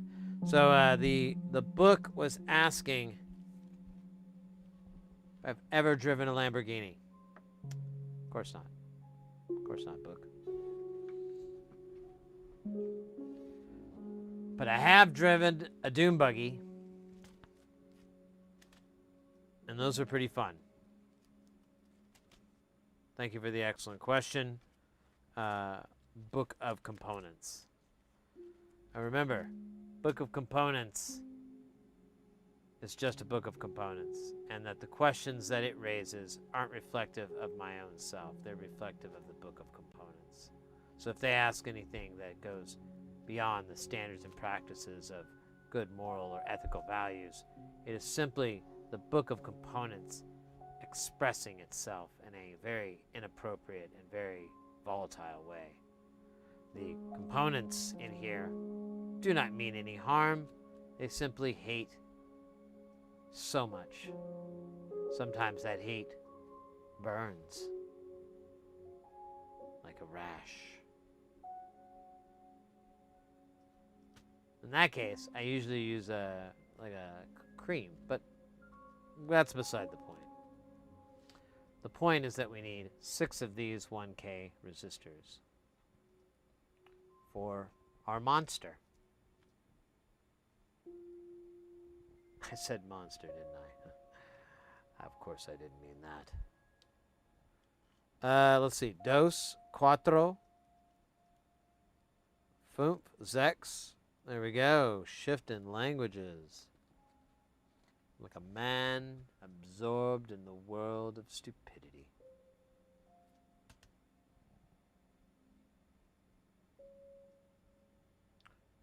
Book of Components. Oh yeah. There's a lot. This is the book of 805. This is chapters 0 ohm to 10K. We have the later books and scriptures. Here we have 12K to 91K. Of course, it's a little lighter, a little easier to digest. I don't always recommend that one, but you know, if you're looking for a good read, there you go. Now, obviously, here we go, 100K to 100 megs. Now, this one, whoa, talk about a real night reader, you know? Big one, heavy. Definitely, if you threw this at someone, you'd be looking at 10 years if it took them out pretty good. But yeah. These are the 805 books. We have some other books from different sizes, of course, and then of course there's the Book of Silicon and the Book of Op Amps and CMOSs. Bless them.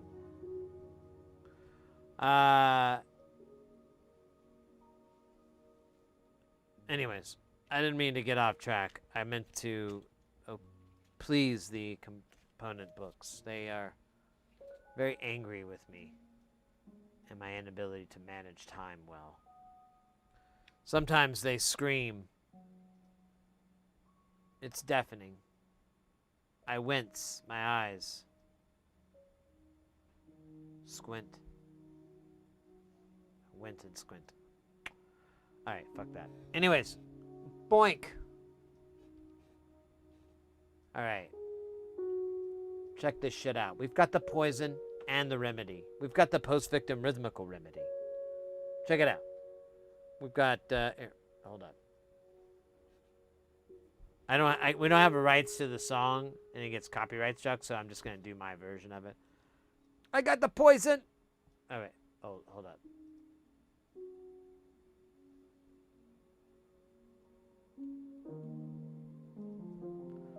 I got the remedy. I got the post-victim rhythmical remedy.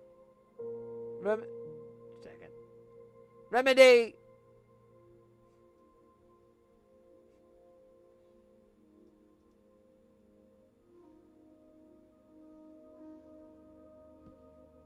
Let's just move on. Boom. Boom.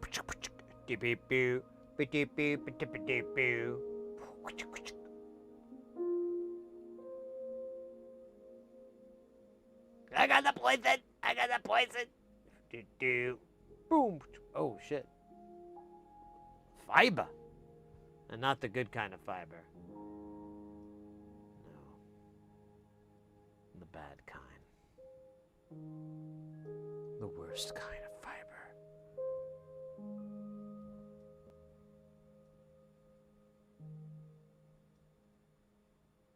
Man, this song is making me think about the time I fell asleep in my bed. It's pretty sweet. I got the remedy.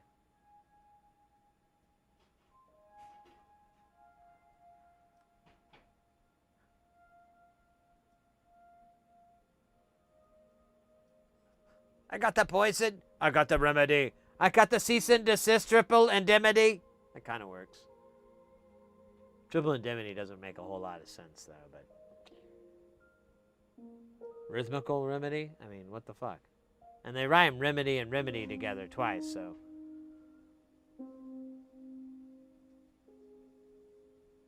It's kind of weird. I mean, I'm not mad. I like that. I think that's funny. But then, I was telling someone that one time in a chat, and they were, like, really upset. I also was, like, kind of out of it, and I kept inadvertently misspelling Jilted Generation wrong, and I don't think we're friends. I don't think that guy likes me. But it's fine. I'm not on here to make buddies. I'm on here to prove my point. That I have the poison and the remedy, and the post-victim rhythmical remedy, and the pressure. Good luck, catch up next time, Tuesday. Hey, mate, take care. Stay guile, and I'll see you next time. The pressure. The boys. It's a good song, man. There's like some great breaks in there.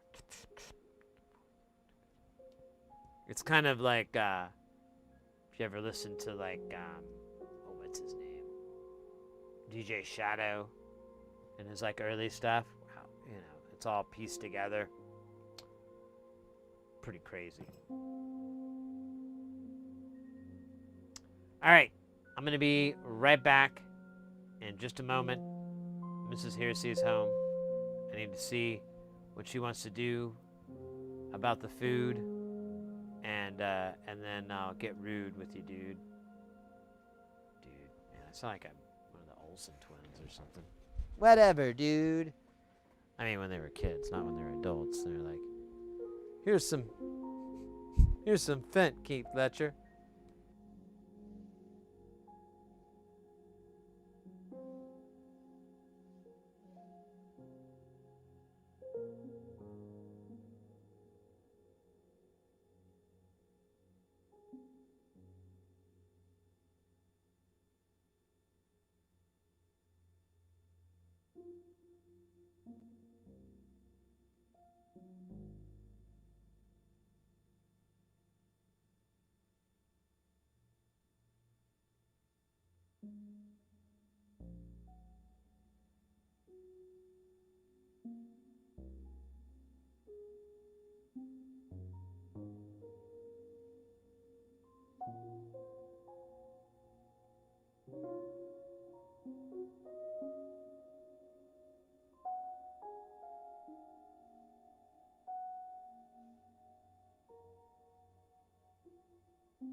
All right, mates.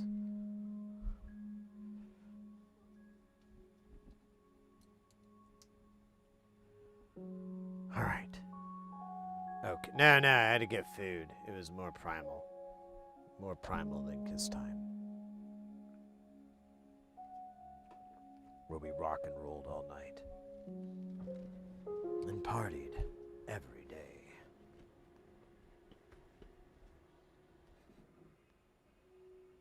Yeah. All right. No, I had to order some food. We ordered some pizza. I can eat it later or here. But I feel like I've bored the hell out of you guys enough tonight. I feel like eating pizza live would just be the epitome. Be like the peak of cool, bro. Here, we don't need this guy. Get out of here. Oh man, he is stuck. He is oh, there we go.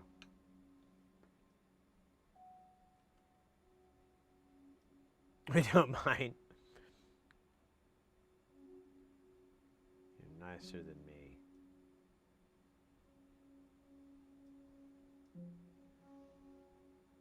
Well, we'll see. We'll see how things go. I could,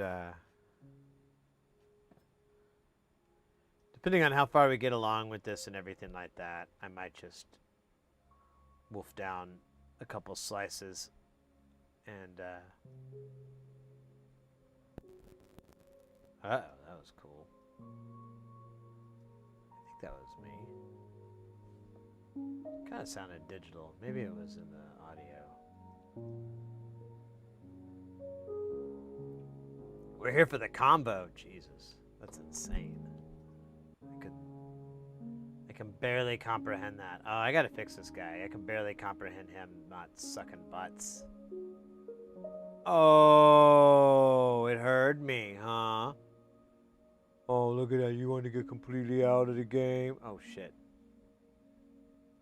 It's stuck.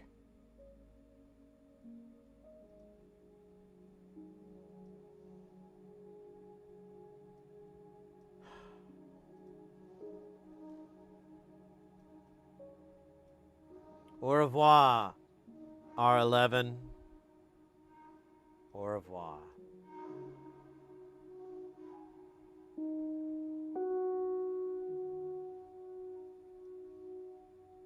It's good with this music. It's almost epic.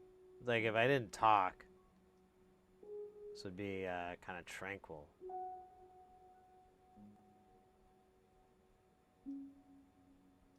Oh, we can't do the double flip anymore because these are too big. Just weird, but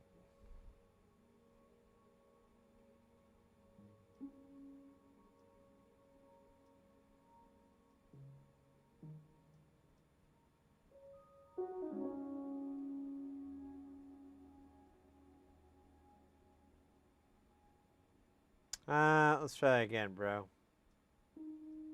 Works for me. Yeah, just get into this fucking chamber. Get into my SATA chamber.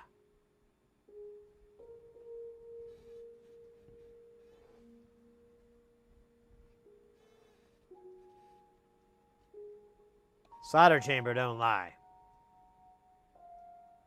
I think I'm sitting in a really weird position. I can already feel my hips going. You are an asshole. Speaking of asshole, I need flux. There's a little bit on this board, but there's not enough to counter that much solder. Why is that red? That's weird. I hit some wire or something. Alright, that guy is screwed, but it's okay. Everything's okay.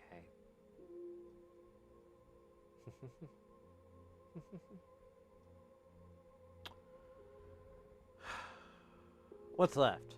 Is that it, though? I think. Oh, look at these two guys. Looks like you're looking for some trouble, gentlemen. You ready for my iron to give you a little bit of trouble? You know it. You know it. All right, let me fix this so I don't fucking mess up my hips. And the doctor like tells me one day, well, you shouldn't have shot like that, shit. All right, I don't know what this red stuff is on my iron. I just know it's probably not blood. I'm the only thing in here.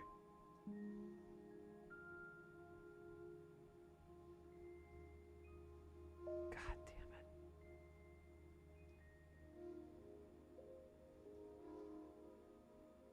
it. I don't even care.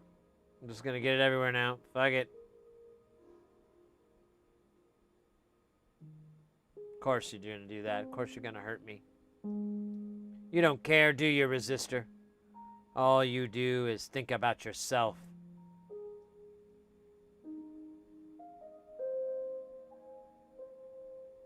And that... What's her name?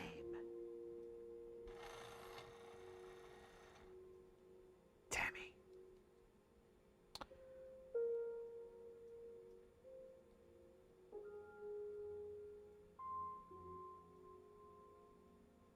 Oh.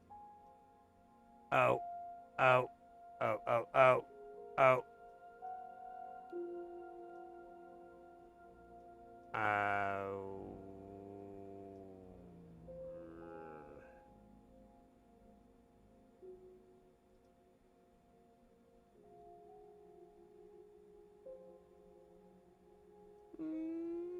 Okay. That was awesome. You know what also is awesome? Awesome pants. Awesome pants. Sold wherever fine pants are sold. Awesome pants come in many flavors and styles. Wait, did I say flavors? That's right. Awesome pants are edible. That's what makes them so awesome. After a hard day of working out, you get hungry. With awesome pants, hunger is gone. Just eat your pants. Now I know what you're thinking. Isn't that a little gross? You know what's grosser? Starvation. Awesome pants.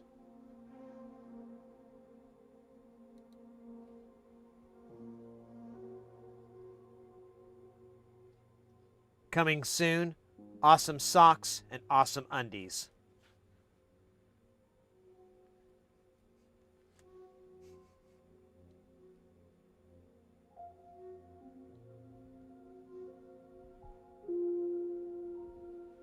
No batteries tonight? Wait, what?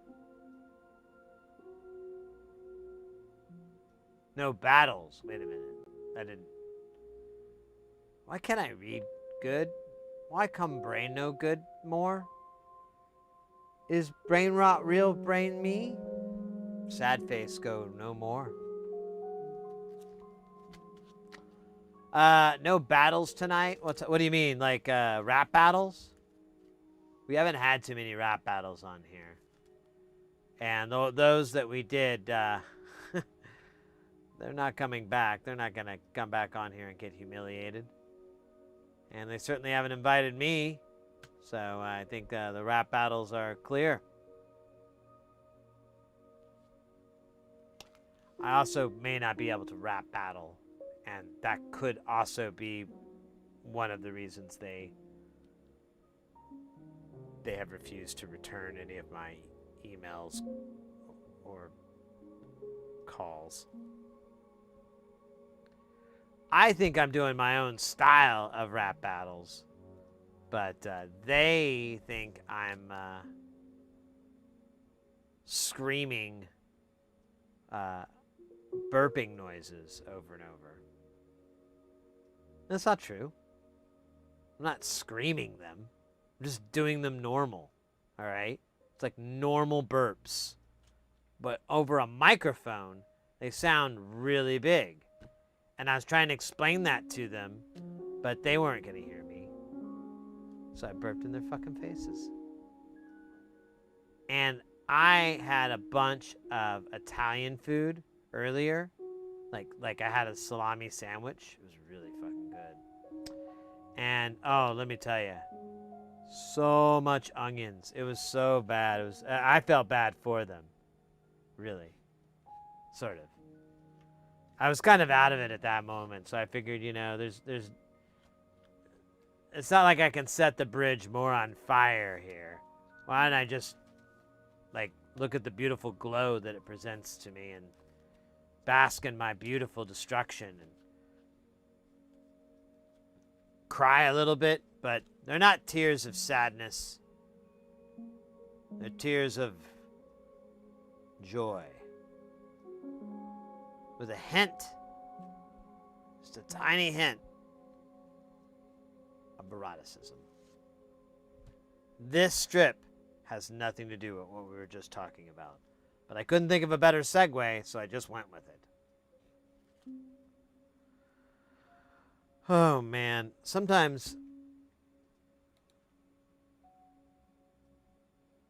I think, and I'm wrong. I'm way off.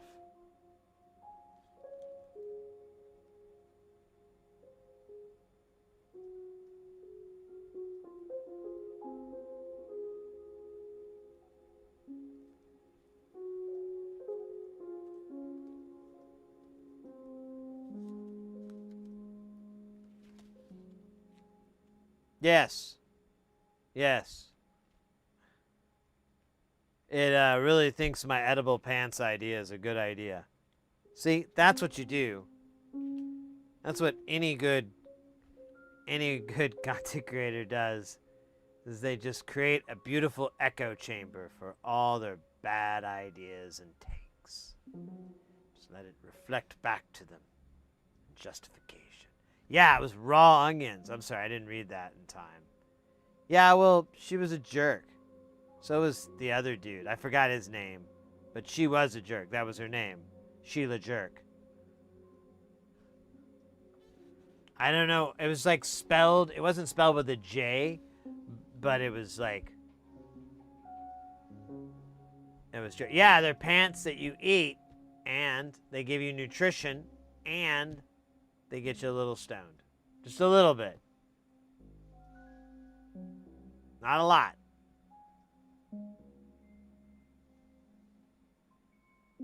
I should define what a little bit is, though, shouldn't I? What is a little stone? Well, Timmy, a little stone isn't like a big stone, obviously. A big stone is huge and massive and difficult to move and overcome, while a little stone is something easy, something you can put in your pocket. And then, when you're confronted with danger, you can hurl it right in their faces and run the opposite direction. That's what a little stone is. Now, Rolling Stone is Mick Jagger and Keith Richards, respectively. I can't remember who else is left in the band. I know Charlie died, and that was really sad. I can't remember the bassist's name right now either. But I think he's alive. I think. I don't know, man. Those guys are. My dad grew up listening to them. I mean, that's really old, yo. When the previous generation was like, "Oh, they were great when I was a kid," you're like, "What?" But hats off to them. I mean. They're still doing their thing. With their emotional rescue. I should learn that bass line. I learned yesterday. Or was it yesterday? Yeah, yesterday. I taught myself the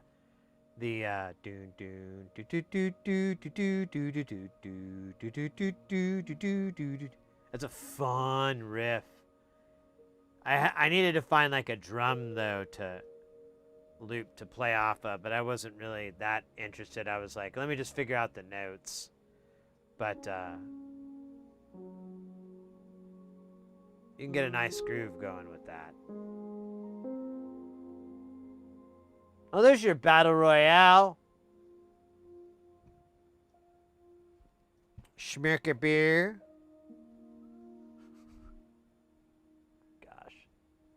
I've been thinking about rewatching that show. It'll probably be like the 4th time. If you guys ever watched, it's a show that was on Comedy Central for a while called Workaholics. It had a bunch of guys that later went on to do some pretty funny stuff here and there. The show itself is... Well, I always warn people, it's a lot of what would be considered toilet humor, but it's really, really funny. So you kind of like, you get your nose out of the air and you get it aimed at some pretty hilarious bits. But the show is just basically follows these college dropouts that work at a telemarketing place and get stoned all the time and try to party. They have absolutely the worst luck with women and other people. Everyone just thinks they're an idiot. Their drug dealer is like the only person they communicate with that's equally like as dumb as them. So it's They do have a lot of other characters that are on another weirdo level, but they're not. There's something else. It's funny. Lots of really talented kind of underground comedians in there, but they did have a lot of special guests, like big time comedians on the show. So it was good. I don't think it's for everybody, and it's definitely kind of crass in some of its stuff. But if you don't mind that kind of humor at all, and you can enjoy just idiots being made fun of, which is kind of the whole story plot of the show, it's hilarious.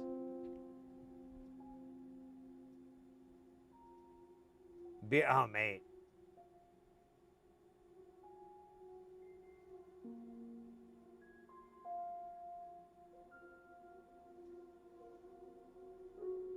What part of the planet, beer?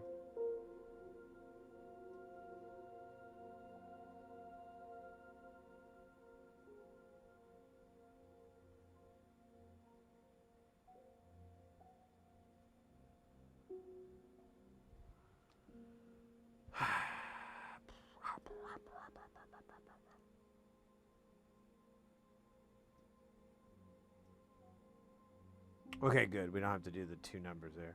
So I'm seeing a very easy to spot pattern. This is going to make this whole thing way easier to QC.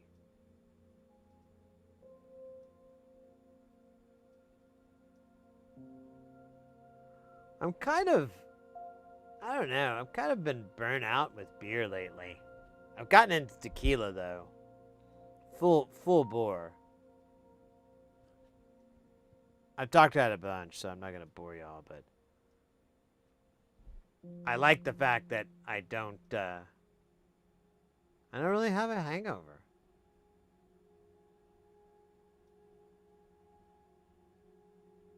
It might just be because I'm drinking small amounts or something like that, but I don't know, it's nice to wake up the next day and not feel like dog shit, which was the reason I quit drinking beer and a lot of other things. So I just wake up and feel miserable.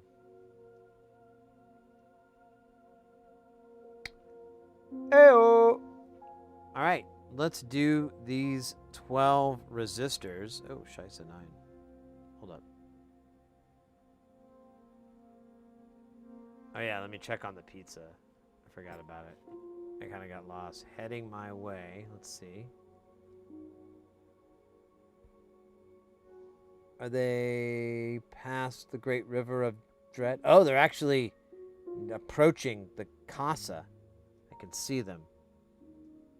Their eyes are filled with ambition. I like it. They seem a bit concerned. It's possible that the entrance to the neighborhood could fool them. I will wait, but I will only wait for so long before my rage overtakes me.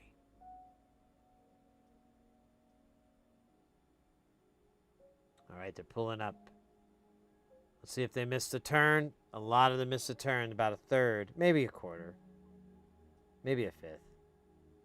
They're moving too fast. They're not going to make it. Oh, they did make the turn. Excellent. Well, at least it thinks they did. Let's see if they come around or if they take the long route. Sometimes there's two ways to it. These people are wild. You don't know what to expect. Hold on. They're coming. All right. I'll be right back, guys, fast as I can. I'm going to take care of this pizza.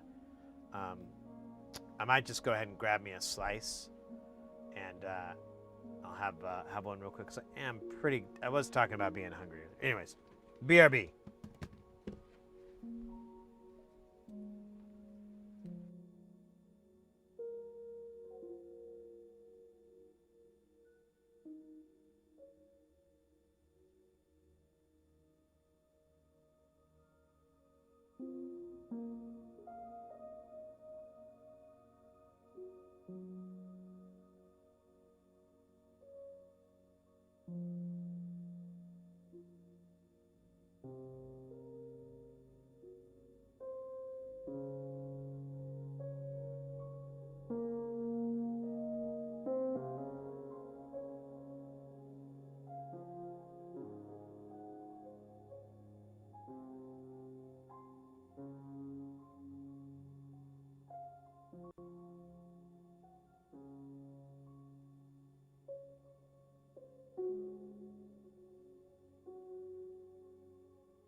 All right. Got some za. Let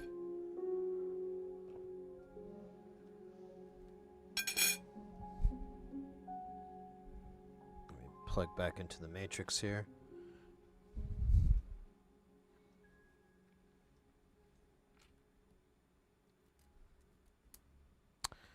Awesome. You know, we used to do that, but I don't used to watch this really funny video I found. It's from an Adult Swim sketch called what's it called?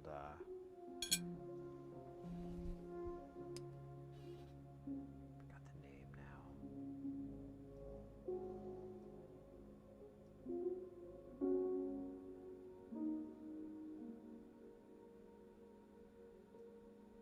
The Synth Lords, or man, it's like the synth. Either way, it basically had an archetype of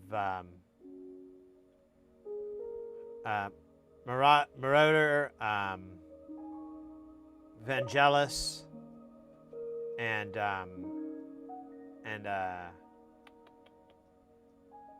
Carlos, Wendy Carlos, and they all play this jam when for Halley's Comet, and I don't know, it gets really weird. It gets kind of goofy, but it has a ton of really, really niche jokes in it that only you would get if it's in, and then there's just a bunch of stuff that just is absolutely off the wall. All right, I'm gonna have a couple slices real quick. It's not a very big pizza. I should have gotten a large maybe, but I'm gonna eat really fast so we can get back to snottering.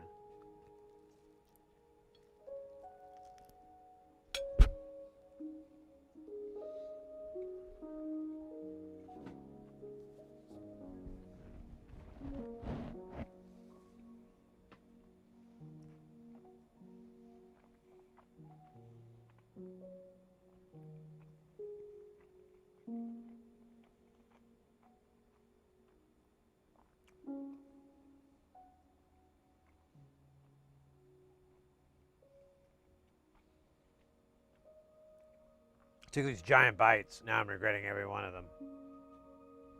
Add flux of the flavor. Flux it up. Yeah, that's actually a worthwhile jingle.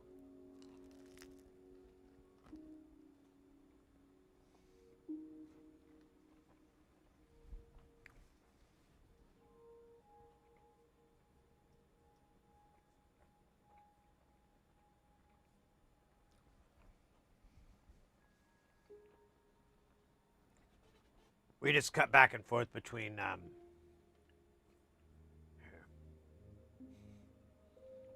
nonlinear circuits and pizza. I think that's a reasonable cut.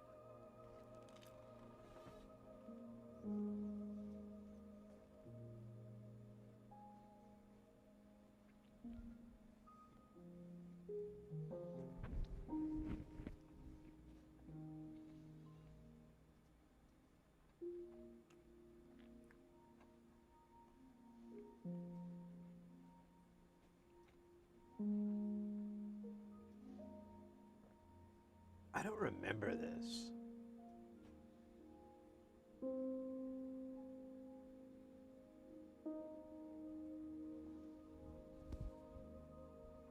Weird. It's weird that they're coupled. I don't understand the benefit to that. I shall chew on this pizza and contemplate the words. Here, let me zoom it in a little bit so we can all read it.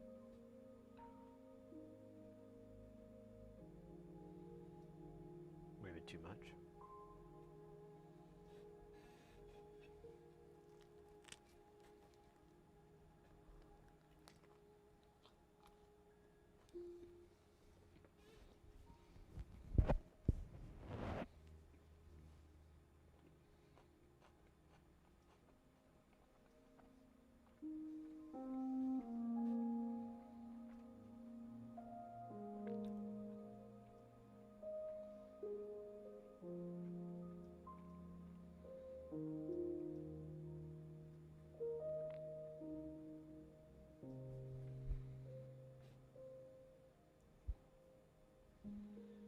The signal is also.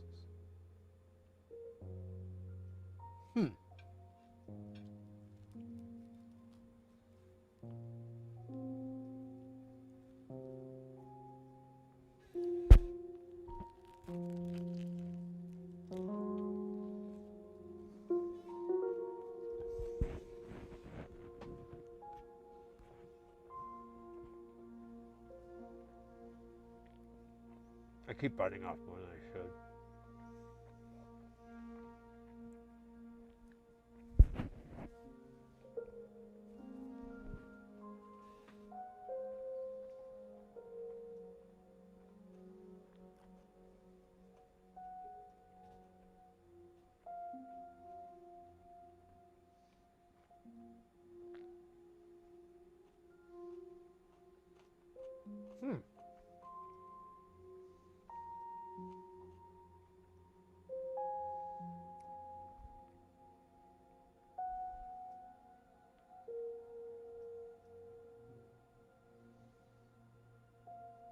Sort of sync.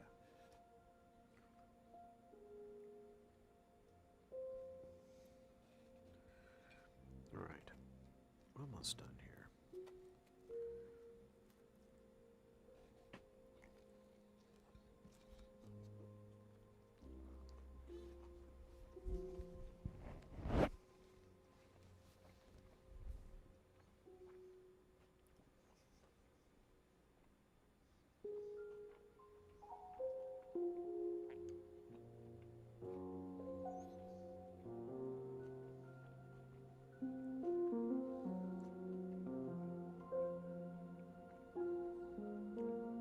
Great time. Great time.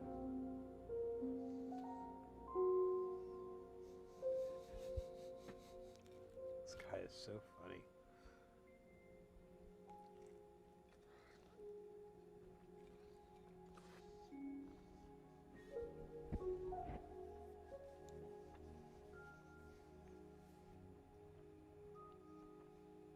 Ooh.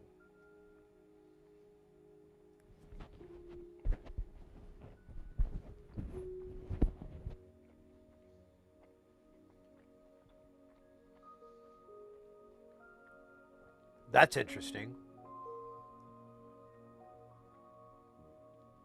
It has a dual strange attractor setup like a sloth would.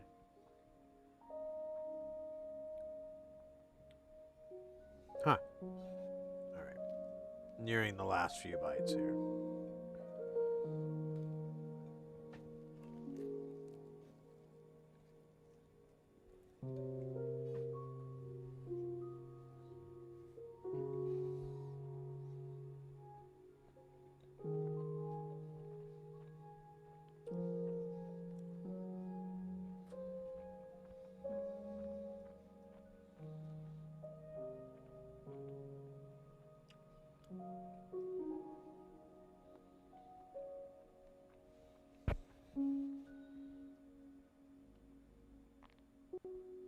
I know.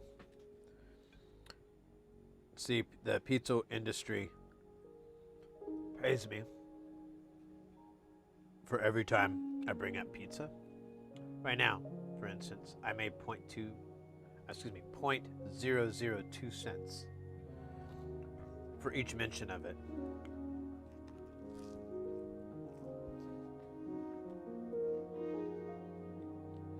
I know that doesn't seem like much, but when you eat one, it's like a dime.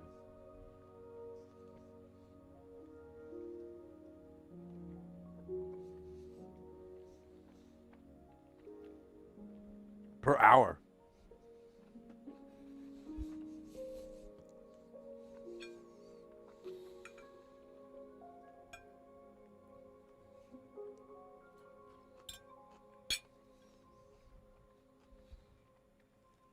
All right.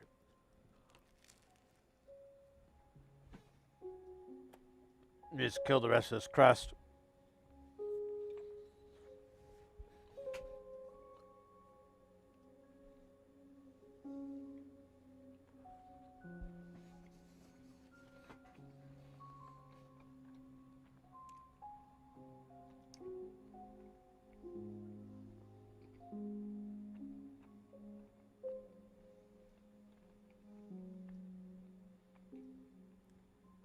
When you build the hyper chaos, there's some caps you're supposed to leave out. I seem to remember seeing something like that. I'm typically pretty good at it, you know, just reading the bomb.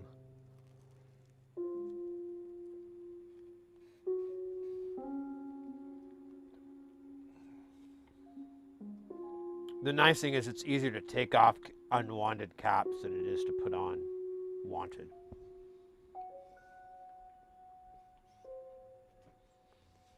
Actually, I guess it's about 50-50.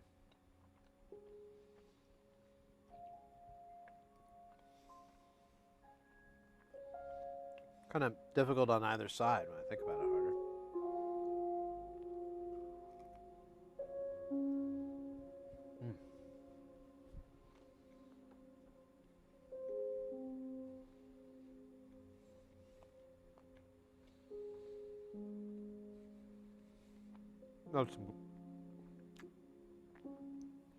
That's some good pizza.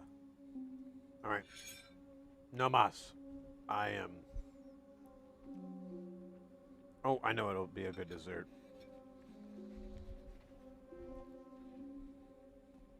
It'll be my dessert. I have weird dessert. Just a second, I'll be right back.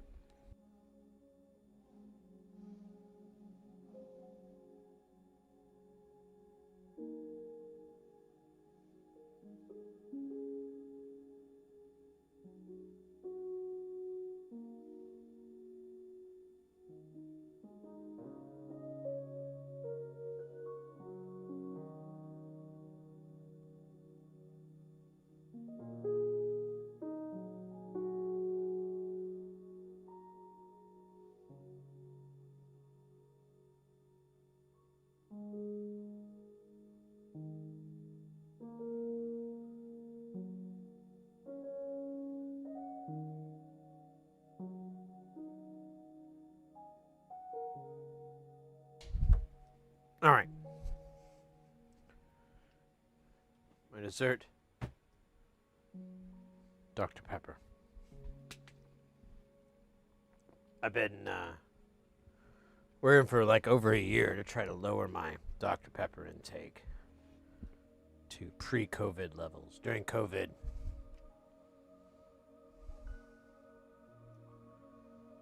a Dr. Pepper beast was awakened inside me. He'd always been there. I'd always loved the soda, always loved the pop, always loved the drink. But I kept it tempered. I experienced heat stroke, illnesses as a result of not properly hydrating, so I kept the Dr. Pepper at bay. I knew at one point that my battle was difficult, for I accumulated several kidney stones. But I asked my doctor, urologist actually, are these kidney stones the result of my love of Dr. Pepper? And he said, probably not. It's probably from dehydration. Did you get dehydrated? Yes, I did. It's probably from that. but I drink a lot of Dr. Pepper. And he's like, it's probably not good for your tummy, but your kidneys, it's not the worst thing you could do to them. Oh, okay. Yeah, pizza and Dr. Pepper. I'm kind of mad I didn't pair it earlier, but I'm afraid I might, like, explode. Oh, it's like a fine cognac after, like, a steak dinner. Ah. Yeah. Fuck yeah. I should have, like, a cigar or something. I found a joint laying around, and I smoked it. But then I meant to make another one, but I didn't. That was classic me. And oh right, I don't have any like small papers.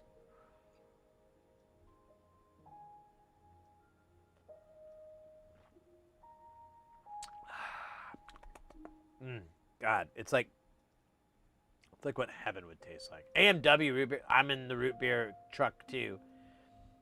Second favorite thing to Dr. Pepper is root beer.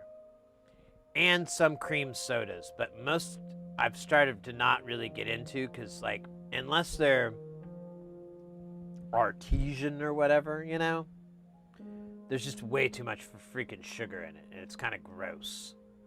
But there have been some cream sodas that have, like, just, you know, you just get that vanilla and, you know, a little bit of sugar, but it's mostly the vanilla and whatnot, and oh, that's good.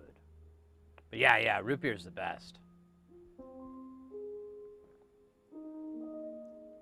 Yeah, they're getting harder to find. I've kind of given up because I've bought like several cream sodas and I've gotten them home and I've been like, oh my God.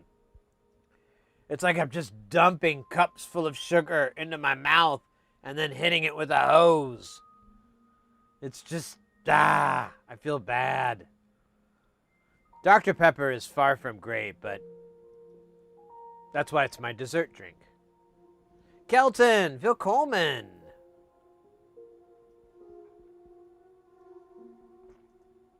You know what used to be cool? I haven't seen in a while, but there were a few breweries around here that would brew their own root beer. And I knew there was this one place, I don't even know if that place is still around, but they would brew this root beer that was probably the best root beer I've ever had in my entire life. Full stop. Like, it was leaps and bounds better than anything I'd ever had. It had like a really cool peppery, you know, that root beer kind of peppery flavor. But then it had this really bizarrely complicated finish. Like, you went from the caramel to the vanilla to like a soda and back to the vanilla, back, you know, you just kind of went around, and it was so weird. It was so good. And it was just kind of perfect. Like, the carbonation amount was perfect. Like, you could just chug it and you'd have like an okay burp, but it wasn't insane. It was so good. It was really, really good. I kind of forgot about it until we started talking about it. I wonder if that would be something worth my time, trying to find the perfect root beer in Phoenix, Arizona. That probably wouldn't take off as a TikTok video.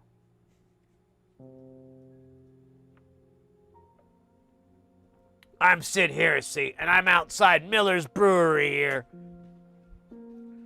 Off of Peoria. I don't know the streets. I don't even know if that's a real place.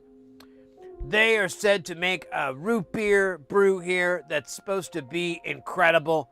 Let's go inside and try it out. And then like cheesy music. And like a little montage walk in. And then it cuts and I'm like, this is the owner of Miller's Brewery. I hear you make a really good root beer. And then they will be absolutely as cringy and as clumsy and as awful as humanly fucking possible on camera. And they'll be like, yeah, I first started making it for the children so they could come inside. Legally, they are able to come inside because I have the root beer. You understand? The root beer allows it. The root beer circumvents certain laws that prevent me from being near them. All right. Let's go over to the brewmaster and find out what he has to say about the root beer. Did you talk to the manager? Yes, we did. He seemed like a really crazy guy. Oh, you don't even know the half of it. Every day he comes into work and he just screams at us for like 30 minutes. It's not even words. It just screams. And then his voice is all hoarse and he says it's our fault that we made his voice that way. I lie awake crying until I fall asleep because all I can hear is his voice screaming at me every night I lay in the bed. So this is the new root beer? Yeah, this is our new flavor explosion Miller Brew root beer. We really took a time-honored tradition to root beer, but thought we'd bring it forward to the 21st century. And we've added a lot of really unique and modern flavors to it, including nutmeg and parsley. Parsley? Yeah. Fuck off. I couldn't think of any other ingredient. Well, that sounds great. Let's give it a try. I don't know why I sound like the guy from... what is that voice I'm doing? It's the guy from the video game.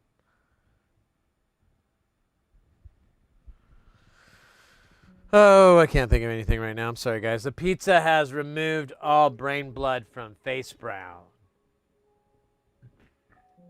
It is kind of Duff Man, isn't it? No, I was doing, what was that? What's that game called? Where, I'm sorry, I should be asking that question inside my head, not out loud.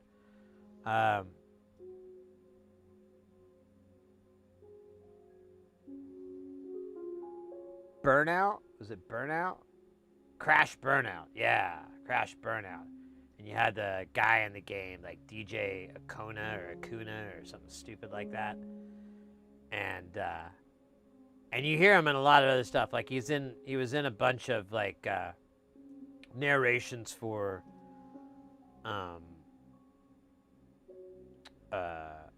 reality TV, like found footage stuff, like here's a guy who doesn't know when to quit, you know. And it's some guy fighting some cops or something like that.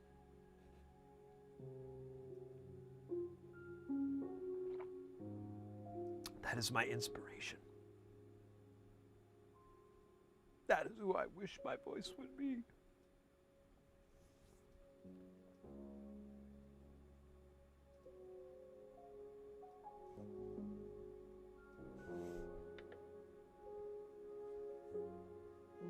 I don't know what happened there.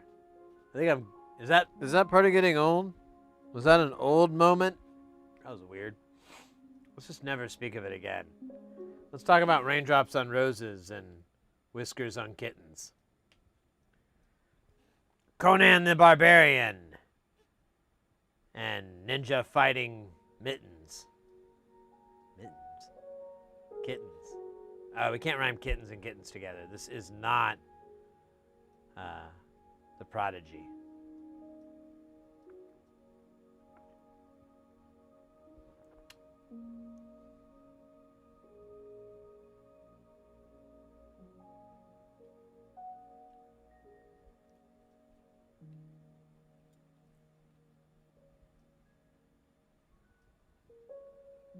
When the dog bites, when the bee stings, when I'm feeling sad, I think of a few. So, it was an album by Peter Gabriel. It has a lot of his classics. Sledgehammer being one of them. You can rhyme whatever you want if it's your life. You're right. Bon Jovi did say it best. It's your life. You can rhyme whatever you want. No one's gonna care. Rhyme how you will. Rhyme if you want to.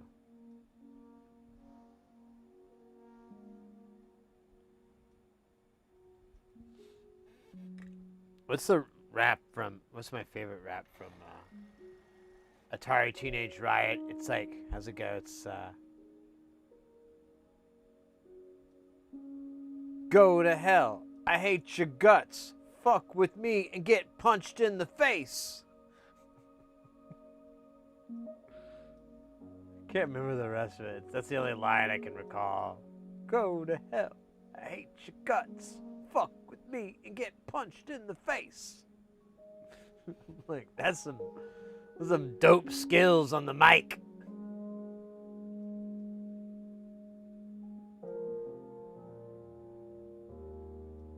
Oh, yeah.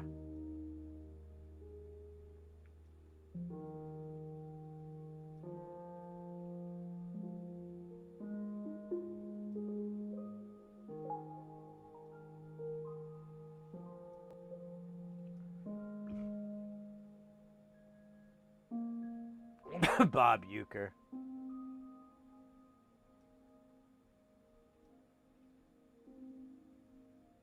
You ever hear Norm Macdonald and Artie Lang's Bob Euchre stories?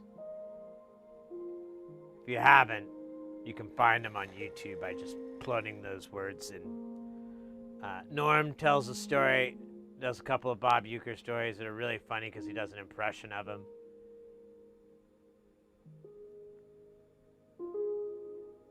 The guy, like, swears worse than I ever have in 1,000 lifetimes.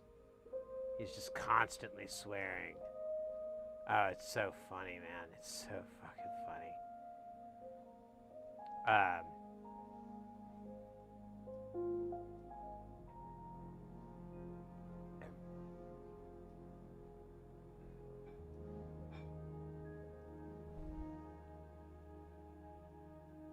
And then Artie Lang has a story, but he got in trouble for telling it. Like, Bob wasn't too happy because you're like, you're not supposed to tell people I do that.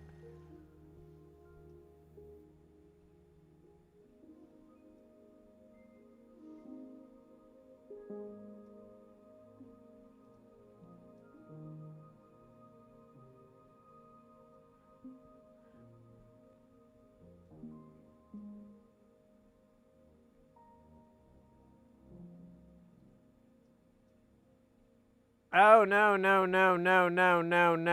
We were doing fine until that. What the hell is going on in tape?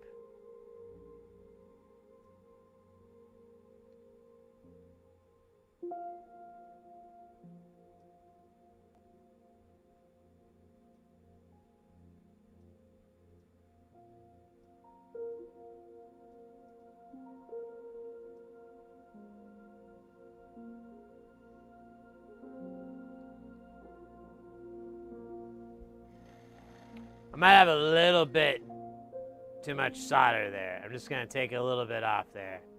Just a little bit off the top. And the middles. And the sides. God damn it. This thing is pissing me off. How can a resistor fill me with so much rage?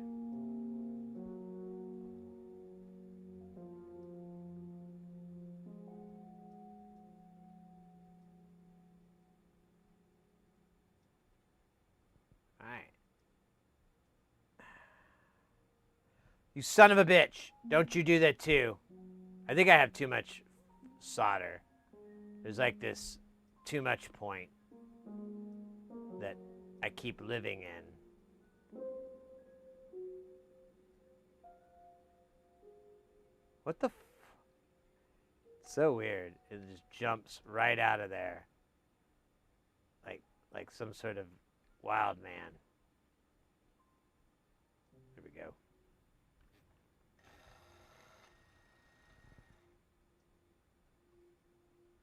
Yeah.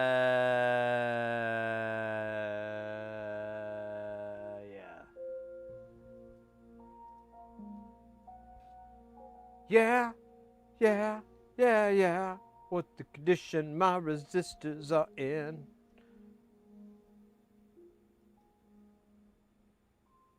Hold up. Gotta turn this hook. There we go.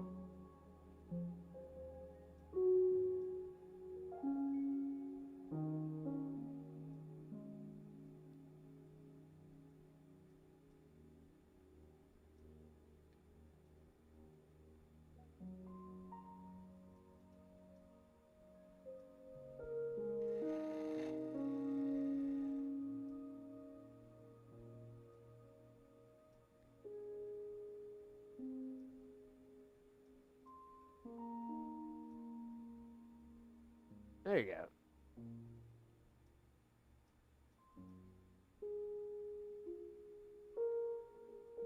Bondeo. Ba-da-da-de. Pressure. Pushing down on me. Pushing down on you. No one must fall. Under pressure. It's the city lights. Soldering with an iron that's undergone.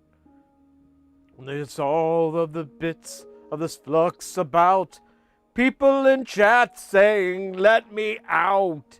Then you see the iron flip away and the piece goes straight. Ba-da-da. Mdeho. Ba-da-da-do. Ba-da-da. Ba-da-da. Bendeo. Oh, wait, what's that?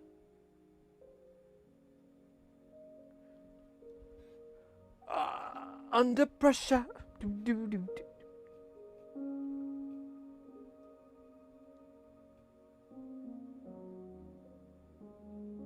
Under pressure.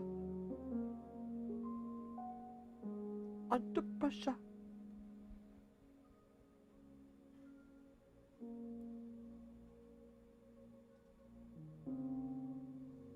I don't know why my soldering is so crappy here. It's normally pretty good.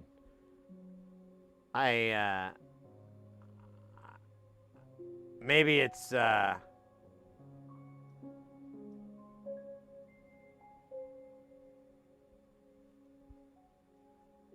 maybe it's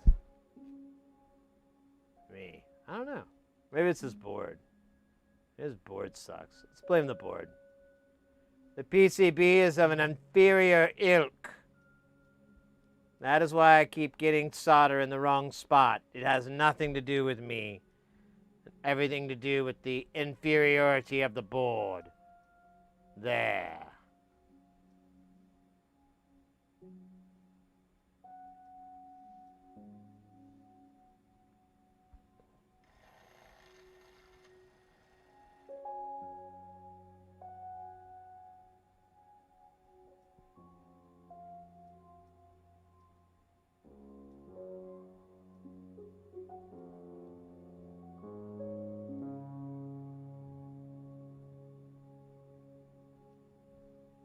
Hey.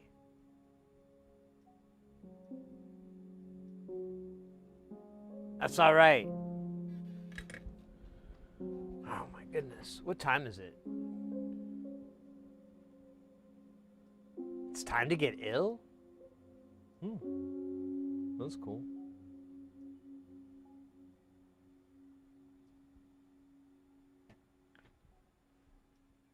How about we finish our Dr. Pepper first?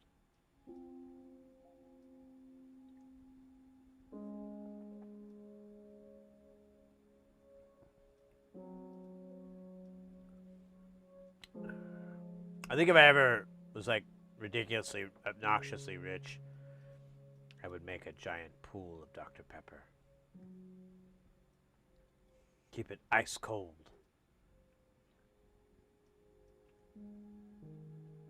So I could simply reach down with a ladle over a delicious cup.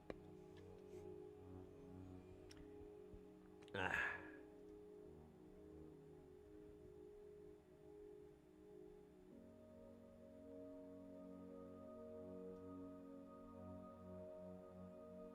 All right. Well, I've got good news, but it's not really good news. It's more news, like in general.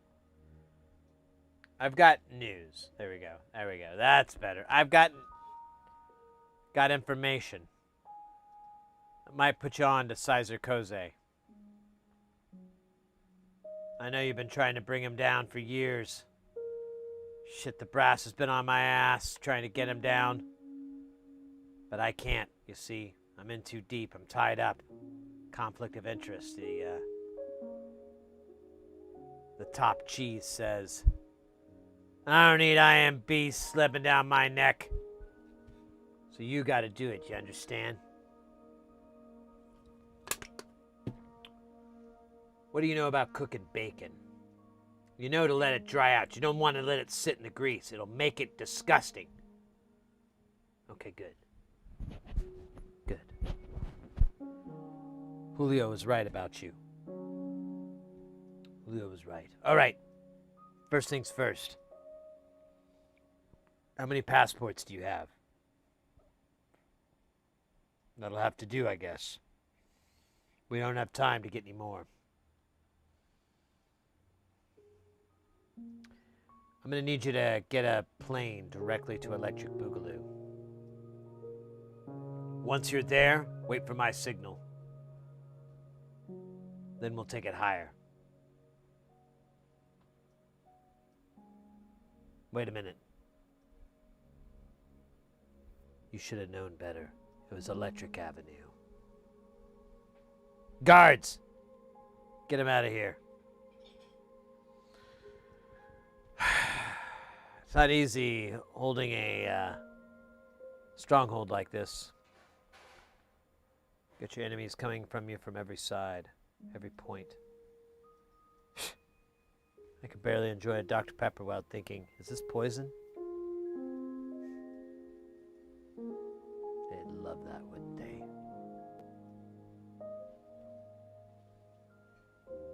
What's the saying? The best revenge is living well. Then using that well-being to organize a large-scale military, both ground and air attack by an elite group of mercenaries that you employed for millions of dollars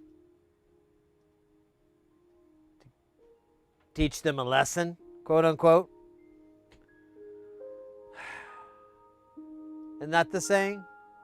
I think that's what it goes. It's the best revenge is living well, and then hiring a mercenary group to attack your enemies and paying in a untraceable money source that's laundered between you and a third party.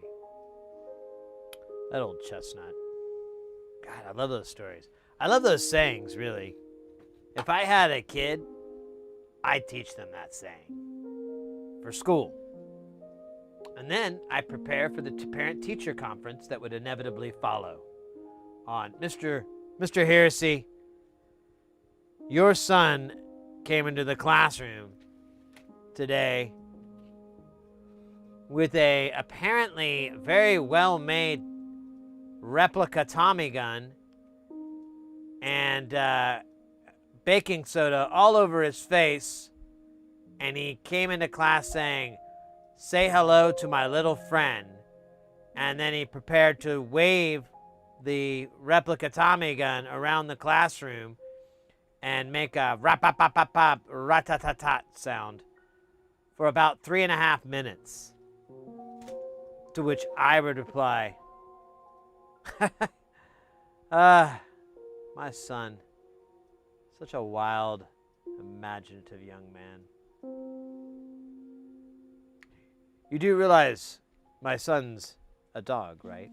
And he cannot operate firearms. Checkmate, parent-teacher conference meeting. You've been teaching a dog this whole time, just dressed as a person.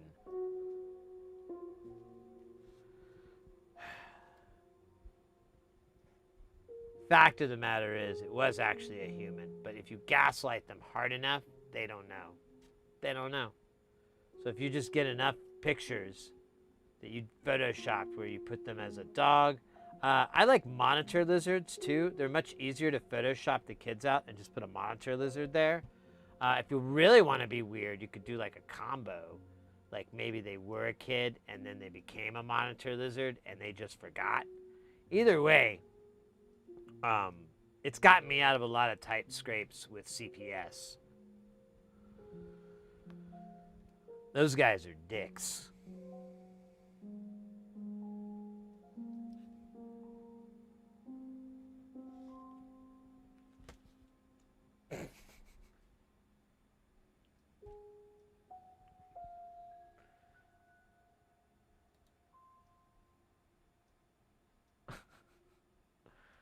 All right.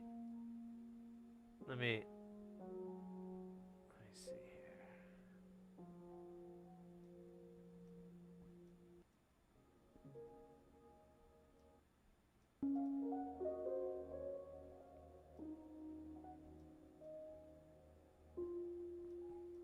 She can find the one with the beats. I really want some beats.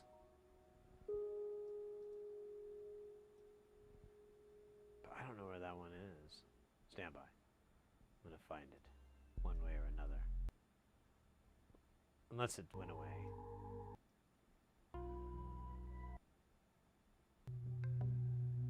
Oh yeah, this one slaps.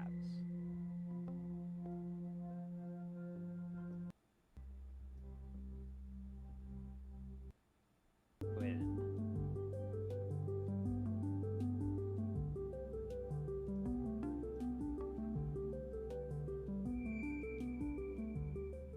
That works for me. All right.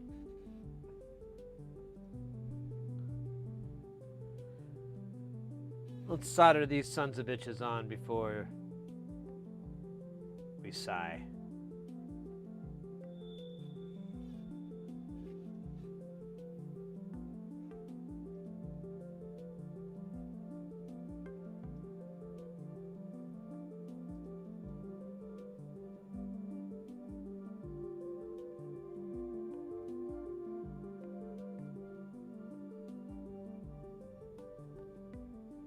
Wow, my dry eyes.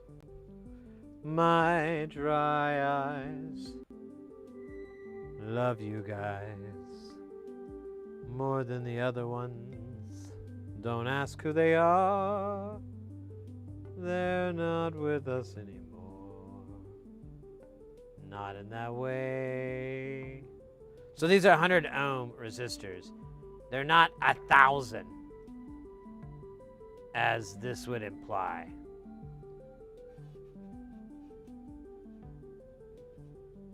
Oh shit. Oh my god. Oh. I had this wild moment where the bottom of my foot itched like 1,000 hot sauce packets were eaten by it. Oh shit. Dropped it into the pit of despair. Don't even think. Don't even think of trying to escape. Chains of art, do you think?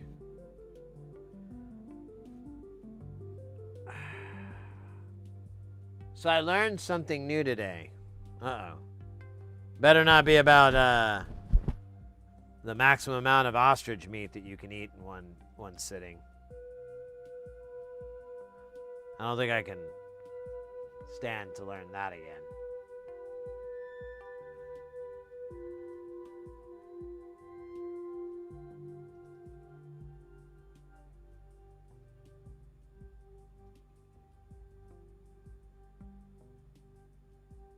Except JFETs, if you need them.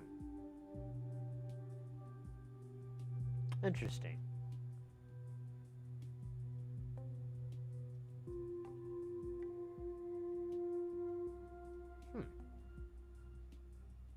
That has some curious implications.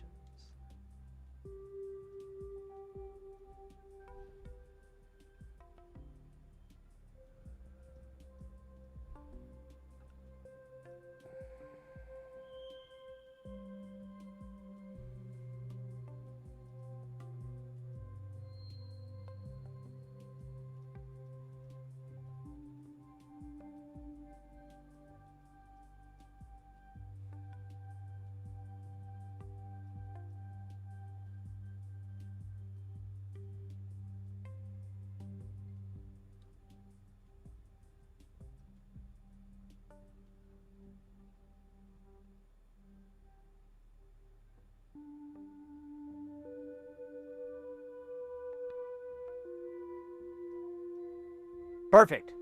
Perfect. Oh.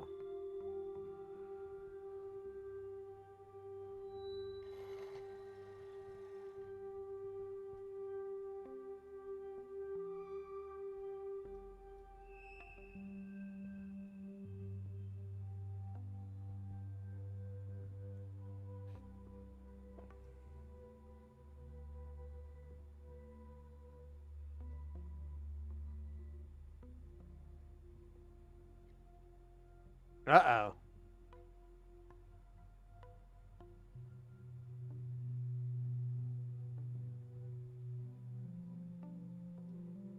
Ah, come on, bro.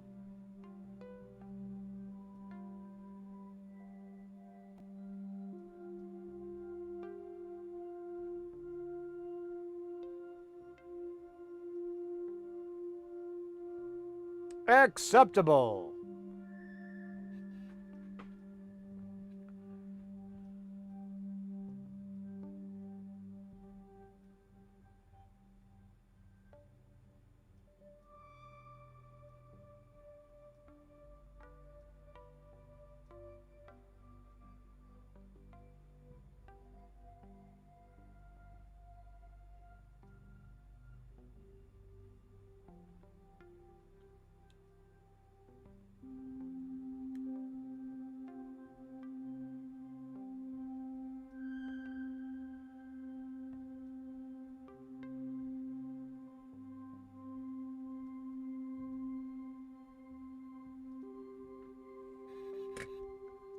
Booyah. All right, now is the most boringest part. It's just like 1 or 2 of every value. So what I like to do to keep the sanity flowing like a viable hose of sanity, I'm going to do all from this one book. Then the next book. Then the next book. Then there will be no more books because that's just 3. I should have put an and in there somewhere. Never did. Never will.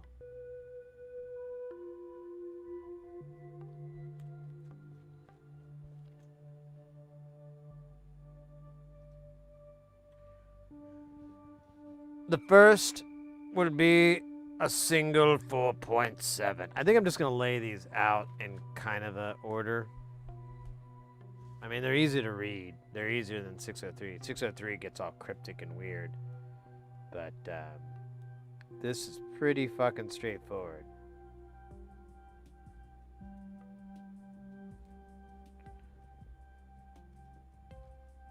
Next is 510 ohms. There are deuces. Deuces of dams. Wow, there's a lot.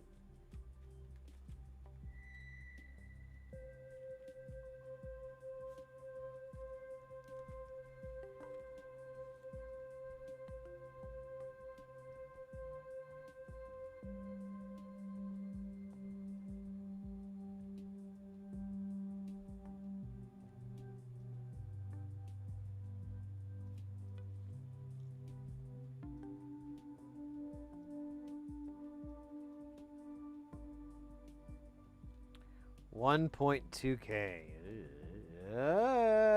How the hell did I get by without having a 1.2K? I feel like I just cheated. That sounds like something I would do. Let me see if I might have it in 603. Maybe I use 1.5. 1.2 is oddly specific. And it's just one resistor.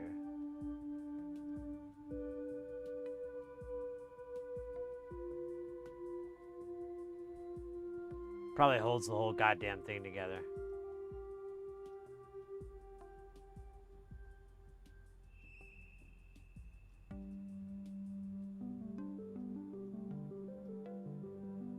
Rev 2, I hear you. Yeah, I have a thing in production and they finished everything. It's just doing the PCB assembly. And of course, that's where the nail biting really happens for me. Here, let me see. I've got 1.8. Let me see if I have 1.2, and I just get up and look. It'll be for my own good. I do. We could just do 603. Let's just do that. We just need one. It's not a big deal. Here, I'll get back down.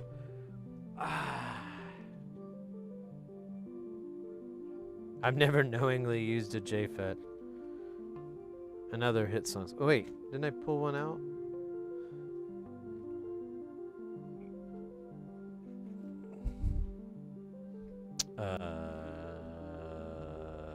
Okay.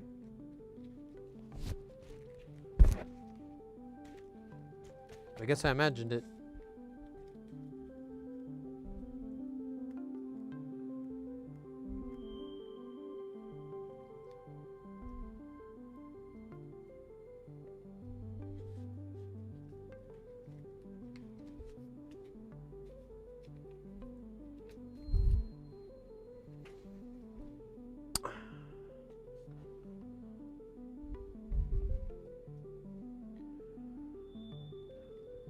Oh my goodness gracious, mi amigos, por favor.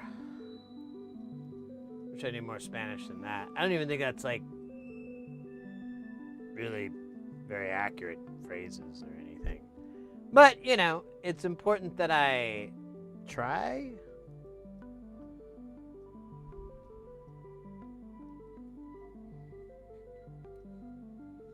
So that's 1.2, that's 1.8. And there is actually quite a bit that fits into this one deal. I hope I keep track of it all. 2K, I just need one. Not to be confused with Tuco from Breaking Bad.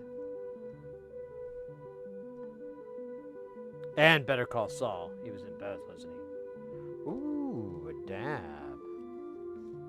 And I can reenact my favorite scene from Breaking Bad when Tuco does Walter White's product, and he wigs out and goes tweet tweet.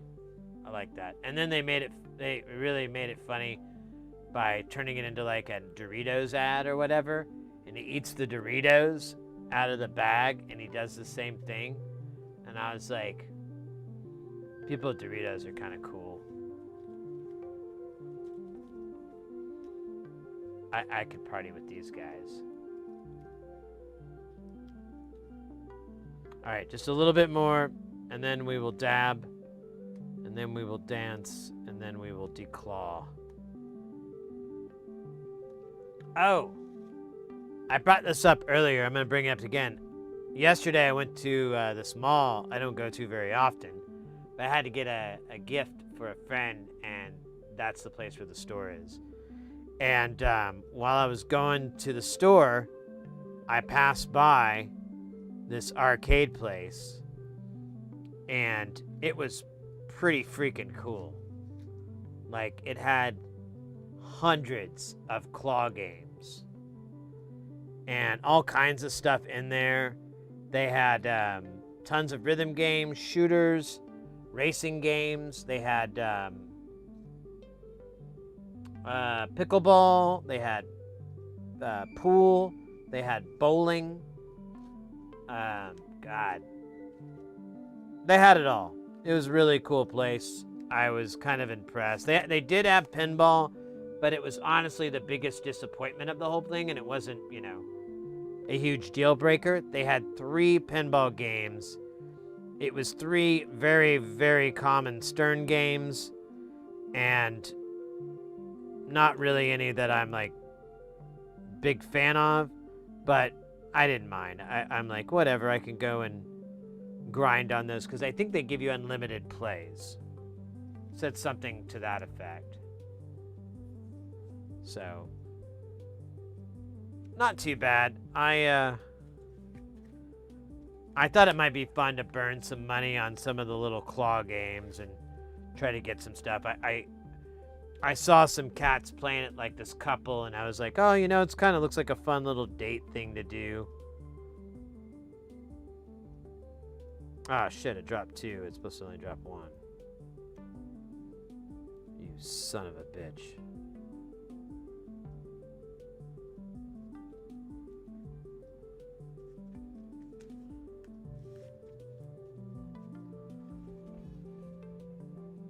Beef Supreme, take care, stay guile, and I'll see you in a little while.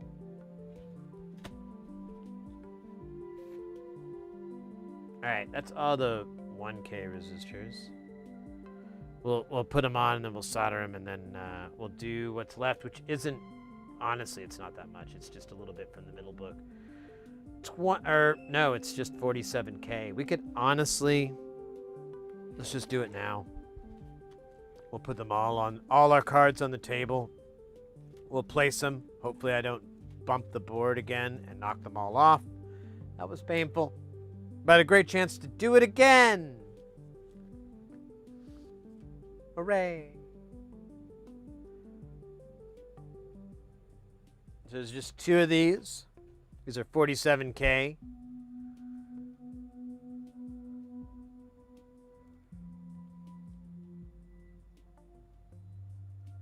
Originally designed for the sequel to Warhammer 40K, 47K never really took that, so they ended up just making it a resistor value. The more you know, huh? Yeah. Stick around. You'll get more stuff that if you're ever on Jeopardy, you're gonna have a lot of fights with the judges. A lot of questions of what is reality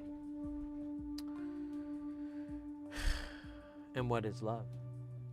All right, let's get this dab going from Dabberhouse, Daberdeen. The Dab Hut. Dude, that sounds like a cool place. We should open that up. The Dab Hut.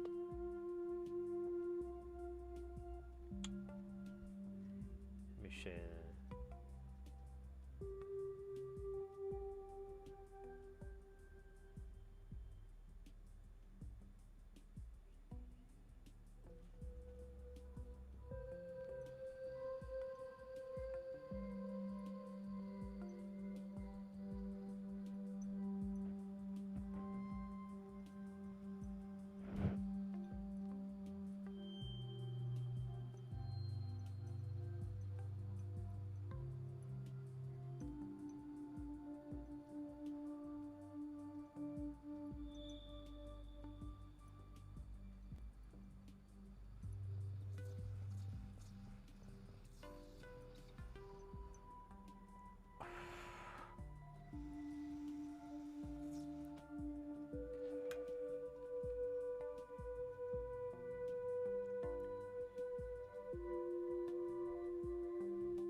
Troll on Jeopardy? I know, right?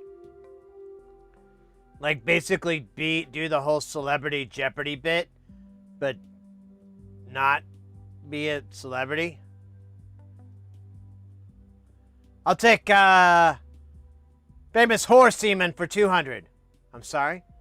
Famous horseman for 200. That says famous horseman. Oh! My bad.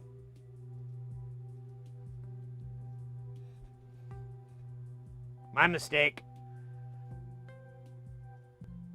So yeah, this is that place. Oops. Yeah, there's their prices for their pickleball and stuff. But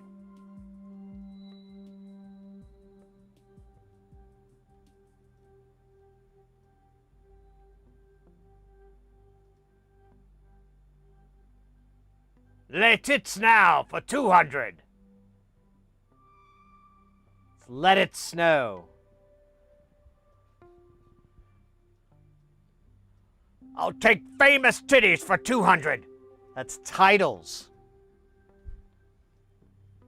This movie is named after the book Gone with the Wind. Dolly Parton. No.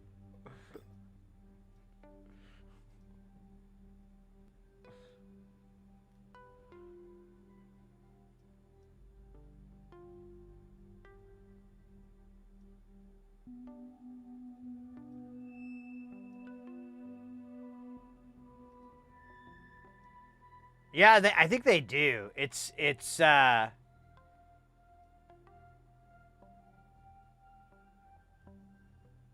looks kind of new though. I don't remember it being there like 6 months ago when I was at the mall.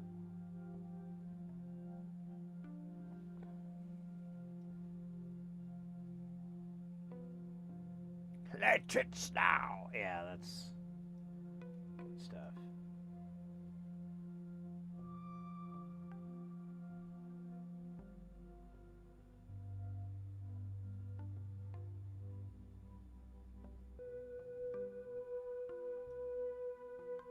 I can't remember. I think I did the dab, but did I do a dab?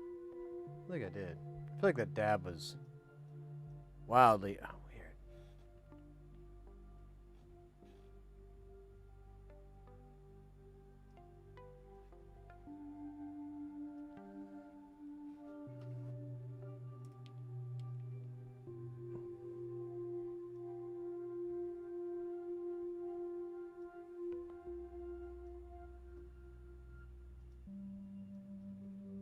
Yeah.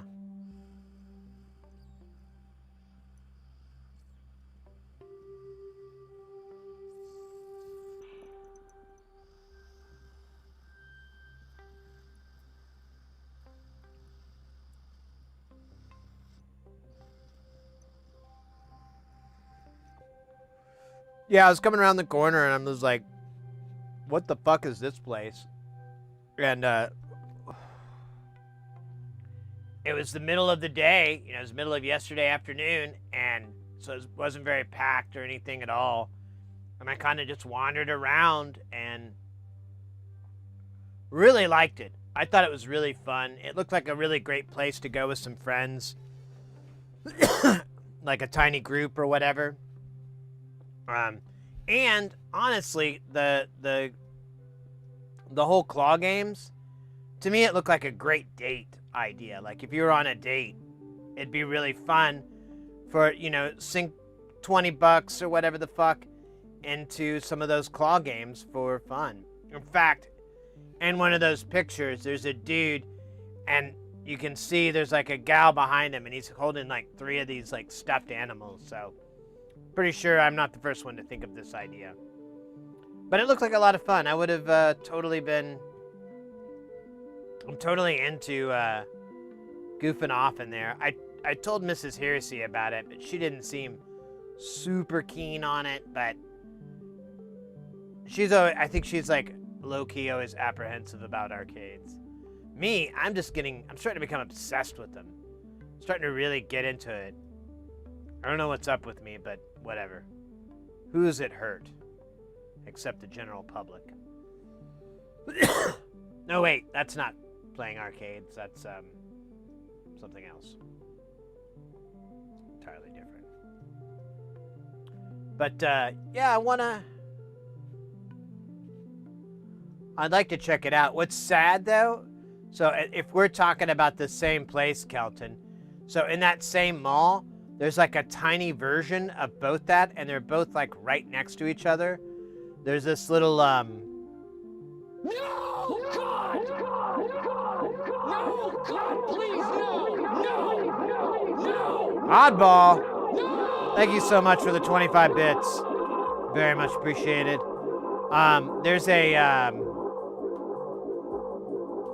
There's like a little game arcade place, and they've got maybe like a dozen games.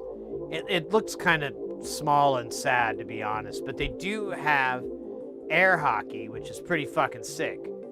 I mean, I'll fight you on that one any old day. And I don't think the other place did, so, you know, +1. And then there's a Japanese-themed store that has a bunch of little claw games. And I think they're all claws. Like, I know there's that, I forget what it's called, but they'll have vending machines that will randomly give you different things, and it'll show on the outside. I mean, we have the same thing here, but they're very popular in Japan. And sometimes you can get really cool stuff if you keep sinking money into those things. And there's like one of those, that's not what they have. It's the claw games, but they're small, so it's kind of I don't know. I guess it's a different game, but either way, it's kind of sad that both those businesses are like in the same place as that, and they're having to compete in the same building. It's gotta suck butt. I've been thinking about going to the Japanese store and just bringing some money and just dropping it, because they actually have like some cool shit there.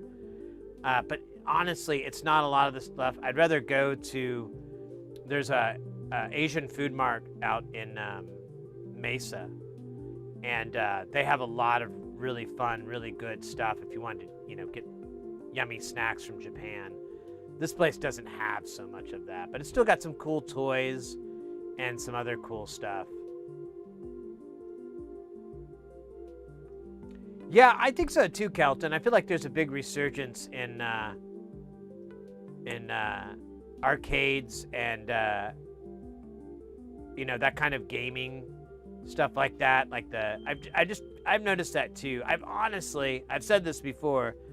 After going to that place in Orlando, I really love the idea of an arcade space that catered to a lot of genres of fun and competitive gaming. Like that place had pinball tournaments. They had tons of fighting games, so that I'm almost positive I saw fighting game tournament deals. They had rhythm games, so they'd have rhythm game tournaments. You've got racing, you could definitely have tournaments with that, like elimination brackets and all that. And if you could get enough interest in that, throughout the week, like Tuesday is racing, and Wednesday is rhythm games, so on and so forth. You could fill out the week, the weekend would just be people coming in. I think it would be a successful business model. I think it would do well. I think it'd be a lot of work to get the tournaments really rolling and get within the scene, because those scenes are pretty tight. But once you got some people and they knew, you could have like weekly tournaments over there, or monthly tournaments or whatever, for various things like the rhythm games or the fighting games and so forth. And I think that would be fun to be a part of that. The whole time I was at that place, I was thinking like, man, I've never really been too interested lately in being a business owner, but this is like a business I could so fucking get behind and be pretty confident that it's not a boondoggle, it's not a waste of money, it's gonna do all right at the worst.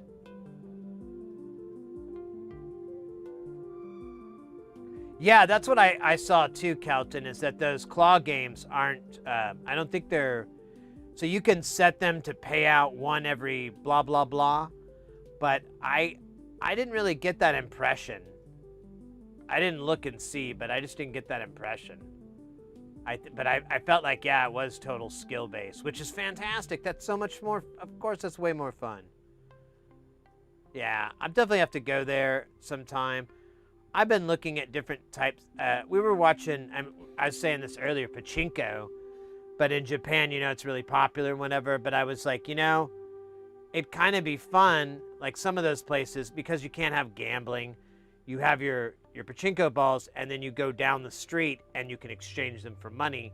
But a lot of these places, you can just go up to a counter and get like food and snacks and toys, and you can exchange them for items that aren't cash. And I'm like, that'd be kind of fun to go down there with 40, 50 bucks or whatever the hell it would be, and spend, hour or two or whatever, and play games, and, eat snacks, get little toys for yourself. Like, oh, I really want to get that one dragon, whatever. I don't know, it's a fucking character, but I want that Hellraiser plush toy, whatever it is. But that would be kind of fun. I was like, I could totally see the entertainment value in there. But if you threw like a couple of drinks in, I think I'd have a good time with that. So I don't know. I think I've rambled enough about the topic. I just got to talk. I got to see if I can talk the missus into it. I don't know if that's her bag, and that's fine. You know, it's okay to not have everything in common with your spouse. It's good to have your own interests, so you don't fucking overlap so damn much. But this is just going and hanging out and goofing around. It's not learning pickleball, which I still do not understand for the life of me, the popularity of that sport. I think I could live like 1,000 years and I'll never get it. Is this a 1206? It is a 1206, and I wasted a 805. I could just put an 805 in here. I seriously doubt we're gonna crack it at anything over an 8. You know what? I'll be smart. I'll do what my mom told me. Put the proper value, son. And stay gold, pony boy. Stay gold. I never understood the last part until I saw The Outsiders. And then I got confused.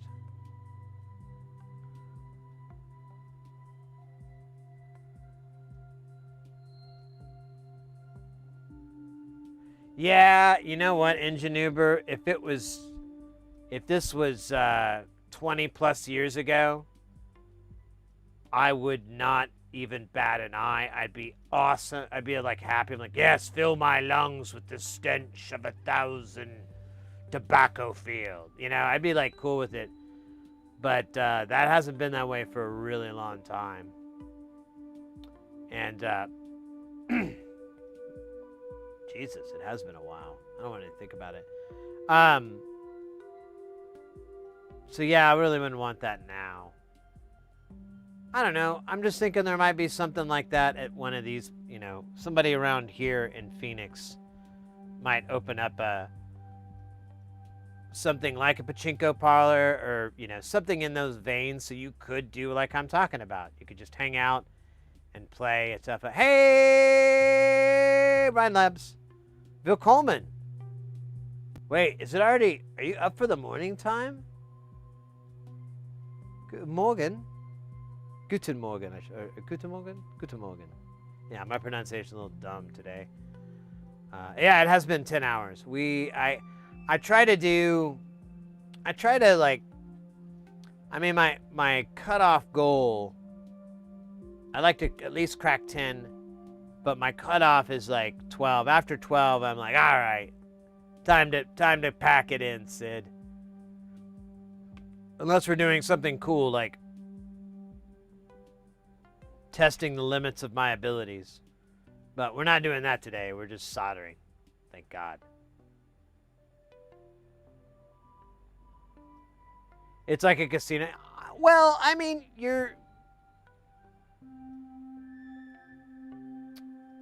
it's just got extra steps. It's just capitalism, regular capitalism with extra steps. You know? Like you go in there, you give them cash, they give you your pachinko balls or your credits or whatever the fuck. And then you play those, and then you get your tickets or your, you know, whatever, your credits, and then you go and exchange that for like a hot dog or a bag of chips or a little toy, or, you know, or an iPod or whatever. And then you keep playing with your new little toy or your new little snack. And that's the game. That's the point. And if you went in there with 20, 50 bucks and you had like some snacks and some toys and drinks and stuff like that, and it was all paid for, I would argue that is a reasonable exchange for products and times and service and all that. You know, wear and tear on the machine, sure, that cuts into what it would be if you were to go and buy all those things yourself. But at the same time, it's just kind of something fun to do, pass the time. That's how I would see it. I will be honest with you. I don't know how long I could stay interested in something like that. I feel like it would have a very finite lifespan before I was like, yeah, I could be doing anything else right now, couldn't I? But there's so many things in my life where that's happened and we moved on and it was fine. I lived. Anyways.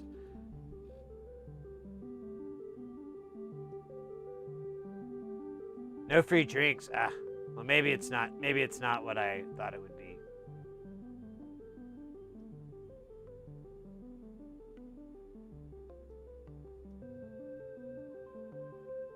Yeah, that's what I understand too. You buy it, you get the balls, and then that's the new currency is the balls, and then you can exchange them at some places, or there's places you have to go down the street to exchange them.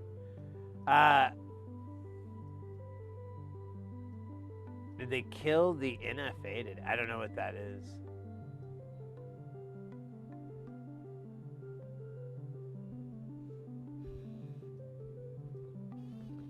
To be honest, I'm not too up on the news.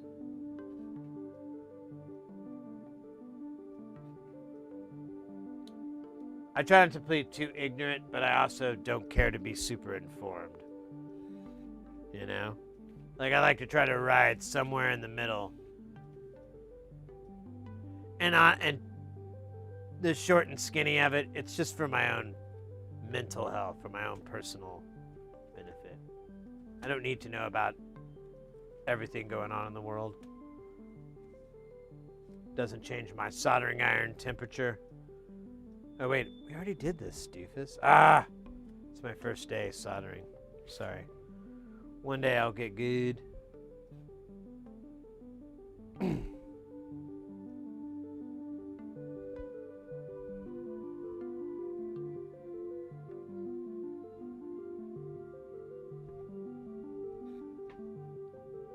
Where are we? There we are. There we are. And look at all that flux. It's like a ice rink of flux. The ice rink of flux. Oh, scheisse, mine.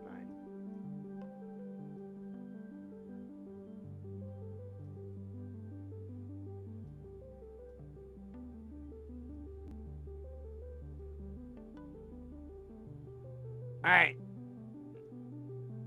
That was 510. Yeah, it's 510. Next up is 1.2K. This is R51, ladies and gentlemen.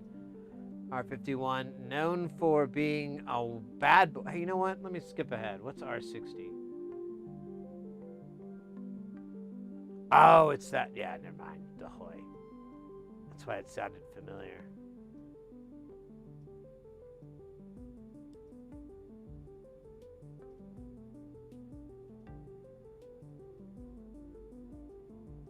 R53. I want to find out what this guy. I want to know what love is. I want this R53 to show me.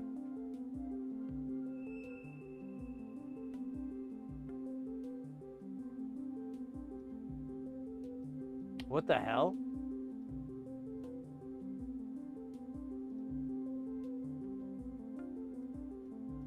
I don't see that value. Let me skip to R19. R19 I do see. That is going to be a beautiful 47K from the land of 47K a lot. And the Rude Boy system. What's R20 actually? What is going on? Ouch! I hit my mic and now it hurt my ears. Got it. Oh god, this isn't going off. Is R20 one of these? It is. So both of these go on here. Now we never have to worry about 47K again.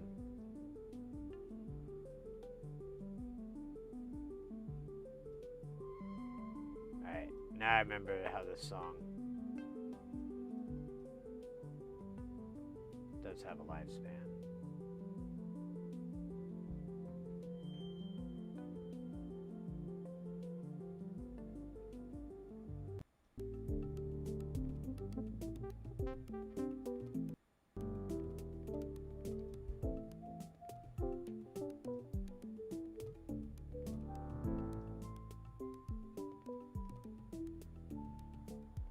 All right, back to R53 and the mystery of where the hell it is. I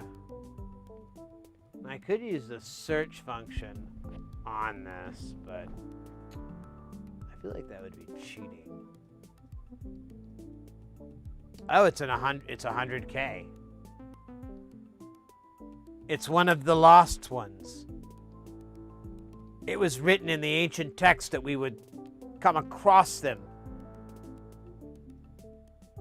I am both frightened and amazed. Wait a minute. Is that the secret 3?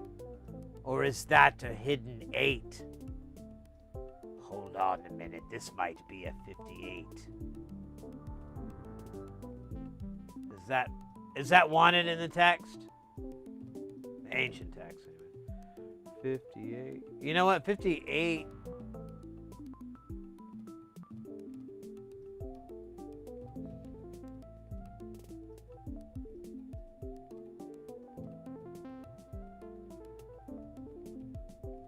I don't even know if that's a real thing.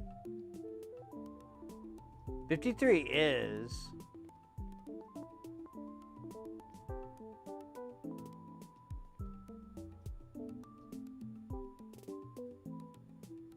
$58, yeah, it never comes up. So it's got to be 53. It's got to be 100K. Balls everywhere? God, I hope not. That's like money everywhere. That's like yen everywhere.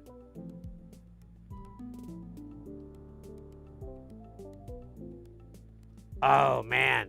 Speaking of yen and Japan, I've talked about this before. I'm not going to get too crazy, but last night I enjoyed a generous and very, very enjoyable dosage of the Japanese skater obstacle course game show Castle. Kasso.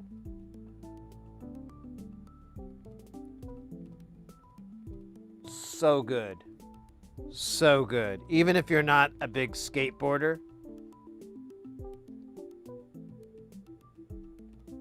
so good. It's basically like they call themselves. Oh shit, we got ads. I forgot. The what is it? The Ninja Warrior of skateboarding, and that's a fair assessment. But if you liked watching Ninja Warrior, but you weren't some crazy athlete, then you would probably enjoy Castle, even though you're not a skateboarder.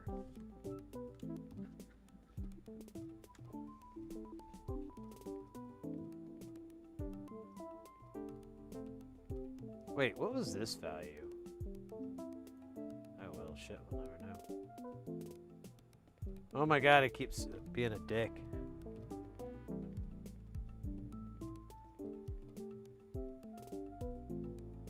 It's for something stupid.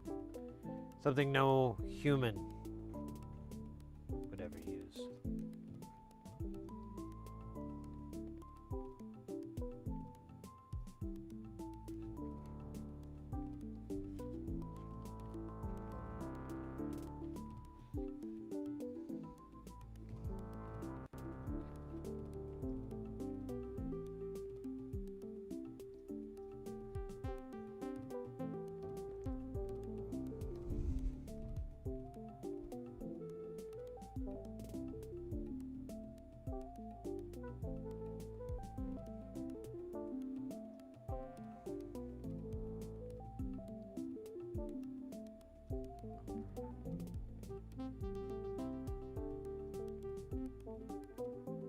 The sumo? Oh!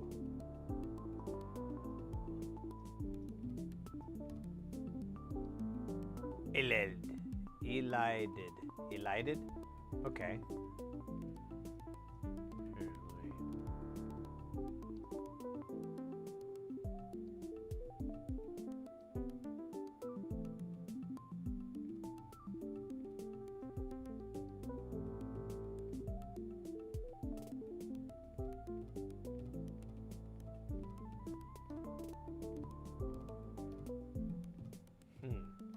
finding it.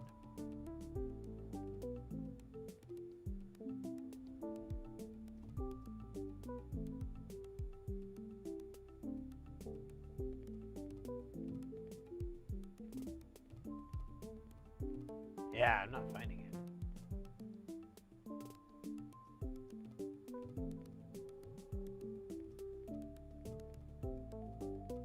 Oh, I don't care.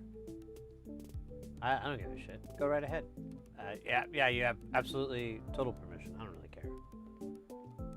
Unless they were like dicks.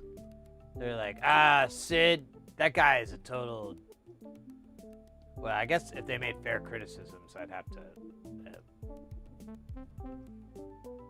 Couldn't really argue that, could I? Not conscionably. All right. 47 and Jesus Christ, it's all weird. Get ready for weird. Are you ready for weird?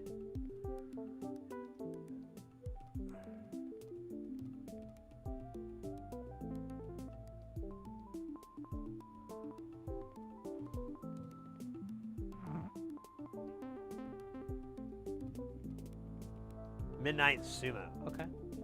You're welcome to put a link to them in chat if you like. I'll copy paste here. And open up here. Just here, so I can put it here, and then here, and then that here. And Midnight Sumo. Alright, I have their channel up. I'll go give them a look-see when after the stream.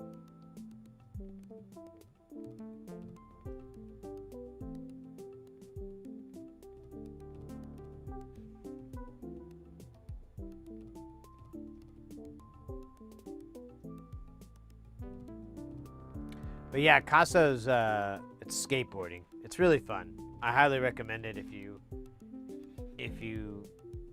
like you know, like I said, any of those things. If any of those things are mildly interesting, watch like the first episode.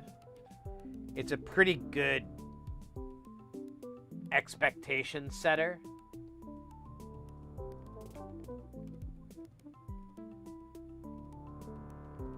And it's I don't know, they're all fun. I love the sportsmanship.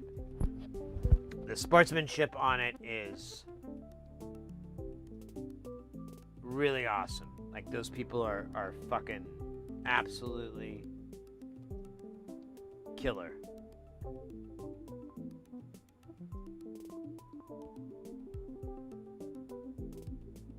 Was it 3-2?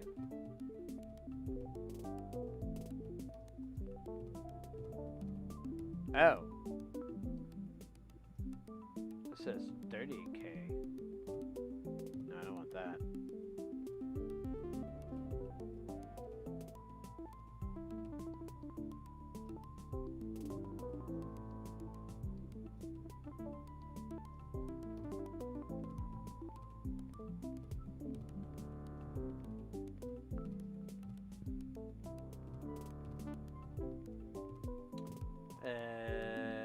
Is it 3-9? Yeah.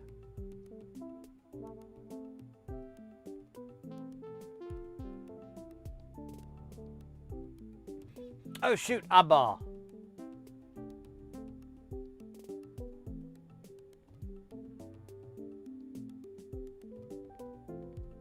The waveform to clip exponent.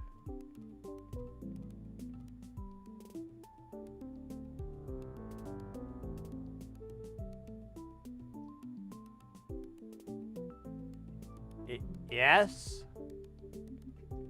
I don't know, mate. That's a tough one. Enter name. 24 de Julio, mi amigo. That's not right. Is it Julio? Is that how you say July?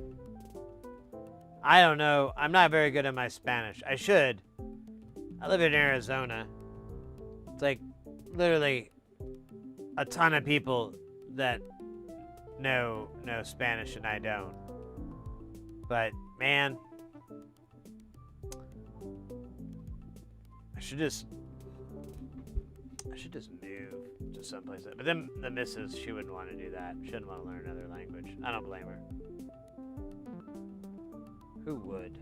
Except me. An Espanol would be pretty slick. Oh man, I mean, this mic has just been giving me nothing but peanut butter.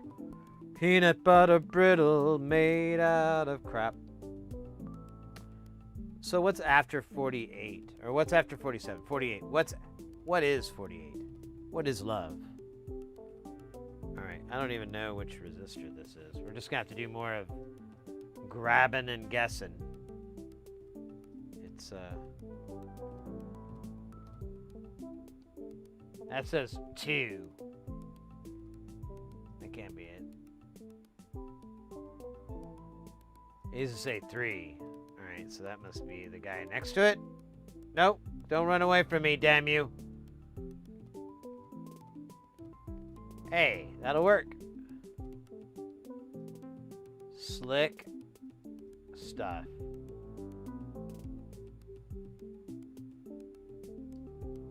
Starting to see a pattern here.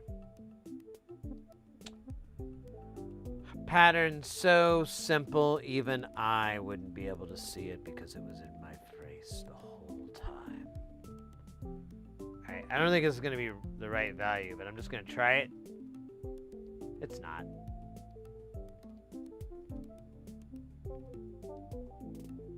I don't think this is the one. I feel like I skipped a value. So I'm like, yeah, wait, what? That's 30K again.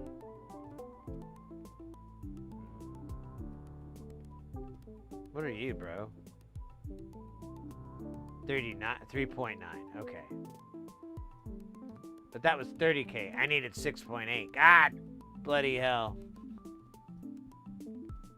We never got it, did we? It was right in our fingers and then we let it slip away.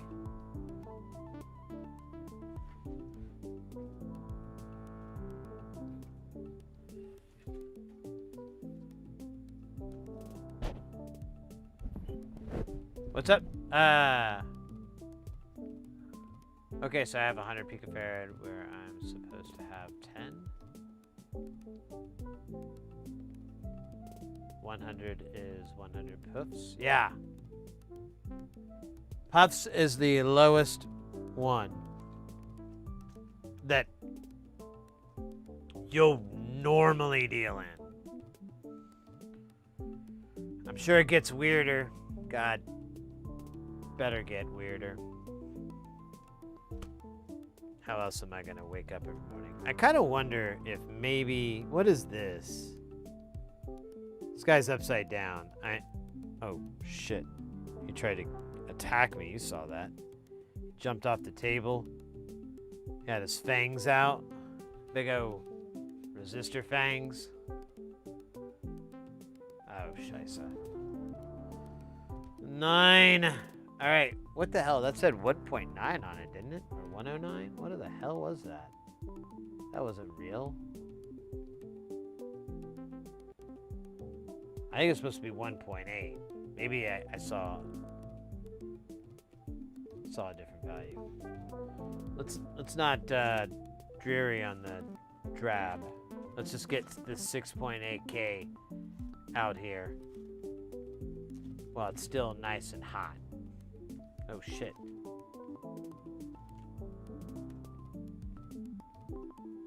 Bounder. All right, 6.8K. Listen, we can do this the easy way, or we can do this a much easier way that involves pudding. What's it gonna be? Oh, look at that. All right, 6.8K. Really appreciate you. You're solid. They're gonna go easy on you.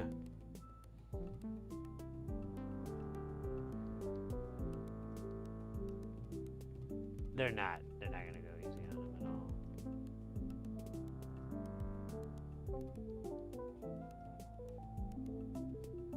50? Are you kidding me? It goes up to 50? Oh, but that's the 1.18, the one that we did earlier. Oh. I think it's this guy? No? Yes, it's this guy. Yeah, that does look kind of like a 9, but it is definitely an 8. That is amazing. Wow.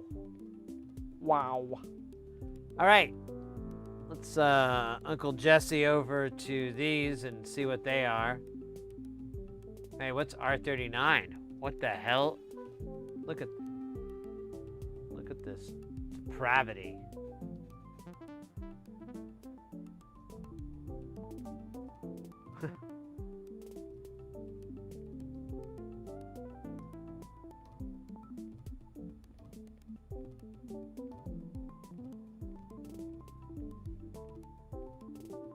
Wow. Oh, there it is. It's a... Ouch, my eye. I shouldn't have rubbed it. After sticking it in taco sauce. God damn it. 1.2. It's the teeny tiny one that we're going to put in there. Hello, little man. Are you ready to fulfill your destiny?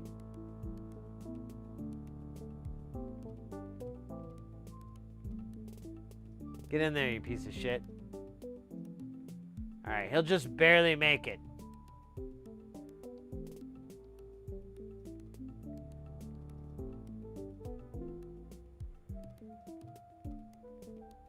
Alright. 51, 52, 54. What are the chances all three of these have eaten antelope?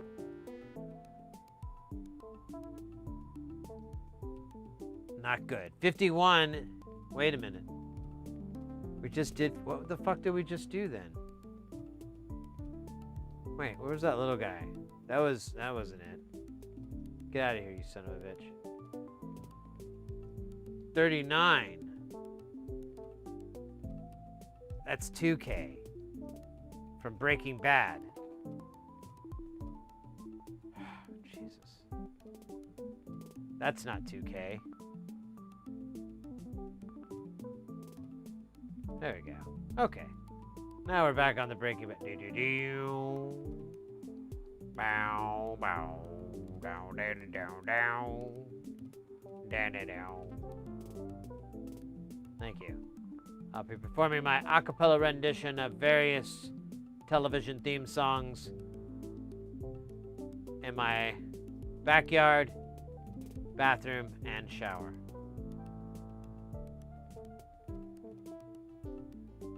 The acoustics are best. All right, I gotta find this 52. Please allow me to concentrate for just 3 seconds. Oh, I found it. 2.3. I don't know. It's one of these. We're down to like 3 resistors left, so I'm just kind of... Is this it? No. Oh, cool. So I lost it? Did I never have it to begin with? It said 2. Oh, shit.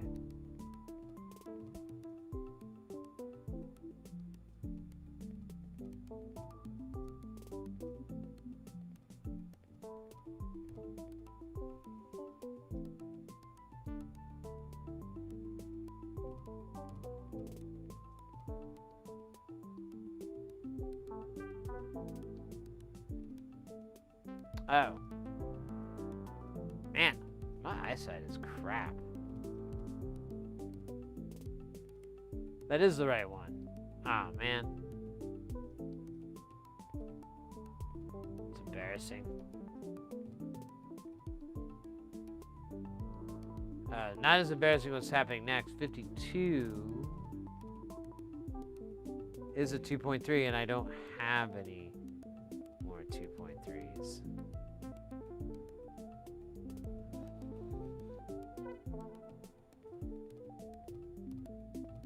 Wait, 52? No, 52 is 3K, but I just...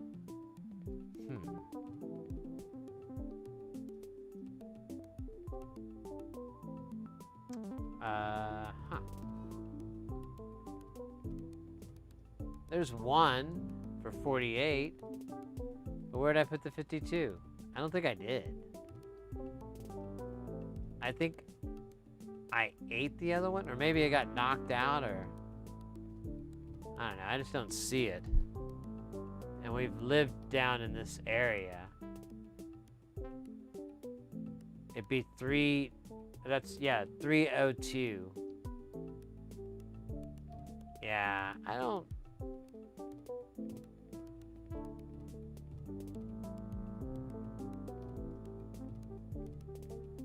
Yeah, I'm gonna go with dog ate my homework.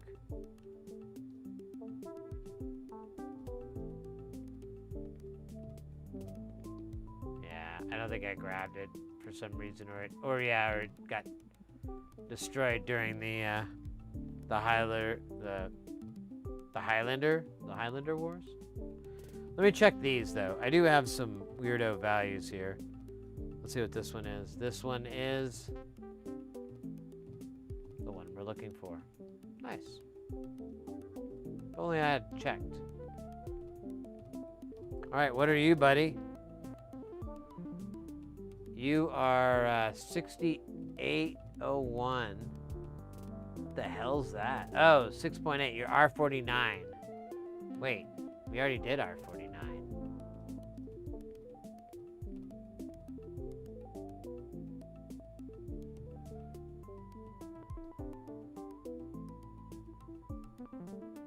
Wait.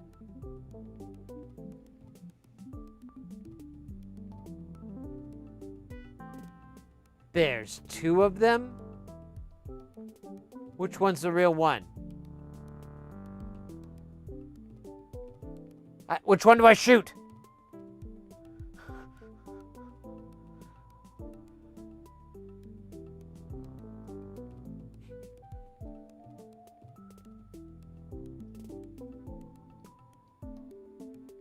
I'm fading fast. Man, isn't that like the name of everything I've ever touched? Mate, take care. Stay guile. Have a good rest of the night. And I hope to chat with you soon. We'll be back on Saturday doing our Saturday thing, which will probably be a lot like today thing, because I don't have that damn mod. The post office is even open on a Saturday. I wish that's one of the reasons I wouldn't mind moving, is the post office here is just absolute hot garbage. I hate those guys. They just... Anyways, I'm sorry. Have a good night. Stay guile, and don't take any guff from those swine. I think I'm gonna have to turn this 90 degrees. Oh, wait a minute. There we go. Wait a minute. Yeah, I guess... Maybe weird. Let's do it this way. I guess it doesn't really matter when I think about it. It's like up, down, or side to side. It's the same results, I think.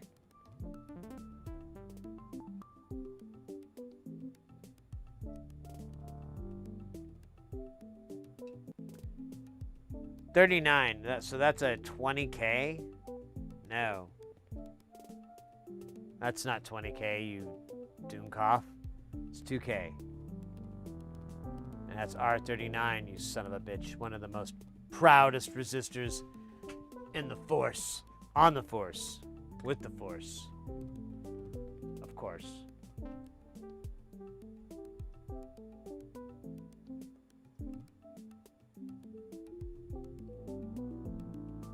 Oh, buddy.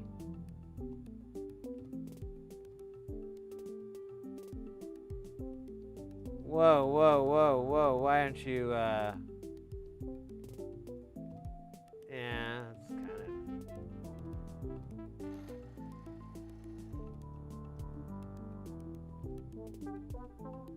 Oh, Scheisse 9. 9. Oh. Wunderbar. I think Germans really say that. I don't think I've ever heard them say wunderbar like, you know, like they're announcing a birthday cake. But maybe they should start. Just saying.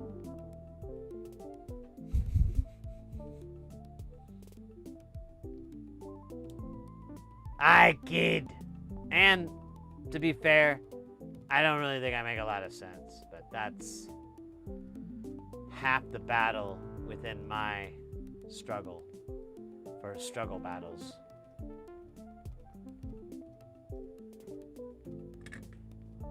Oh! Oddball's got a question. They've got a link to a PDF.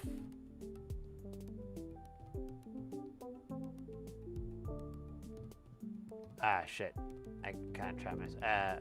It's not the word, the rest of it. It's an Adobe. Well, that doesn't really help either, does it? Man, that word is just ruined forever now. Never gonna hear it the other way, am I? That's fine, I guess. I want my birthday cake announced. All right? How are we doing this?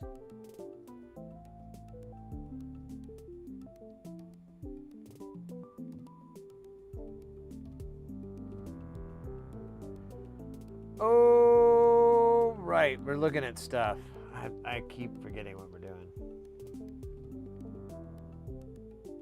Partially because I'm actually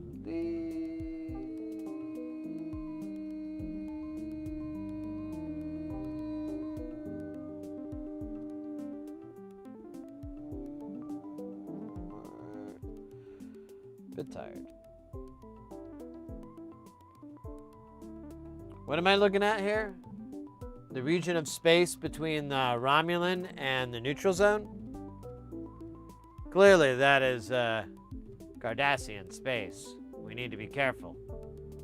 The Romulans control the neutral zone. We'll be in shit creek. What am I don't know. What am I looking at? I fucking don't know. Ah, is Pepsi okay? Good God, I hope not. Smelling my spelling.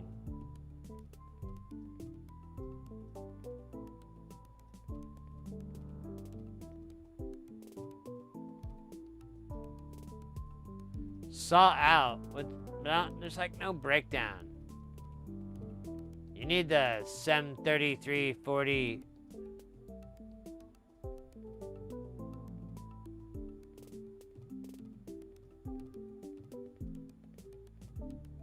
You need it where it has the pen outs. Unless I'm missing that page. What schematic?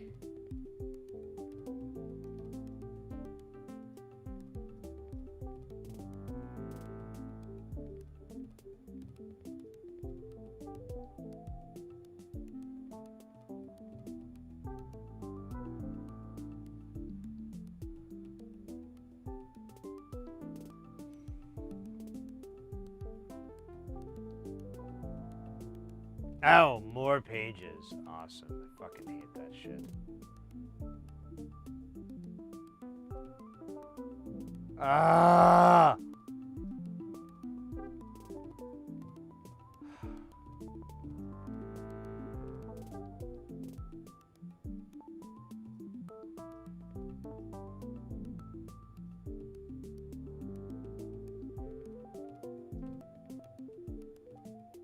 I should have just done this. I'm mad at myself. More than the industry. Oops. Alright, what am I looking at? Pulse out on the chip itself? Or where am I going?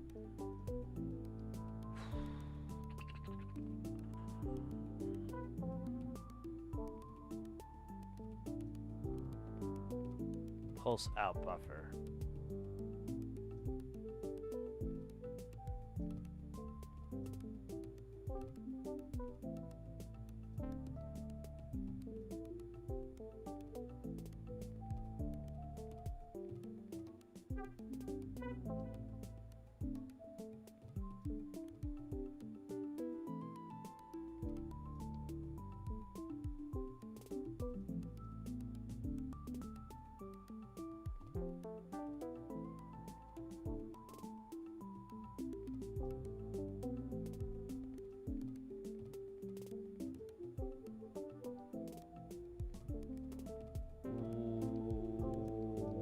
So your question is,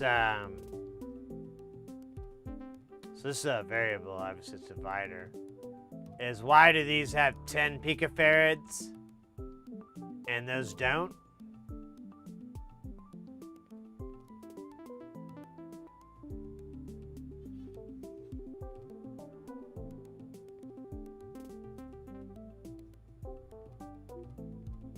Is that what we're doing?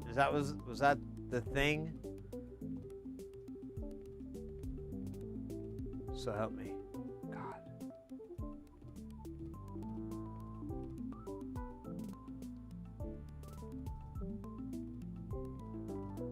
On pulse?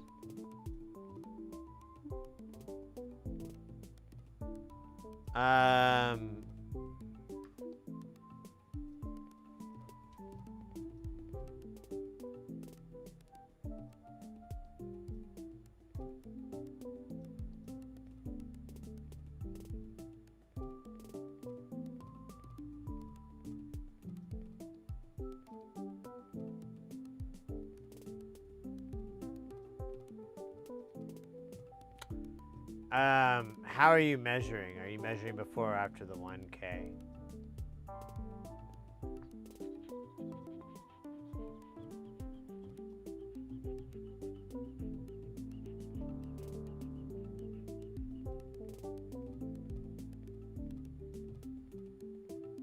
But you're measuring after the 1K, right? When you do these measurements.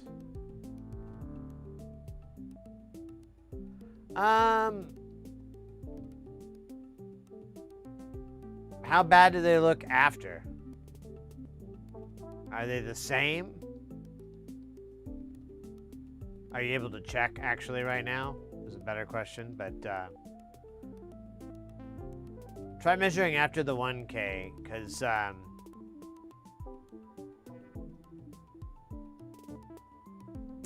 it might have cleared up.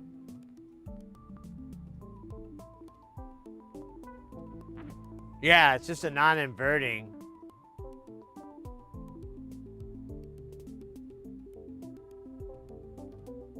But why would it bias negative?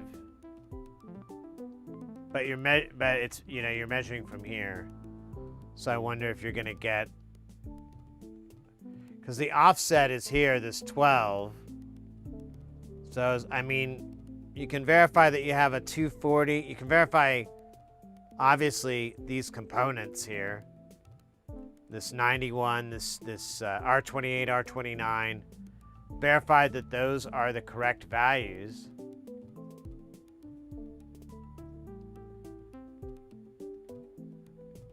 Yeah, exactly. It's going to the inverting, so.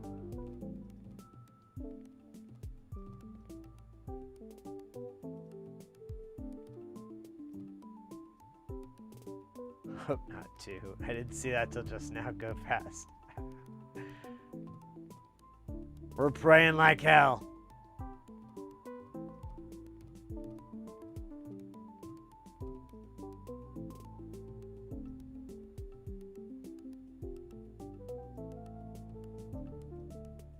LT 1057, thank you, mate. That'd be good for op-amping. And spice. I never know what to use because it's all like AD stuff, and I'm like kind of familiar, but I gotta do a whole bunch of cross-referencing, and you know, I don't know enough to really know what I'm doing.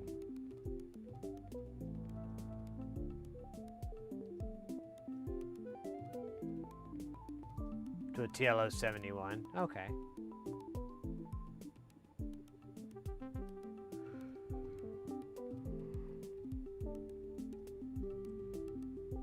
All right. Anyways, this is setting your bias. Make sure I just I measure after here. You know, here to here, so you have ground to that. But yeah, if you're negative bias, then this value is going to need to change.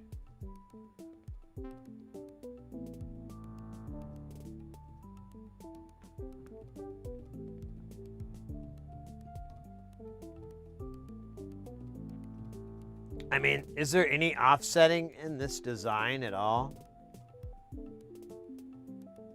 Yeah, there's no biasing set up, so you have to like nail it. It's kind of a,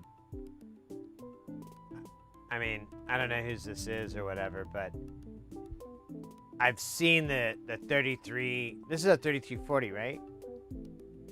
Yeah, so I've seen a lot of 33, oh, and it's an AS. I meant to mention, those things aren't the greatest in the world that manufacture. There's some other guys that do this chip. Cool Audio does one. It's a little, I think there's a price difference though, so you might be fine, but if you really have like nightmare issues,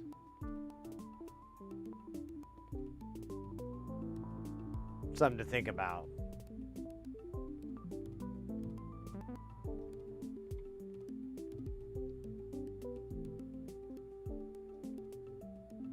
There's something wrong on the board. That's plausible, I suppose. I've never built this, so no clue on what it's like. I mean, it looks pretty straightforward.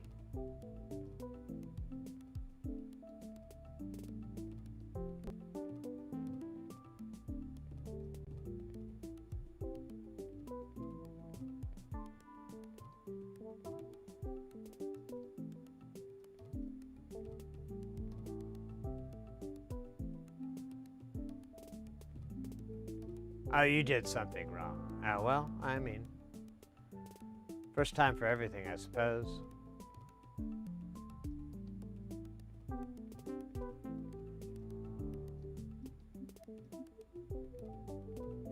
I had the same problem, Kelton. At the bottom, you'll see a deal that says load more. I just went to the top right-hand corner and downloaded the file, and the whole PDF loaded up. I had to do that. It was fighting my will. Yeah, here it is. So I had to keep hitting load more to get it, but if you just do this, it's like 1,000,000 times faster. Why GitHub? I think you're asking the wrong people. Why broccoli? Why sheep? Why does my hair look like an anime character? I look like Cloud from Final Fantasy PS1. Actually, it looks more like a fighter character now. I'm Four Eyes. I fight you with my laser beam eyeballs. If it's sunny, I reflect the beams of my light and burn my victims. It's a Mortal Kombat theme. No one wants to be Four Eyes. Techtronics Museum, okay, recording and live stream of repairs. Oh, cool.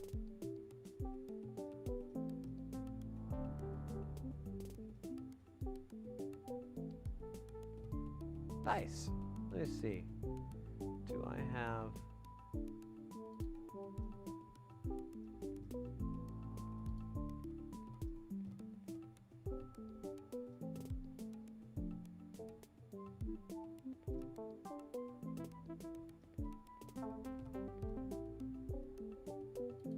Boom.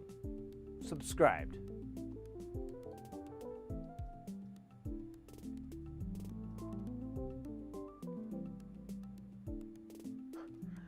The Chimichanga sisters. Ah. I almost forgot of them.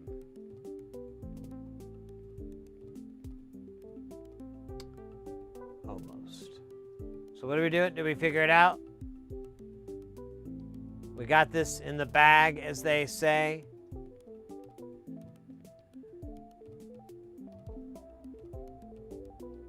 Is this dead ass, no cap?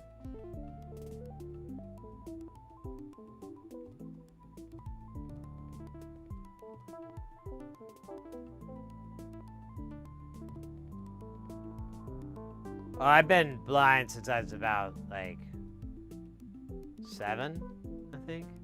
I don't know. I've had really bad eyesight. Pretty used to it these days.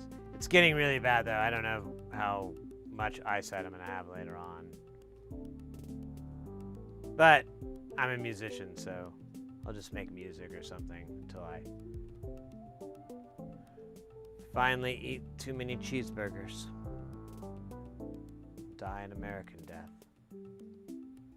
Cardiac arrest.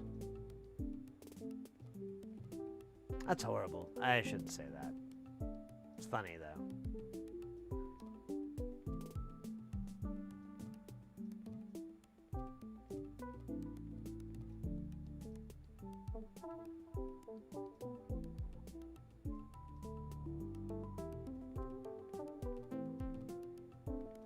Oh, there you go. You guys are solving that offset question that's been really, really bugging America and really the world. If I'm being honest with you, like the whole wide world is just like, what is up with this offset shit?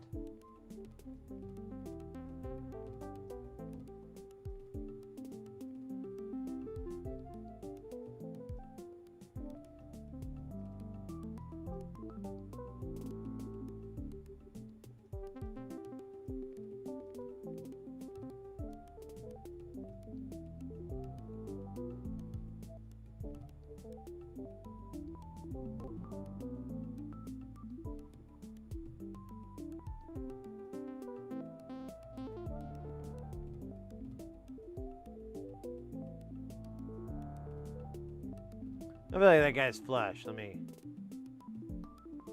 Oh, you bastard.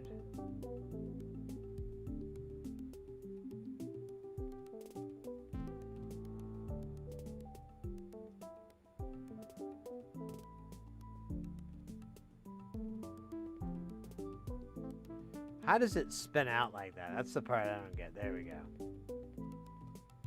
Alright, is that it for the ones that go that away? Ah, ha, ha, ha, ha, ha. Oh, oh, oh, oh, oh, oh, oh, oh, oh. Uta guta solo. Omoniwa.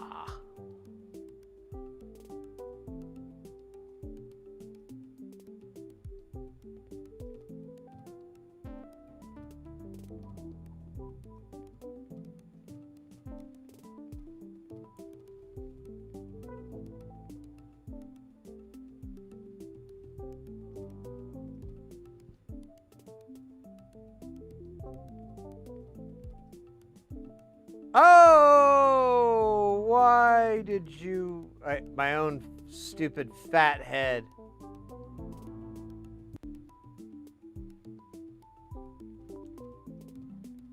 I don't even know what to say anymore. I feel like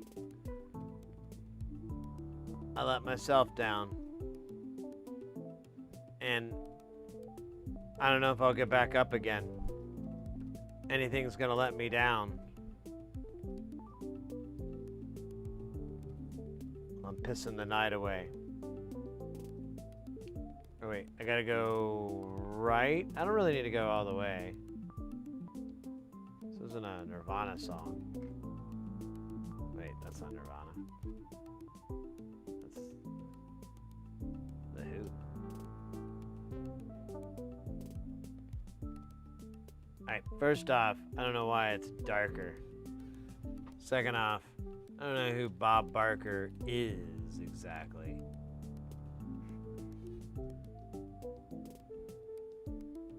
I just know he used to be the host of The Price is Right. Until Drew took over and made it The Price is Correct. Wait, what? Never mind, I'm sorry guys, that was a dumb joke. I'm gonna retract that joke and substitute it with a funny noise.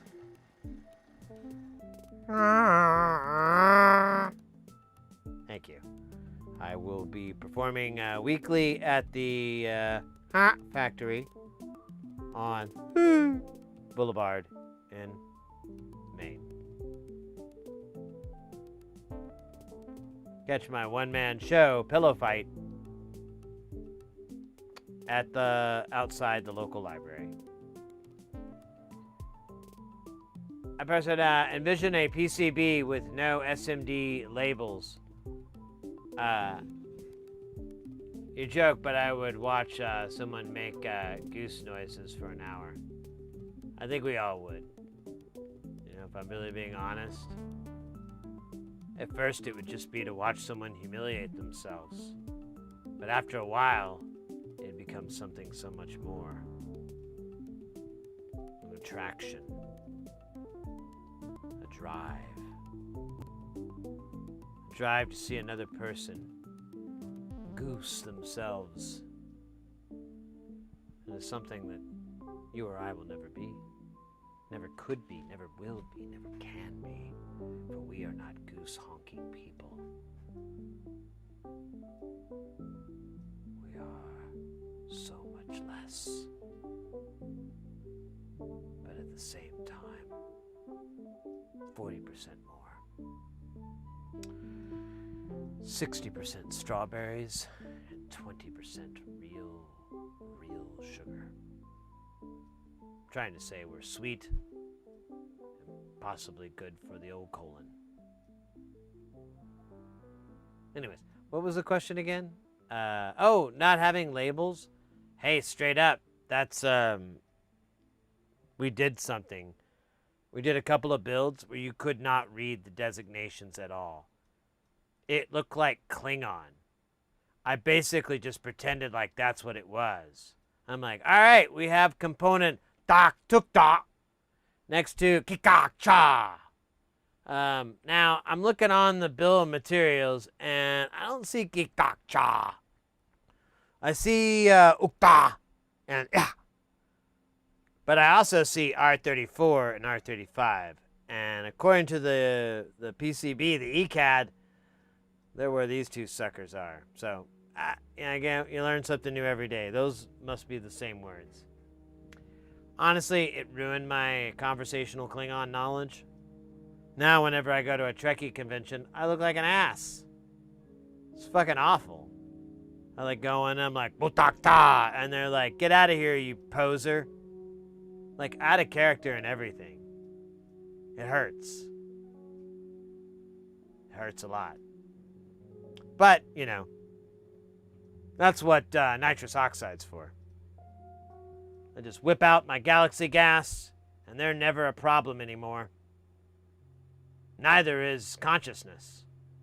I just kind of slip away and wake up on the ground, and someone's like, you need to leave. And I'm like, all right. I'm going. Don't call the cops.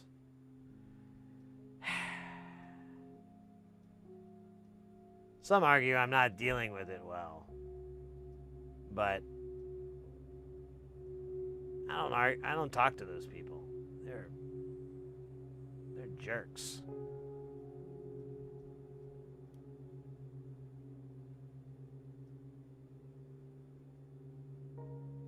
I build an echo chamber for myself.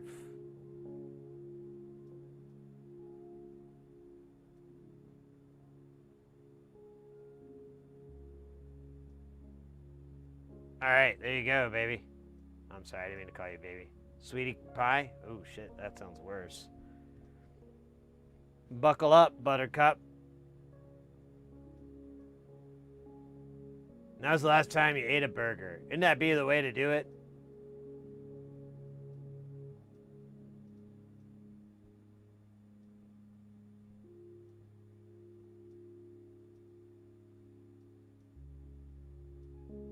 First time you ever seen someone put their heart rate at the top of the screen? Well, I think it was intended for gamers that play like jump scare games and horror games. And sometimes, I don't know how much of the soldering you've been watching, pretty on par, right? I mean, it's scary. There's some points where you're like, oh my God, your resistor's gonna die. And then I bring the guy back to life.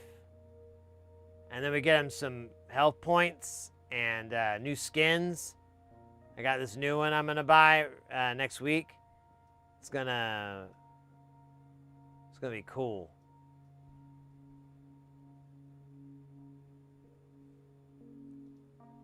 But yeah, I don't know. I saw someone do that. I was like, that's neat. I'm pretty easily amused.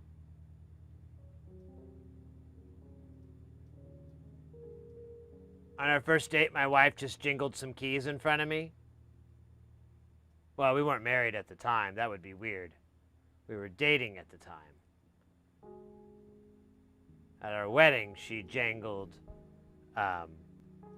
our house keys. The first ones were car keys. Now, car keys don't jingle as much as house keys. House keys, Jesus Christ. It's like a symphony in your face.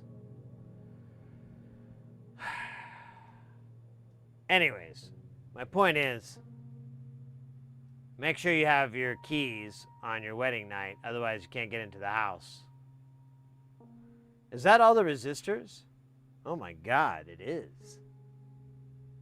Ah, ha, ha, ha, ha, ha, ha, ha. Oh, ho, ho, ho, ho, ho, ho. Oh, ho, ho, ho, ho, ho, ho, ho, ho. Oh shit, my resistor, my solder's stuck. Oh man. Oh shit. The solder's stuck in the ring. We have to carefully pull it out. If we break it, well, let's just say we can't break it. All right, let's put it that way.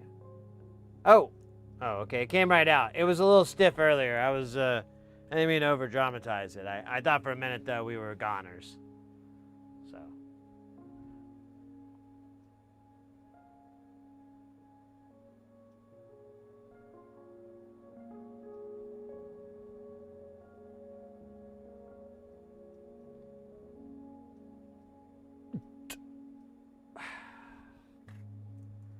Well, you'll want your signal source to be at the beginning of the field because you might have like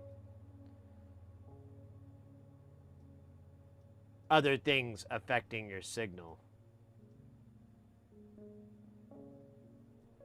Oh, Scheisse 9.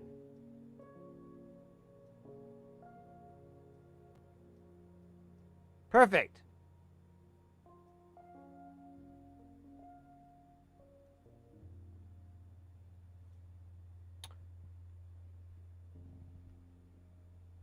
Short Circuit, that is a great movie. The porn parody isn't so good. It's kind of dark. Let's just say they disassembled Johnny Five and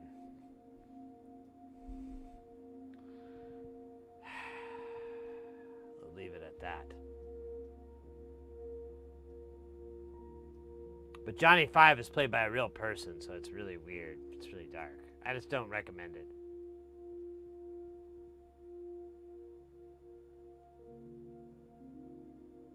Watch the UHF one. That one's wholesome.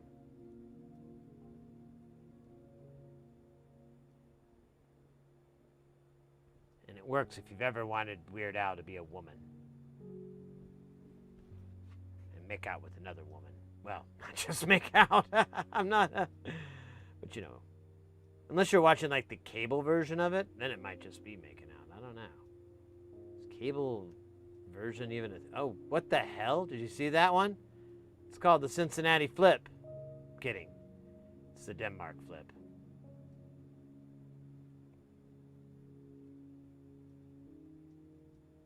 I'm stuck.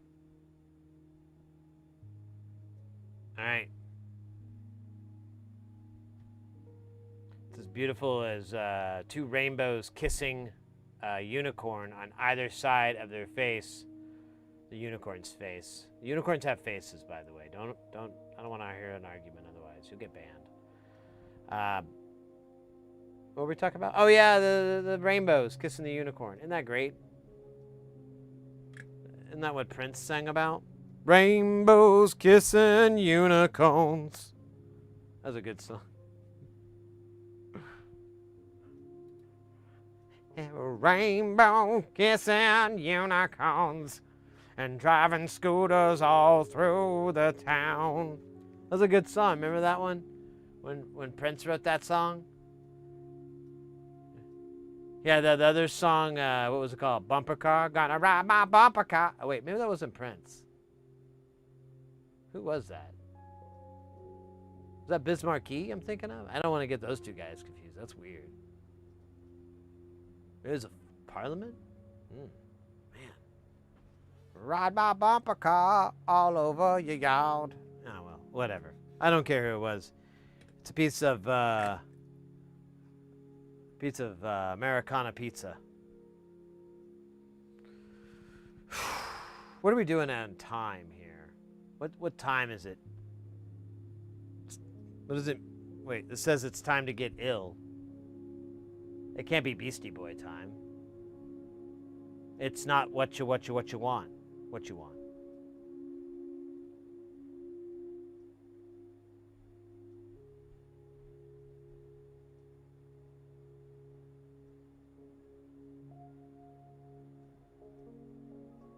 It's a really great song to make out to your hand to. Is that what we're listening to? I want to disparage it. The music's great, but I mean, honestly, if you need to practice kissing your own hand, this will allow you to focus on what's really important. Tongue action.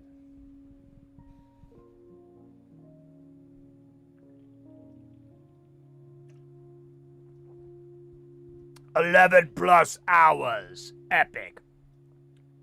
Yeah, I said this earlier. Might have been you. I don't remember. 10 is kind of the goal post. 12 is kind of like, all right, we're good. I don't know if I kind of feel like a little bit of a 12. We haven't really been back. I'm having a good time.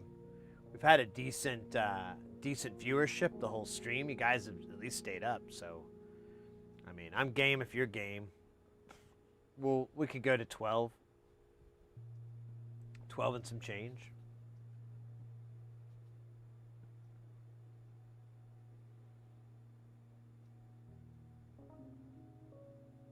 It's 100% negative bias. Oh, that's right. It is a lot of people's weekends. Here in America, I ain't got to go to work tomorrow because I work for the government. Man, there's still government jobs? No, I shouldn't make that joke. It's cruel and unusual. It's slightly comical in a cruel and unusual way that I enjoy. Kind of like a roast where all the jokes are really, really mean-spirited. Yeah, you're right. I did hear people igniting the explosives of 1,000 pop-pops.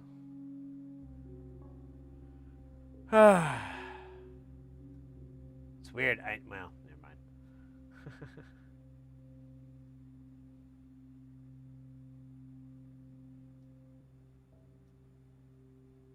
Yeah, I really don't think the platitudes or sentiment are still really present in the whole celebration of the 4th of July. You know? Just feel like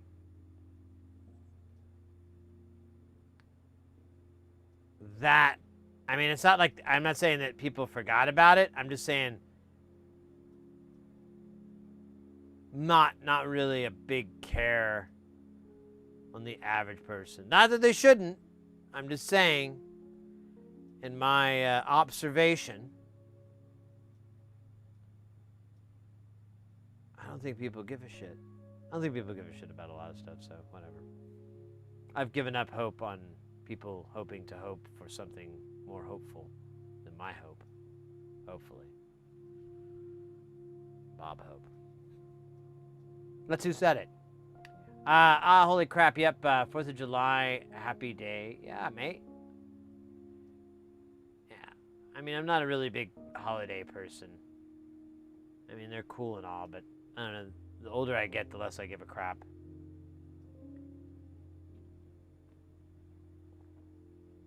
And I don't have any kids, so I don't have to pretend to give a crap for them, so I don't look like a cynical, broken human being to them. I don't want to do that.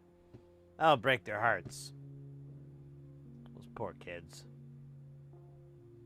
So instead, I would pretend like I give a shit about these things. It's really the only holiday I care even the slightest about is Halloween.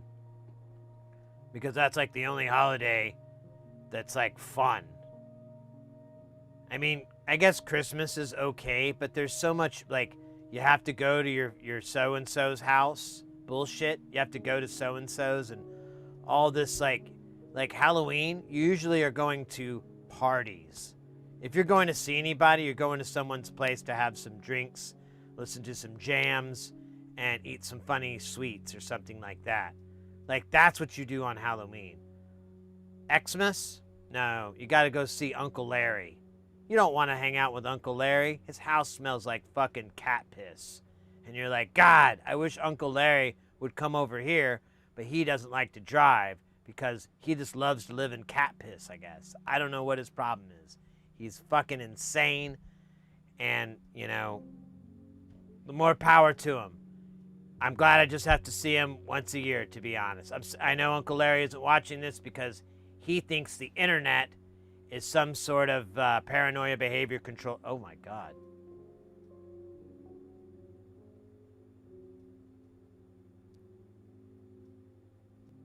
Okay. Fuck. All right.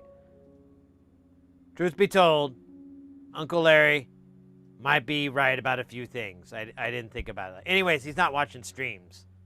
He has like dial-up.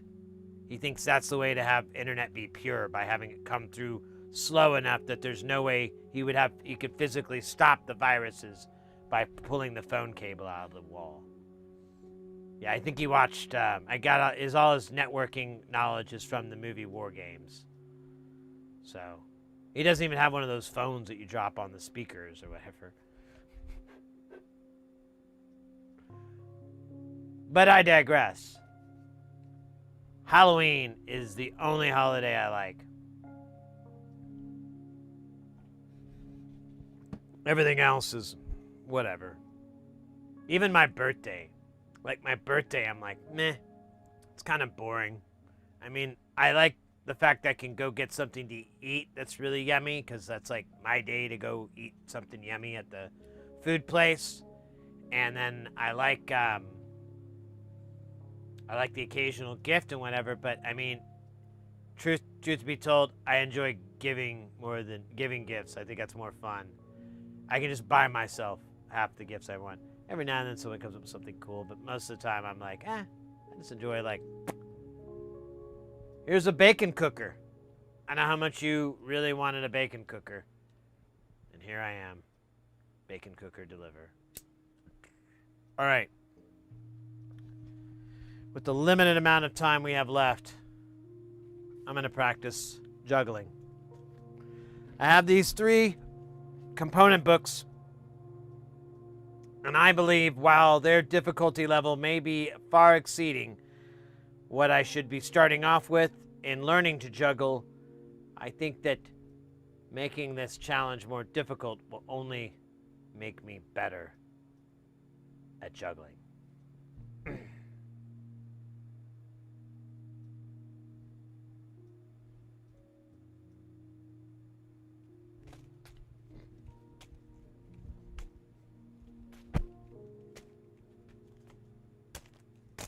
There we go, ladies and gentlemen. Juggling resistors. Join me this weekend where I juggle a budget.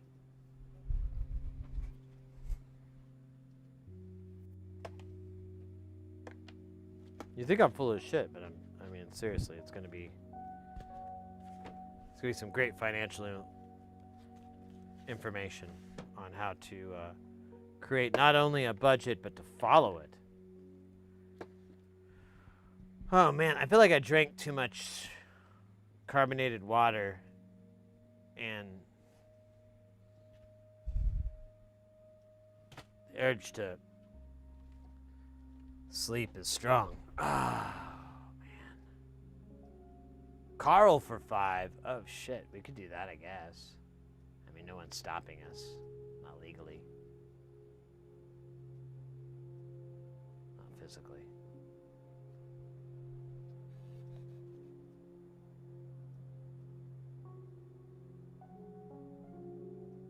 Like Jesus, but for years. Yeah, Yeah, I mean, I get that aspect of it, but it's not even. I just like Halloween. I just think it's fun. Fun holiday. All the other ones are.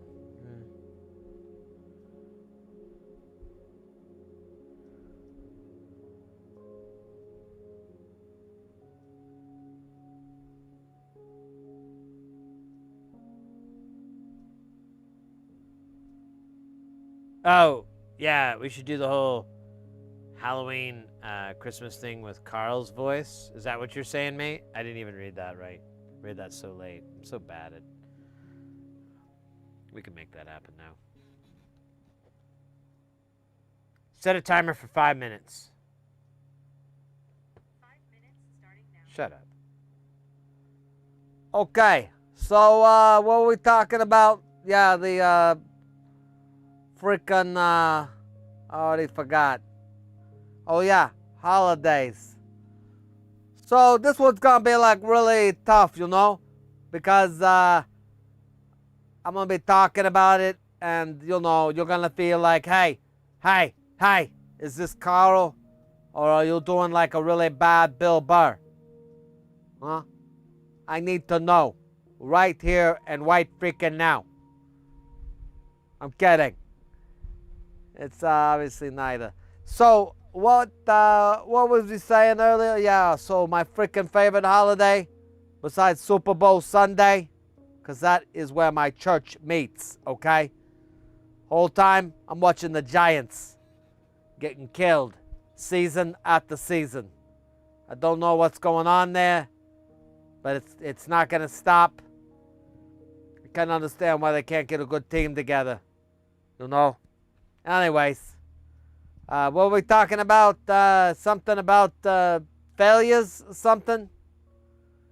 Oh, yeah, holidays. So, yeah, I guess second to that would be, you know, probably Halloween, you know, because you got like the freaking chicks, and they dress up like, you know, sexy toothpaste dispenser, and, you know, sexy ashtray. Some of those girls, they dress up as like sexy roller tape. You know, that's pretty okay. You know, I'm not gonna lie. My lizard brain, it's like, hey, look at that girl. She's dressed as a sexy bottle of pills. That's kind of hot. I'm unlocking fetishes I didn't know I had. You know, I never felt like, I ever want to have a sex with a bottle of pills, but you know, you put it in some high enough boots. You know, the brain starts asking questions. You know, you don't know what to do. But I digress. You know, because don't really want to get too deep into it. And we're gonna move over to the holiday I don't like in particular. Besides Flag Day, President's Day, 4th of July, Cinco de Mayo, Jesus, Thanksgiving, you know, fall, and the solstices, besides all those, because I don't like those either, it's Christmas. Mainly because of what was said earlier, that it's not just about getting stuff. That's not what Christmas is all about. No. It's about having to go and visit people you didn't want to go and see. Like earlier, we were talking about Uncle Larry and his cat piss smelling hellhole. Yeah. I don't like it. And really, if it was up to me, we wouldn't go there. I'd just send them a check for like a coupon or something. You know, to like Walmart. I'd be like, hey, Merry Christmas. It's like a $5 coupon or $5 gift certificate for Walmart. Get yourself some underwear or something, you filthy animal.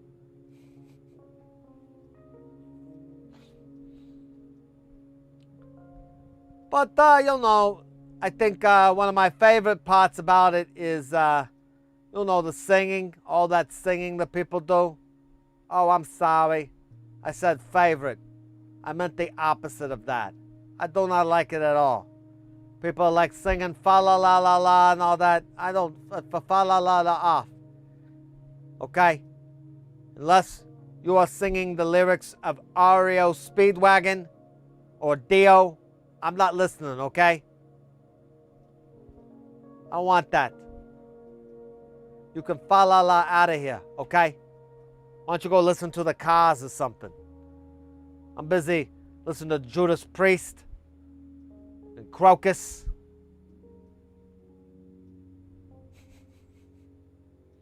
I can't think of any other metal bands from that era. I'm drawing a blank. It's just Judas Priest and... Okay, we're good. I was writing myself into a corner there. Could not think of anything besides Judas Priest and Crocus. And that's from him, like, when he was pretending to go through his tape collection in his car. So I was technically stealing that bit. It felt dirty. But it also was exciting. Stealing dialogue. God damn it, it made me feel alive.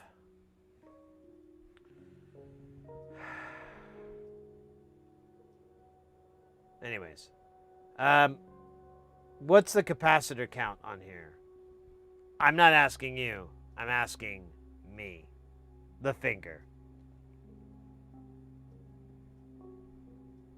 Bro, there is a lot. There is 14, 16, 19, 20, 3, 805 caps on this board.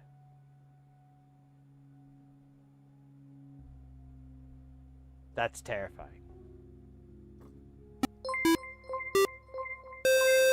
Dude. Well done. Well done. Well done. Well done. Well done. Anonymous, Well mate. Well done. Well done. Well Thank you done. so very, very much. $30. Finally, my doll will be complete instead of bald on big patches. No, this is great. Thank you so much, mate. I appreciate the $30. That's awesome. Now I can finally get the cat eye contact lenses I wanted to get for the stream. I think it would really add a lot to it if I had like some spooky cat eyes. It would be a lot like Thriller. You remember Thriller? Thriller might be before your time. But it was pretty cool. Vincent Price did like a part in it. Hopefully you know who the fuck that is. Otherwise, I'm not ready for this world. I'm ready for the Matrix, where Vincent Price is not only well known, but revered as a god. Or maybe just like a really cool guy. That sounds more reasonable. The god thing seems exceptionally unnecessary.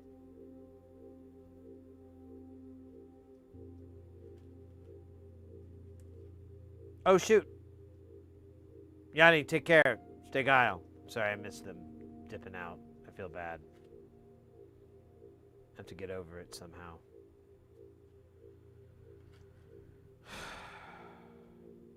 I don't know. I guess that $30 really helps. Man. Appreciate it again, Anonymous. Damn. It's literally the cost of cat eye contacts, so I mean it's just, I mean, who could ask for anything more?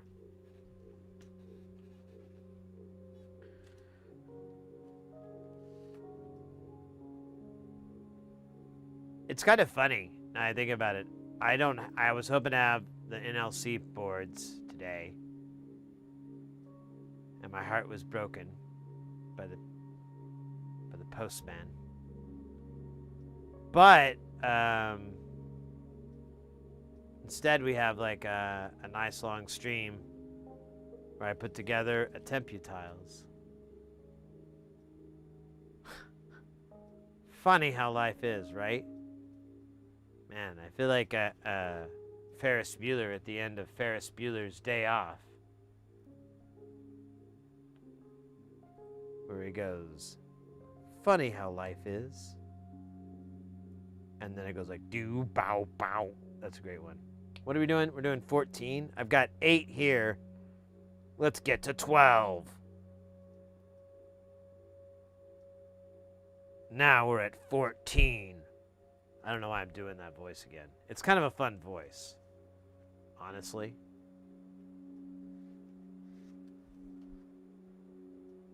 It's a good narration voice for whenever you're needing a little bit of motivation. All right. We're out to solder these chips onto this board. This fucker is live and ready. Maybe not so much swearing. Fuck off. Oh, crap. My voice character has a mind of its own. Hey, look at that R60.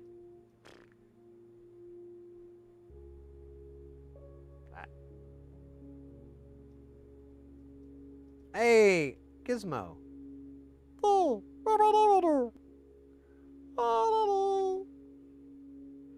Yes, I do a Gizmo impression. I like to go down to the Bamba Pussy Rasclot a la mercy. And well, I like to go down to the Children's Museum and do my M. Har impression. A lot of the parents think Turn Red is very inappropriate. But I'm like, I don't think they understand what the hell I'm talking about. I think An anonymous user gifted a tier 1 sub to I_sell_foil_hats. Anonymous with the gift sub to I Sell Foil Hats. 10 foil hats. Let's go. The full circle, and it is complete. We have made the sub goal. Fitty fitty. As it was foretold in the ancient text. Ancient Text Weekly. Anonymous, thank you so very, very much. Thank you for helping us to achieve the goal. I don't know if it's the same person, but much appreciated. Now we can definitely afford shipping of those contacts. I wasn't want to bring it up. I didn't want to sound like I was asking for anything. But now we can afford the shipping for the cat eye contacts. This is perfect. Thank you so much, Anonymous. You're going to allow me to live my dream as a cat-eyed streamer, doling out misinformation and confusing anecdotes to the world without any pants on. Just like in the books.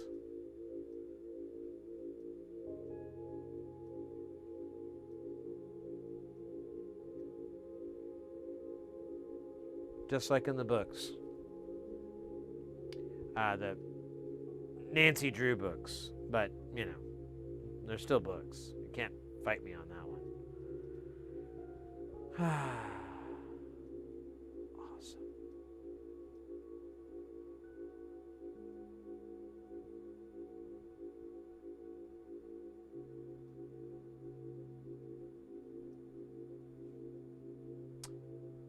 Sub. Resub. Desub.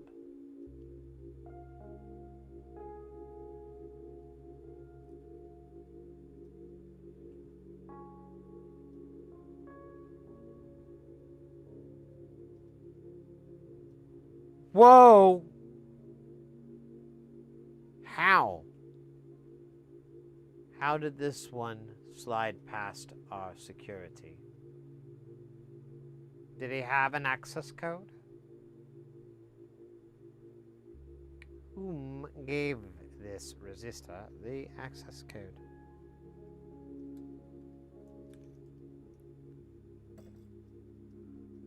Was it you, Tim Leary's tonsils? That's a great username, by the way.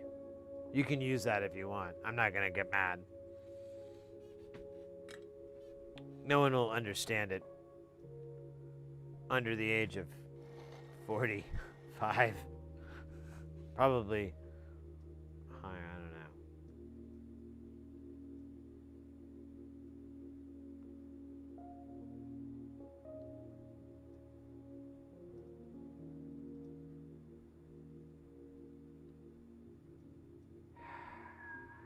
What about 29 and 14?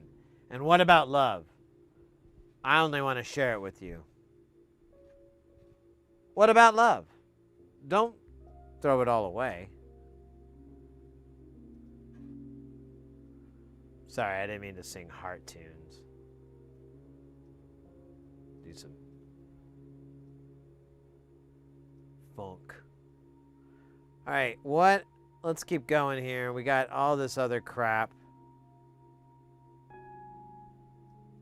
C33, that's not one of them. 18. No. 10? I bet 10 is. I bet 10, and I bet 22, and I bet 16. Yes. Yes. And yeah. Beautiful, beautiful, beautiful.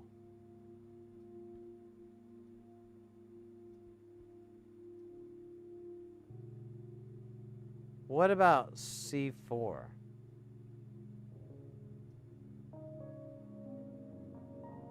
And I like how pen 1 is marked out on these.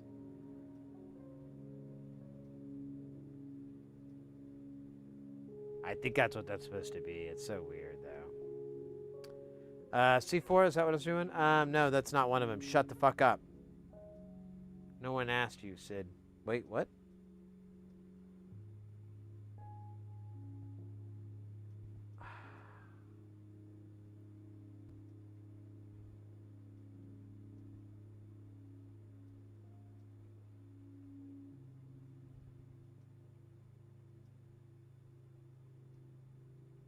C17 and C12. Yes, and uh-huh.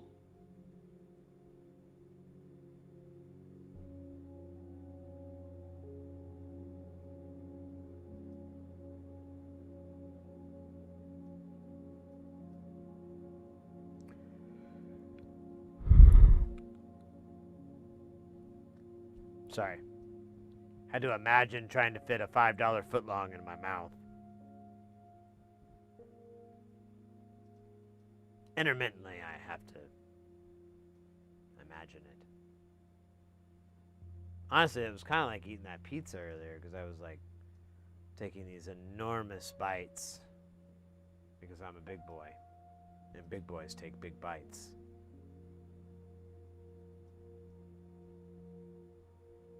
What the shit is this?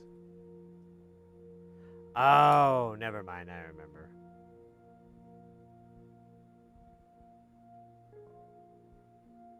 It's a merkin.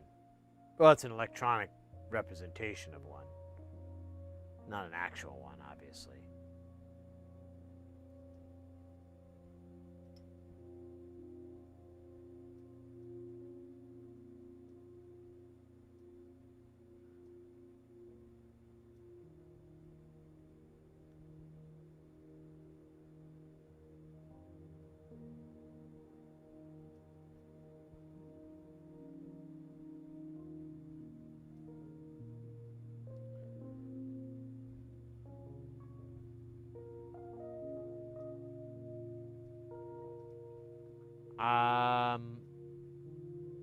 We do have a C9.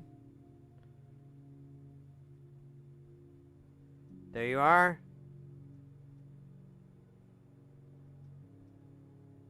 Thank you very much. And C6.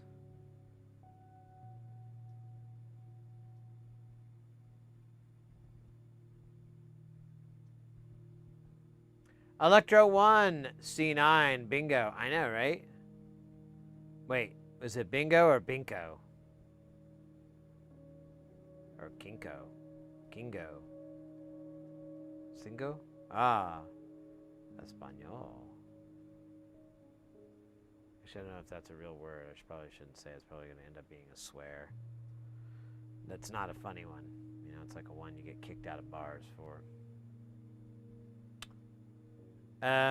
Weird. I did all the resistors that this guy told me to do, and or capacitors, I mean.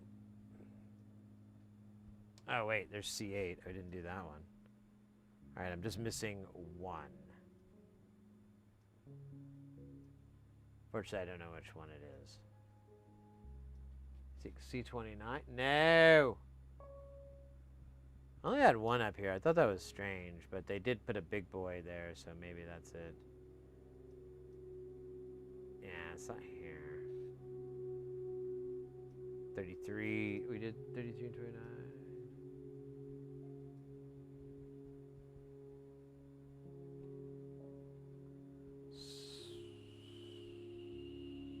No.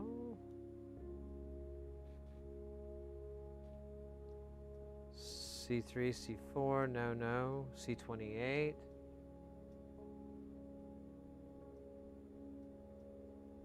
Try and no. 17. 12. Wait a minute.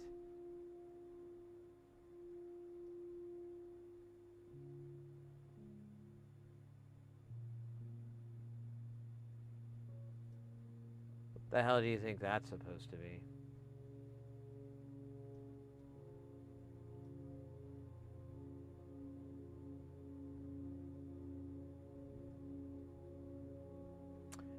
I think it's the bottom rail because they all have one on the top and the bottom. I don't know what number that's supposed to be. I don't care though. I'm just going to put it on here, and if I'm wrong, we'll find out the funniest way possible. Through an explosion that rattles the city for years.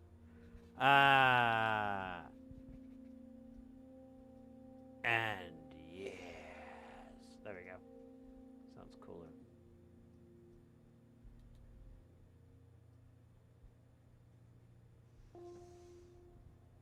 Anyways, how you doing, Electro? Having a good evening? Partying hard?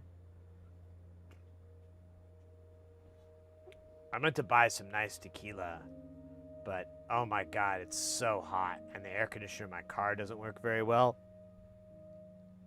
And I haven't felt like going to get it fixed yet. I need to get some other stuff fixed, so I'm just like, ugh. Yay. But, this is almost a tequila toasting worthy reason.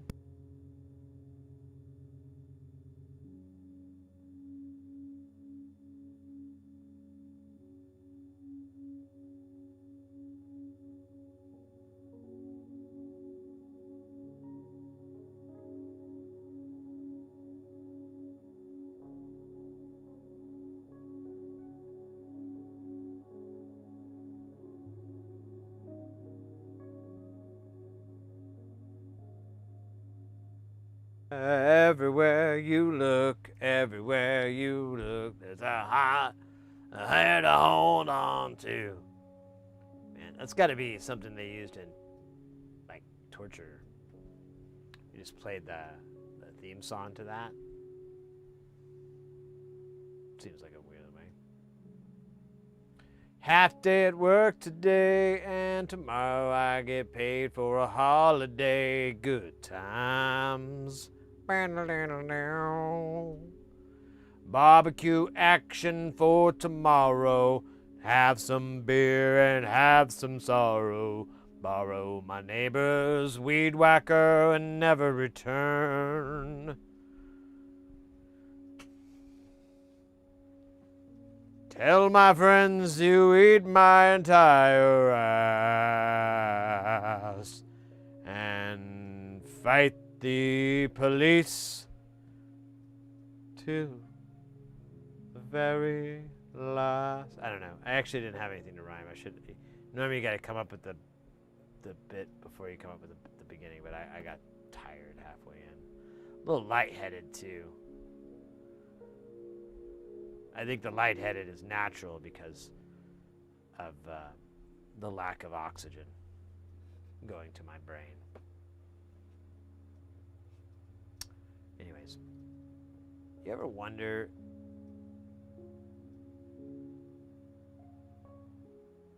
whatever became of me?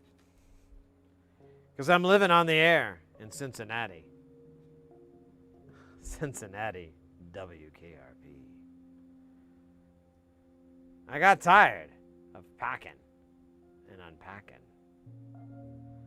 Town to town, up and down the dial.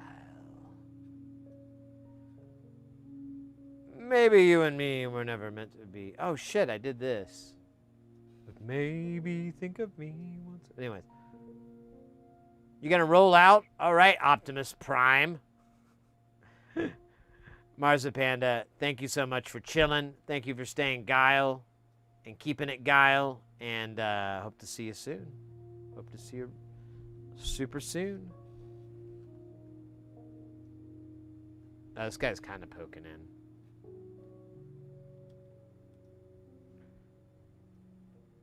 Oh, well, there you go.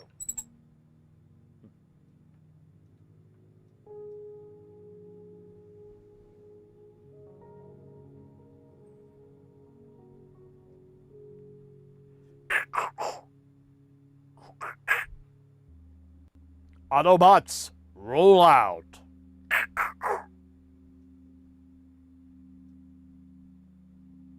There you go. There it is, like 4 times. I don't know why I did it so many times. It's kind of fun.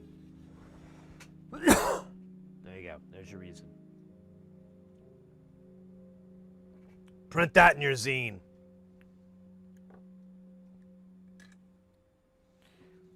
Zine is short for razor blade.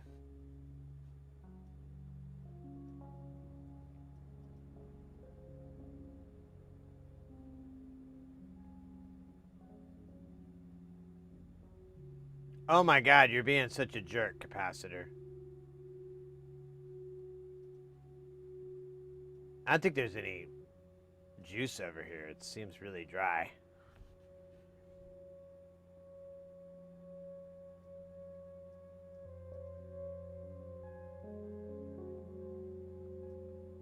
Let's wet it up. Okay, perfect. I like this.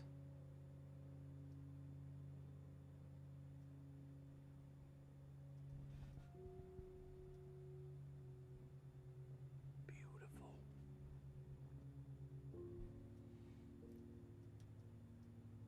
All right, we got to keep doing this until we don't.